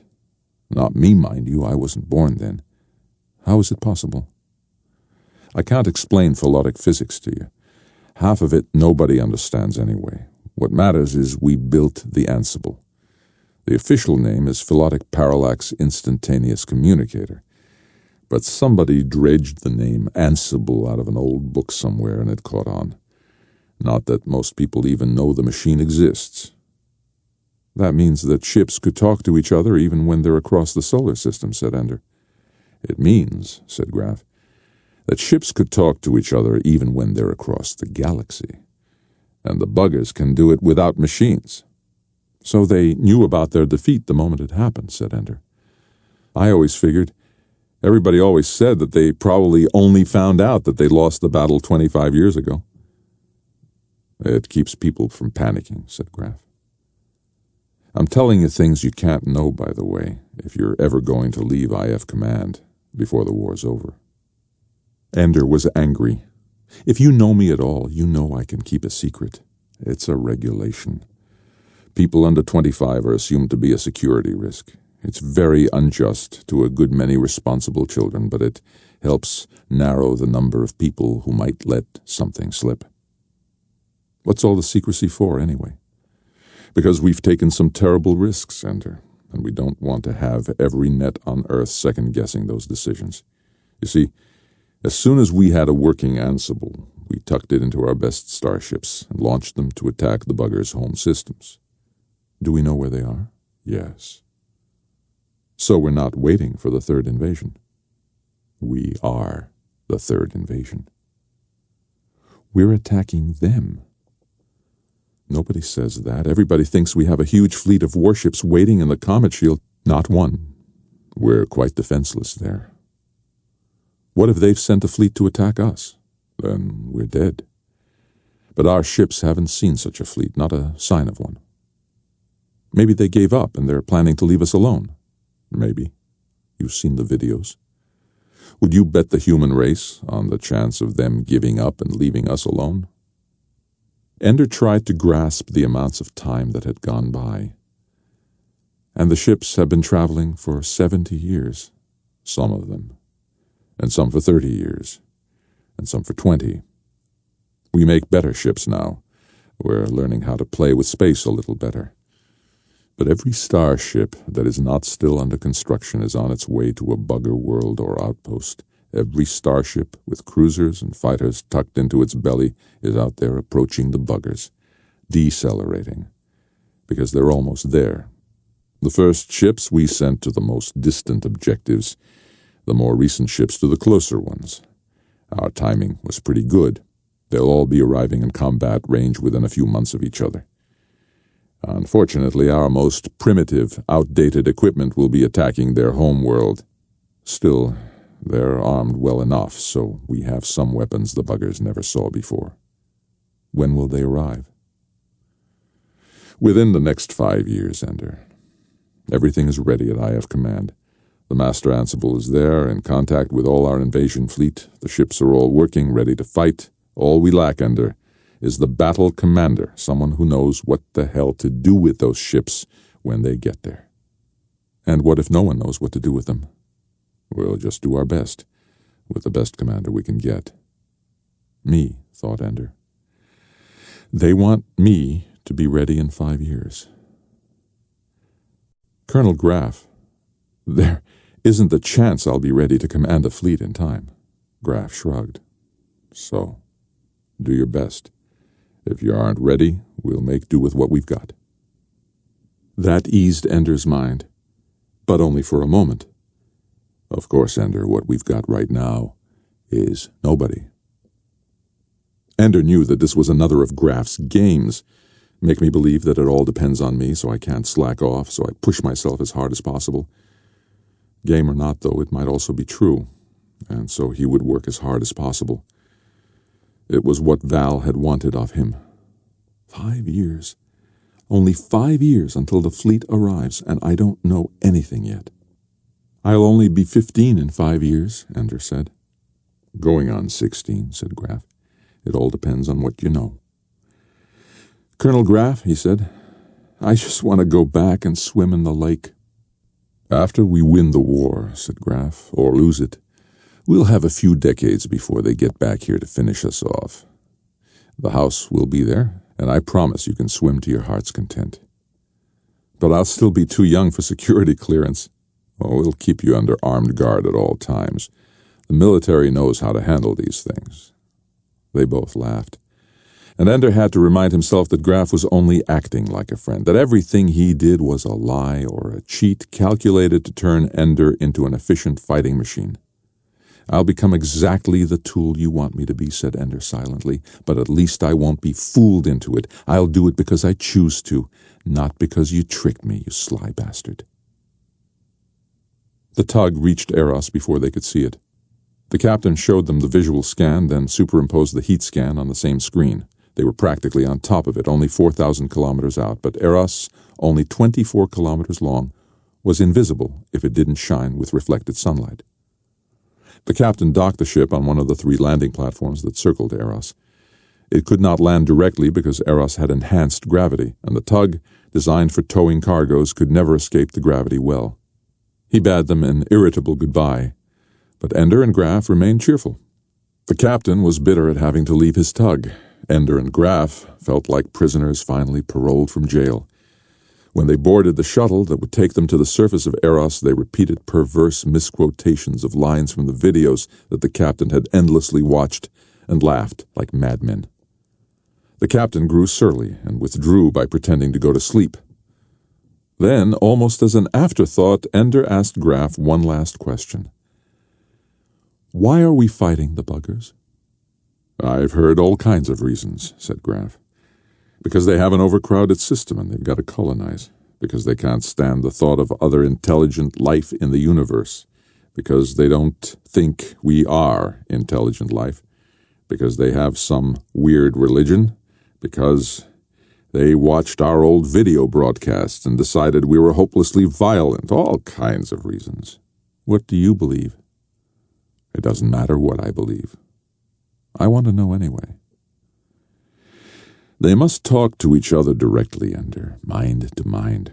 What one thinks, another can also think. What one remembers, another can also remember. Why would they ever develop language? Why would they ever learn to read and write? How would they know what reading and writing were if they saw them, or signals, or numbers, or anything that we use to communicate? This isn't just a matter of translating from one language to another. They don't have a language at all. We used every means we could think of to communicate with them, but they don't even have the machinery to know we're signaling. And maybe they've been trying to think to us, and they can't understand why we don't respond. So the whole war is because we can't talk to each other? If the other fellow can't tell you his story, you can never be sure he isn't trying to kill you. What if we just left them alone? And, we didn't go to them first. They came to us. If they were going to leave us alone, they could have done it 100 years ago, before the first invasion. Maybe they didn't know we were intelligent life. Maybe, and, believe me, there's a century of discussion on this very subject. Nobody knows the answer. When it comes down to it, though, the real decision is inevitable. If one of us has to be destroyed, let's make damn sure we're the ones alive at the end. Our genes won't let us decide any other way. Nature can't evolve a species that hasn't a will to survive. Individuals might be bred to sacrifice themselves, but the race as a whole can never decide to cease to exist. So, if we can, we'll kill every last one of the buggers, and if they can, they'll kill every last one of us. As for me, said Ender, I'm in favor of surviving. I know, said Graf. That's why you're here. Took your time, didn't you, Graf? The voyage isn't short, but the 3-month vacation seems excessive. I prefer not to deliver damaged merchandise. Some men simply have no sense of hurry. Oh well, it's only the fate of the world, never mind me. You must understand our anxiety. We're here with the Ansible, receiving constant reports of the progress of our starships. We have to face the coming war every day, if you can call them days. He's such a very little boy. There's a greatness in him, a magnitude of spirit. A killer instinct, too, I hope. Yes. We've planned out an impromptu course of study for him, all subject to your approval, of course. I'll look at it. I don't pretend to know the subject matter, Admiral Shemraj Nagar. I'm only here because I know Ender. So don't be afraid that I'll try to second-guess the order of your presentation. Only the pace. How much can we tell him? Don't waste his time on the physics of interstellar travel. What about the Ansible? I already told him about that, and the fleets. I said they would arrive at their destination within 5 years. It seems there's very little left for us to tell him. You can tell him about the weapon systems. He has to know enough to make intelligent decisions. We can be useful after all. How very kind. We've devoted one of the 5 simulators to his exclusive use. What about the others? The other simulators? The other children. You were brought here to take care of Ender Wiggin. Just curious. Remember, they were all my students at one time or another. And now they are all mine. They are entering into the mysteries of the fleet, Colonel Graf, to which you, as a soldier, have never been introduced. You make it sound like a priesthood. And a god, and a religion. Even those of us who command by Ansible know the majesty of flight among the stars. I can see you find my mysticism distasteful. I assure you that your distaste only reveals your ignorance. Soon enough, Ender Wiggin will also know what I know. He will dance the graceful ghost dance through the stars, and whatever greatness there is within him will be unlocked, revealed, set forth before the universe for all to see. You have the soul of a stone, Colonel Graf, but I sing to a stone as easily as to another singer. You may go to your quarters and establish yourself. I have nothing to establish except the clothing I am wearing. You own nothing? They keep my salary in an account somewhere on Earth. I've never needed it, except to buy civilian clothes on my vacation. A non-material materialist, and yet you are unpleasantly fat. A gluttonous ascetic? Such a contradiction. When I'm tense, I eat, whereas when you're tense, you spout solid waste. I like you, Colonel Graff. I think we shall get along. I don't much care, Admiral Shamraj-Nagar. I came here for Ender. And neither of us came here for you. Ender hated Eros from the moment he shuttled down from the tug. He had been uncomfortable enough on Earth, where floors were flat. Eros was hopeless. It was a roughly spindle-shaped rock only 6.5 kilometers thick at its narrowest point. Since the surface of the planetoid was entirely devoted to absorbing sunlight and converting it to energy, everyone lived in the smooth-walled rooms linked by tunnels that laced the interior of the asteroid. The closed-in space was no problem for Ender. What bothered him was that all the tunnel floors noticeably sloped downward. From the start, Ender was plagued by vertigo as he walked through the tunnels, especially the ones that girdled Eros's narrow circumference. It did not help that gravity was only half of Earth normal. The illusion of being on the verge of falling was almost complete. There was also something disturbing about the proportions of the rooms. The ceilings were too low for the width, the tunnels too narrow. It was not a comfortable place. Worst of all, though, was the number of people. Ender had no important memories of the scale of the cities of Earth. His idea of a comfortable number of people was the battle school, where he had known by sight every person who dwelt there. Here, though, 10,000 people lived within the rock. There was no crowding, despite the amount of space devoted to life support and other machinery. What bothered Ender was that he was constantly surrounded by strangers. They never let him come to know anyone. He saw the other command school students often, but since he never attended any class regularly, they remained only faces. He would attend a lecture here or there, but usually he was tutored by one teacher after another, or occasionally helped to learn a process by another student, whom he met once and never saw again. He ate alone or with Colonel Graff. His recreation was in a gym, but he rarely saw the same people in it twice. He recognized that they were isolating him again, this time not by setting the other students to hating him, but rather by giving them no opportunity to become friends. He could hardly have been close to most of them anyway. Except for Ender, the other students were all well into adolescence. So Ender withdrew into his studies and learned quickly and well. Astrogation and military history he absorbed like water. Abstract mathematics was more difficult, but whenever he was given a problem that involved patterns in space and time, he found that his intuition was more reliable than his calculation. He often saw at once a solution that he could only prove after minutes or hours of manipulating numbers. And for pleasure, there was the simulator, the most perfect video game he had ever played. Teachers and students trained him step by step in its use. At first, not knowing the awesome power of the game, he had played only at the tactical level, controlling a single fighter in continuous maneuvers to find and destroy an enemy. The computer-controlled enemy was devious and powerful, and whenever Ender tried a tactic, he found the computer using it against him within minutes. The game was a holographic display, and his fighter was represented only by a tiny light. The enemy was another light of a different color, and they danced and spun and maneuvered through a cube of space that must have been 10 meters to his side. The controls were powerful. He could rotate the display in any direction, so he could watch from any angle, and he could move the center so that the duel took place nearer or farther from him. Gradually, as he became more adept at controlling the fighter's speed, direction of movement, orientation, and weapons, the game was made more complex. He might have 2 enemy ships at once. There might be obstacles, the debris of space. He began to have to worry about fuel and limited weapons. The computer began to assign him particular things to destroy or accomplish, so that he had to avoid distractions and achieve an objective in order to win. When he had mastered the one-fighter game, they allowed him to step back into the 4-fighter squadron. He spoke commands to simulated pilots of 4 fighters, and instead of merely carrying out the computer's instructions, he was allowed to determine tactics himself, deciding which of several objectives was the most valuable and directing his squadron accordingly. At any time, he could take personal command of one of the fighters for a short time, and at first he did this often.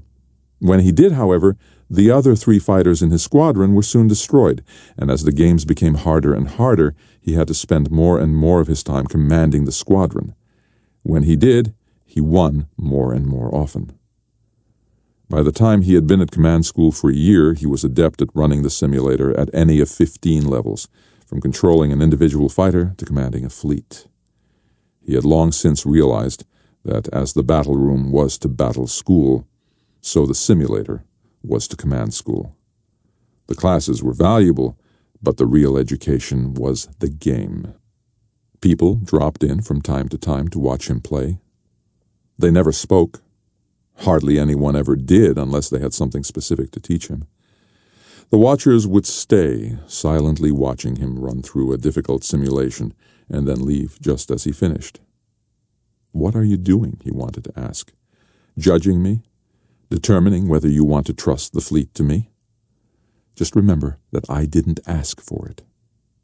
He found that a great deal of what he had learned at battle school transferred to the simulator. He would routinely reorient the simulator every few minutes, rotating it so that he didn't get trapped into an up-down orientation, constantly reviewing his position from the enemy point of view.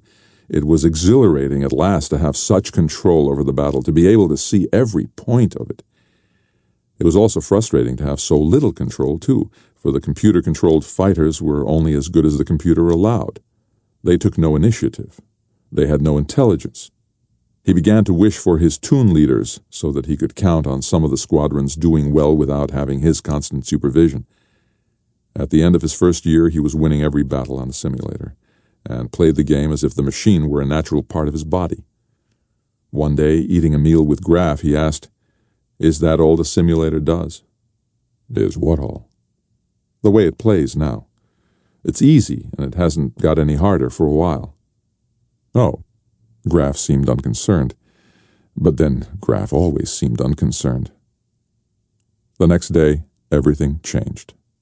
Graf went away, and in his place they gave Ender a companion. He was in the room when Ender awoke the next morning. He was an old man, sitting cross-legged on the floor.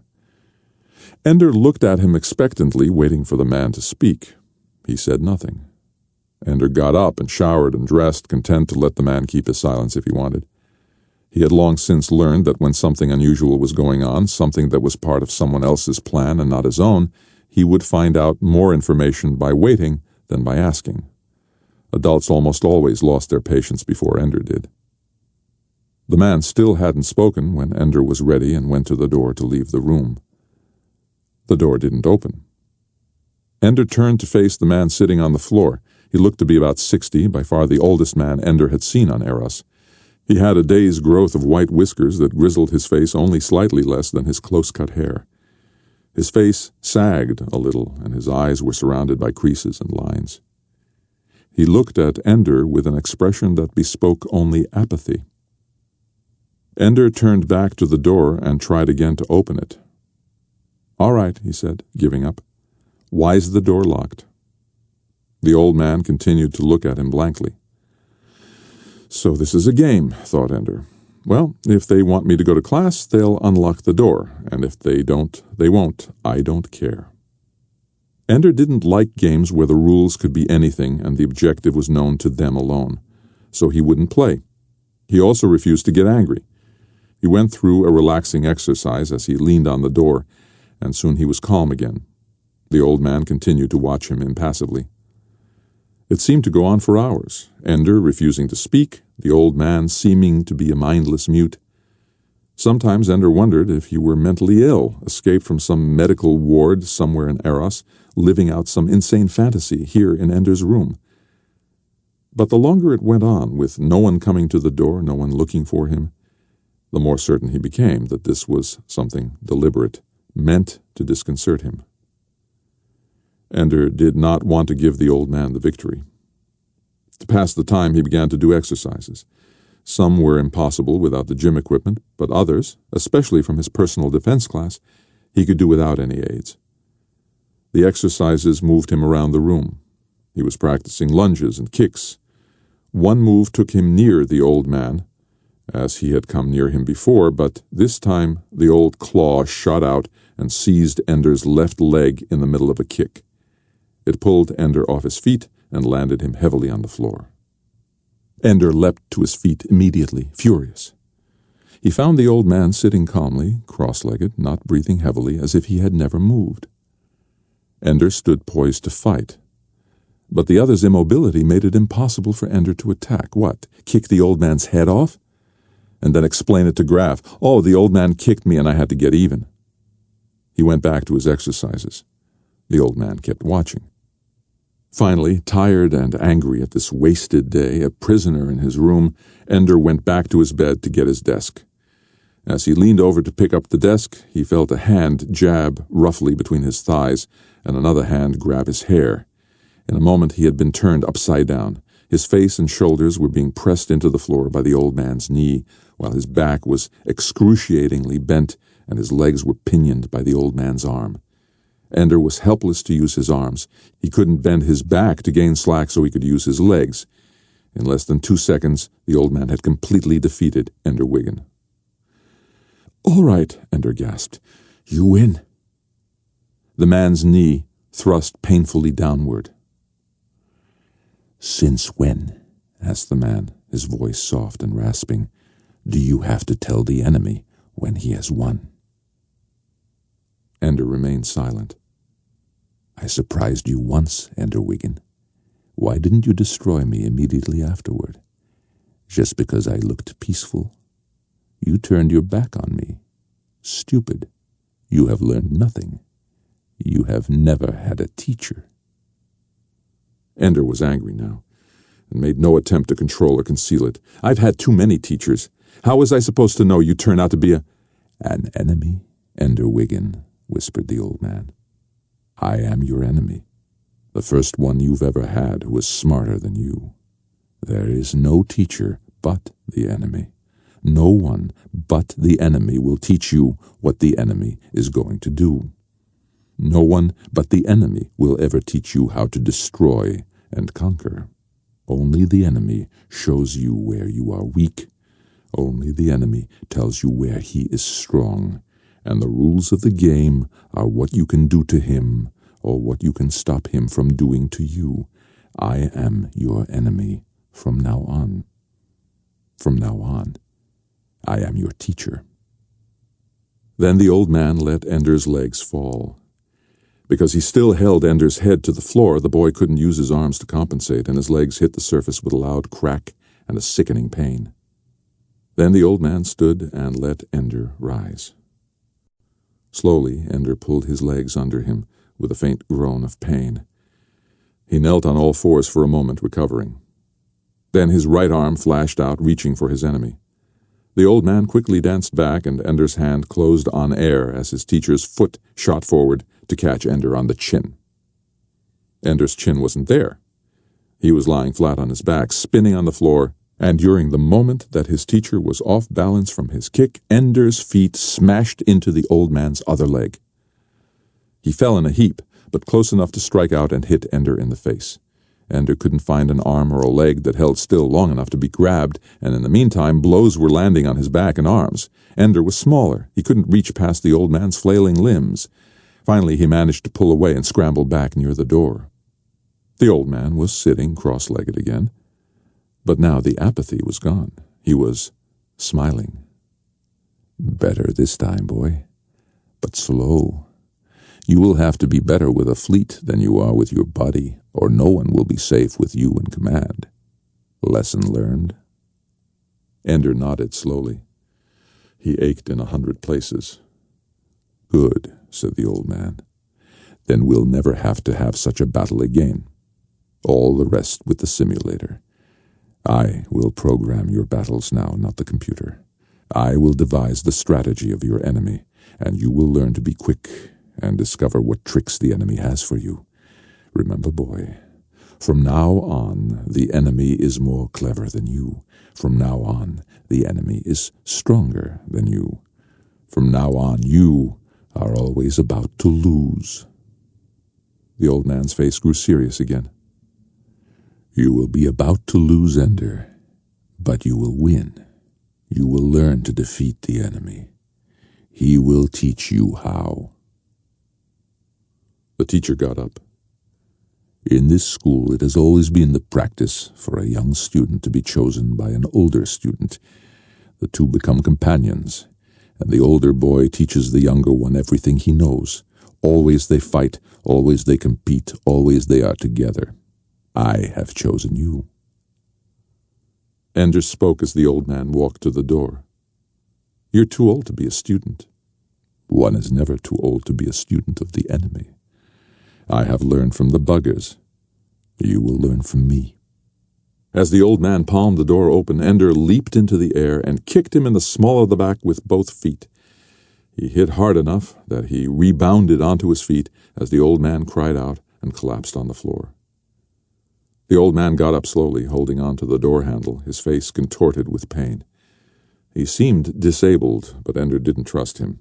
Yet, in spite of his suspicion, he was caught off guard by the old man's speed. In a moment, he found himself on the floor near the opposite wall, his nose and lip bleeding where his face had hit the bed. He was able to turn enough to see the old man standing in the doorway, wincing and holding his back. The old man grinned. Ender grinned back. "Teacher," he said, "do you have a name?" "Mazer Rackham," said the old man. Then he was gone. From then on, Ender was either with Mazer Rackham or alone. The old man rarely spoke, but he was there. At meals, at tutorials, at the simulator, in his room at night. Sometimes Mazer would leave, but always when Mazer wasn't there, the door was locked and no one came in until Mazer returned. Ender went through a week in which he called him Jailer Rackham. Mazer answered to the name as readily as to his own, and showed no sign that it bothered him at all. Ender soon gave it up. There were compensations. Mazer took Ender through the videos of the old battles from the first invasion and the disastrous defeats of the IF in the second invasion. These were not pieced together from the censored public videos, but whole and continuous. Since many videos were working in the major battles, they studied bugger tactics and strategies from many angles. For the first time in his life, a teacher was pointing out things that Ender had not already seen for himself. For the first time, Ender had found a living mind he could admire. "Why aren't you dead?" Ender asked him. "You fought your battle 70 years ago. I don't think you're even 60 years old." "Oh, the miracle of relativity," said Mazer. "They kept me here for 20 years after the battle, even though I begged them to let me command one of the starships they launched against the bugger home planet and the bugger colonies. Then they came to understand some things about the way soldiers behave in the stress of battle." "What things?" "You've never been taught enough psychology to understand.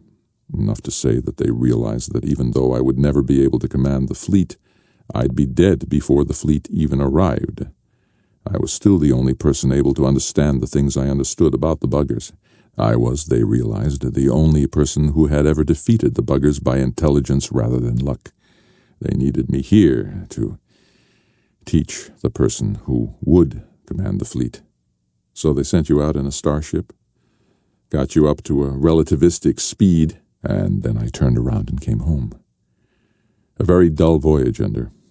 50 years in space. Officially, only 8 years passed for me, but it felt like 500. All so I could teach the next commander everything I knew. Am I to be the commander, then? Let's say that you are our best bet at present. There are others being prepared, too? No. That makes me the only choice, then, doesn't it? Mazer shrugged. Except you're still alive, aren't you? Why not you? Mazer shook his head. Why not? You won before. I cannot be the commander for good and sufficient reasons. Show me how you beat the buggers, Mazer. Mazer's face went inscrutable. You've shown me every other battle 7 times at least. I think I've seen ways to beat what the buggers did before, but you've never shown me how you actually did beat them. The video is a very tightly kept secret, Ender. I know. I've pieced it together partly. You with your tiny reserve force and their armada, those great big heavy-bellied starships launching their swarms of fighters. You dart in at one ship, fire at it, an explosion. That's where they always stop the clips. After that, it's just soldiers going into bugger ships and already finding them dead inside. Mazer grinned. So much for tightly kept secrets.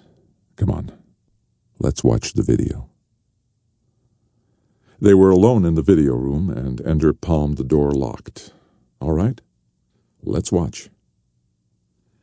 The video showed exactly what Ender had pieced together. Mazer's suicidal plunge into the heart of the enemy formation, the single explosion, and then nothing. Mazer's ship went on, dodged the shockwave, and wove his way among the other bugger ships. They did not fire on him. They did not change course. 2 of them crashed into each other and exploded, a needless collision that either pilot could have avoided. Neither made the slightest movement. Mazer sped up the action, skipped ahead. We waited for 3 hours, he said. Nobody could believe it. Then the IF ships began approaching the bugger starships. Marines began their cutting and boarding operations. The videos showed the buggers already dead at their posts. So you see, said Mazer, you already knew all there was to see. Why did it happen? Nobody knows. I have my personal opinions, but there are plenty of scientists who tell me I'm less than qualified to have opinions. You're the one who won the battle. I thought that qualified me to comment too, but you know how it is. Xenobiologists and xenopsychologists can't accept the idea that a star pilot scooped them by sheer guesswork. I think they all hate me because after they saw these videos, they had to live out the rest of their natural lives here on Eros. Security, you know. They weren't happy. Tell me. The buggers don't talk. They think to each other, and it's instantaneous, like the phonetic effect, like the Ansible. But most people always thought that meant a controlled communication, like language. I think you a thought, and then you answer me. I never believed that. It's too immediate, the way they respond together to things. You've seen the videos. They aren't conversing and deciding among possible courses of action. Every ship acts like part of a single organism. It responds the way your body responds during combat, different parts automatically, thoughtlessly doing everything they're supposed to do. They aren't having a mental conversation between people with different thought processes. All their thoughts are present together at once. A single person, and each bugger is like a hand or a foot. Yes. I wasn't the first person to suggest it, but I was the first person to believe it. And something else. Something so childish and stupid that the xenobiologists laughed me to silence when I said it after the battle. The buggers are bugs. They're like ants and bees. A queen, the workers. That was maybe 100 million years ago, but that's how they started, that kind of pattern. It's a sure thing none of the buggers we saw had any way of making more little buggers, so when they evolved this ability to think together, wouldn't they still keep the queen? Wouldn't the queen still be the center of the group? Why would that ever change? So it's the queen who controls the whole group. I had evidence too, not evidence that any of them could see. It wasn't there in the first invasion because that was exploratory, but the second invasion was a colony to set up a new hive or whatever. And so they brought a queen. The videos of the second invasion, when they were destroying our fleets out in the comet shell, he began to call them up and display the buggers' patterns. Show me the queen's ship. It was subtle. Ender couldn't see it for a long time. The bugger ships kept moving, all of them. There was no obvious flagship, no apparent nerve center, but gradually, as Mazer played the videos over and over again, Ender began to see the way that all the movements focused on radiated from a center point. The center point shifted, but it was obvious, after he looked long enough, that the eyes of the fleet, the eye of the fleet, the perspective from which all decisions were being made, was one particular ship. He pointed it out. You see it. I see it. That makes 2 people out of all those who have seen this video, but it's true, isn't it? They make that ship move just like any other ship. They know it's their weak point. But you're right. That's the Queen. But then you'd think that when you went for it, they would have immediately focused all their power on you. They could have blown you out of the sky. I know. That part I don't understand. Not that they didn't try to stop me, they were firing at me, but it's as if they really couldn't believe until it was too late that I would actually kill the Queen. Maybe in their world, queens are never killed, only captured, only checkmated. I did something they didn't think an enemy would ever do. And when she died, the others all died? No. They just went stupid. The first ships we boarded, the buggers were still alive, organically. But they didn't move, didn't respond to anything, even when our scientists vivisected some of them to see if we could learn a few more things about buggers. After a while, they all died. No will. There's nothing in those little bodies when the Queen is gone. Why don't they believe you? Because we didn't find a queen. She got blown to pieces. Fortunes of war. Biology takes a second place to survival. But some of them are coming around to my way of thinking. You can't live in this place without the evidence staring you in the face. What evidence is there in Eros? Ender, look around you. Human beings didn't carve this place. We like taller ceilings, for one thing. This was the buggers' advance post in the first invasion. They carved this place out before we even knew they were here. We're living in a bugger hive, but we already paid our rent. It cost the Marines 1,000 lives to clear them out of these honeycombs, room by room. The buggers fought for every meter of it. Now Ender understood why the rooms had always felt wrong to him. I knew this place wasn't a human place. This was the treasure trove. If they had known we would win that first war, they probably would never have built this place. We learned gravity manipulation because they enhanced the gravity here. We learned efficient use of stellar energy because they blacked out this planet. In fact, that's how we discovered them. In a period of 3 days, Eros gradually disappeared from telescopes. We sent a tug to find out why. It found out. The tug transmitted its videos, including the buggers boarding and slaughtering the crew. It kept right on transmitting through the entire bugger examination of the boat. Not until they finally dismantled the entire tug did the transmissions stop. It was their blindness. They never had to transmit anything by machine. And so with the crew dead, it didn't occur to them that anybody could be watching. Why did they kill the crew? Why not? To them, losing a few crew members would be like clipping your nails, nothing to get upset about. They probably thought they were routinely shutting down our communications by turning off the workers running the tug. Not murdering, living, sentient beings with an independent genetic future. Murder's no big deal to them. Only queen killing, really, is murder, because only queen killing closes off a genetic path. So they didn't know what they were doing. Don't start apologizing for them, Ender. Just because they didn't know they were killing human beings doesn't mean they weren't killing human beings. We do have a right to defend ourselves as best we can, and the only way we found that works is killing the buggers before they kill us. Think of it this way. In all the bugger wars so far, they've killed thousands and thousands of living, thinking beings.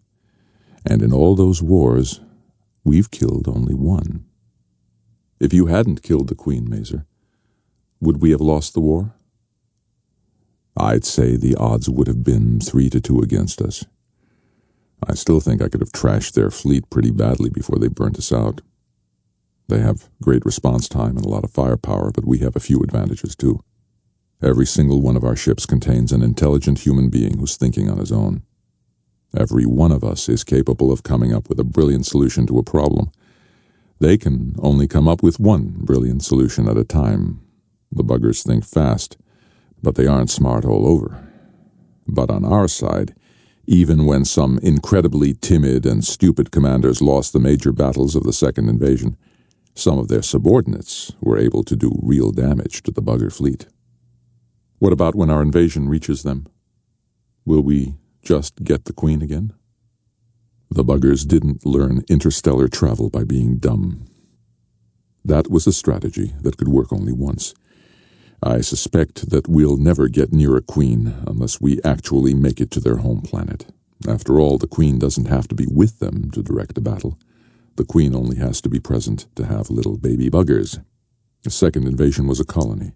The Queen was coming to populate the Earth. But this time, no, that won't work. We'll have to beat them fleet by fleet. And because they have the resources of dozens of star systems to draw on, my guess is they'll outnumber us by a lot in every battle. Ender remembered his battle against two armies at once, and I thought they were cheating. When the real war begins, it'll be like that every time, and there won't be any gate I can go for.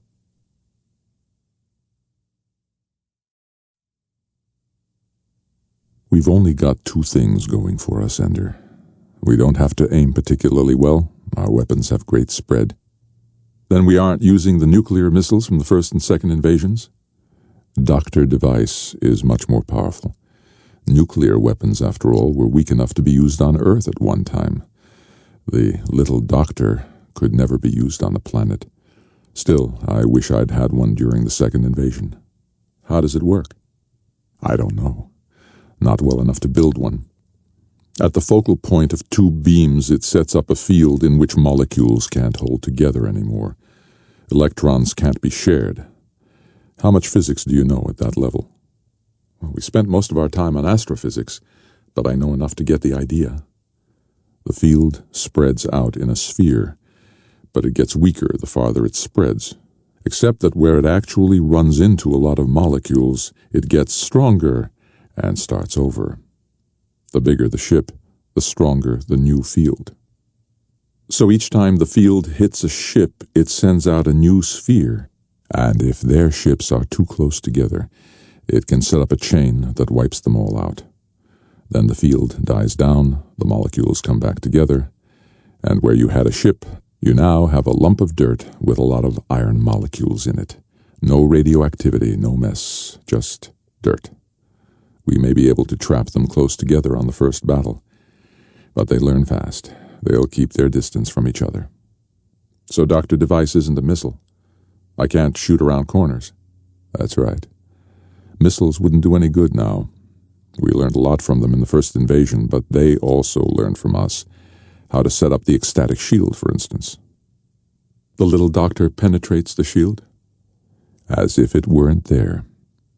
You can't see through the shield to aim and focus the beams, but since the generator of the ecstatic shield is always in the exact center, it isn't hard to figure it out. Why haven't I ever been trained with this? You always have. We just let the computer tend to it for you. Your job is to get into a superior strategic position and choose the target. The shipboard computers are much better at aiming the doctor than you are. Why is it called Dr. Device? When it was developed, it was called a molecular detachment device, MD device. Ender still didn't understand. MD. The initials stand for medical doctor, too. MD device, therefore, Dr. Device. It was a joke. Ender didn't see what was funny about it. They had changed the simulator. He could still control the perspective and the degree of detail, but there were no ship's controls anymore. Instead, it was a new panel of levers, and a small headset with earphones and a small microphone.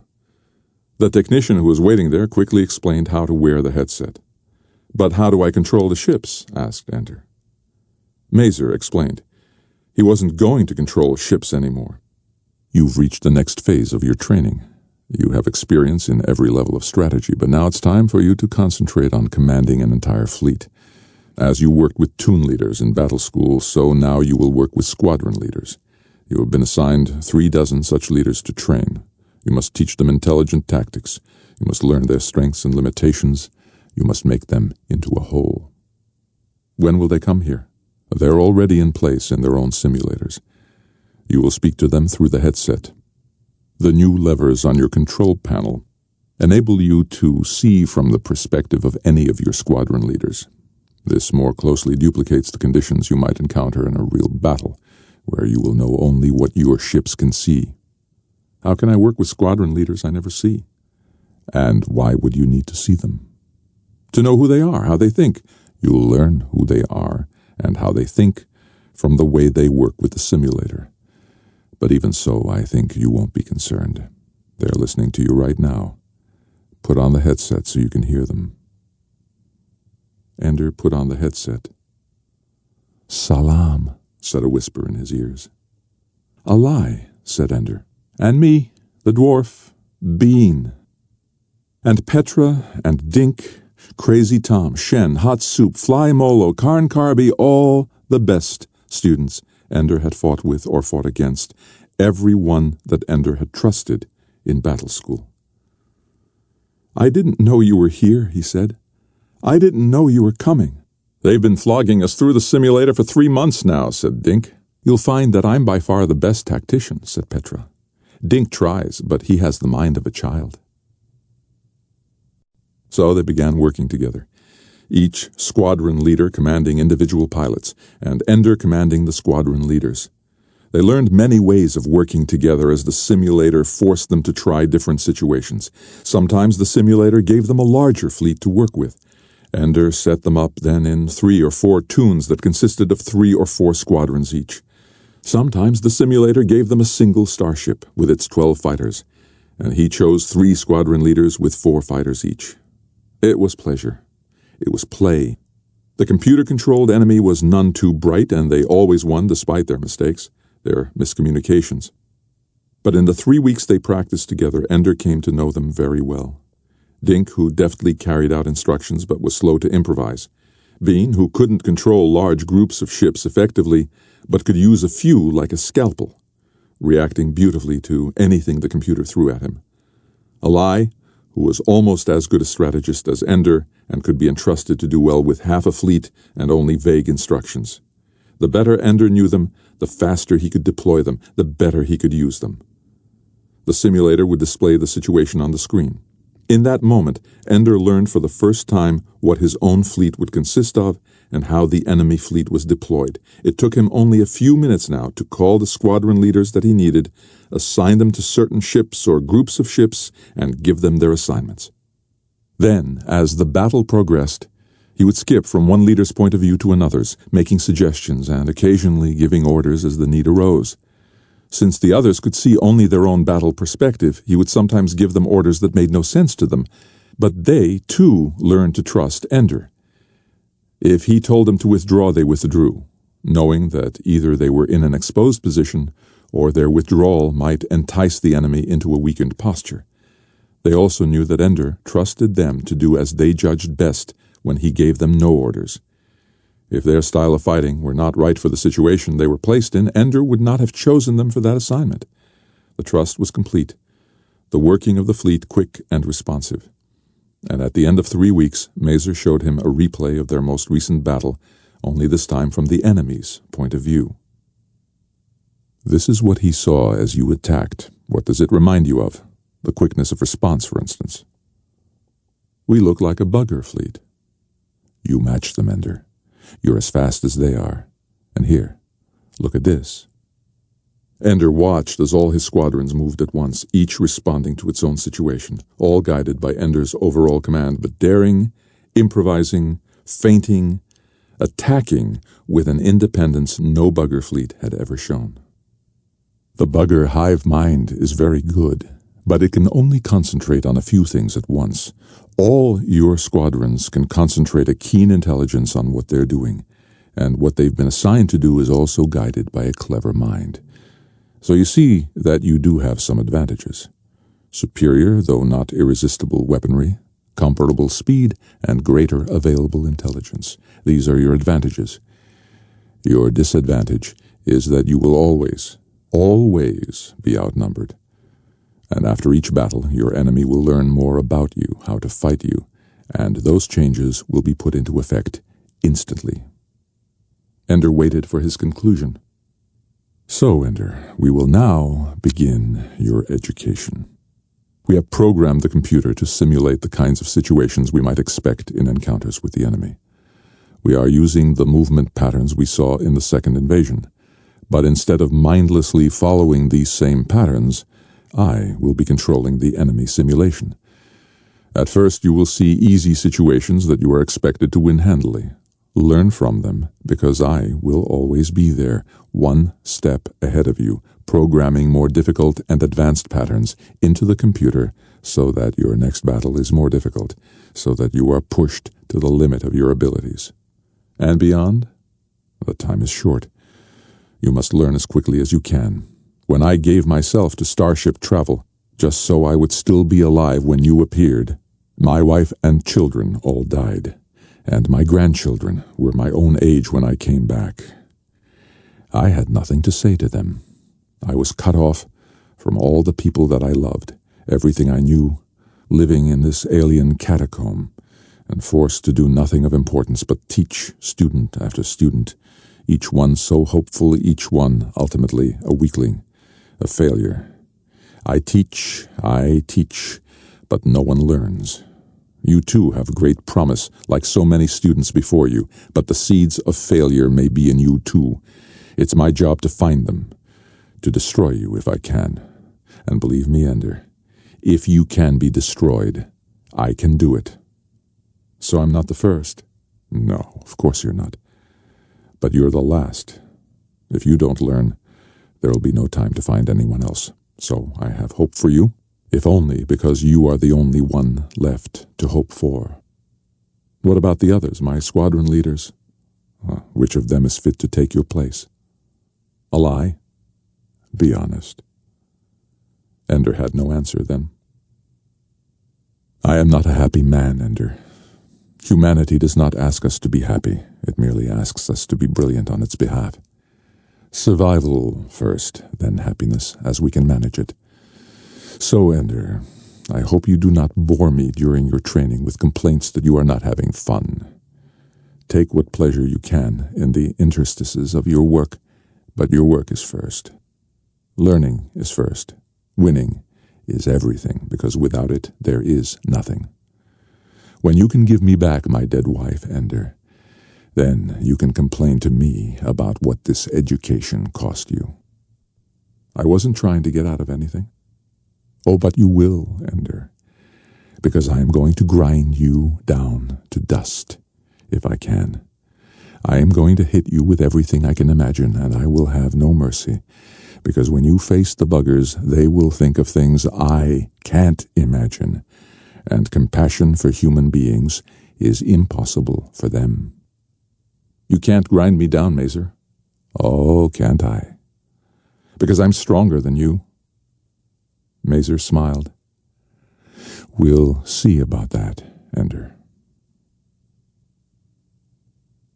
Mazer wakened him before morning. The clock said 03:40, and Ender felt groggy as he padded along the corridor behind Mazer. Early to bed and early to rise, Mazer intoned, makes a man stupid and blind in the eyes. He had been dreaming that buggers were vivisecting him, only instead of cutting open his body, they were cutting up his memories and displaying them like holographs and trying to make sense of them. It was a very odd dream, and Ender couldn't easily shake loose of it, even as he walked through the tunnels to the simulator room. The buggers tormented him in his sleep, and Mazer wouldn't leave him alone when he was awake. Between the two of them he had no rest. Ender forced himself awake. Apparently Mazer meant it when he said he meant to break Ender down, and forcing him to play when tired and sleepy was just the sort of cheap and easy trick Ender should have expected. Well, today it wouldn't work. He got to the simulator and found his squadron leaders already on the wire, waiting for him. There was no enemy yet, so he divided them into two armies and began a mock battle, commanding both sides so he could control the test that each of his leaders was going through. They began slowly, but soon were vigorous and alert. Then the simulator field went blank. The ships disappeared, and everything changed at once. At the near edge of the simulator field, they could see the shapes drawn in holographic light of 3 starships from the human fleet. Each would have 12 fighters. The enemy, obviously aware of the human presence, had formed the globe with a single ship at the center. Ender was not fooled. It would not be a queen ship. The buggers outnumbered Ender's fighter force by 2 to 1, but they were also grouped much closer together than they should have been. Dr. Device would be able to do much more damage than the enemy expected. Ender selected one starship, made it blink in the simulator field, and spoke into the microphone. "Alai, this is yours. Assign Petra and Vlad to the fighters as you wish." He assigned the other 2 starships with their fighter forces, except for 1 fighter from each starship that he reserved for Bean. "Slip the wall and get below them, Bean, unless they start chasing you. Then run back to the reserves for safety. Otherwise, get in a place where I can call on you for quick results. Alai, form your force into a compact assault at one point on their globe. Don't fire until I tell you. This is maneuver only." "This one's easy, Ender," Alai said. "It's easy, so why not be careful? I'd like to do this without the loss of a single ship." Ender grouped his reserves in 2 forces that shadowed Alai at a distance. Bean was already off the simulator, though Ender occasionally flipped to Bean's point of view to keep track of where he was. It was Alai, however, who played the delicate game with the enemy. He was in a bullet-shaped formation and probed the enemy globe. Wherever he came near, the bugger ships pulled back as if to draw him in toward the ship in the center. Alai skimmed to the side. The bugger ships kept up with him, withdrawing wherever he was close, returning to the sphere pattern when he had passed. Feint, withdraw, skim the globe to another point, withdraw again, feint again. And then Ender said, "Go on in, Alai."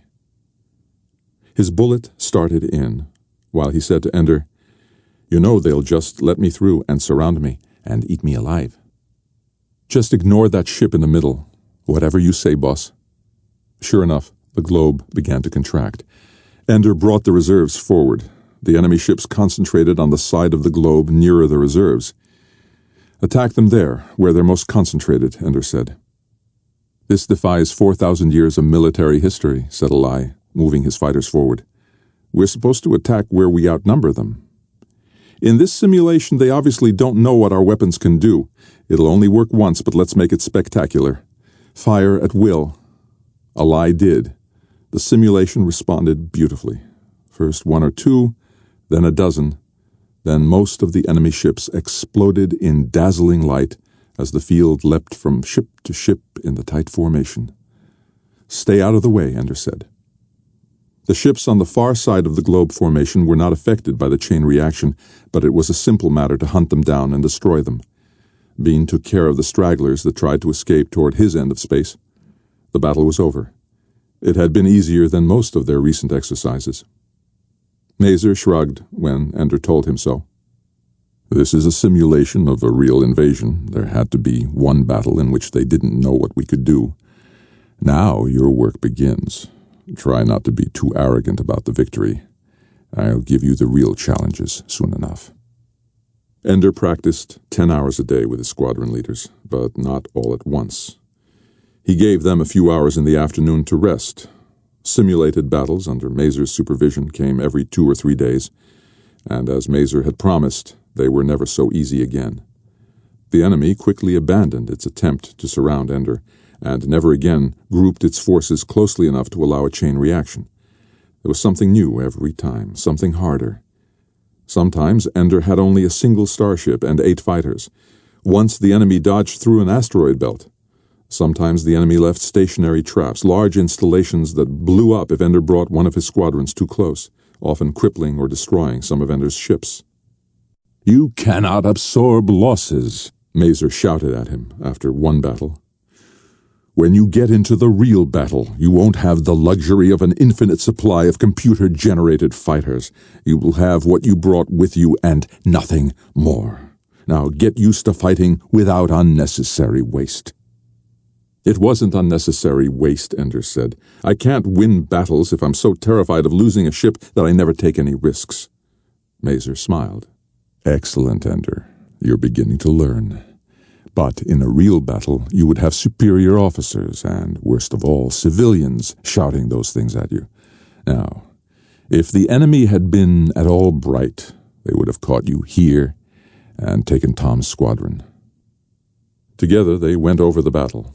In the next practice, Ender would show his leaders what Mazer had shown him, and they'd learn to cope with it the next time they saw it.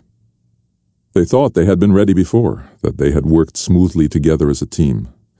Now, though, having fought through real challenges together, they all began to trust each other more than ever, and battles became exhilarating. They told Ender that the ones who weren't actually playing would come into the simulator rooms and watch. Ender imagined what it would be like to have his friends there with him, cheering or laughing or gasping with apprehension. Sometimes he thought it would be a great distraction, but other times he wished for it with all his heart.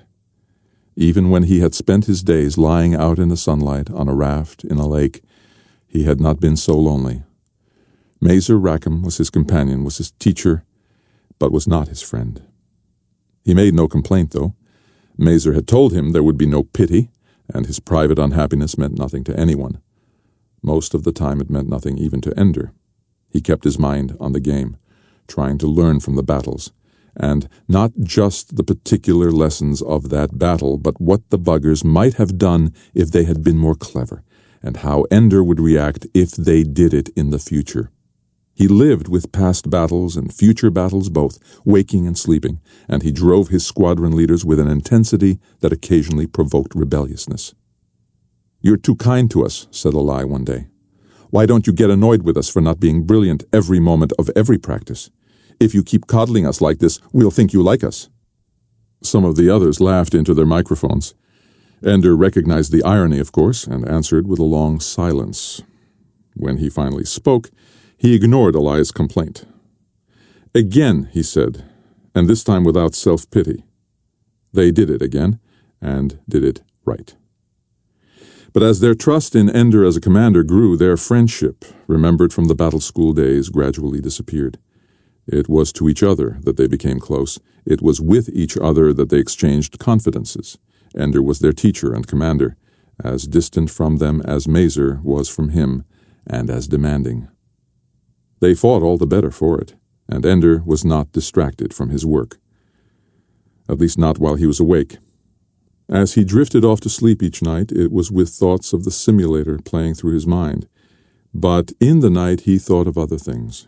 Often he remembered the corpse of the giant decaying steadily. He did not remember it, though, in the pixels of the picture on his desk. Instead, it was real, the faint odor of death still lingering near it. Things were changed in his dreams.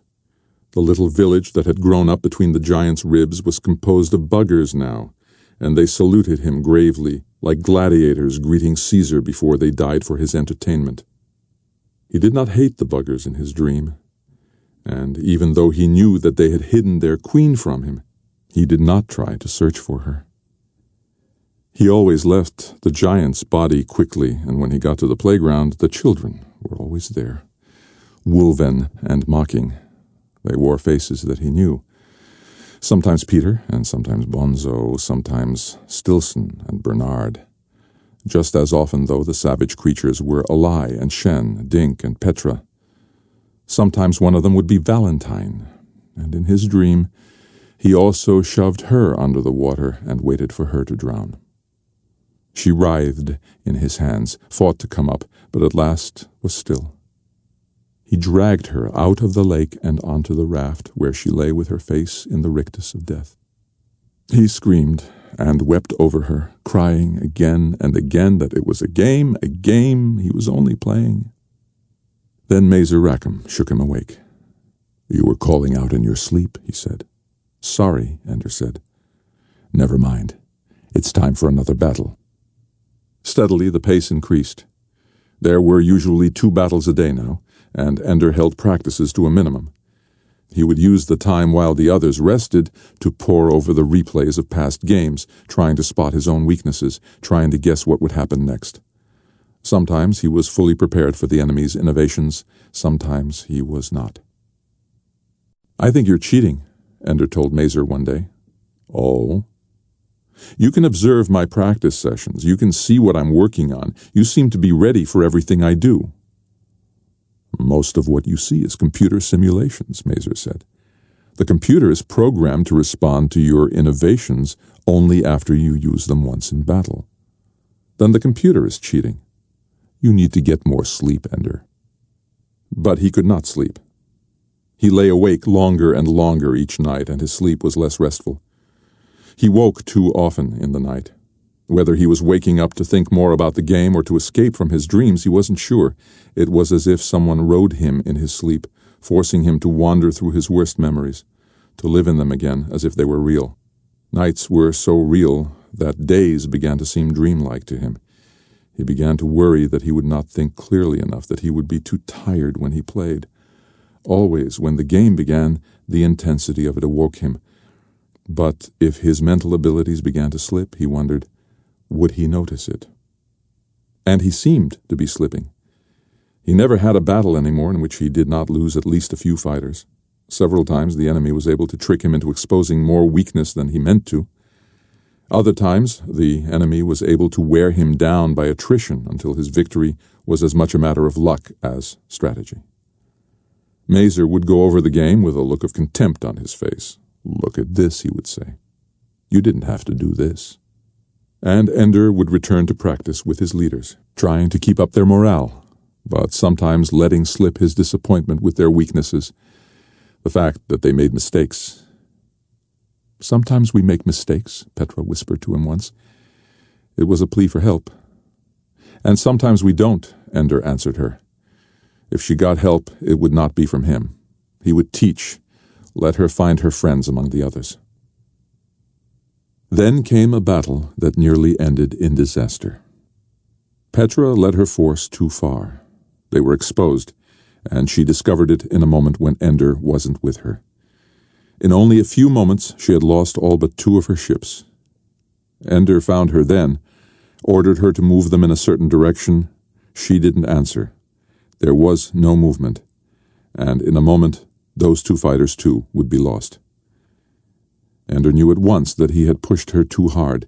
Because of her brilliance, he had called on her to play far more often and under much more demanding circumstances than all but a few of the others.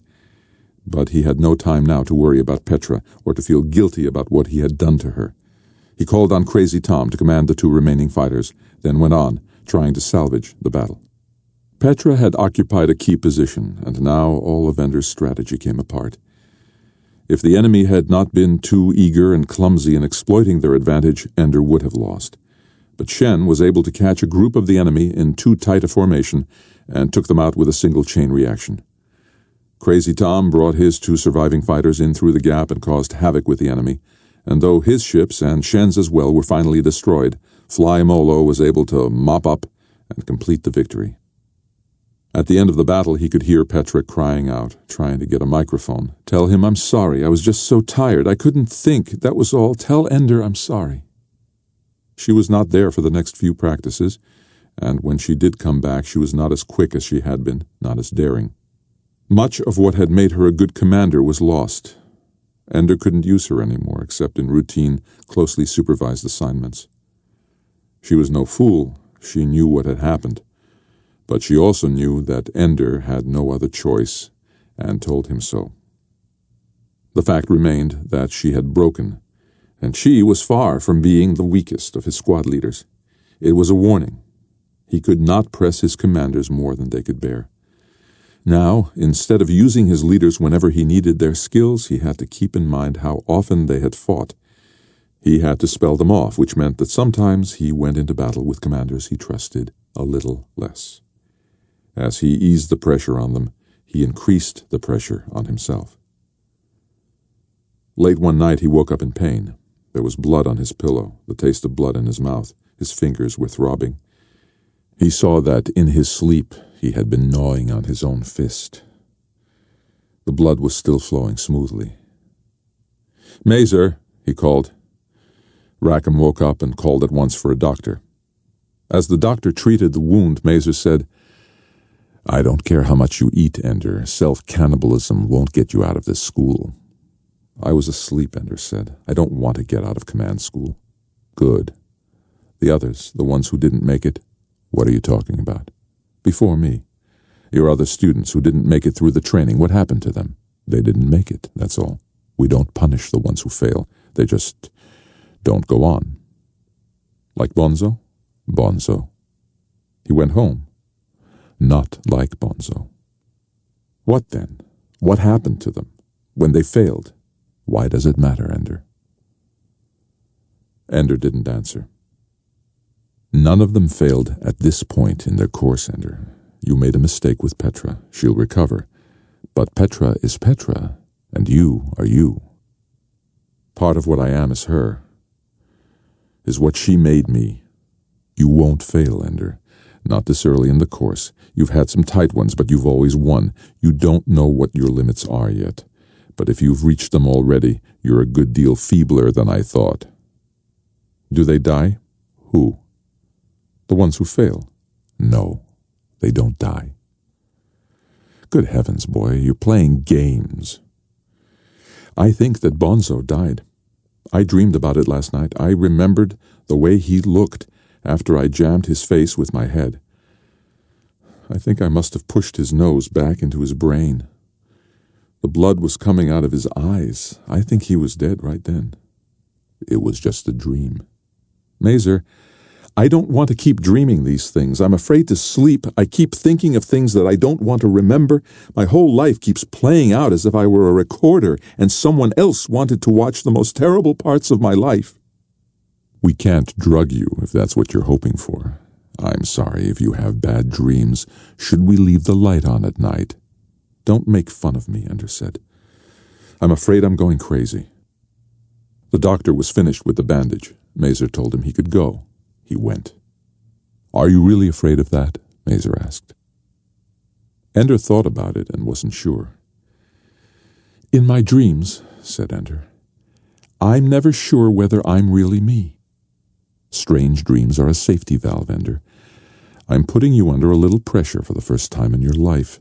Your body is finding ways to compensate, that's all. You're a big boy now. It's time to stop being afraid of the night. He decided then that he would never tell Mazer about his dreams again.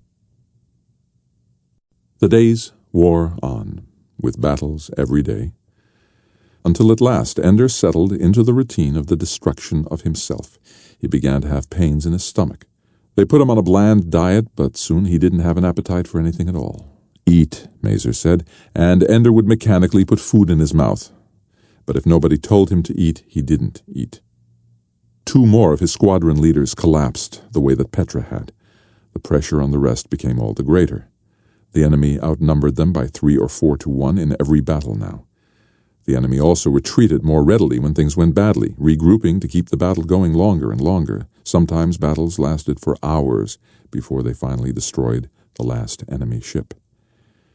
Ender began rotating his squadron leaders within the same battle, bringing in fresh and rested ones to take the place of those who were beginning to get sluggish. You know, said Bean one time as he took over command of Hot Soup's 4 remaining fighters, this game isn't quite as fun as it used to be. Then, one day in practice, as Ender was drilling his squadron leaders, the room went black, and he woke up on the floor with his face bloody where he had hit the controls. They put him to bed then, and for 3 days he was very ill. He remembered seeing faces in his dreams, but they weren't real faces, and he knew it even while he thought he saw them. He thought he saw Valentine sometimes, and sometimes Peter, sometimes his friends from the battle school, and sometimes the buggers vivisecting him. Once it seemed very real when he saw Colonel Graff bending over him, speaking softly to him like a kind father. But then he woke up and found only his enemy, Mazer Rackham.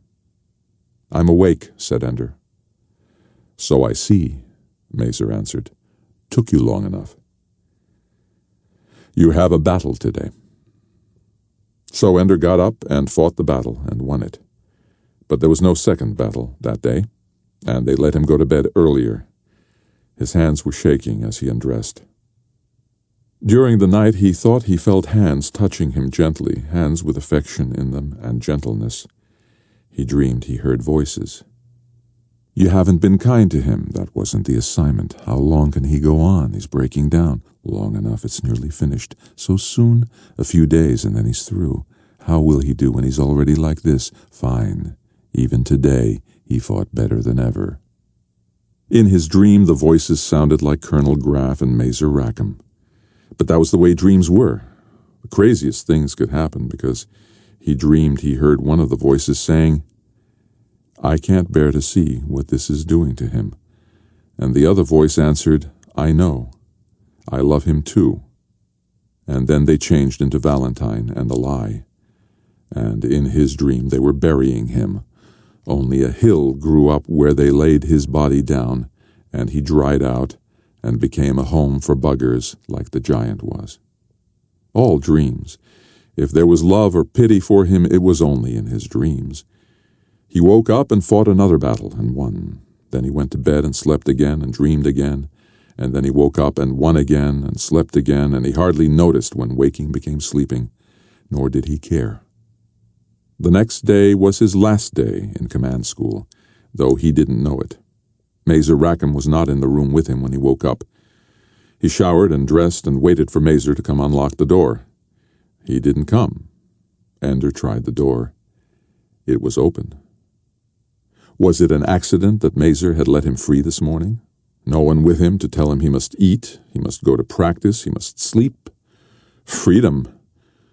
The trouble was he didn't know what to do. He thought for a moment that he might find his squadron leaders, talk to them face to face, but he didn't know where they were. They could be 20 kilometers away for all he knew. So after wandering through the tunnels for a little while, he went to the mess hall and ate breakfast near a few Marines who were telling dirty jokes that Ender could not begin to understand. Then he went to the simulator room for practice. Even though he was free, he could not think of anything else to do. Mazer was waiting for him. Ender walked slowly into the room. His step was slightly shuffling, and he felt tired and dull. Mazer frowned. Are you awake, Ender? There were other people in the simulator room. Ender wondered why they were there, but didn't bother to ask. It wasn't worth asking. No one would tell him anyway. He walked to the simulator controls and sat down, ready to start. Ender Wiggin, said Mazer. Please turn around. Today's game needs a little explanation. Ender turned around. He glanced at the men gathered at the back of the room. Most of them he had never seen before. Some were even dressed in civilian clothes. He saw Anderson and wondered what he was doing there, who was taking care of the battle school if he was gone. He saw Graf and remembered the lake in the woods outside Greensboro and wanted to go home. Take me home, he said silently to Graf. In my dream you said you loved me. Take me home. But Graf only nodded to him, a greeting, not a promise, and Anderson acted as though he didn't know him at all. Pay attention, please, Ender. Today is your final examination in command school. These observers are here to evaluate what you have learned. If you prefer not to have them in the room, we'll have them watch on another simulator. They can stay. Final examination. After today, perhaps he could rest. For this to be a fair test of your ability, not just to do what you have practiced many times, but also to meet challenges you have never seen before, today's battle introduces a new element. It is staged around a planet. This will affect the enemy's strategy and will force you to improvise. Please concentrate on the game today. Ender beckoned Mazer closer and asked him quietly, Am I the first student to make it this far? If you win today, Ender, you will be the first student to do so. More than that, I am not at liberty to say. Well, I am at liberty to hear it. You can be as petulant as you want tomorrow. Today, though, I'd appreciate it if you would keep your mind on the examination. Let's not waste all that you've already done. Now, how will you deal with the planet? I have to get someone behind it, or it's a blind spot. True. And the gravity is going to affect fuel levels. Cheaper to go down than up. Yes. Does the little doctor work against the planet? Mazer's face went rigid. Ender, the buggers never deliberately attacked a civilian population in either invasion. You decide whether it would be wise to adopt a strategy that would invite reprisals. Is the planet the only new thing? Can you remember the last time I've given you a battle with only one new thing? Let me assure you, Ender, that I will not be kind to you today. I have a responsibility to the fleet not to let a second-rate student graduate. I will do my best against you, Ender. And I have no desire to coddle you. Just keep in mind everything you know about yourself and everything you know about the buggers, and you have a fair chance of amounting to something." Mazer left the room. Ender spoke into the microphone. "Are you there?" "All of us," said Bean.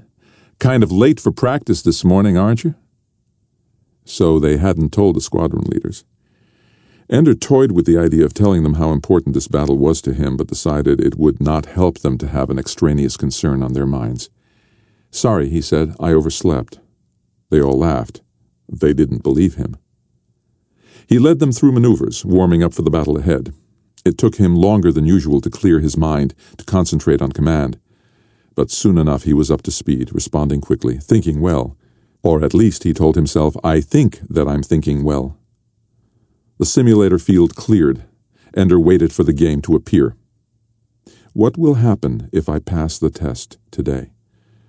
Is there another school, another year or two of grueling training, another year of isolation, another year of people pushing me this way and that way, another year without any control over my own life? He tried to remember how old he was. 11. How many years ago did he turn 11? How many days? It must have happened here at the command school, but he couldn't remember the day. Maybe he didn't even notice it at the time. Nobody noticed it, except perhaps Valentine. And as he waited for the game to appear, he wished he could simply lose it. Lose the battle badly and completely so that they would remove him from training, like Bonzo, and let him go home. Bonzo had been assigned to Cartagena. He wanted to see travel orders that said Greensboro. Success meant it would go on. Failure meant he could go home. No, that isn't true, he told himself. They need me, and if I fail, there might not be any home to return to. But he did not believe it. In his conscious mind, he knew it was true, but in other places, deeper places, he doubted that they needed him. Mazer's urgency was just another trick, just another way to make me do what they want me to do, another way to keep me from resting, from doing nothing for a long, long time. Then the enemy formation appeared, and Ender's weariness turned to despair. The enemy outnumbered him 1,000 to 1. The simulator glowed green with them. They were grouped in a dozen different formations, shifting positions, changing shapes, moving in seemingly random patterns through the simulator field. He could not find a path through them. A space that seemed open would close suddenly, and another appear, and a formation that seemed penetrable would suddenly change and be forbidding. The planet was at the far edge of the field, and for all Ender knew, there were just as many enemy ships beyond it, out of the simulator's range. As for his own fleet, it consisted of 20 starships, each with only 4 fighters. He knew the 4 fighter starships. They were old-fashioned, sluggish, and the range of their little doctors was half that of the newer ones. 80 fighters against at least 5,000, perhaps 10,000 enemy ships. He heard his squadron leaders breathing heavily. He could also hear from the observers behind him a quiet curse. It was nice to know that one of the adults noticed that it wasn't a fair test. Not that it made any difference. Fairness wasn't part of the game. That was plain. There was no attempt to give him even a remote chance at success. All that I've been through, and they never meant to let me pass at all. He saw in his mind Bonzo and his vicious little knot of friends confronting him, threatening him. He had been able to shame Bonzo into fighting him alone. That would hardly work here. And he could not surprise the enemy with his ability as he had done with the older boys in the battle room. Mazer knew Ender's abilities inside and out. The observers behind him began to cough, to move nervously. They were beginning to realize that Ender didn't know what to do. I don't care anymore, thought Ender. You can keep your game. If you won't even give me a chance, why should I play? Like his last game in battle school when they put 2 armies against him. And just as he remembered that game, apparently Bean remembered it too, for his voice came over the headset saying, "Remember, The enemy's gate is down." Molo, Soup, Vlad, Dumper, and Crazy Tom all laughed. They remembered too. And Ender also laughed. It was funny. The adults taking all this so seriously and the children playing along, believing it too, until suddenly the adults went too far, tried too hard, and the children could see through their game. Forget it, Mazer. I don't care if I pass your test. I don't care if I follow your rules. If you can cheat, so can I. I won't let you beat me unfairly. I'll beat you unfairly first. In that final battle in battle school, he had won by ignoring the enemy, ignoring his own losses. He had moved against the enemy's gate. And the enemy's gate was down. If I break this rule, they'll never let me be a commander. It would be too dangerous. I'll never have to play a game again. And that is victory. He whispered quickly into the microphone. His commanders took their parts of the fleet and grouped themselves into a thick projectile, a cylinder aimed at the nearest of the enemy formations. The enemy, far from trying to repel him, welcomed him in, so he could be thoroughly entrapped before they destroyed him. Mazer is at least taking into account the fact that by now they would have learned to respect me, thought Ender, and that does buy me time. Ender dodged downward, north, east, and down again, not seeming to follow any plan, but always ending up a little closer to the enemy planet. Finally, the enemy began to close in on him too tightly. Then, suddenly, Ender's formation burst. His fleet seemed to melt into chaos. The 80 fighters seemed to follow no plan at all, firing at enemy ships at random, working their way into hopeless individual paths among the bugger craft. After a few minutes of battle, however, Ender whispered to his squadron leaders once more, and suddenly a dozen of the remaining fighters formed again into a formation. But now they were on the far side of one of the enemy's most formidable groups. They had, with terrible losses, passed through, and now they had covered more than half the distance to the enemy's planet. The enemy sees now, thought Ender. Surely Mazer sees what I'm doing. Or perhaps Mazer cannot believe that I would do it. Well, so much the better for me. Ender's tiny fleet darted this way and that, sending 2 or 3 fighters out as if to attack, then bringing them back. The enemy closed in, drawing in ships and formations that had been widely scattered, bringing them in for the kill. The enemy was most concentrated beyond Ender, so he could not escape back into open space, closing him in. Excellent, thought Ender. Closer. Come closer. Then he whispered a command, and the ships dropped like rocks toward the planet's surface. They were starships and fighters, completely unequipped to handle the heat of passage through an atmosphere, but Ender never intended them to reach the atmosphere. Almost from the moment they began to drop, they were focusing their little doctors on one thing only: the planet itself. 1, 2, 4, 7 of his fighters were blown away.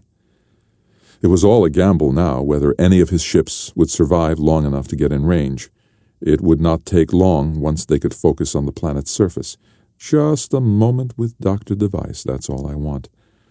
It occurred to Ender that perhaps the computer wasn't even equipped to show what would happen to a planet if the little doctor attacked it. What will I do then? Shout, "Bang, you're dead"? Ender took his hands off the controls and leaned in to watch what happened. The perspective was close to the enemy planet now, as the ship hurtled into its well of gravity. Surely it's in range now, thought Ender. It must be in range, and the computer can't handle it. Then, the surface of the planet, which filled half the simulator field now, began to bubble. There was a gout of explosion, hurling debris out toward Ender's fighters. Ender tried to imagine what was happening inside the planet. The field growing and growing, the molecules bursting apart but finding nowhere for the separate atoms to go. Within 3 seconds, the entire planet burst apart, becoming a sphere of bright dust hurtling outward. Ender's fighters were among the first to go. Their perspective suddenly vanished, and now the simulator could only display the perspective of the starships waiting beyond the edges of the battle.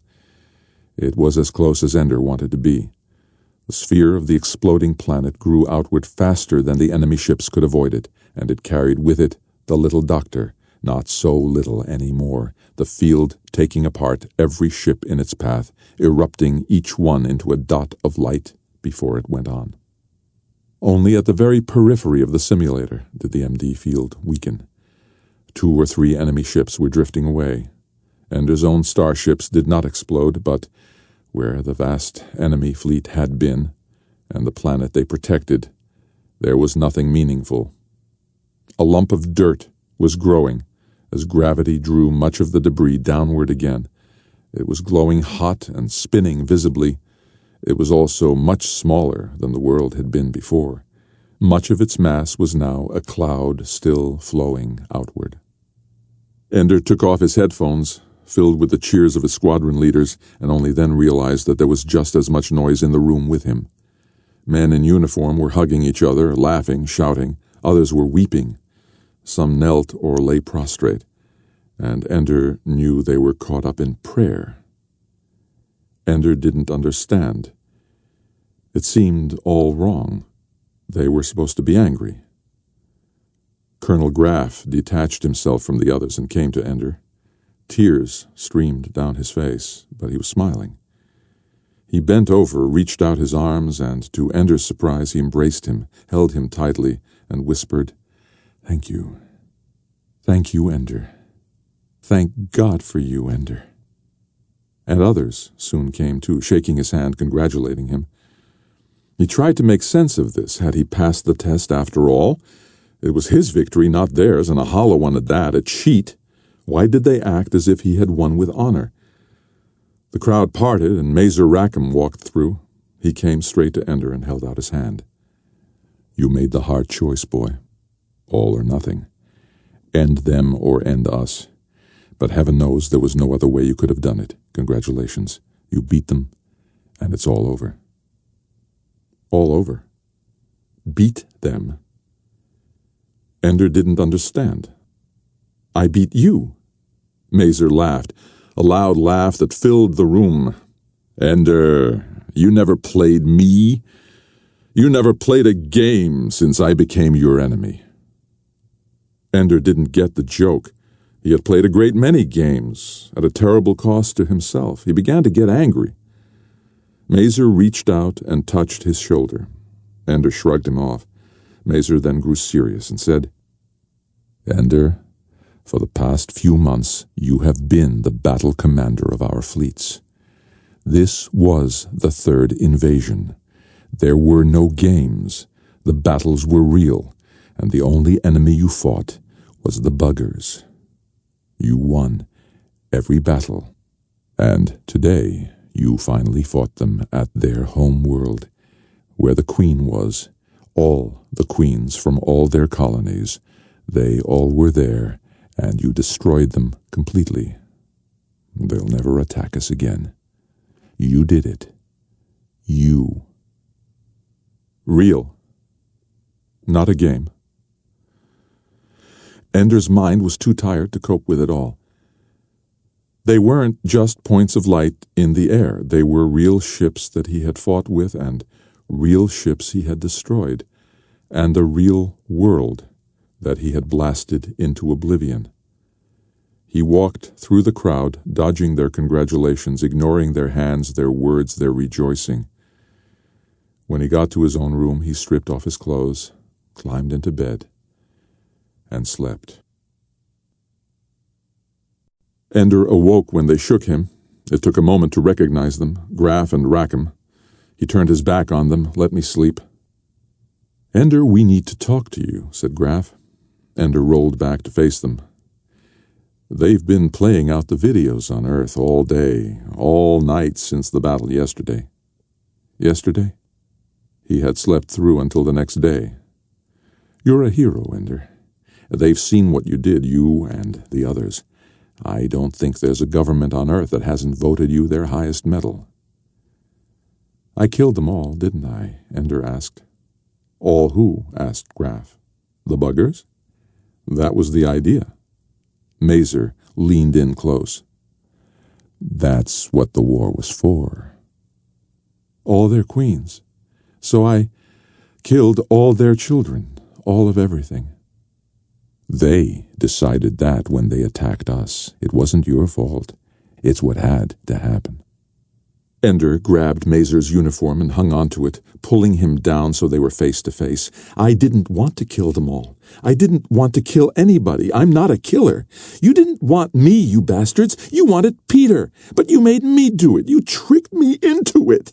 He was crying. He was out of control. Of course we tricked you into it. That's the whole point, said Graf. It had to be a trick or you couldn't have done it. It's the bind we were in. We had to have a commander with so much empathy that he would think like the buggers, understand them, and anticipate them. So much compassion that he could win the love of his underlings and work with them like a perfect machine, as perfect as the buggers. But somebody with that much compassion could never be the killer we needed, could never go into battle willing to win at all costs. If you knew, you couldn't do it. If you were the kind of person who would do it even if you knew, you could never have understood the buggers well enough. And it had to be a child, Ender, said Mazer. You were faster than me, better than me. I was too old and cautious.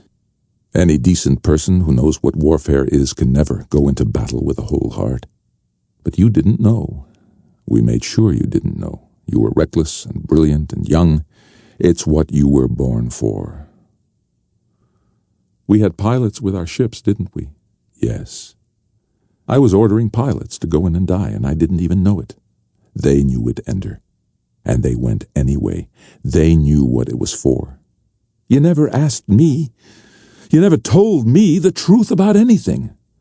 You had to be a weapon, Ender, like a gun, like the little doctor, functioning perfectly but not knowing what you were aimed at. We aimed you. We're responsible. If there was something wrong, we did it. Tell me later, Ender said. His eyes closed. Mazer Rackham shook him. Don't go to sleep, Ender, he said. It's very important. You're finished with me, Ender said. Now leave me alone. That's why we're here, Mazer said. We're trying to tell you. They're not through with you, not at all. It's crazy down there. They're going to start a war. Americans claiming the Warsaw Pact is about to attack, and the Russians are saying the same thing about the hegemon. The bugger war isn't 24 hours dead, and the world down there is back to fighting again as bad as ever. And all of them are worried about you. All of them want you. The greatest military leader in history. They want you to lead their armies. The Americans, the hegemon, everybody but the Warsaw Pact, and they want you dead. Fine with me, said Ender.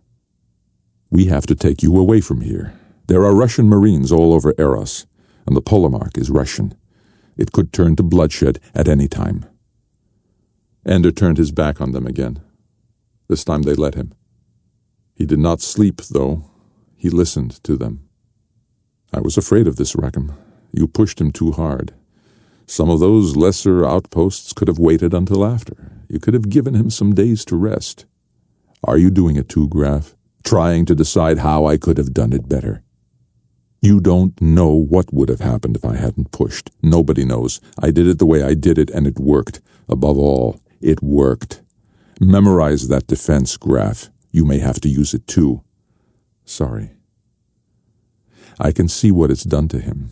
Colonel Leakey says there's a good chance he'll be permanently damaged, but I don't believe it. He's too strong. Winning meant a lot to him, and he won. Don't tell me about Strong. The kid's 11. Give him some rest, Rackham. Things haven't exploded yet. We can post a guard outside his door. Or post a guard outside another door and pretend that it's his. Whatever. They went away. Ender slept again. Time passed without touching Ender except with glancing blows. Once he awoke for a few minutes with something pressing his hand, pushing downward on it with a dull, insistent pain. He reached over and touched it. It was a needle passing into a vein. He tried to pull it out, but it was taped on and he was too weak. Another time he awoke in darkness to hear people near him murmuring and cursing. His ears were ringing with the loud noise that had awakened him. He did not remember the noise. "Get the lights on," someone said, and another time he thought he heard someone crying softly near him. It might have been a single day. It might have been a week. From his dreams, it could have been months. He seemed to pass through lifetimes in his dreams, through the giant's drink again, past the wolf children, reliving the terrible deaths, the constant murders. He heard a voice whispering in the forest, "You had to kill the children to get to the end of the world." And he tried to answer, "I never wanted to kill anybody. Nobody ever asked me if I wanted to kill anybody." But the forest laughed at him.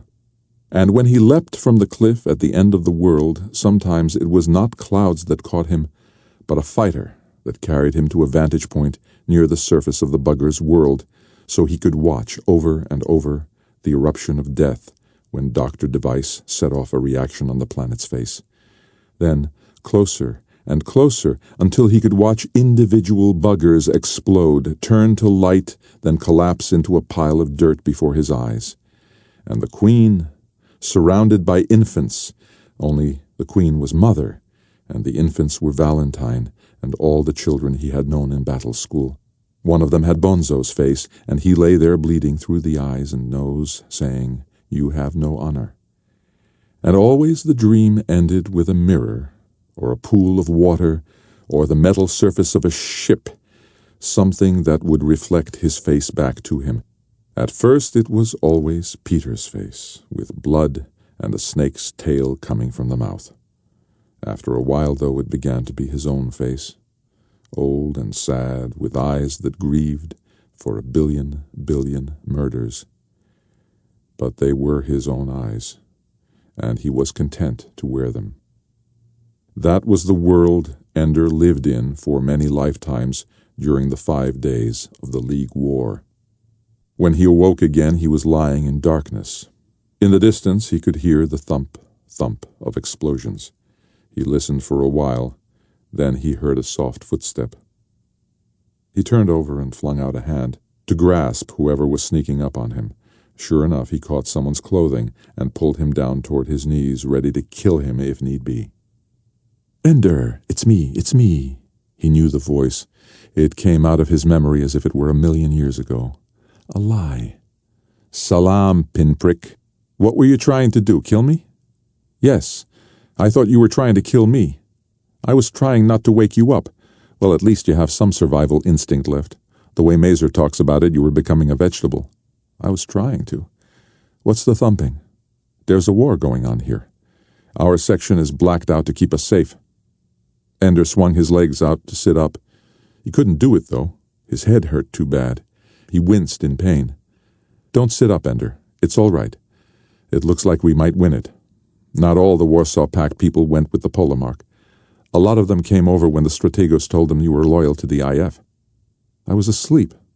"So he lied. You weren't plotting treason in your dreams, were you?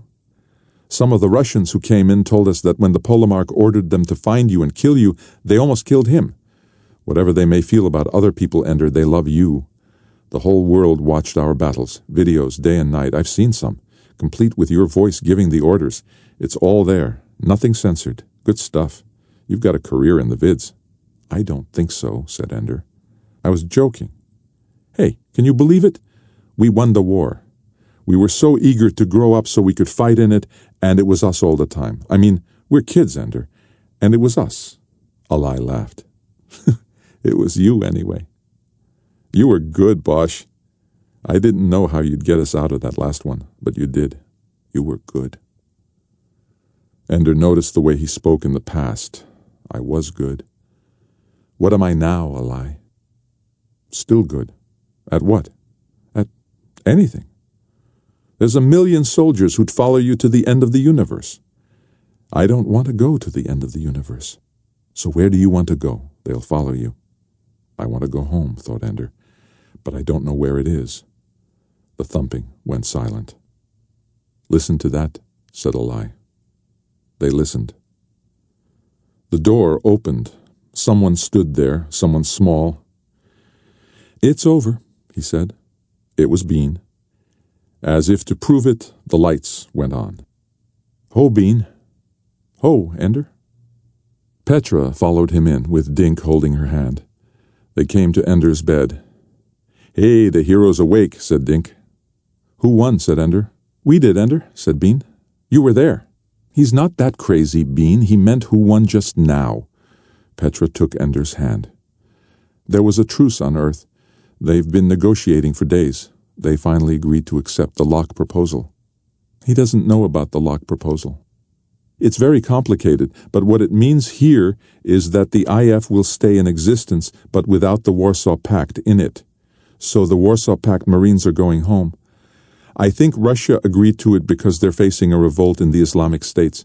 Everybody's got troubles. About 500 died here, but it was worse on Earth." "The hegemon resigned," said Dink. "It's crazy down there." "Who cares?" "You okay?" Petra asked him, touching his head. "You scared us. They said you were crazy, and we said they were crazy." "Oh, I'm crazy," said Ender. "But I think I'm okay." "When did you decide that?" asked Eli. "When I thought you were about to kill me, and I decided to kill you first. I guess I'm just a killer to the core, but I'd rather be alive than dead." They laughed and agreed with him. Then Ender began to cry and embraced Bean and Petra, who were closest. "I missed you," he said. "I wanted to see you so bad." "You saw us pretty bad," Petra answered. She kissed his cheek. "I saw you magnificent," said Ender. "The ones I needed most, I used up soonest. Bad planning on my part." "Everybody's okay now," said Dink. "Nothing was wrong with any of us that 5 days of cowering in blacked-out rooms in the middle of a war couldn't cure." "I don't have to be your commander anymore, do I?" asked Ender. "I don't want to command anybody again." "You don't have to command anybody," said Dink, "but you're always our commander." Then they were silent for a while. "So what do we do now?" asked Eli. "The bugger war's over, and so's the war down there on Earth, and even the war here. What do we do now?"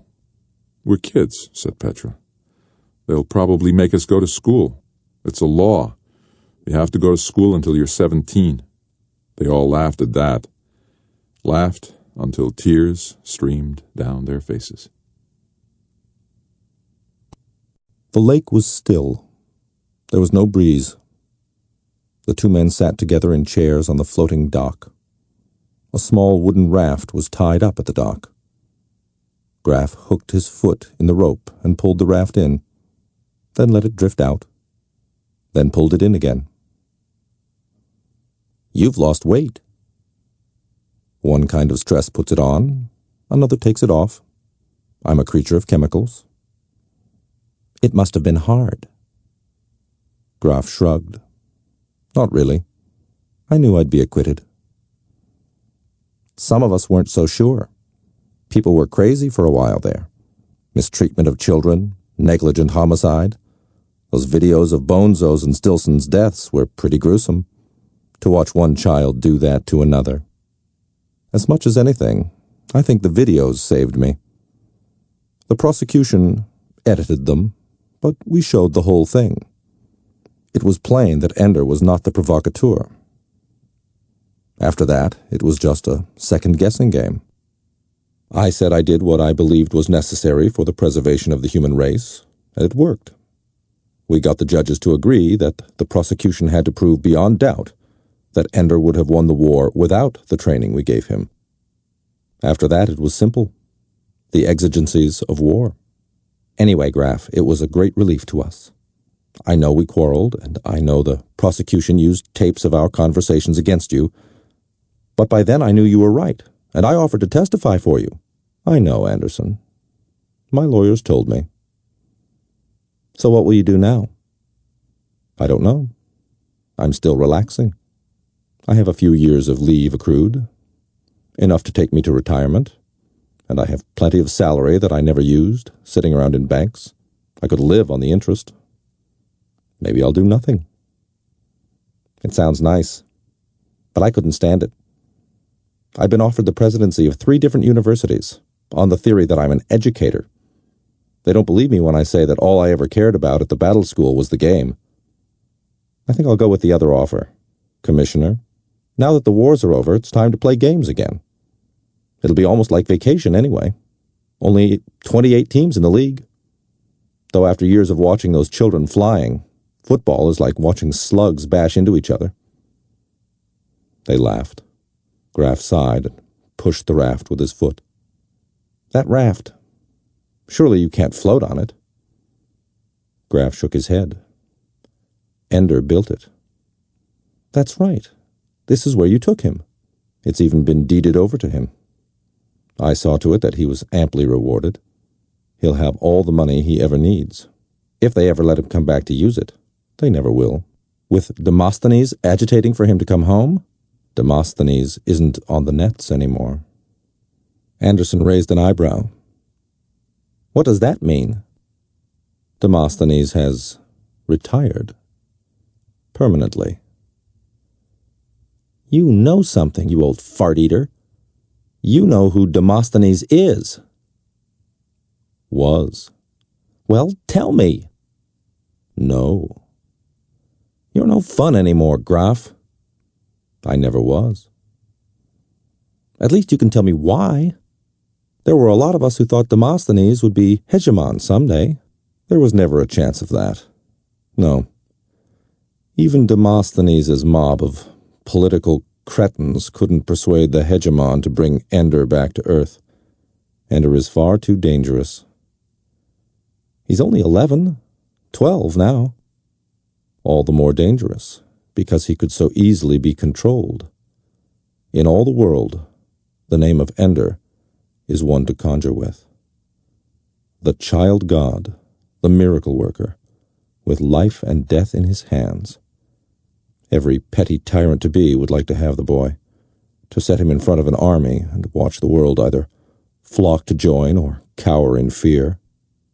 If Ender came to Earth, he'd want to come here, to rest, to salvage what he can of his childhood. But they'd never let him rest. I see. Someone explained that to Demosthenes. Graf smiled. Demosthenes explained it to someone else. Someone who could have used Ender as no one else could have, to rule the world and make the world like it. Who? Locke. Locke is the one who argued for Ender to stay on Eros.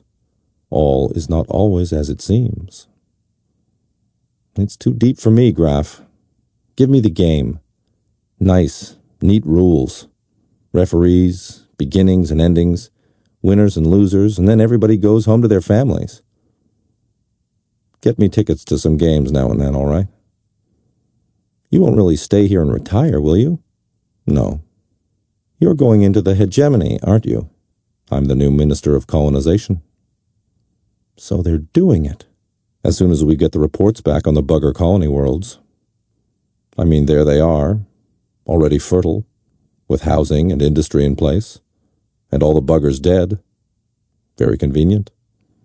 We'll repeal the population limitation laws, which everybody hates, and all those thirds and fourths and fifths will get on starships and head out for worlds known and unknown. Will people really go? People always go. Always. They always believe they can make a better life than in the old world. What the hell? Maybe they can. At first, Ender believed that they would bring him back to Earth as soon as things quieted down. But things were quiet now, had been quiet for a year, and it was plain to him now that they would not bring him back at all, that he was much more useful as a name and a story than he would ever be as an inconvenient flesh-and-blood person. And there was the matter of the court-martial and the crimes of Colonel Graf. Admiral Shamrajnagar tried to keep Ender from watching it, but failed. Ender had been awarded the rank of admiral too, and this was one of the few times he asserted the privileges the rank implied. So he watched the videos of the fights with Stilson and Bonzo, watched as the photographs of the corpses were displayed, listened as the psychologists and lawyers argued whether murder had been committed or the killing was in self-defense. Ender had his own opinion, but no one asked him. Throughout the trial, it was really Ender himself under attack. The prosecution was too clever to charge him directly, but there were attempts to make him look sick, perverted, criminally insane. "Never mind," said Mazer Rackham. The politicians are afraid of you, but they can't destroy your reputation yet. That won't be done until the historians get at you in 30 years. Ender didn't care about his reputation. He watched the videos impassively, but in fact he was amused. In battle I killed 10 billion buggers, whose queens at least were as alive and wise as any man, who had not even launched a third attack against us, and no one thinks to call it a crime. All his crimes weighed heavy on him, the deaths of Stilson and Bonzo, no heavier and no lighter than the rest. And so with that burden he waited through the empty months until the world that he had saved decided he could come home. One by one, his friends reluctantly left him, called home to their families to be received with heroes' welcomes in hometowns they barely remembered. Ender watched the videos of their homecomings and was touched when they spent much of their time praising Ender Wiggin, who taught them everything, they said, who taught them and led them into victory. But if they called for him to be brought home, the words were censored from the videos, and no one heard the plea. For a time, the only work in Eros was cleaning up after the Bloody League War and receiving the reports of the starships, once warships, that were now exploring the bugger colony worlds. But now Eros was busier than ever, more crowded than it had ever been during the war, as colonists were brought here to prepare for their voyages to the empty bugger worlds. Ender took part in the work as much as they would let him. It did not occur to them that this 12-year-old boy might be as gifted at peace as he was at war. But he was patient with their tendency to ignore him, and learned to make his proposals and suggest his plans through the few adults who listened to him, and let them present them as their own. He was concerned not about getting credit, but about getting the job done. The one thing he could not bear was the worship of the colonists. He learned to avoid the tunnels where they lived because they would always recognize him. The world had memorized his face. And then they would scream and shout and embrace him and congratulate him and show him the children they had named after him and tell him how he was so young it broke their hearts, and they didn't blame him for any of his murders because it wasn't his fault, he was just a child. He hid from them as best he could.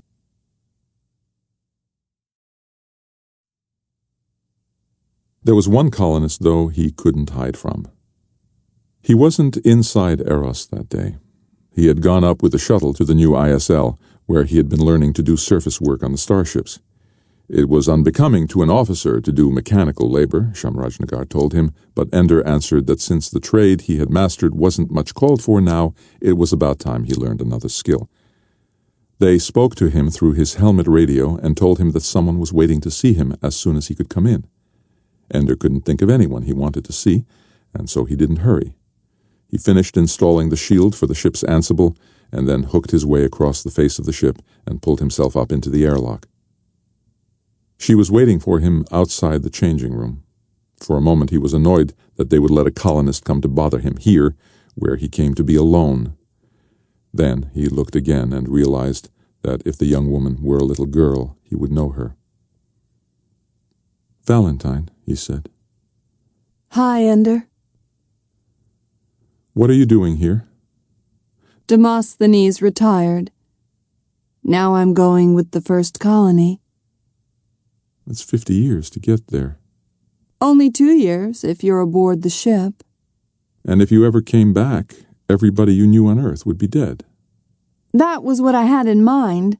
I was hoping, though, that someone I knew on Eros might come with me." "I don't want to go to a world we stole from the buggers. I just want to go home." "Ender, you're never going back to Earth. I saw to that before I left."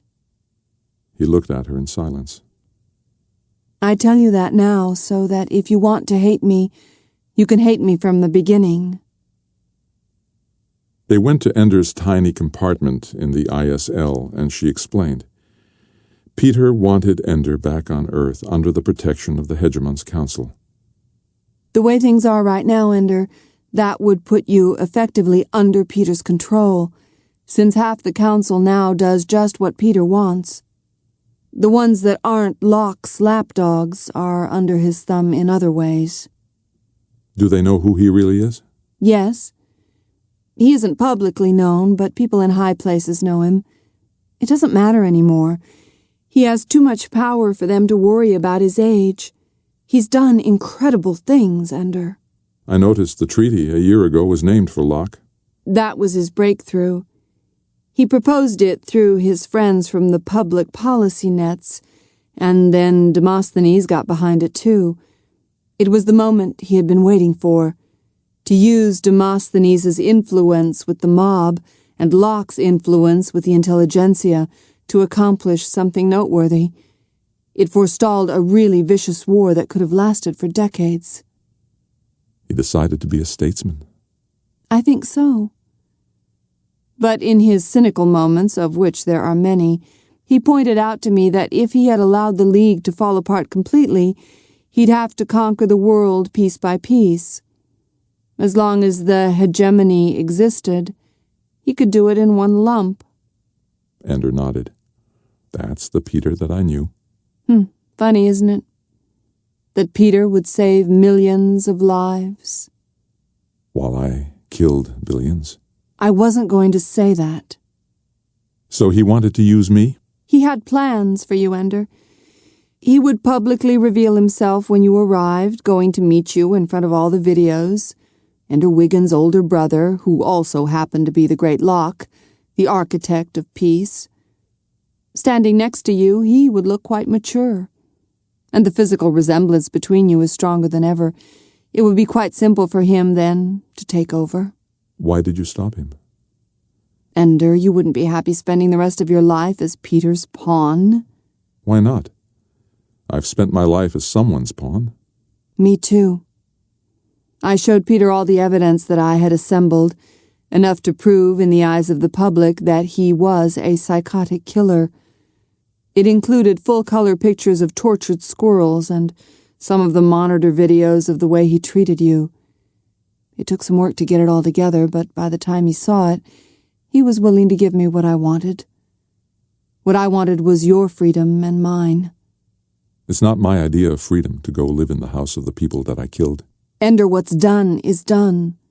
Their worlds are empty now, and ours is full. And we can take with us what their worlds have never known. Cities full of people who live private, individual lives, who love and hate each other for their own reasons. In all the bugger worlds, there was never more than a single story to be told. When we're there, the world will be full of stories, and will improvise their endings day by day. Ender Earth belongs to Peter, and if you don't go with me now, he'll have you there, and use you up until you wish you'd never been born. Now is the only chance you'll get to get away. Ender said nothing. I know what you're thinking, Ender. You're thinking that I'm trying to control you just as much as Peter or Graf or any of the others. It crossed my mind. Welcome to the human race. Nobody controls his own life, Ender. The best you can do is choose to fill the roles given you by good people, by people who love you. I didn't come here because I wanted to be a colonist. I came here because I've spent my whole life in the company of the brother that I hated. Now I want a chance to know the brother that I love, before it's too late, before we're not children anymore. It's already too late for that. You're wrong, Ender. You think you're grown up and tired and jaded with everything, but in your heart, you're just as much a kid as I am. We can keep it a secret from everybody else. While you're governing the colony and I'm writing political philosophy, they'll never guess that in the darkness of night we sneak into each other's rooms and play checkers and have pillow fights. Ender laughed. But he had noticed some things she dropped too casually for them to be accidental. Governing? I'm Demosthenes, Ender. I went out with a bang. A public announcement that I believed so much in the colonization movement that I was going in the first ship myself. At the same time, the Minister of Colonization, a former colonel named Graf, announced that the pilot of the colony ship would be the great Mazer Rackham, and the governor of the first colony it established would be Ender Wiggin. They might have asked me. I wanted to ask you myself. But it's already announced. No, they'll be announcing it tomorrow, if you accept. Mazer accepted a few hours ago, back in Eros. You're telling everyone that you're Demosthenes? A 14-year-old girl? We're only telling them that Demosthenes is going with the colony. Let them spend the next 50 years poring over the passenger list, trying to figure out which one of them is the great demagogue of the age of Locke. Ender laughed and shook his head. You're actually having fun, Val. I can't think why I shouldn't. All right, said Ender. I'll go. Maybe even as governor, as long as you and Mazer are there to help me. My abilities are a little underused at present. She squealed and hugged him, for all the world like a typical teenage girl who just got the present that she wanted from her little brother. Val, he said, I just want one thing clear. I'm not going for you. I'm not going in order to be governor or because I'm bored here. I'm going because I know the buggers better than any other living soul, and maybe if I go there, I can understand them better. I stole their future from them. I can only begin to repay by seeing what I can learn from their past. The voyage was long. By the end of it, Val had finished the first volume of her history of the Bugger Wars and transmitted it by Ansible, under Demosthenes' name, back to Earth. And Ender had won something better than the adulation of the passengers. They knew him now, and he had won their love and their respect. He worked hard on the new world.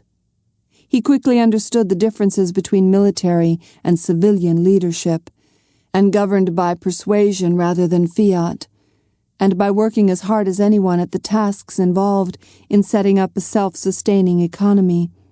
But his most important work, as everyone agreed, was exploring what the buggers had left behind, trying to find among structures, machinery, and fields long untended, some things that human beings could use, could learn from.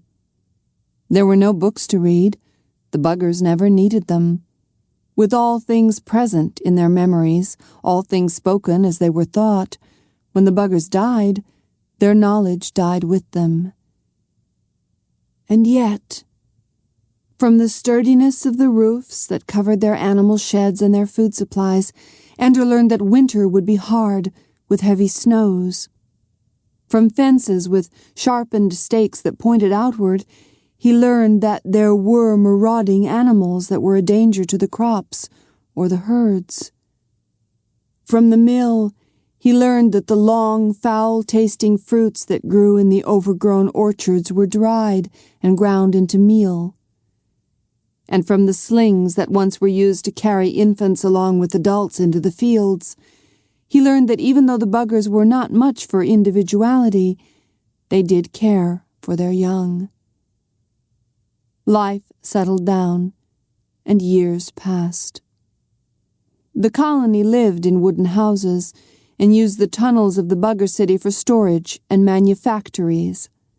They were governed by a council now, and administrators were elected, so that Ender, though they still called him governor, was in fact only a judge. There were crimes and quarrels, alongside kindness and cooperation. There were people who loved each other and people who did not. It was a human world. They did not wait so eagerly for each new transmission from the Ansible. The names that were famous on Earth meant little to them now. The only name they knew was that of Peter Wiggin, the hegemon of Earth.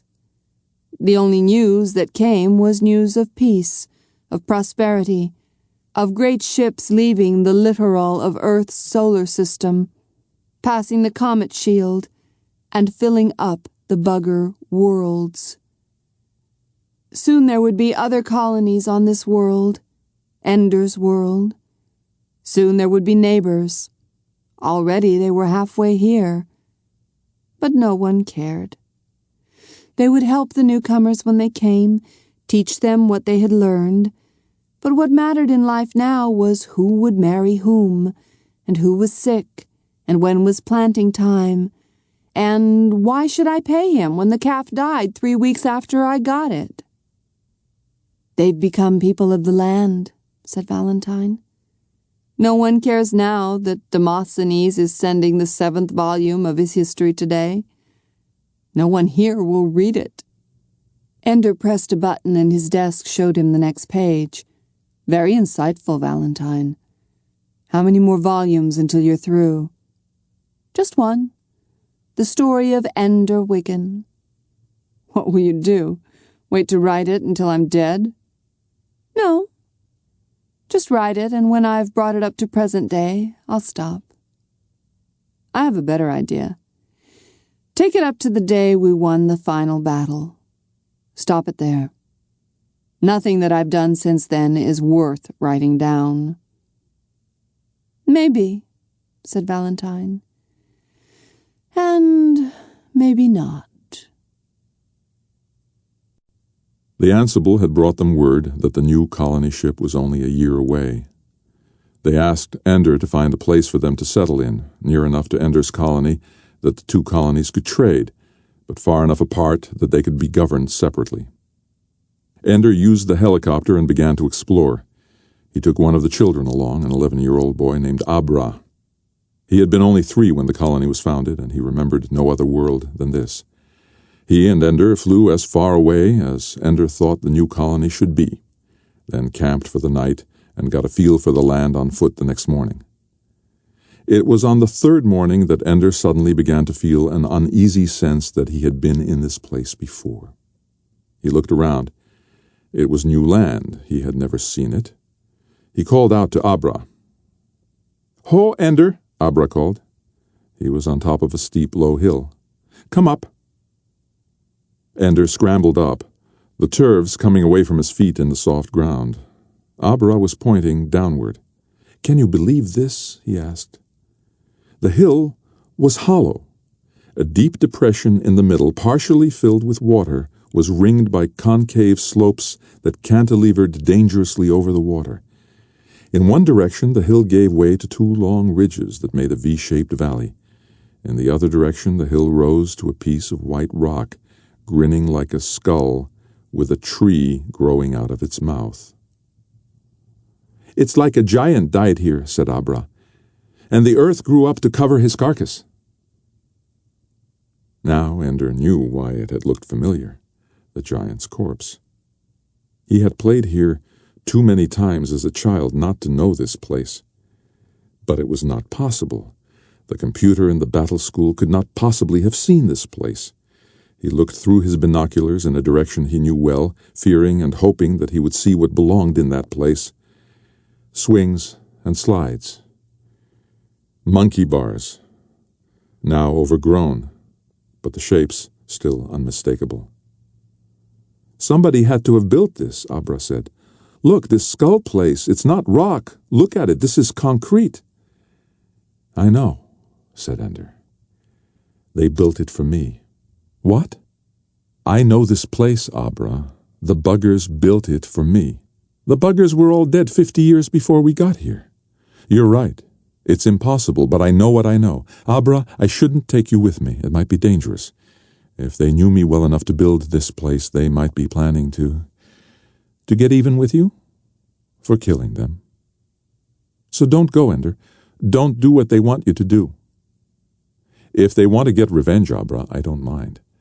But perhaps they don't. Perhaps this is the closest they could come to talking, to writing me a note. They didn't know how to read and write. Maybe they were learning when they died. Well, I'm sure as hell not sticking around here if you're taking off somewhere. I'm going with you. No, you're too young to take the risk of... Come on! You're Ender Wiggin. Don't tell me what 11-year-old kids can do. Together they flew in the copter, over the playground, over the woods, over the well in the forest clearing. Then out to where there was indeed a cliff, with a cave in the cliff wall, and the ledge right where the end of the world should be. And there in the distance, just where it should be in the fantasy game, was the castle tower. He left Abra with the copter. "Don't come after me, and go home in an hour if I don't come back." "Eat it, Ender, I'm coming with you. Eat it yourself, Abra, or I'll stuff you with mud." Abra could tell, despite Ender's joking tone, that he meant it, and so he stayed. The walls of the tower were notched and ledged for easy climbing. They meant him to get in. The room was as it had always been. Ender remembered well enough to look for a snake on the floor, but there was only a rug with a carved snake's head in one corner. Imitation, not duplication. For a people who made no art, they had done well. They must have dragged these images from Ender's own mind, finding him and learning his darkest dreams across the light years. But why? To bring him to this room, of course, to leave a message for him. But where was the message, and how would he understand it? The mirror was waiting for him on the wall. It was a dull sheet of metal in which the rough shape of a human face had been scratched. They tried to draw the image I should see in the picture, and looking at the mirror he could remember breaking it, pulling it from the wall, and snakes leaping out of the hidden place, attacking him, biting him wherever their poisonous fangs could find purchase. "How well do they know me?" wondered Ender. "Well enough to know how often I have thought of death, to know that I am not afraid of it. Well enough to know that even if I feared death, it would not stop me from taking that mirror from the wall." He walked to the mirror, lifted, pulled away. Nothing jumped from the space behind it. Instead, in a hollowed-out place, there was a white ball of silk with a few frayed strands sticking out here and there. An egg? No. The pupa of a queen bugger, already fertilized by the larval males, ready, out of her own body, to hatch 100,000 buggers, including a few queens and males. Ender could see in his mind the slug-like males clinging to the walls of a dark tunnel, and the large adults carrying the infant queen to the mating room. Each male in turn penetrated the larval queen, shuddered in ecstasy, and died, dropping to the tunnel floor and shriveling. Then the new queen was laid before the old, a magnificent creature clad in soft and shimmering wings, which had long since lost the power of flight, but still contained the power of majesty. The old queen kissed her to sleep with the gentle poison in her lips, then wrapped her in threads from her belly, and commanded her to become herself, to become a new city, a new world, to give birth to many queens and many worlds. "How do I know this?" thought Ender. "How can I see these things like memories in my own mind?" As if in answer, he saw the first of all his battles with the bugger fleets. He had seen it before on the simulator. Now he saw it as the hive queens saw it, through many different eyes. The buggers formed their globe of ships, and then the terrible fighters came out of the darkness, and the little doctor destroyed them in a blaze of light. He felt, then, what the hive queen felt, watching through her workers' eyes as death came to them too quickly to avoid, but not too quickly to be anticipated. There was no memory of pain or fear, though. What the hive queen felt was sadness, a sense of resignation. She had not thought these words as she saw the humans coming to kill, but it was in words that Ender understood her. The humans did not forgive us, she thought. We will surely die. "How can you live again?" he asked. The queen in her silken cocoon had no words to give back, but when he closed his eyes and tried to remember, instead of memory came new images. Putting the cocoon in a cool place, a dark place, but with water, so she wasn't dry, so that certain reactions could take place in the cocoon. Then time, days and weeks for the pupa inside to change. And then, when the cocoon had changed to a dusty brown color, Ender saw himself splitting open the cocoon and helping the small and fragile queen emerge. He saw himself taking her by the forelimb and helping her walk from her birth water to a nesting place, soft with dried leaves on sand. Then I am alive, came the thought in his mind. Then I am awake. Then I make my 10,000 children. No, said Ender, I can't. Anguish. Your children are the monsters of our nightmares now. If I awoke you, we would only kill you again. There flashed through his mind a dozen images of human beings being killed by buggers, but with the image came a grief so powerful he could not bear it, and he wept their tears for them. If you could make them feel as you can make me feel, then perhaps they could forgive you. Only me, he realized. They found me through the Ansible, followed it, and dwelt in my mind. In the agony of my tortured dreams, they came to know me even as I spent my days destroying them. They found my fear of them and found also that I had no knowledge I was killing them. In the few weeks they had, they built this place for me, and the giant's corpse, and the ledge at the end of the world, so I would find this place by the evidence of my eyes. I am the only one they know, and so they can only talk to me and through me. We are like you, the thought pressed into his mind. We did not mean to murder, and when we understood, we never came again. We thought we were the only thinking beings in the universe until we met you, but never did we dream that thought could arise from the lonely animals who cannot dream each other's dreams. How were we to know we could live with you in peace? Believe us, believe us, believe us. He reached into the cavity and took out the cocoon.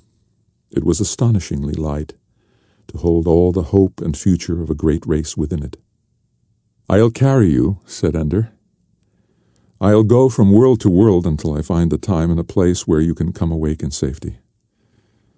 And I'll tell your story to my people, so that perhaps in time they can forgive you too, the way that you've forgiven me. He wrapped the queen's cocoon in his jacket and carried her from the tower. What was in there? Asked Abra. The answer, said Ender. To what? My question. And that was all he said of the matter. They searched for 5 more days and chose a site for the colony far to the east and south of the tower. Weeks later, he came to Valentine and told her to read something he had written.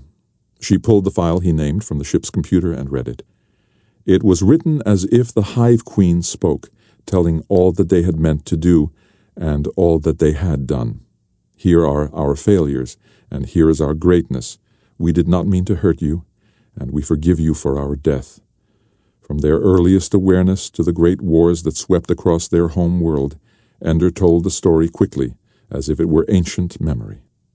When he came to the tale of the Great Mother, the Queen of all, who first learned to keep and teach the new queen instead of killing her or driving her away, then he lingered, telling how many times she had finally to destroy the child of her body, the new self that was not herself, until she bore one who understood her quest for harmony. This was a new thing in the world. 2 queens that loved and helped each other instead of battling, and together they were stronger than any other hive. They prospered. They had more daughters who joined them in peace. It was the beginning of wisdom. If only we could have talked to you, the Hive Queen said in Ender's words. But since it could not be, we ask only this, that you remember us not as enemies, but as tragic sisters, changed into a foul shape by fate or God or evolution. If we had kissed, it would have been the miracle to make us human in each other's eyes. Instead, we killed each other. But still we welcome you now as guest friends. Come into our home, daughters of earth, dwell in our tunnels, harvest our fields. What we cannot do, you are now our hands to do for us. Blossom, trees, ripen, fields. Be warm for them, suns. Be fertile for them, planets. They are our adopted daughters, and they have come home. The book that Ender wrote was not long, but in it was all the good and all the evil that the Hive Queen knew. And he signed it, not with his name, but with a title, Speaker for the Dead. On Earth, the book was published quietly, and quietly it was passed from hand to hand until it was hard to believe that anyone on Earth might not have read it. Most who read it found it interesting. Some who read it refused to set it aside. They began to live by it as best they could, and when their loved ones died, a believer would arise beside the grave to be the speaker for the dead, and say what the dead one would have said, but with full candor, hiding no faults and pretending no virtues. Those who came to such services sometimes found them painful and disturbing, but there were many who decided that their life was worthwhile enough, despite their errors, that when they died, a speaker should tell the truth for them. On Earth it remained a religion among many religions, but for those who traveled the great cave of space and lived their lives in the Hive Queen's tunnels and harvested the Hive Queen's fields, it was the only religion. There was no colony without its speaker for the dead. No one knew and no one really wanted to know who was the original speaker. Ender was not inclined to tell them. When Valentine was 25 years old, she finished the last volume of her History of the Bugger Wars. She included at the end the complete text of Ender's little book, but did not say that Ender wrote it. By Ansible, she got an answer from the ancient hegemon, Peter Wiggin, 77 years old with a failing heart. "I know who wrote it," he said. "If he can speak for the buggers, surely he can speak for me." Back and forth across the Ansible, Ender and Peter spoke, with Peter pouring out the story of his days and years, his crimes and his kindnesses. And when he died, Ender wrote a second volume, again signed by the Speaker for the Dead. Together, his two books were called The Hive Queen and the Hegemon, and they were holy writ. "Come on," he said to Valentine one day. "Let's fly away and live forever." "We can't," she said. "There are miracles even relativity can't pull off, Ender. We have to go. I'm almost happy here, so stay. I've lived too long with pain. I won't know who I am without it." So they boarded a starship and went from world to world. Wherever they stopped, he was always Andrew Wiggin, itinerant speaker for the dead, and she was always Valentine, historian errant, writing down the stories of the living, while Ender spoke the stories of the dead. And always Ender carried with him a dry, white cocoon, looking for the world where the Hive Queen could awaken and thrive in peace. He looked a long time.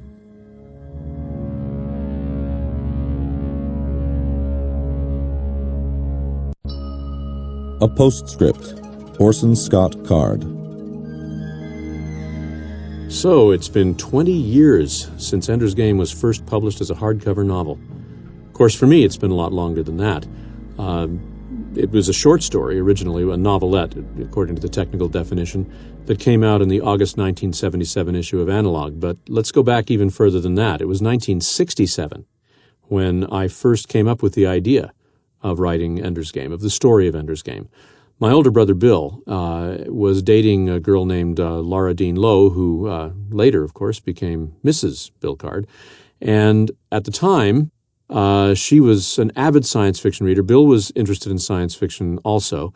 And she introduced him to the Foundation trilogy. And knowing that I also was somewhat interested in science fiction, they gave me the first and third volumes, first Foundation and what is it called? It's just Foundation, that's what it is. And then Second Foundation by Isaac Asimov. They weren't able to pick up the middle book. But Isaac Asimov's magnum opus was wonderful for me. It was illuminating. I hadn't read science fiction in several years at that point, and not on a regular basis. And I plunged into that book, and it came to life for me. I've always admired Asimov. I still admire him as probably the finest writer of English prose in the American tradition, the plain tradition, where you don't have highly decorated and highly figured speech, but instead the narration is as clean and clear and the author is as invisible as possible. And as I read the Foundation trilogy, I came to realize that this is something that I really would like to do myself. I often tell young writers that there are two reasons for becoming a writer. One of them is you read something wonderful and you say, "Oh, wow, I want to be able to write like that." The other reason is you read something absolutely awful and you say, "Man, if that got published, I can write." Well, I always tell people that my motive for starting out as a writer was the latter. And it's really true. When I actually practically started writing, when I actually started setting words down on paper in a serious way, it was because I had seen some plays that I thought were pretty awful, and I thought, if that can be put on, I can write plays. And so I started doing it, and they were put on, and that was the beginning of my writing career. But my interest in becoming a writer actually was prompted by the first motive. And it was reading Isaac Asimov that made me think, I'd like to be able to do that. I'd like to be able to tell stories that can make people feel the way I feel when I'm reading Asimov's Foundation trilogy. So I set myself the task, then in 1967, I was 16 years old, set myself the task of figuring out what a good science fiction story would be. Now, at the time, the Vietnam War was on, and my brother Bill was in the military.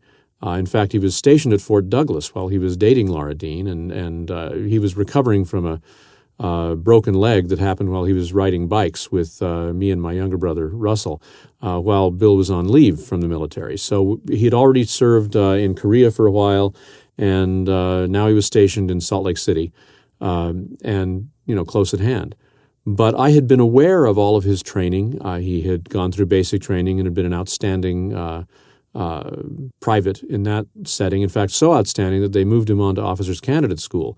But he washed himself out. He chose not to continue there because to him it just made no sense that they would try to train somebody to be an officer by breaking his will and treating him really badly. He felt like they should be treating them well and helping them to rely on their own sense of initiative.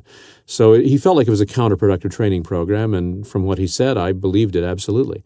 So the issue of training, what good training would be, what bad training would be, was strongly in my mind. And I must confess also, of course, at the age of 16, I was only a year and a half, couple of years maybe away from being draft age at 18. And that had to, play a role in my thinking. And I remember at the time, what I feared most was basic training. I honestly didn't fear death. For one thing, anybody with a brain would know that somebody who types 80 to 100 words per minute was never going to be on the front lines anywhere. I was going to be in some office somewhere typing up some general's orders or something like that. My chances of actually being a grunt soldier in danger of losing life and limb in Vietnam were nil. But what I dreaded was basic training. I was not an athletic person. All of basic training, no matter what branch of the service you were going into, was going to be about climbing, ropes and going over obstacles and ducking under bullets. And I didn't mind the ducking under bullets, wasn't afraid of getting dirty. But the second I would have to climb up a rope hand over hand or chin myself, I had never been able to do a chin-up in my life. I was not strong. And I wasn't fat, but I was soft-bodied and had some extra weight. It was just not, the military was not something that I looked forward to. So training itself was an object of dread for me personally. So with all of those thoughts in mind, my brother's experience with it, my dread of training, then I thought, okay, how do you turn this subject into a science fiction story? And I thought, okay, what if you're training for a future war, a war that will take place in space, a war where individual humans will go outside of ships and go from ship to ship in zero gravity? How do you train for that without losing soldiers? I mean, that's one of the, when they do live ammunition training in the military, there's a danger that if somebody sticks his head up, he'll get machine gun bullets in it. And that sort of puts an end to the investment that they've placed in your training. And so I thought, what do you do about the danger of somebody drifting off into space and being lost in the thick of mock combat during training? So I thought, okay, what they need to do is train them in zero gravity, but in an enclosed space. And that's when I came up with the idea of battle school, of having a cubed space, about a football field on a side, in which you could engage in combat mock combat, of course, and train to start thinking the way you would need to train, the way you need to think, rather, in order to succeed in zero-gravity combat. Well, from there, it was a short step, and this was all still, of course, when I was 16, to realizing that it's not enough to protect them. You have to help them to think differently. And I had read Nordhoff Hall's Bounty trilogy as a junior high student and really loved it. It's a wonderful piece of history converted into a fictionalized account that really comes to life, especially for the young. I went on to read another book by Nordhoff Hall, which was about World War I flying aces. And they talked about the training that these World War I pilots went through. There had never been combat flying before. And they found out very quickly that one of the main ways that they lost pilots and planes, of course, was that the pilots thought only in the horizontal plane. They would look to the left, they'd look to the right, they'd even turn around and look behind them, and they'd find no enemies in view, and they'd think they were safe. The enemy that killed them would come from above, would come from out of the sun, would come from below them, and all of a sudden there'd be bullets flying, and they'd have no idea where the bullets were coming from, until, of course, they went down in flames. In space, the problem would be even more difficult because, of course, when you're flying an airplane, up and down still exist. They matter. But in space, there's not even an up and down. Every direction is up. Every direction is down. Every direction can be left or right depending on which way your body is twisted. So if you are thinking in any kind of terrestrial framework, any gravity-based framework, you'll be vulnerable to an enemy. You'll be thinking improperly. And so I thought one of the main things they have to do in zero-G is train them not to think like planet-bound people. Well, I thought that was a great idea. Battle School was going to be my science fiction story. But then I realized that I still had no story. All I had was a setting, and I had no idea who the story should be about, so the idea sat in the back of my mind for several years. I actually worked on another science fiction series that I had thought of. It became the Worthing Saga. I wrote several of those stories and did that in my teens before I went on my mission for the LDS Church to Brazil. And while I was in Brazil, I brought out this Battle School idea again and tried to come up with a story, and I still didn't have one. It wasn't until years later, 1975, I was working as an editor at Brigham Young University Press, and I was running a theater company, which I discovered that you can have a hit play, in fact, a season of hit plays, and lose money hand over fist. And I was funding it all out of season ticket sales. I mean, literally, I went out and sold season tickets at $20 each, and I was almost the only person selling, and most of the ticket sales were mine. And that was our budget. That was our funding, was however much money we brought in. So the incredible thing is that we were really only a few $100s in debt. But for me, on a copy editor's salary, how in the world was I going to repay the few $100s that we owed?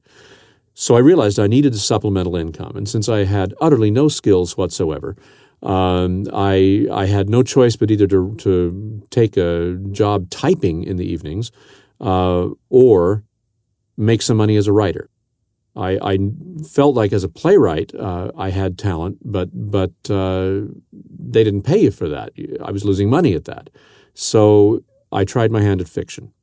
And the first thing I did was dust off one of those Worthing stories that I had written before my mission, and I revised it, of course. I'd learned a little bit since then, and sent it off to Ben Bova at Analog. And he wrote back and said, I really like the way you write, but unfortunately the story is not science fiction, it's fantasy. But if you actually write a science fiction story, please send it to me. Well, at first I was outraged. How could he say that? The Worthing Saga is absolutely, definitely science fiction. But then I looked very closely and realized, of course, the story I sent him didn't include any of the surrounding information that let you know that it was on another planet, etc., etc. It just felt like a story about magic. And that was when I learned my rule. The difference between science fiction and fantasy in this world is not any of the elaborate rules that you hear. The difference is simply this. Science fiction has rivets, fantasy has trees. If you look at the covers of science fiction and fantasy books, you'll find that I'm right. There's some kind of sheet metal or plastic smooth surface, usually with rivets in it, and that makes it science fiction. And if instead you see a bunch of trees and people going in a woodsy, elvesy setting, then you know you're dealing with fantasy. And so by that definition, the Worthing story that I had sent to Ben Bova was absolutely fantasy. But I did have this idea for Battle School in the back of my mind. And now I was serious. I needed money. And even though science fiction short stories didn't pay much, they paid more than I had. And that was enough for me. I knew I wasn't going to be able to break into the New Yorker for bigger bucks or Playboy magazine or any of the other magazines at the time that paid in the thousands of dollars. My best hope was to sell at 5 cents a word a science fiction short story. So I dusted off the Battle School idea, and now was when I had the insight that made it a story. I thought, if you're going to try to train people to not think in a planet-bound way, then what you need to do is get them when they're really young. And as soon as I realized that the people inside the battle school, inside the battle room, were kids, it changed everything. And I knew who my character was. My character was going to be the kid that had the most promise for saving the world from an alien invasion. Now that was in 1975. And of course I wrote it then, sent it off to Ben Bova. He rejected it, told me that it was twice as long as it needed to be. I needed to cut it in half. I just saw no way to cut it in half and still have anything left that was worth publishing. The story was only 70 pages long, but at 35 pages, I just didn't see it working. So instead, I sent the story off to Jim Bain, who was then the editor at Galaxy magazine. Well, Jim, let's put this kindly. Jim was going through stories about at the rate that Heinz ketchup flows out of the bottle. And so it was months and months and months before he finally got around to reading the story. And when he did, he rejected it. And unlike Ben, he didn't say, I'd like a revision, send it back. He just said, no, it doesn't work. So I went back to Ben's letter, and now his letter was looking a lot better to me. And so I thought, okay, he doesn't really want me to cut it in half. What he wants me to do is make it feel shorter. So what I realized was I had too many battles. I had too many scenes that were battles because I was showing off the battle room. And it was distracting from the story of the character. So I cut out one entire battle, and I cut another one down so that I just gave a brief summary of it. And that's it. I cut it down from 70 pages to 65 pages. I sent it back to Ben and said, I've dealt with the suggestions you made. See if this works now. I didn't actually lie and say I've cut it in half, but I figured, he's not going to remember. It's been a year since he saw the first version. In that original letter, he also suggested that instead of Ender's Game, which was clearly a silly title, I mean, it was designed, the kid was named Ender solely so that I could have a name that sounded like Endgame from chess. And so he suggested the title Professional Soldier, which had irony in it, and there was a lot to recommend it. But viscerally, it's not like I'm a genius at titles. Believe me, I have some really crummy ones in my past. But I knew that Professional Soldier was too generic, that the irony worked, but that there was nothing to make it stand out. And to me, the kid was named Ender now, and as long as he was named Ender, it might as well be Ender's Game. So I stuck with my title. I told him that in the letter, that while his title had much to recommend it, I preferred mine. And that's the title. That's the story I was offering him, was the story entitled Ender's Game at this length. And what I got back from Ben was much nicer than a letter. It was a check. Now, in those days, Analog was published by Condé Nast Publications, and their contract consisted of a statement printed on the back of the check that said, if you endorse this check, you have agreed to the following. And I didn't agree to the following, but that looked like the only way I was going to get the money, and I needed it. So I signed it, swallowed hard, and fortunately, I was dealing with honorable people, and when the time came, the rights were reassigned to me as they needed to be and so forth. So I ended up not selling my soul the way I did with other publishers and other circumstances and other projects. It appeared in Analog magazine in the August 1977 issue. Of course, I was buying every issue of Analog then to watch when it would come out. And I remember that in the July issue of Analog, Ben had said in the little editor's note, next month will mark the debut of an exciting new writer. Well, I knew he meant me, so I was so excited. So then the August 1977 issue appears, and guess what? On the cover, with all of the splashy picture and the big name, is the story Cold Cash War by Robert Lynn Asprin. His first appearance in print. He was the author that Ben was talking about. And yes, Ender's Game was in there on page 100, but no special touting of the story, no special attention called to me. My name wasn't on the cover. It just appeared. Now, I was, of course, disappointed, a little bit hurt. What I didn't realize was that Ben was, in fact, setting me up exactly the way he should, which is he let the readers discover the story. He did nothing to tout it. It appeared in the magazine, and the result was that without any hype from him, just the appearance of the story, Ender's Game was adopted by readers. It came in second for the Hugo Award. It was on the strength of that story that I was given the John W. Campbell Award for Best New Writer. There are, of course, people who still feel that was a gross miscarriage of justice, but my mother and I agree that I deserved to win it. And the foundation of my career. It wasn't until years later that I decided to write a novel of Ender's Game. So in a way, while this is, of course, the 20th anniversary of the publication of the book, it's the 30th anniversary of the publication of the story in 2005. And for me, it's even longer since I first thought of it. But since I first thought of the Battle Room. But since I first came up with the story, that was 1975. And for me, that's where it began, was realizing that it was a kid named Ender who was the hero of the story. And I remember sitting there when I started writing it. I had gone up with a girlfriend at the time to a circus that was playing in the Salt Palace in Salt Lake City. But I wasn't invited to the circus. She was taking her boss's children. She worked at Chuckarama in Orem, a smorgasbord restaurant, and as a favor to her boss, she was taking his kids to the circus. There were 3 tickets. None of them was for me. So I sat on the lawn outside the Salt Palace with a notebook. Now, I'd been writing my plays this way forever. I used to sit in the Harris Fine Arts Center waiting for my dad to pick me up because, of course, I didn't get a driver's license till I was 22. That's another story. So I'd be waiting to be picked up to be taken home from BYU after a day at school. And since it took him 20 minutes to get there, I'd have time to write. And there were other times when I was waiting for this, waiting for that. So I'd pull out my notebook and write my plays in longhand. So I started Ender's Game in longhand as well. And I remember the very first thing I wrote was, "Remember, the enemy's gate is down." And that's the only sentence from the short story that I left in the novel when I did that adaptation. Now, the adaptation into a novel, the thing we're remembering here on the 20th anniversary, began almost as an accident.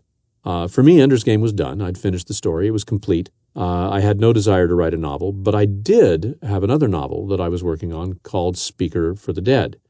And Speaker for the Dead, which ended up also winning the Hugo and Nebula Award, though it's not as popular a book, mainly because it's much more for grown-ups. It doesn't have a kid protagonist. It's a much slower beginning book. But many people think a better one. I won't argue with them. My idea of a happy future is a world in which every household in America is riven by dissent over whether Ender's Game or Speaker for the Dead is the better of the 2 books. But for now, I'll settle for we'll talk about Ender's Game. But I was working on Speaker for the Dead, and what brought that book to life was the realization this really works if the hero is Ender Wiggin after the fact. Only instead of being hailed as a hero, he is not. He's rejected because he wiped out all of this alien race. And so it was with that turnabout that I opened up the book Speaker for the Dead. The trouble was, if I included that turnabout as the opening of Speaker for the Dead, it took me 20 or 30, 40, in one draft, 50 pages before I even got to the beginning of the story of Speaker for the Dead. It was a deadly, tedious opening. It wasn't working. But Speaker for the Dead was under contract to Tom Doherty at Tor. So at the time I was working for Compute Magazine as their book publisher, and on their behalf, I was attending, well, now it's BEA, the Book Expo America, but at the time it was the ABA, American Booksellers Association Convention, in Dallas, Texas. And I ran into Tom Doherty there and took him aside. We walked through the noisy convention floor, and I explained to him that in order to write Speaker for the Dead successfully as a novel, I needed to adapt Ender's Game first, solely in order to change the ending of Ender's Game in order to set up Speaker for the Dead. Well, in a handshake, in fact, not even literally a handshake, Tom Doherty said, "Same terms as Speaker for the Dead?" I said, "Yes." And he said, "Great, it's done." And a few days later, my agent got a contract, we signed it, and instead of writing the next version of Speaker for the Dead, I sat down and started writing Ender's Game. Then I worked on fleshing out the story. I had already learned from my work on the novel Songmaster that the way to take a short story and adapt it into a novel is not to start with the short story as written and then tack a bunch of stuff onto the end. The way you do it is you go before the beginning of the short story, and you create a much wider world, and you develop the character much more thoroughly. Now, Ender's Game started with Ender, 9 years old, the short story version. So I went back to when he was born, when he was so little that it was ridiculous to try to do a war novel about him. But it wasn't, not with Ender, and not with the situation in Battle School, and not with the emergency that the world was facing. So I started with Ender back on Earth before he ever got to Battle School, whereas the short story started when he first got command of his own army, and took it from there. I gave him a brother and a sister. They sort of grew like Topsy. They became much more important in the book than I ever planned. Peter and Valentine weren't even in the outline that I had, but they became vital to not only that story, but to the later books in the Ender series. And I really had fun writing this book. I was playing because I knew the real book was Speaker for the Dead. So I followed whims. The whole fantasy game, that just came out of nowhere. I was free associating. It's not Ender's brain you're seeing at work there. It's mine. So if you detect schizophrenia or some other vile mental disorder in the fantasy game, that's mine, not his. But by the time I was done, I knew I had something. In fact, about halfway through, I thought, this story is really working. This book is going to go somewhere. And I was modeling Ender, not the character, not the character attributes, but the way he talked, the level of language he used on my then 5-year-old son, Jeffrey. And I thought, Jeffrey's going to read this book, and he's going to read it young. I don't want him to learn bad words from my book. And the book was thick with them. I had these kids talking the way little kids would talk, especially if they were in a military school setting. Lots of bad language, lots of blasphemy. And I was just uncomfortable with it. I thought, I don't want Jeffrey to learn these words from me or any other kid.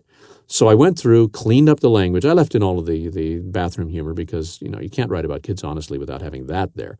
But I made it so that no kid was going to learn bad language from me. And that was solely because I knew this book was going to be read by kids. Then I finished and sent the book off to my editor, who at the time was Harriet McDougall, who, by sheer coincidence, is the wife of Robert Jordan, the author of the Wheel of Time series, though at that time he was still writing Conan stories for Tom Doherty. The Wheel of Time had not started appearing. And so, it's a very incestuous, small world in science fiction. Harriet was thrilled with the book. She thought it was wonderful, and she was as excited as I was. They were so excited that Tom decided that as they started a new hardcover line, because at that time Tor was only a paperback publisher, they published nothing in hardcover, they were going to have their first novel in hardcover be Ender's Game in December of 1984. Well, this is what my ambition for this novel was at the time. I called up my editor and I said, Harriet, we can't release it. I'm flattered to be the first hardcover, but we can't do that. If you put it out in December of 84, that's right at the end of the Hugo eligibility time period, the year. And if the year ends and they start nominating, as they do in January, no one will have read Ender's Game. Nobody buys a hardcover that comes out in December, certainly not science fiction readers. They're all poor. They wait till it comes out in paperback. So if you just wait and bring out the hardcover in January of 85, then it'll have the whole year in hardcover, and the paperback can come out before the nominations, and this book will have a chance at making the ballot. If you bring it out in hardcover in December, no chance. It'll just disappear as far as the awards are concerned. Well, she saw the reasoning of that. They brought out a book by another author, I believe Gordon Dixon, as their first book in December of their first hardcover in December of 84. And Ender's Game came out in January of 1985. And the eligibility worked as I had hoped. It had time for readers to discover it. And the result was that it was on the ballot and ended up winning the Hugo Award, which is what I was aiming for. I was stunned when it also won the Nebula Award. It seemed to me too popular a kind of novel, a novel too much aimed at the common denominator of readers to win the Nebula. So I was naturally thrilled when it won that award as well. And then Speaker for the Dead, the sequel, went on to win both awards also the following year. But I didn't set out to write a Hugo-winning book, but I was able to tell when I was finished with writing Ender's Game that it was the kind of story that would be in contention. That was 20 years ago. Since then, of course, immediately attention came from Hollywood. As a matter of fact, it was the short story that prompted the first option that a movie producer took on Ender's Game. The novel was out, but he hadn't read it. He didn't know about it. He had read the short story only. And it was the same producer who had produced, or who was at that point working on Enemy Mine, a story by Barry Longyear, which was based in turn on Hell in the Pacific, which was a movie. So adapting a story that was based on a movie into a movie again, you would have thought it would be foolproof. But instead, Enemy Mine tanked, and that original option on Ender's Game expired along with the producer's sources of funding. But that first option taught me a valuable lesson. Because as soon as the option was signed, what the producer said to me was, of course, we have to change Ender to be 16 years old and give him a love interest. And I was horrified. I said, first of all, these kids are supposed to be geniuses. If Ender is 16, there is no 16-year-old with even half a brain who is going to believe everything that adults tell him. Ender has to be so young and have lived in such a sheltered environment that he still believes everything that adults tell him. And 16-year-olds aren't like that. Especially not really smart 16-year-olds, especially not the kind of 16-year-olds with the initiative and the brain power to save the world as a military commander. But they wouldn't listen to me. And why? And it wasn't just this producer. It was producer after producer over the next few years. After that option expired, everybody that came to me said, well, of course, we can't leave Ender as a little kid. And they would all explain to me why. First of all, they had to get that date audience. How in the world will we make the money back on this movie unless we have people on dates? And people on dates need 16, 17, 18-year-old heroes. They need to see themselves. Nobody that age, nobody in their teens is going to care about what happens to a 6 or 9 or 10-year-old kid. I said, well, wait a minute. What about E.T.? Where's the teen hero in E.T.? It was a huge hit. Well, that was a special movie, they would tell me. I said, great, let's make Ender's Game a special movie too. Well, apparently they didn't have the vision to see how that would work. The real problem, and this one was not just Hollywood silliness, is that when you have a movie that absolutely depends on a child actor, you're shooting yourself in the foot. Because how many good child actors have there been? I'm not talking about child actors who were in hit movies. I'm talking about children who can really, really act. There have been a few. Elijah Wood was a child actor like that. Obviously, Haley Joel Osment. A couple of others further back, Roddy McDowell, marvelous child actor, and others whose names are slipping my mind right now. But there's never been more than one at a time in any given year. I mean, in order to make The Good Son, they had to cast Elijah Wood with Macaulay Culkin, which means you had a face and a talented actor. That was what was going to happen to Ender's Game. Well, Ender's Game, to be filmed, needed not just Ender, but a half dozen other kids to be excellent actors. It's almost an impossible thing to do. In fact, it still was a worry, even after Ender's Game was subsequently optioned very seriously in the project that's going on right now. Still a concern until I saw the movie Peter Pan, the live-action Peter Pan directed by Hogan. In that film, it absolutely depends on the performance of children. And yes, the character of Peter Pan was cast with the kid has a marvelous look, a magical look, but the director got a good performance out of him. And all the other kids gave excellent performances, all the Lost Boys, the Indian Princess, the brothers and Wendy, they gave wonderful performances. It can be done. And that encouraged me no end. But by then, Ender's Game was under the option that finally worked. But here's how that came about. Probably more than you're going to want to know, but they told me I could talk as long as I wanted to, and then they'd still managed to fit it onto 9 CDs. Either that or they'll edit out these comments too, so you won't even hear them. So if you do hear them, you know that they kept their promise and everything that I wanted to say is in here. But I was obviously still shopping this around and saying no to everybody, because everybody would say, we got to make Ender 16. And I would say, no, it's got to be in the contract that you don't have any right to make this movie if Ender is played any older than 12. He has to, in fact, I specified he has to be played as being under 12 years of age. I wanted it so that there was no chance of puberty rearing its ugly head. I didn't want to have any chance that they would give Ender a date during the movie. I didn't want him to fall in love with anybody. I wanted him to be a boy, a kid. To me, that was essential. So I would insist that they include that clause. And I had a couple who agreed, okay, we'll do it that way. We'll put in that clause. But then I would read the contract, and these were, Hollywood contracts, so they were thicker than most novels. And sure enough, 40 pages later into the contract, there'd be a little clause buried in the middle of a paragraph that had nothing to do with this subject that said, contrary to any statement anywhere else in this contract, Ender may be played at any age, or, casting will be solely at the discretion, et cetera, et cetera. Something that erased that clause so that I would see the visible clause, and they hoped that I wouldn't notice the clause later in the contract that said that they didn't have to do it after all. Well, that told me that not only couldn't I sign that contract, I didn't want to work with these people. Contrary to public opinion, you don't have to be dishonest to work in Hollywood. In fact, most people who are really dishonest in Hollywood fail, because a collaborative project, like any good movie, absolutely depends on trust. There are lots and lots of crooks in Hollywood, but very few of them are making movies. The people who are making good movies are honest people. They're able to maintain the level of trust with their fellow workers that enables everybody to do their best work. So I wasn't going to do any business with those guys. Then there were the other guys who would say they would use their best efforts to play Ender as being under 12 years. Well, best efforts means at some point, long before shooting starts, two guys are sitting in a conference room in the studio, and they say, well, what do you think? Should Ender be under 12? And the other guy would go, nah. And that's it. That was best efforts right there, because they'd say, well, we couldn't do it. The studio executives wouldn't do it, and they're the ones with the money, so we did our best efforts, but Ender's going to be 16 now. So that clause didn't work.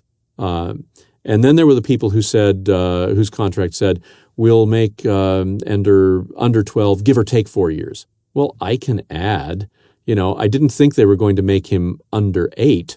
That was solely designed to make it so that he could be played as a 16-year-old. So once again, not doing business with these guys.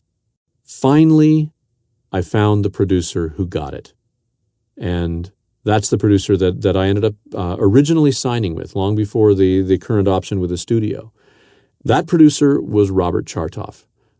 Ted Ravenette, a friend of his who was a play producer and a film producer, had found Ender's Game, brought it to Chartoff. And Chartoff read it, loved it, and they got it. They knew that Ender had to be played under 12, and they understood why. And they were going to fight for that. And Robert Chartoff's producing partner, Lynn Hendy, who is a marvelous producer and a joy to work with, and became the active producer on this, the one that I worked most closely with. She got it, and they agreed that I would write the screenplay. And in order to sell the project, I wrote screenplays for which I was not paid. Officially, I'm not supposed to do that, but I wasn't union labor, and I was adapting my own books, so I sort of fit in through the cracks. I wrote one draft, and it was a good draft, but the heart wasn't there, and we didn't understand why. None of us were understanding what wasn't working. It wasn't what I left out. It wasn't that I was too faithful to the original book. In fact, I sometimes appalled them by how unfaithful I was, but I knew what the essence of the story was, and so I was able to strip away a lot of things that really weren't necessary. But somehow the emotions just weren't coming through. People would read the book and be thrilled, and then they'd read the screenplay, and they'd go, oh, it's just not there. And they couldn't say why. I tried again, my second full draft from ground zero with a completely different approach, and once again, it was better, it was closer, but it wasn't there. It wasn't until, on a completely related project, and I'll probably talk about it more on the audiobook version of that book, a book called Ender's Shadow, which was something, believe me, I never planned to write. But for various reasons, I found myself writing a novel that was exactly parallel to Ender's Game, only it focused on the character of Bean. It saw all of the same events through Bean's eyes. And as soon as that book existed, though I didn't see it at first, the key to Ender's Game, the movie, had now been found. It took the interest of Richard LeGravenez in working on Ender's Game. He thought that the book was terrific. He wanted to be involved. He's a great screenwriter. But it was his wife, Anne, who first said, no, you don't adapt Ender's Game. You adapt Ender's Game and Ender's Shadow. And she was dead on. As soon as I heard that from her, I realized that she had found that key. My novel, Ender's Shadow, was the way to make Ender's Game, not by filming Ender's Shadow, because that's not Ender's story, that's Bean's story, but by focusing on the relationship between Ender and Bean, we solved the fundamental movie-making problem with Ender's Game. And here's what the problem was. Ender's Game takes place inside Ender's head. The only way you understand the horrible moral dilemmas that he's facing, the only reason you care deeply about him, the only reason that you're so emotionally involved is that you're inside his head throughout the entire novel. And movies can't do that.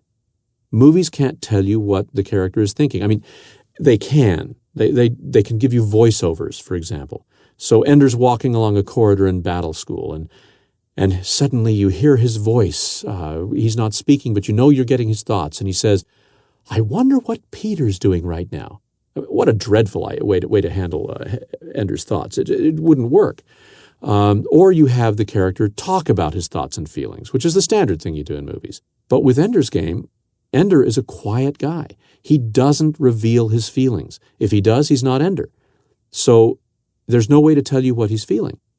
But as soon as you bring Bean into the story as an equal or nearly equal character, now you have what Hollywood is good at, a buddy movie. You have two characters who are at first antagonistic, then later become allies in a struggle against adults. The adults are trying to decide which of them is going to be the commander that they need in order to save the world, so that even when they're cooperating, the adults are still seeing a competition between them. And right up to the last minute, it's there in Ender's Game, it's explicit in Ender's Shadow, we don't know which of them is going to be in command at the final battle. Now that's the story Hollywood could tell. And not only that, we could tell it more briefly. My first script that included both Ender's Game and Ender's Shadow was 20 pages shorter than any script I had ever written from Ender's Game alone. It was doable. And my script proved that it could be done because that script had the emotional impact. Now, no studio can ever justify spending $120 million to make a movie based on a script written by the author who has never had a movie made before. So they have other writers coming in, and I'm sure that the draft I wrote is not even going to be close to what the final draft is. Nevertheless, I proved that the emotional impact could be there and that the problems could be solved. And I was happy. I'm perfectly willing to let them go ahead. Well, based on that take on the adaptation, Warner Brothers got involved with Wolfgang Peterson attached to direct, and we'll see if this packaging ends up being the one that goes onto the screen. If it does, that'll be great.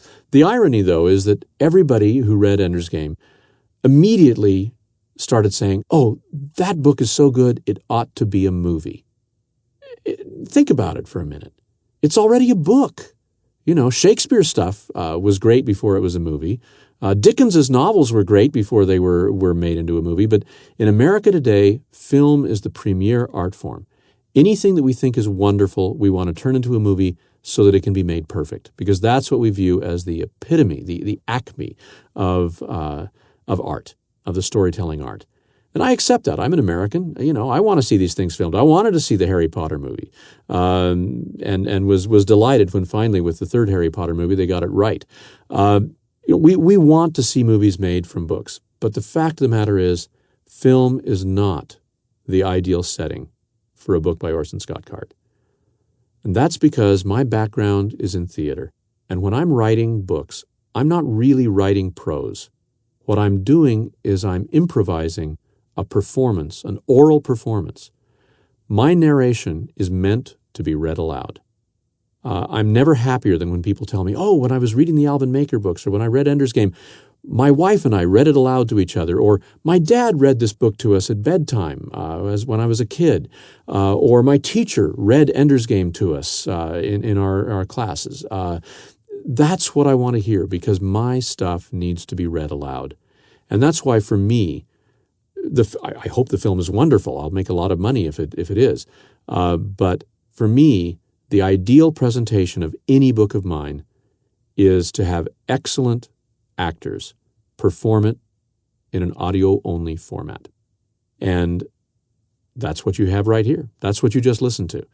I've had a lot of productions over the years, audio productions of my books. Back in the days of abridgment, it didn't work as well. Because my stories don't abridge well. I brought a lot of habits from my playwriting days to my fiction writing. And when I was a playwright, I was a bare stage playwright. I didn't believe in realistic sets. I didn't want them.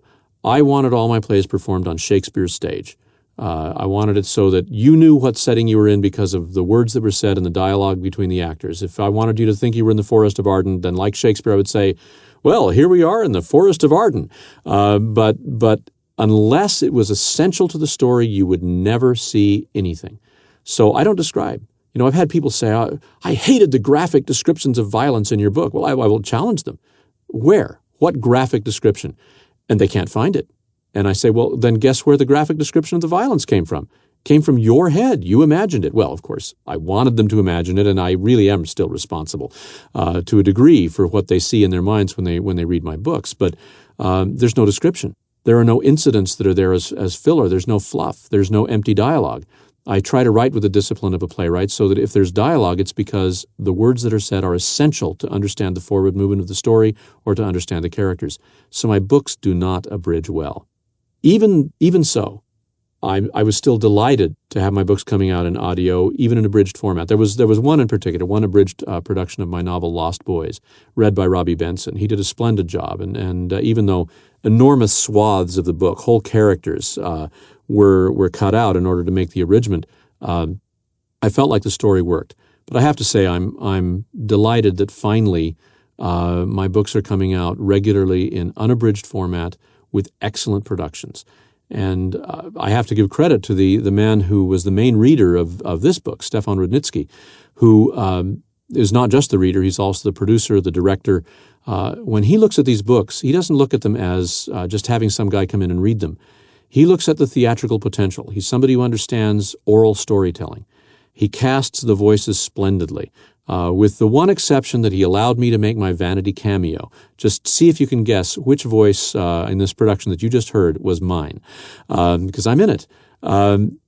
Anyway, he does a great job on this and many other productions, whether he's the reader or merely the director and producer, of putting out the kind of production that I want my books to have. So when the movie comes out, when it's finally made, I hope you'll go see it. I hope it makes billions of dollars all around the world and allows me to have the power in Hollywood to get more of my projects made.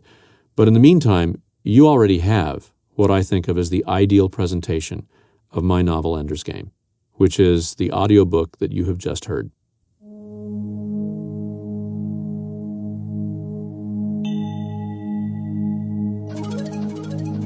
We hope you've enjoyed Ender's Game, an audio renaissance audiobook from Tor Forge.